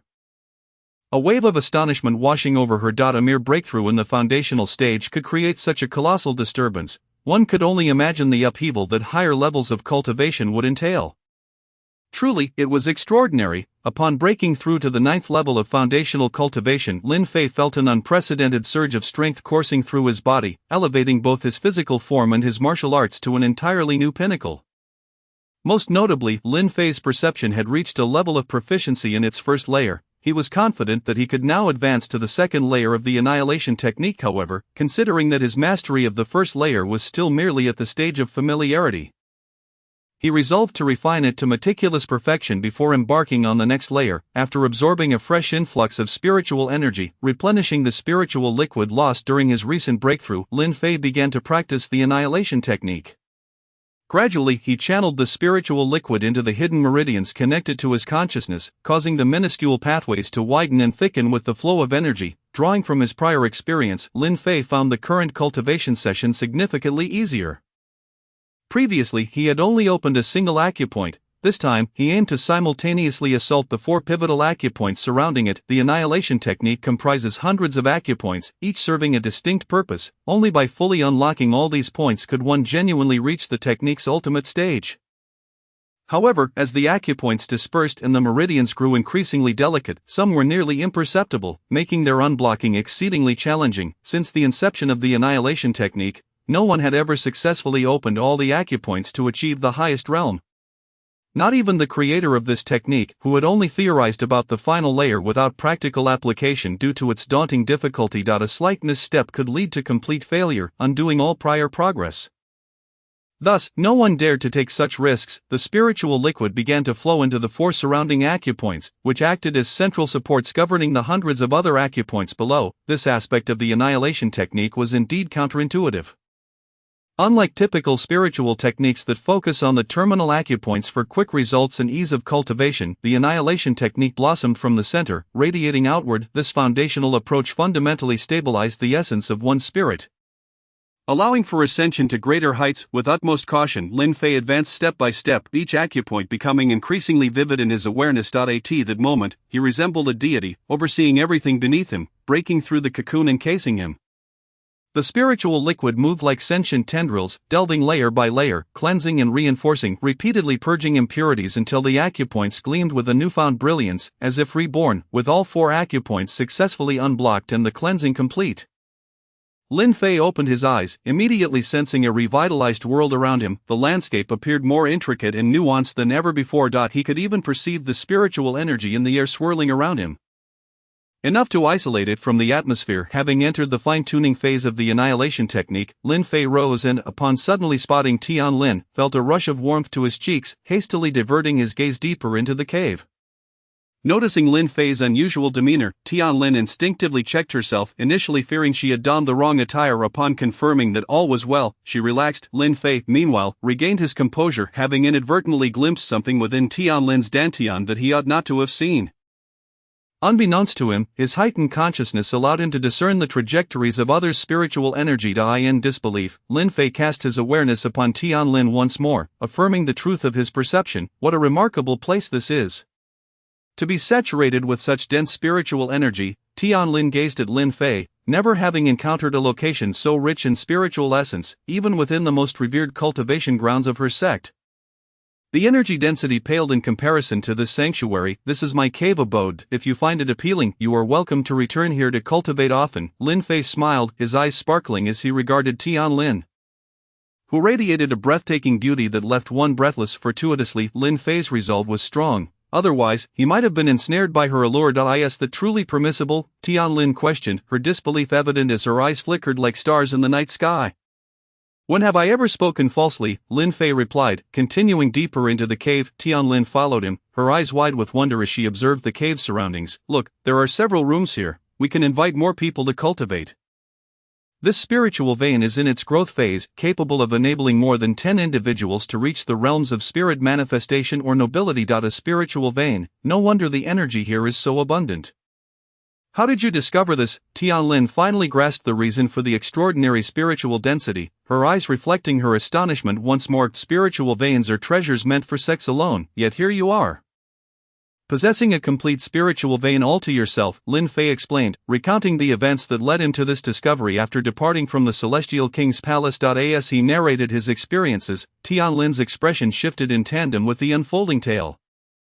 In the depths of the Tian family estate, the patriarch Tian Zihui relayed the incident of Tianlin's pursuit to the family elder. No sooner had he spoken than an overwhelming pressure erupted from the elder, sending the patriarch crashing to the ground. Quickly scrambling to his feet, he knelt before the elder, trembling uncontrollably. Useless, you can't even handle such a trivial matter, how can you expect to achieve anything of significance? It is my inadequacy. Please instruct me, grandfather, the patriarch pleaded, not daring to lift his gaze. This matter ends here, effective immediately. All disciples of the Tian family outside will be recalled to prevent any unforeseen complications.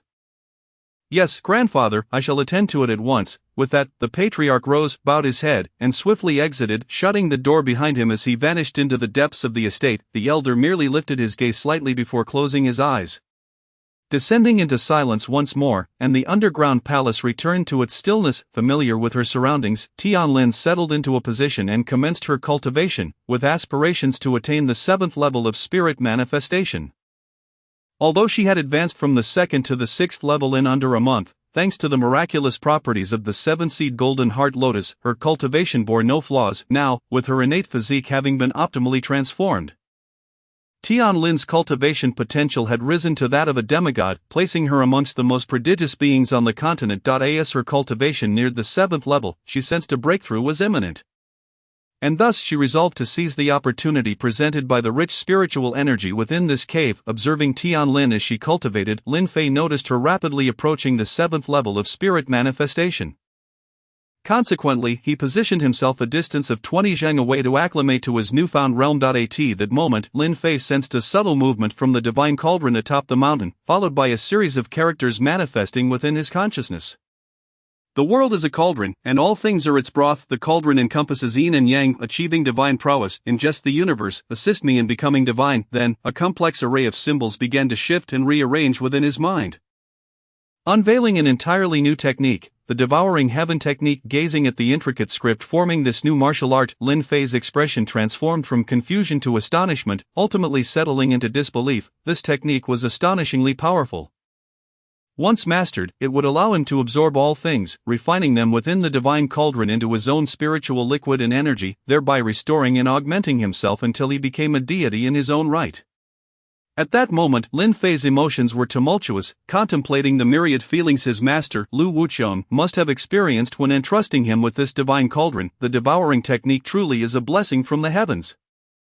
Meanwhile, Tianlin had officially entered the critical phase of her cultivation. Lin Fei observed a funnel of spiritual energy coalescing above her head, with the surrounding essence rushing into that funnel before being directed into her dantian. Her cultivation steadily approached the 7th level of spirit manifestation, her aura intensifying with each passing moment. Finally, with a resounding crack, a surge of ferocious spiritual pressure radiated outward, nearly lifting Lin Fei off his feet.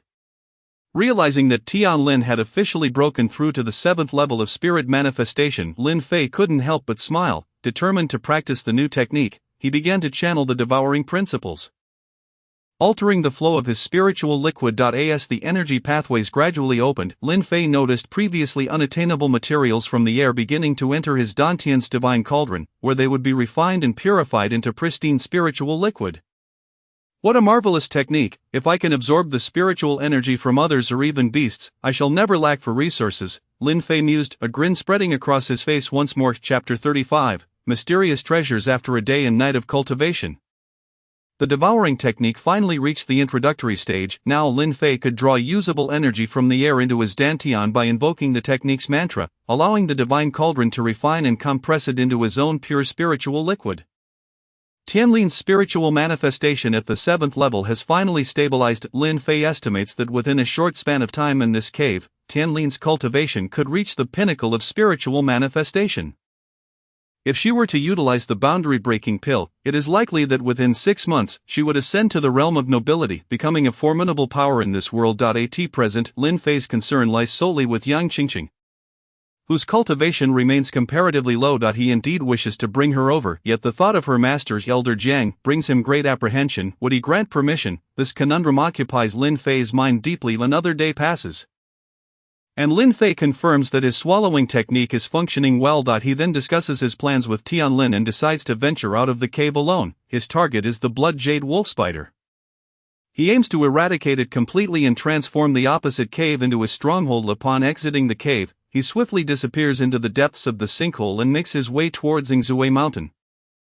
Flying in the direction of Yibang City, a vast metropolis resembling a paradise on earth, is situated in the central region of the Qinglian Kingdom, due to its strategic geographical position and developed transportation.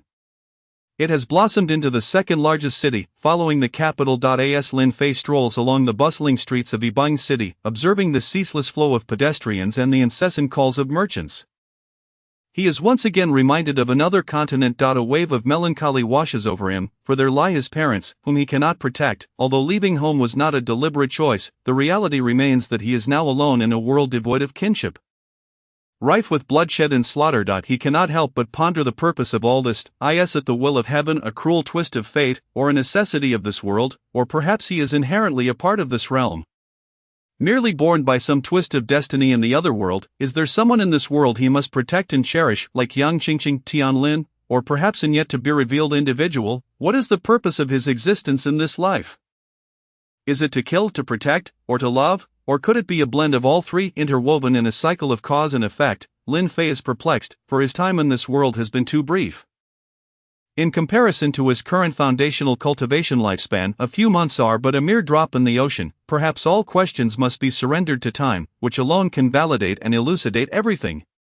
Today, Lin Fei's primary objective in Yibang City is to procure spiritual herbs and medicines. He requires ingredients for alchemy to strengthen his body and enhance his cultivation, as well as poison elixirs, the latter primarily aimed at exterminating the blood jade wolf spider. With no malevolent intent, Lin Fei has always been a kind-hearted individual, never harboring thoughts of harming others. As he heads towards the Tianbao Palace, he notices a throng of people making their way there. After inquiring, he learns that a grand auction is being held today at the palace. The auctions at Tianbao Palace are not regular. They occur every 3 to 6 months. Today marks a special event, featuring mysterious items from the Shuowang Tian Palace. Lin Fei is taken aback, as he has never heard of any mysterious artifacts emerging from the Shuowang Tian Palace. How could such treasures suddenly appear? He shakes his head, sensing something amiss. Resolute to uncover the truth, he decides to enter. After paying 20 spirit stones, Lin Fei steps into the vast auction hall, with half an hour remaining until the official start of the auction. The hall is already filled to capacity, forcing Lin Fei to find a slightly vacant spot to stand. The auction hall is an enormous circular venue, with the ground floor accommodating the general populace while the upper floors are reserved for VIP guests and important patrons of Tianbao Palace. In the center lies a circular stage, the focal point of the auction. Surrounding this platform are heavy protective barriers, reinforced by formations that even those at the realm of nobility would find challenging to breach. Moreover, with peak-level experts from Tianbao Palace stationed, there is little concern regarding any potential heist. A large projection stone is affixed to the ceiling, allowing those on the ground floor to view and hear the auction items clearly. Even if they cannot see the physical objects, from his vantage point in the corner, Lin Fei can observe everything happening outside. Members from various sects, including the Sanjian sect, Xianyang sect, and Huashan Hall, trickle into their respective quarters. To Lin Fei's astonishment, Elder Jiang Qing appears among the ranks of the Sanjian sect. According to his calculations, Elder Jiang should have been in seclusion for at least another fortnight. How could he emerge so soon? Lin Fei carefully senses Elder Jiang's cultivation and discovers he is at the first level of nobility, though somewhat unstable, with his spiritual energy not yet fully controlled. Nevertheless, the speed at which Elder Jiang has broken through is indeed remarkable. As half an hour swiftly passes, the auction officially commences with a ringing bell. All eyes in the hall, numbering in the thousands, are riveted to the projection stone overhead. A woman, adorned in flamboyant attire and heavily made up, takes the stage, and as everyone's attention shifts to the treasure she holds, many can't help but gaze at her figure. Lin Fei, however, remains indifferent to these distractions. His focus is solely on the treasures originating from the heavenly realms. He is eager to discover what other artifacts might be unveiled from the Shuowang Tian Palace. After introducing the auction process, the first item up for bid is a high-grade ordinary sword named the Star Moon Sword. Purportedly unearthed from an ancient tomb, though it is merely an ordinary item, it lies at the threshold between the ordinary and the earth grade, making it a significant treasure. The starting bid is set at 1,000 spirit stones. With increments of no less than 50. As the gavel falls from the woman's hand, the sounds of bidding commence. 1,100, 1,200, 1,250. The bidders for such items are primarily families and independent cultivators.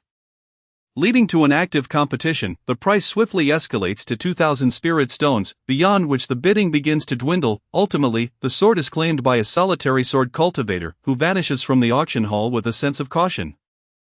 The second item is a high-level ordinary technique called the Thunder Palm, also said to have originated from an ancient tomb. Lin Fei, uninterested in these offerings, instead fixates on an individual who seems to be wandering the hall, seemingly searching for something rather than paying attention to the items being auctioned. Upon locking eyes with Lin Fei, the person quickly diverts their gaze and heads toward the exit, noticing this individual's departure. Lin Fei shifts his focus back to the auction stage, where a sealed artifact is being presented. The woman describes it as a fragmented technique, yet she tantalizingly reveals that it is at least a mid-grade earth technique. Currently under seal, and thus details are sparse for families or sects, a mid-grade earth technique is indeed a valuable asset, and the auction hall buzzes with excitement upon its revelation. 5,200. 6,000, 7,003. Suddenly, a voice from the Shenyang sect S-box elevates the bid to 7,003. The hall falls into silence, as this price reflects the true value of the earth technique fragment. Any further bidding would yield little benefit. Besides, whether the technique can be practiced post-unsealing remains uncertain. Consequently, no one dares to raise their bid, and the Shenyang sect ultimately secures the mid-grade earth technique fragment. With 2/3 of the auction completed, the remaining 3 items promise to bring the event to a climactic conclusion. The 10th item is introduced by the enchanting woman, who casts a captivating glance around the hall before breaking into a sultry smile.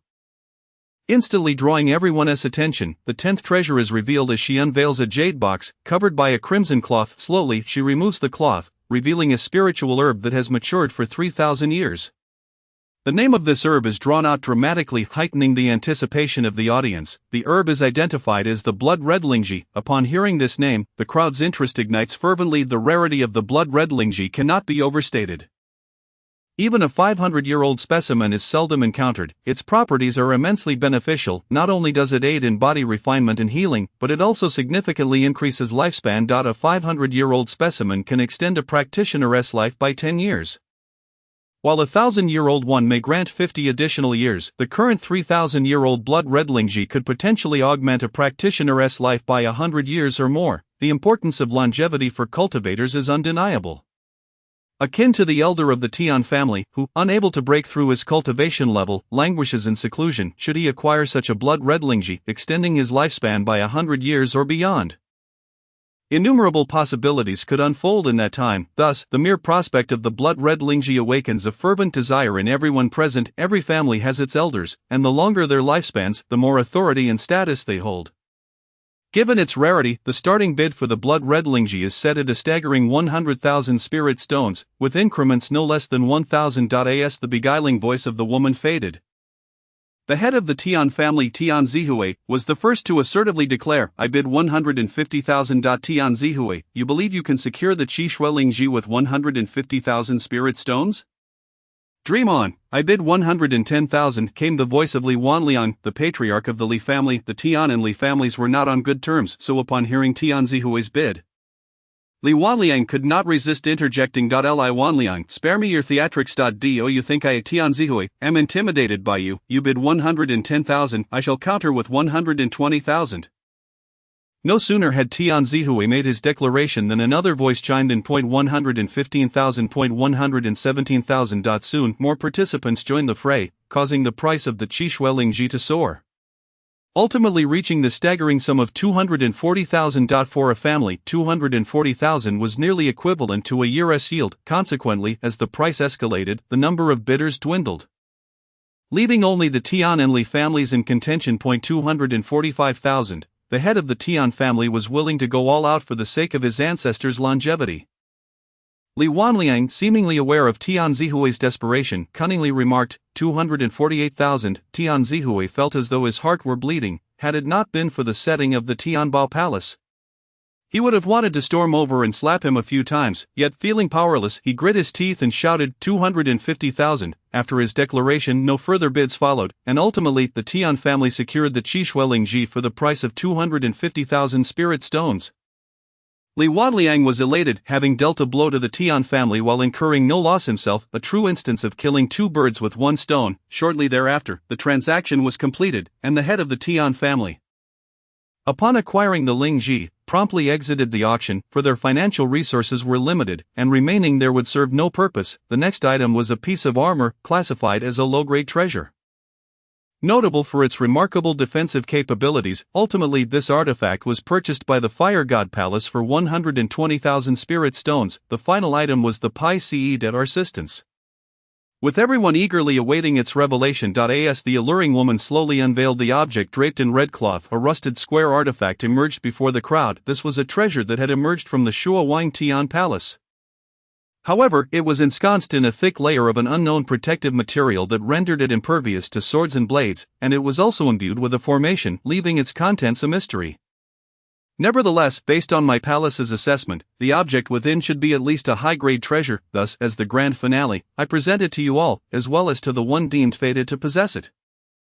After this proclamation, the alluring woman paused, noticing that the crowd's enthusiasm was not as fervent as anticipated, and continued, as you all know, treasures from the Shuawang Tian Palace are either divine or extraordinary.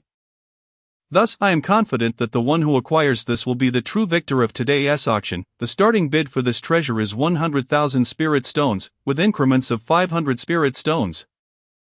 Let the auction commence. Everyone had eagerly awaited the final treasure's unveiling, only to be met with this enigmatic object, leaving its true nature shrouded in mystery. Disappointment swept through the crowd, as this unknown item paled in comparison to the divine artifact mentioned prior to the auction.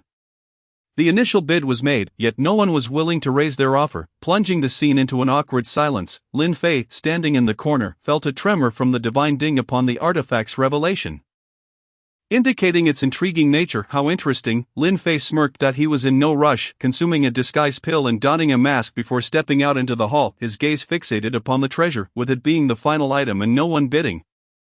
Many began to leave in disappointment. The woman on the auction stage, noticing the lack of bids, was seemingly unfazed, smiling as she addressed the crowd, since no one recognizes the treasure. Before she could finish her sentence, a voice resembling that of a duck quacked from the crowd. I bid 110,000. The voice belonged to Lin Fei. Wow! His bid rippled through the crowd like a stone cast into a tranquil pond, drawing everyone's attention to the source of the sound. Who is this, who has spirit stones to waste? Is this truly someone who recognizes the treasure? Various murmurs arose. Unperturbed, Lin Fei calmly observed the commotion at the auction stage, a subtle smile playing on his lips. If no one countered, the final treasure would belong to this hero. With a gavel strike, the auction concluded flawlessly. As everyone began to depart, Lin Fei exchanged 110,000 spirit stones for the artifact and stealthily exited the auction venue, subsequently finding a secluded corner to change his attire before reappearing in the Tianbao Palace. Chapter 36. The initial trial of divine skills. The Tianbao Palace and the Wanbao Palace were the two largest venues for the exchange of spiritual herbs and medicinal plants within Yibang City,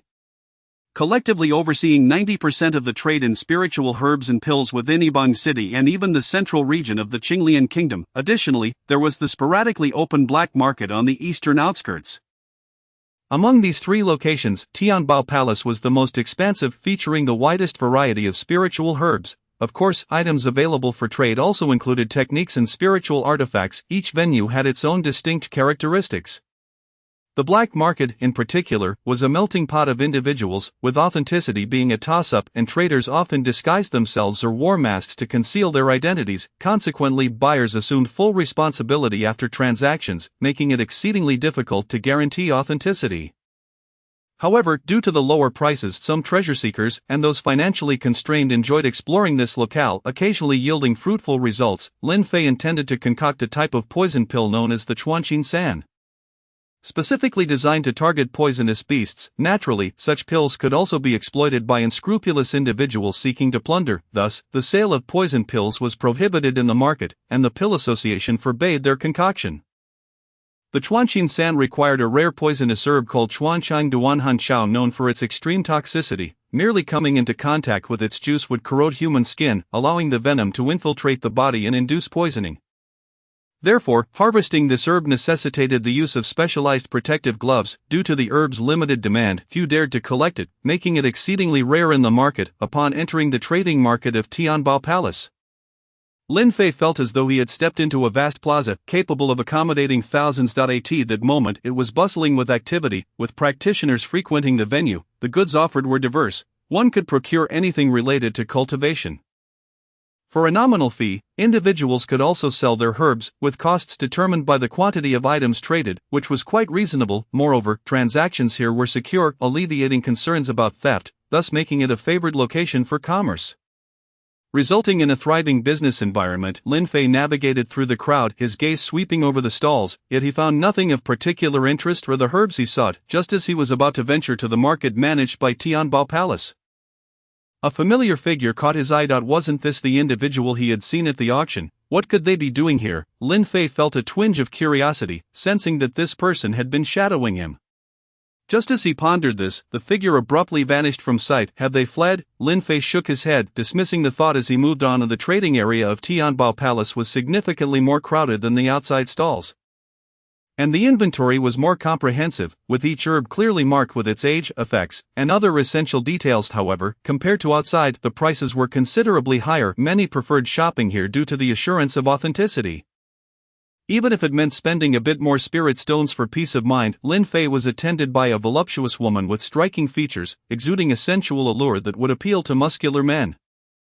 Upon noticing Lin Fei, she approached with a beaming smile. "Hello, handsome, do you need a little help from me?" Despite being considerably older than Lin Fei, she sweetly called him handsome. As she spoke, her ample bosom leaned closer to him. Lin Fei felt a rush of heat but suppressed it, sidestepping her advances. "I seek 3 stalks of 200-year-old Chuanqin Duan Chao." "What, handsome, did I mishear? That particular herb is not something to take lightly. I am well aware of its nature. What I need to know is whether you have it. If it's available, I cannot guarantee it myself. Please wait a moment while I inquire." With that, the woman swayed her ample hips and retreated into the back room.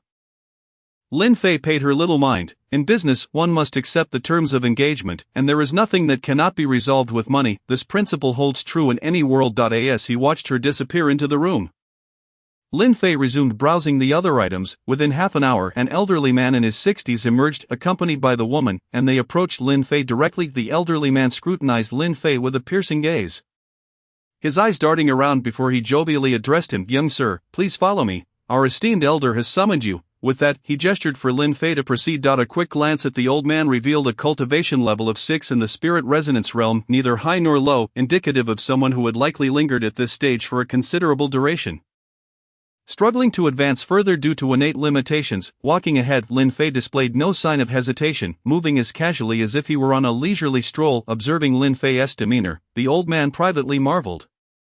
In his many years traversing the martial world, such a youth was a rare sight indeed. In a lavishly decorated chamber, a rotund middle-aged woman attended to Lin Fei. He noticed that the women here shared a striking resemblance, ample bosoms and voluptuous figures that left one entranced. "Allow me to introduce myself. I am the managing elder here, surnamed Hu. You may call me Sister Hu." The woman cast a glance at Lin Fei, whose handsome and fair visage piqued her interest. Though her age made her somewhat hesitant to be too forward, Lin Fei regarded Sister Hu in astonishment. Despite her being in her 40s, her cultivation was at the pinnacle of the spirit resonance realm, a mere step away from the royal level. No wonder the man outside was merely her subordinate. Indeed, this world was rife with formidable women. "When will the spirit herbs I requested arrive?" Lin Fei inquired, wishing to avoid unnecessary delays, as he needed to return to alchemy practice. His first attempt at refining a pill demanded his utmost focus, for time was his most precious asset. "They will be delivered momentarily. As the herbs you require are highly toxic and subject to strict management, hence the slight delay." Sister Hu explained. Lin Fei realized the secrecy surrounding the purchase of a few spirit herbs stemmed from this very issue. Before long, someone brought forth a plate covered with a thick cloth, which Sister Hu unveiled, presenting it to Lin Fei. Young sir, please take a look. Here are 3 soul-piercing herbs priced at 300 spirit stones each, totaling 900 spirit stones. You may take them upon payment. Lin Fei tossed a storage pouch to Sister Hu and swiftly transferred the 3 soul-piercing herbs into another pouch before exiting, leaving the woman fuming with indignation. What a heartless man! Does he not feel even a twinge of affection for me? Upon leaving, Lin Fei hastened his pace, nearly colliding with a captivating young lady in the hall. She offered him a flirtatious smile, her eyes sparkling like stars. Young sir, do come find me next time. After departing from Tianbao Palace, Lin Fei felt no attachment to the bustling city of Yibang and made his way directly toward Eagle Beak Mountain. With the spirit herbs secured, his focus shifted solely to alchemy. Though he felt a profound uncertainty looming over him, Lin Fei understood that alchemy was not akin to formations. A mishap could lead to an explosion or even injury. There was no room for carelessness. As he walked, he reflected on his alchemical studies, his heart filled with an unsettling apprehension. Such was life. When one sought to avoid trouble, it often came knocking at their door. Sure enough, trouble was at hand. The sound of thundering hooves approached rapidly from behind as a dozen riders on purebred flame horses surged forth, quickly closing in on Lin Fei. He hastily sidestepped as several horses galloped past, only to come to a sudden halt, effectively trapping Lin Fei in between. The sight of the uniformly colored flame horses resembled a blazing inferno, instilling a sense of dread. A lavishly dressed middle-aged man dismounted, his face bearing the sternest characteristic of one in a position of power, his gaze radiating dominance and disdain. Ha, boy, you seem unfazed. You haven't wet yourself in fear. However, today I am in a generous mood. Hand over the treasure you acquired and everything on your person, and I assure you, I will not take your life. Lin Fei, amused, glanced at the man and retorted, "Are you addressing me?" without waiting for a response. He brushed past the man, continuing on his way as if nothing had transpired. The sound of a slap echoed a resounding blow to the man's face, causing it to flush crimson, then shift to an ashen hue, finally darkening to a deep purple. His eyes blazed with fury, akin to the eruption of molten lava. "You little wretch, do not mistake my politeness for fear of killing you. Surrender your life now." With that, the middle-aged man transformed into a blade of lethal intent, charging toward Lin Fei. The sword's brilliance crackled with electricity, casting a shadow over the sky, which darkened ominously as if a storm were imminent. The dozen or so men dismounted, encircling Lin Fei completely, leaving him with no escape. Lin Fei's expression grew grave as he assessed the formidable group, 12 cultivators at the 4th level of spirit resonance, plus 1 at the 6th level, representing the full might of a family. He was taken aback by the attention he had garnered from such a powerful faction, which had sent this formidable entourage as a gift. As he turned to face the man charging toward him, a flicker of determination ignited in Lin Fei's eyes, his spiritual energy surged within him, and the hellish blade appeared in his grasp. For the first time, he unleashed the devastating move of the annihilating Godblade, and a streak of black flames arced through the heavens, enveloping the blade's tip. Instantly, the hellish blade erupted with a tremendous pressure, its aura clashing with the incoming swordlight, with a resounding explosion akin to thunder striking the earth. A tempestuous storm erupted from the two combatants, sending debris swirling into the air and creating a 10-foot-deep crater at their feet. In the swirling dust, the middle-aged man's previous bravado melted away, replaced by a visage of terror and disbelief. Lin Fei, too, wore a serious expression. Though he had not exerted his full strength, this spirit resonance 6th-level opponent was unlike any he had previously encountered, more oppressive, dense, and formidable. As the dust settled, the middle-aged man staggered back over 20 paces, while Lin Fei retreated by a considerable distance as well. The man had not anticipated that a mere 9th-level foundation establishment cultivator could possess such power. Sending shockwaves through his mind, everything had spiraled out of his control. Had one of his subordinates attacked, the outcome would have been catastrophic. Previously, intelligence had reported Lin Fei as merely a 9th-level foundation establishment cultivator, and the man had approached with unwarranted confidence, only to find himself facing an unexpected adversary of great strength. With no room for deliberation, the middle-aged man barked an order, "Form a formation." The 12 individuals encircling Lin Fei swiftly arranged themselves into a cohesive formation. Advancing toward him, the sheer pressure emanating from the formation felt akin to that of a royal cultivator, crashing down upon Lin Fei like a violent tempest. He recognized that this was a lethal formation, designed to amplify their combined strength. Any single individual could unleash the might of 12 when united, showcasing the formation's overwhelming power. Lin Fei steeled himself, channeling every ounce of focus as his consciousness transformed into a flowing stream. Sweeping through the formation. In an instant, the trajectories of spiritual energy and the shifting patterns of the formation became clear in his mind. Understanding both himself and his adversaries would simplify the task of dismantling their formation. With a sly grin, Lin Fei vanished in a blur, and in the moment of his disappearance, he reappeared on the eastern flank of the formation. A flash of dark blade light cut through the air, and a head soared into the sky, the scent of fresh blood wafting through the surroundings. Devour. Lin Fei invoked the devouring technique for the first time amidst battle. In an instant, he consumed the blood and spiritual energy of the fallen. All of it funneled into his divine cauldron, transforming into his spiritual essence. What a rush! Witnessing the rapid transformation of a living adversary into a mere husk, Lin Fei felt a surge of exhilaration. With such resources at his disposal, he had no reason for concern. Alas, he could not kill indiscriminately. As one of his living foes morphed into a lifeless shell, panic spread among the remaining soldiers. The middle-aged man hastened to join the formation, searching for the elusive Lin Fei, his sharp gaze scanning the crowd. Just then, a sound akin to a blade piercing flesh emanated from the northwest. And in an instant, another soldier crumpled to the ground, hollowed out as if his very essence had been extracted. The sight was grotesque and terrifying, instilling dread in the hearts of the others. Causing chaos to erupt within their ranks, Lin Fei seized the opportunity, and in less than a breath, a third soldier vanished without a sound, claiming yet another life. The scene was reminiscent of a butcher at work. And Lin Fei moved with a spectral grace, casting a dark shadow over the hearts of all present, some even trembling uncontrollably, stripped of their will to fight. Suddenly another soldier disappeared without a cry, leaving behind a lifeless skin. And with the absorption of 4 spirit resonance energies, Lin Fei's cultivation surged from the early to mid-stage of the 9th level of foundation establishment. The essence of spirit resonance was indeed a potent tonic. Behind a tree, Lin Fei gazed at the faces of the 8 bewildered soldiers, a glint of greed and malice flickering in his eyes as he reveled in the intoxicating scent of blood wafting through the air.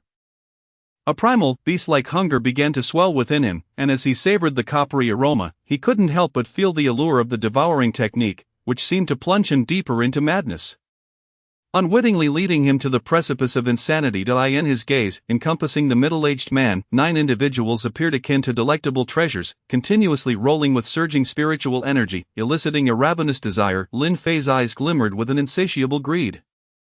He stealthily emerged from behind the trees, like a spectral wolf spotting its prey, making not a single sound as he advanced towards the 9. The middle-aged man surveyed his subordinates, who had once brimmed with vitality, 12 in number, now reduced to a terrified 8.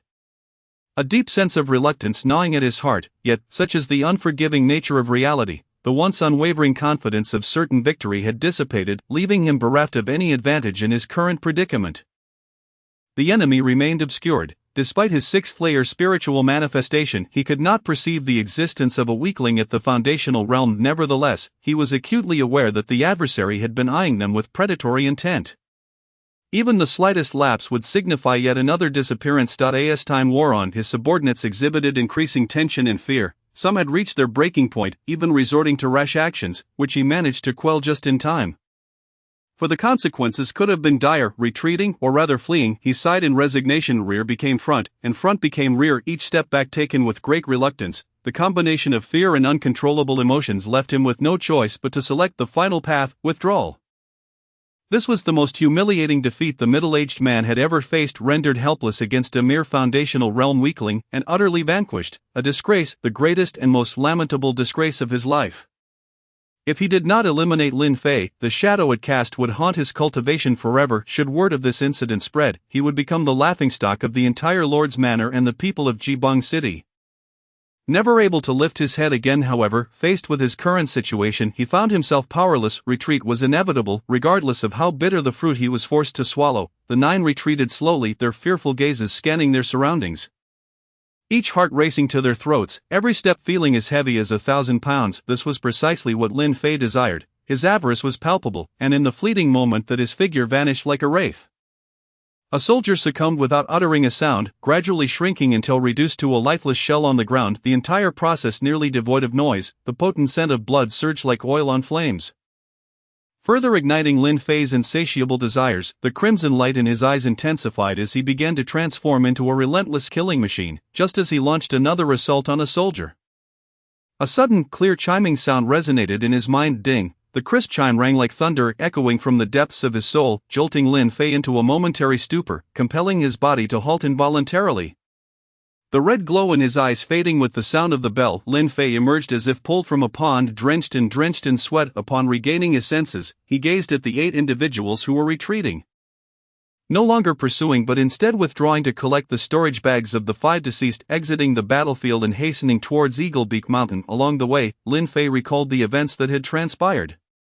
Feeling a pang of fear, he had not anticipated that the tyrannical devouring technique could lead one to madness, spiraling out of control. Had it not been for that timely chime, the subsequent events might have been unfathomably horrific. It appeared that his consciousness was too fragile, unable to resist greed, and that fervent obsession with bloodshed. The strength of the soul and the depth of cultivation were indeed the reasons he was not entirely lacking in these aspects. Furthermore, why did the Lord's manor take notice of him, as he had never interacted with the Lord's estate? Moreover, given the events of today, he realized he was no longer the inconspicuous invader from another city.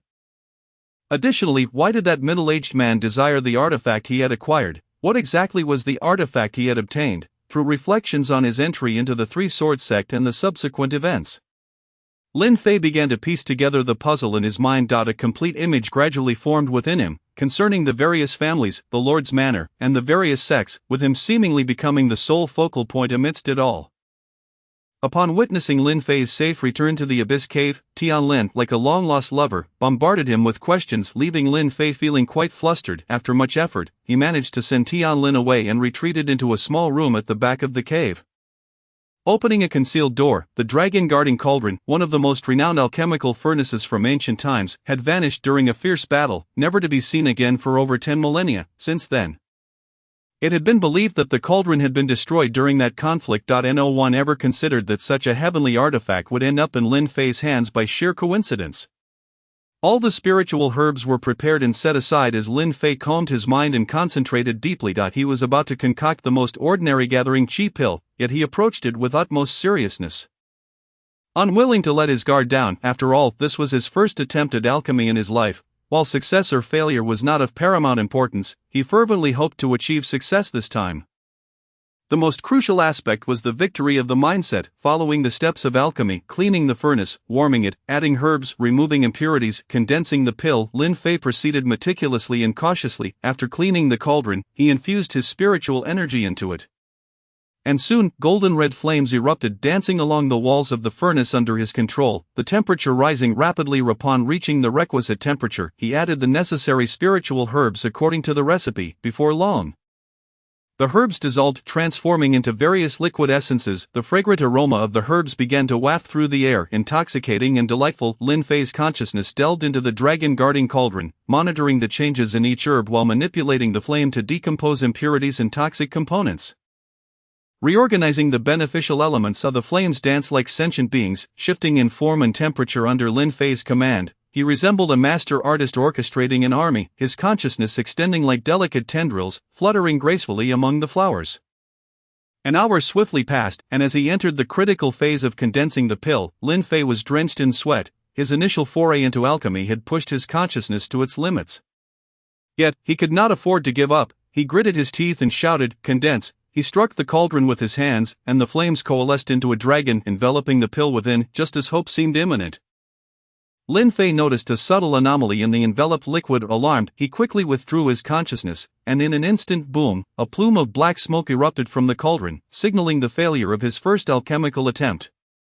Staring at the charred remains of the herbs in the furnace, Lin Fei couldn't help but let out a wry smile. It was indeed quite challenging. He wiped the dust from his face, sat down, and consumed a pill to restore his spiritual strength. Fully revitalized, Lin Fei reignited the cauldron. Boom! The second attempt ended in failure as well. After reflecting on his previous experiences and reviewing what he had learned, Lin Fei began to grasp the reasons for his failures. It was simply due to his excessive nervousness. After resting for an hour and casting aside all tension, he resumed his third trial. Igniting the fire, raising the temperature, adding herbs, he continuously struck the cauldron with his hands. The herbs transformed and dissolved within the furnace, and under his focused control, they were refined and purified, progressing perfectly through the standard procedures.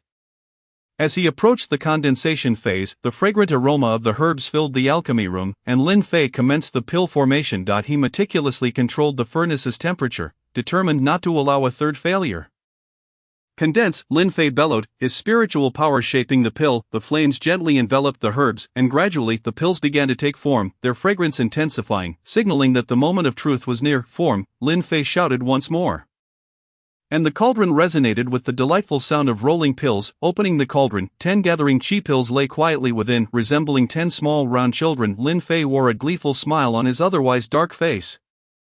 Feeling akin to a playful child, finally he had succeeded. However, Lin Fei did not relax, for the subsequent step of refining the toxic pill was the most crucial. Any slight misstep could lead to poisoning. A perilous affair. After replenishing his spiritual liquid and recuperating his depleted consciousness, Lin Fei stood at his best, filled with confidence as he approached the cauldron once more. After 3 attempts, he was becoming familiar with the cauldron. While he could not fully master this heavenly artifact, he could at least utilize its basic functions. He believed that with the enhancement of his alchemical skills and cultivation level, it would not be long before he could concoct higher-level pills. With everything prepared, Lin Fei confidently began the process of crafting the toxic heart-piercing powder. The procedure felt like second nature. His spiritual energy flowed into the cauldron, its unique properties allowing him to adapt to any situation. The flames flickered like a spiritual beast, and the humidity quickly rose as he added the herbs, which soon began to dissolve into various colored liquids, each possessing distinct properties, shifting continuously under Lin Fei's guidance. A peculiar scent emanated from the alchemical furnace. Given its toxic nature, this odor was undoubtedly poisonous. Lin Fei could only hold his breath, raising a protective barrier of spiritual energy to isolate himself from the noxious fumes. Once more, he extended his consciousness, carefully manipulating the flames of the furnace. The spiritual herbs soon melted completely, entering the process of refinement. At this moment, it was a true test of one's spiritual strength. Although Lin Fei had not practiced for long, his progress was remarkably swift, his spiritual prowess far exceeding that of ordinary individuals, even surpassing some alchemists in strength. One by one, he refined the herbs, his spirit momentarily transforming into a soaring phoenix, then a celestial dragon, exerting a formidable presence that governed all changes within the furnace. As the pills coalesced, Lin Fei's anxious heart finally settled, removing the protective barrier. He stored the elixirs in a jade vial and exited the chamber with ease. Tianlin had been waiting outside. Upon seeing Lin Fei emerge joyfully, she smiled affectionately, her heart finally at ease. Success, indeed success. Lin Fei presented her with a vial of gathering chi pills, and unable to contain her excitement at the crystalline elixirs within, Tianlin embraced him. The sudden embrace sent Lin Fei's heart racing, particularly as he felt the warmth of her softness against him. An innate desire for possession and conquest surged within him like a torrent. At just over 13, soon to be 14, such thoughts were ignitable in that era, especially given Lin Fei's robust physique. Thus, when Tianlin wrapped her arms around him, he was momentarily taken aback before fervently reciprocating her embrace, pressing his lips against her delicate mouth. Tianlin was startled by this unexpected act. Yet it was precisely what she had longed for. Closing her eyes, she surrendered to Lin Fei's kisses, tears of joy mingling with a hint of sorrow in her gaze. Regardless, she made no resistance as Lin Fei's hands gradually unfastened her garments. Shortly thereafter, the cave resonated with blissful sighs. An hour later, Lin Fei found himself once again atop Tianlin, and it was not until the following morning, still yearning for more, that he finally rose from her side. Glancing at the peacefully sleeping Tianlin, he gently kissed her cheek before stepping out of the room. Finding a quiet spot to sit, Lin Fei's thoughts drifted back to the slumbering Tianlin. A smile blossoming within him. From this day forth, he was no longer alone. He had Tianlin, and perhaps even Yang Qingqing. Now, he had a clear purpose in this world, to protect those dear to him.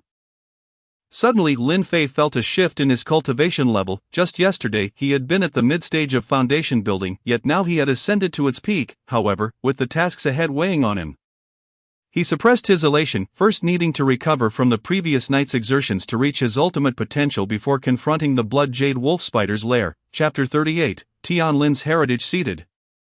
Lin Fei sensed further fluctuations in his cultivation. Logically, having only just broken through to the mid-stage of foundation building days prior, it was unlikely he would reach its pinnacle so swiftly. If this were indeed the case, it could only be attributed to the fervor of the previous night spent with Tianlin. Could such experiences truly enhance one's cultivation? A smile graced Lin Fei's face, yet he felt a tinge of guilt towards Tianlin for the abruptness of their first encounter. Nevertheless, the matter of cultivation was not something he could overlook. The concept of dual cultivation seemed rather hasty for someone newly arrived in this world. Unbeknownst to him, the wild night with Tianlin had inadvertently resolved some of the confusions in his heart. unleashing latent potential and bound talents within him, thereby illuminating his purpose in this life. To protect, with a clear target, everything became straightforward, much like Lin Fei's newfound understanding of his life's duty.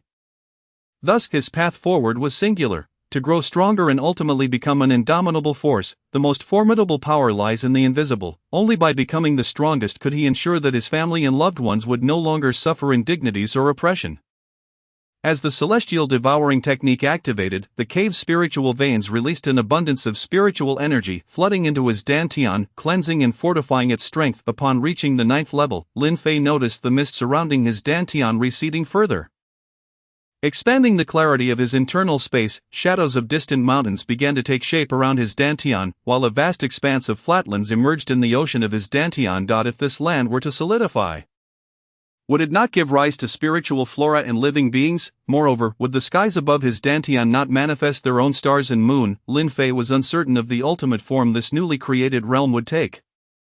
Yet, he was filled with anticipation. If he truly possessed his own world, he would wield a formidable power. Then, what would there be to fear in becoming invincible? The liquefied spiritual essence continued to accumulate, restoring the previous abundance within his dantian, while his consciousness expanded, growing more profound and formidable. Lin Fei's divine annihilation technique was inching ever closer to its first subtle realm. Upon completing his cultivation, Lin Fei exhaled deeply only to unleash a tempest within the cave, leaving him speechless. Was such power truly warranted? At that moment, as he moved his limbs, he felt the slightest tremor in the air, as if he were stirring the still waters of a pond with his every action. Tianlin remained asleep, her body having fully relaxed after their night of passion, embodying the essence of a blissful kitten, sweet and endearing.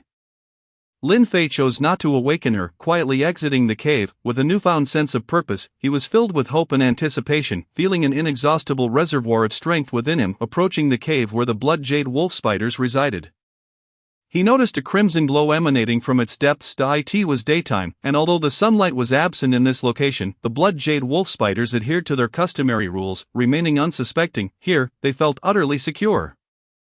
This was their dominion, and even the mightiest of humans would not dare to exhibit arrogance in their presence. The spiders reveled in their tranquility, basking in the ample spiritual energy that enabled them to gradually enhance their own cultivation. Indeed, there were spiritual veins within the cave. Lin Fei marveled at the faintly glowing veins above him, astonished that such wondrous phenomena could exist in such a deep chasm, setting up a barrier formation and a sealing array at the entrance.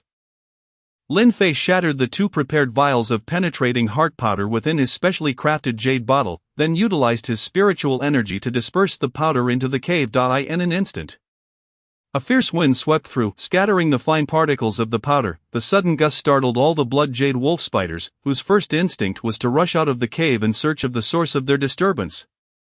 However, to their disbelief, the entrance was sealed. The spiders, all at the chi refinement stage, surged towards the exit, creating a wall of red spider bodies that began to deform the sealing formation under immense pressure. Kill! Outside, Lin Fei's black-bladed phantom dagger pierced through the formation, cleaving through the spiders from above and side to side, harvesting their lives relentlessly. Inside the cave, the toxic gas began to take effect.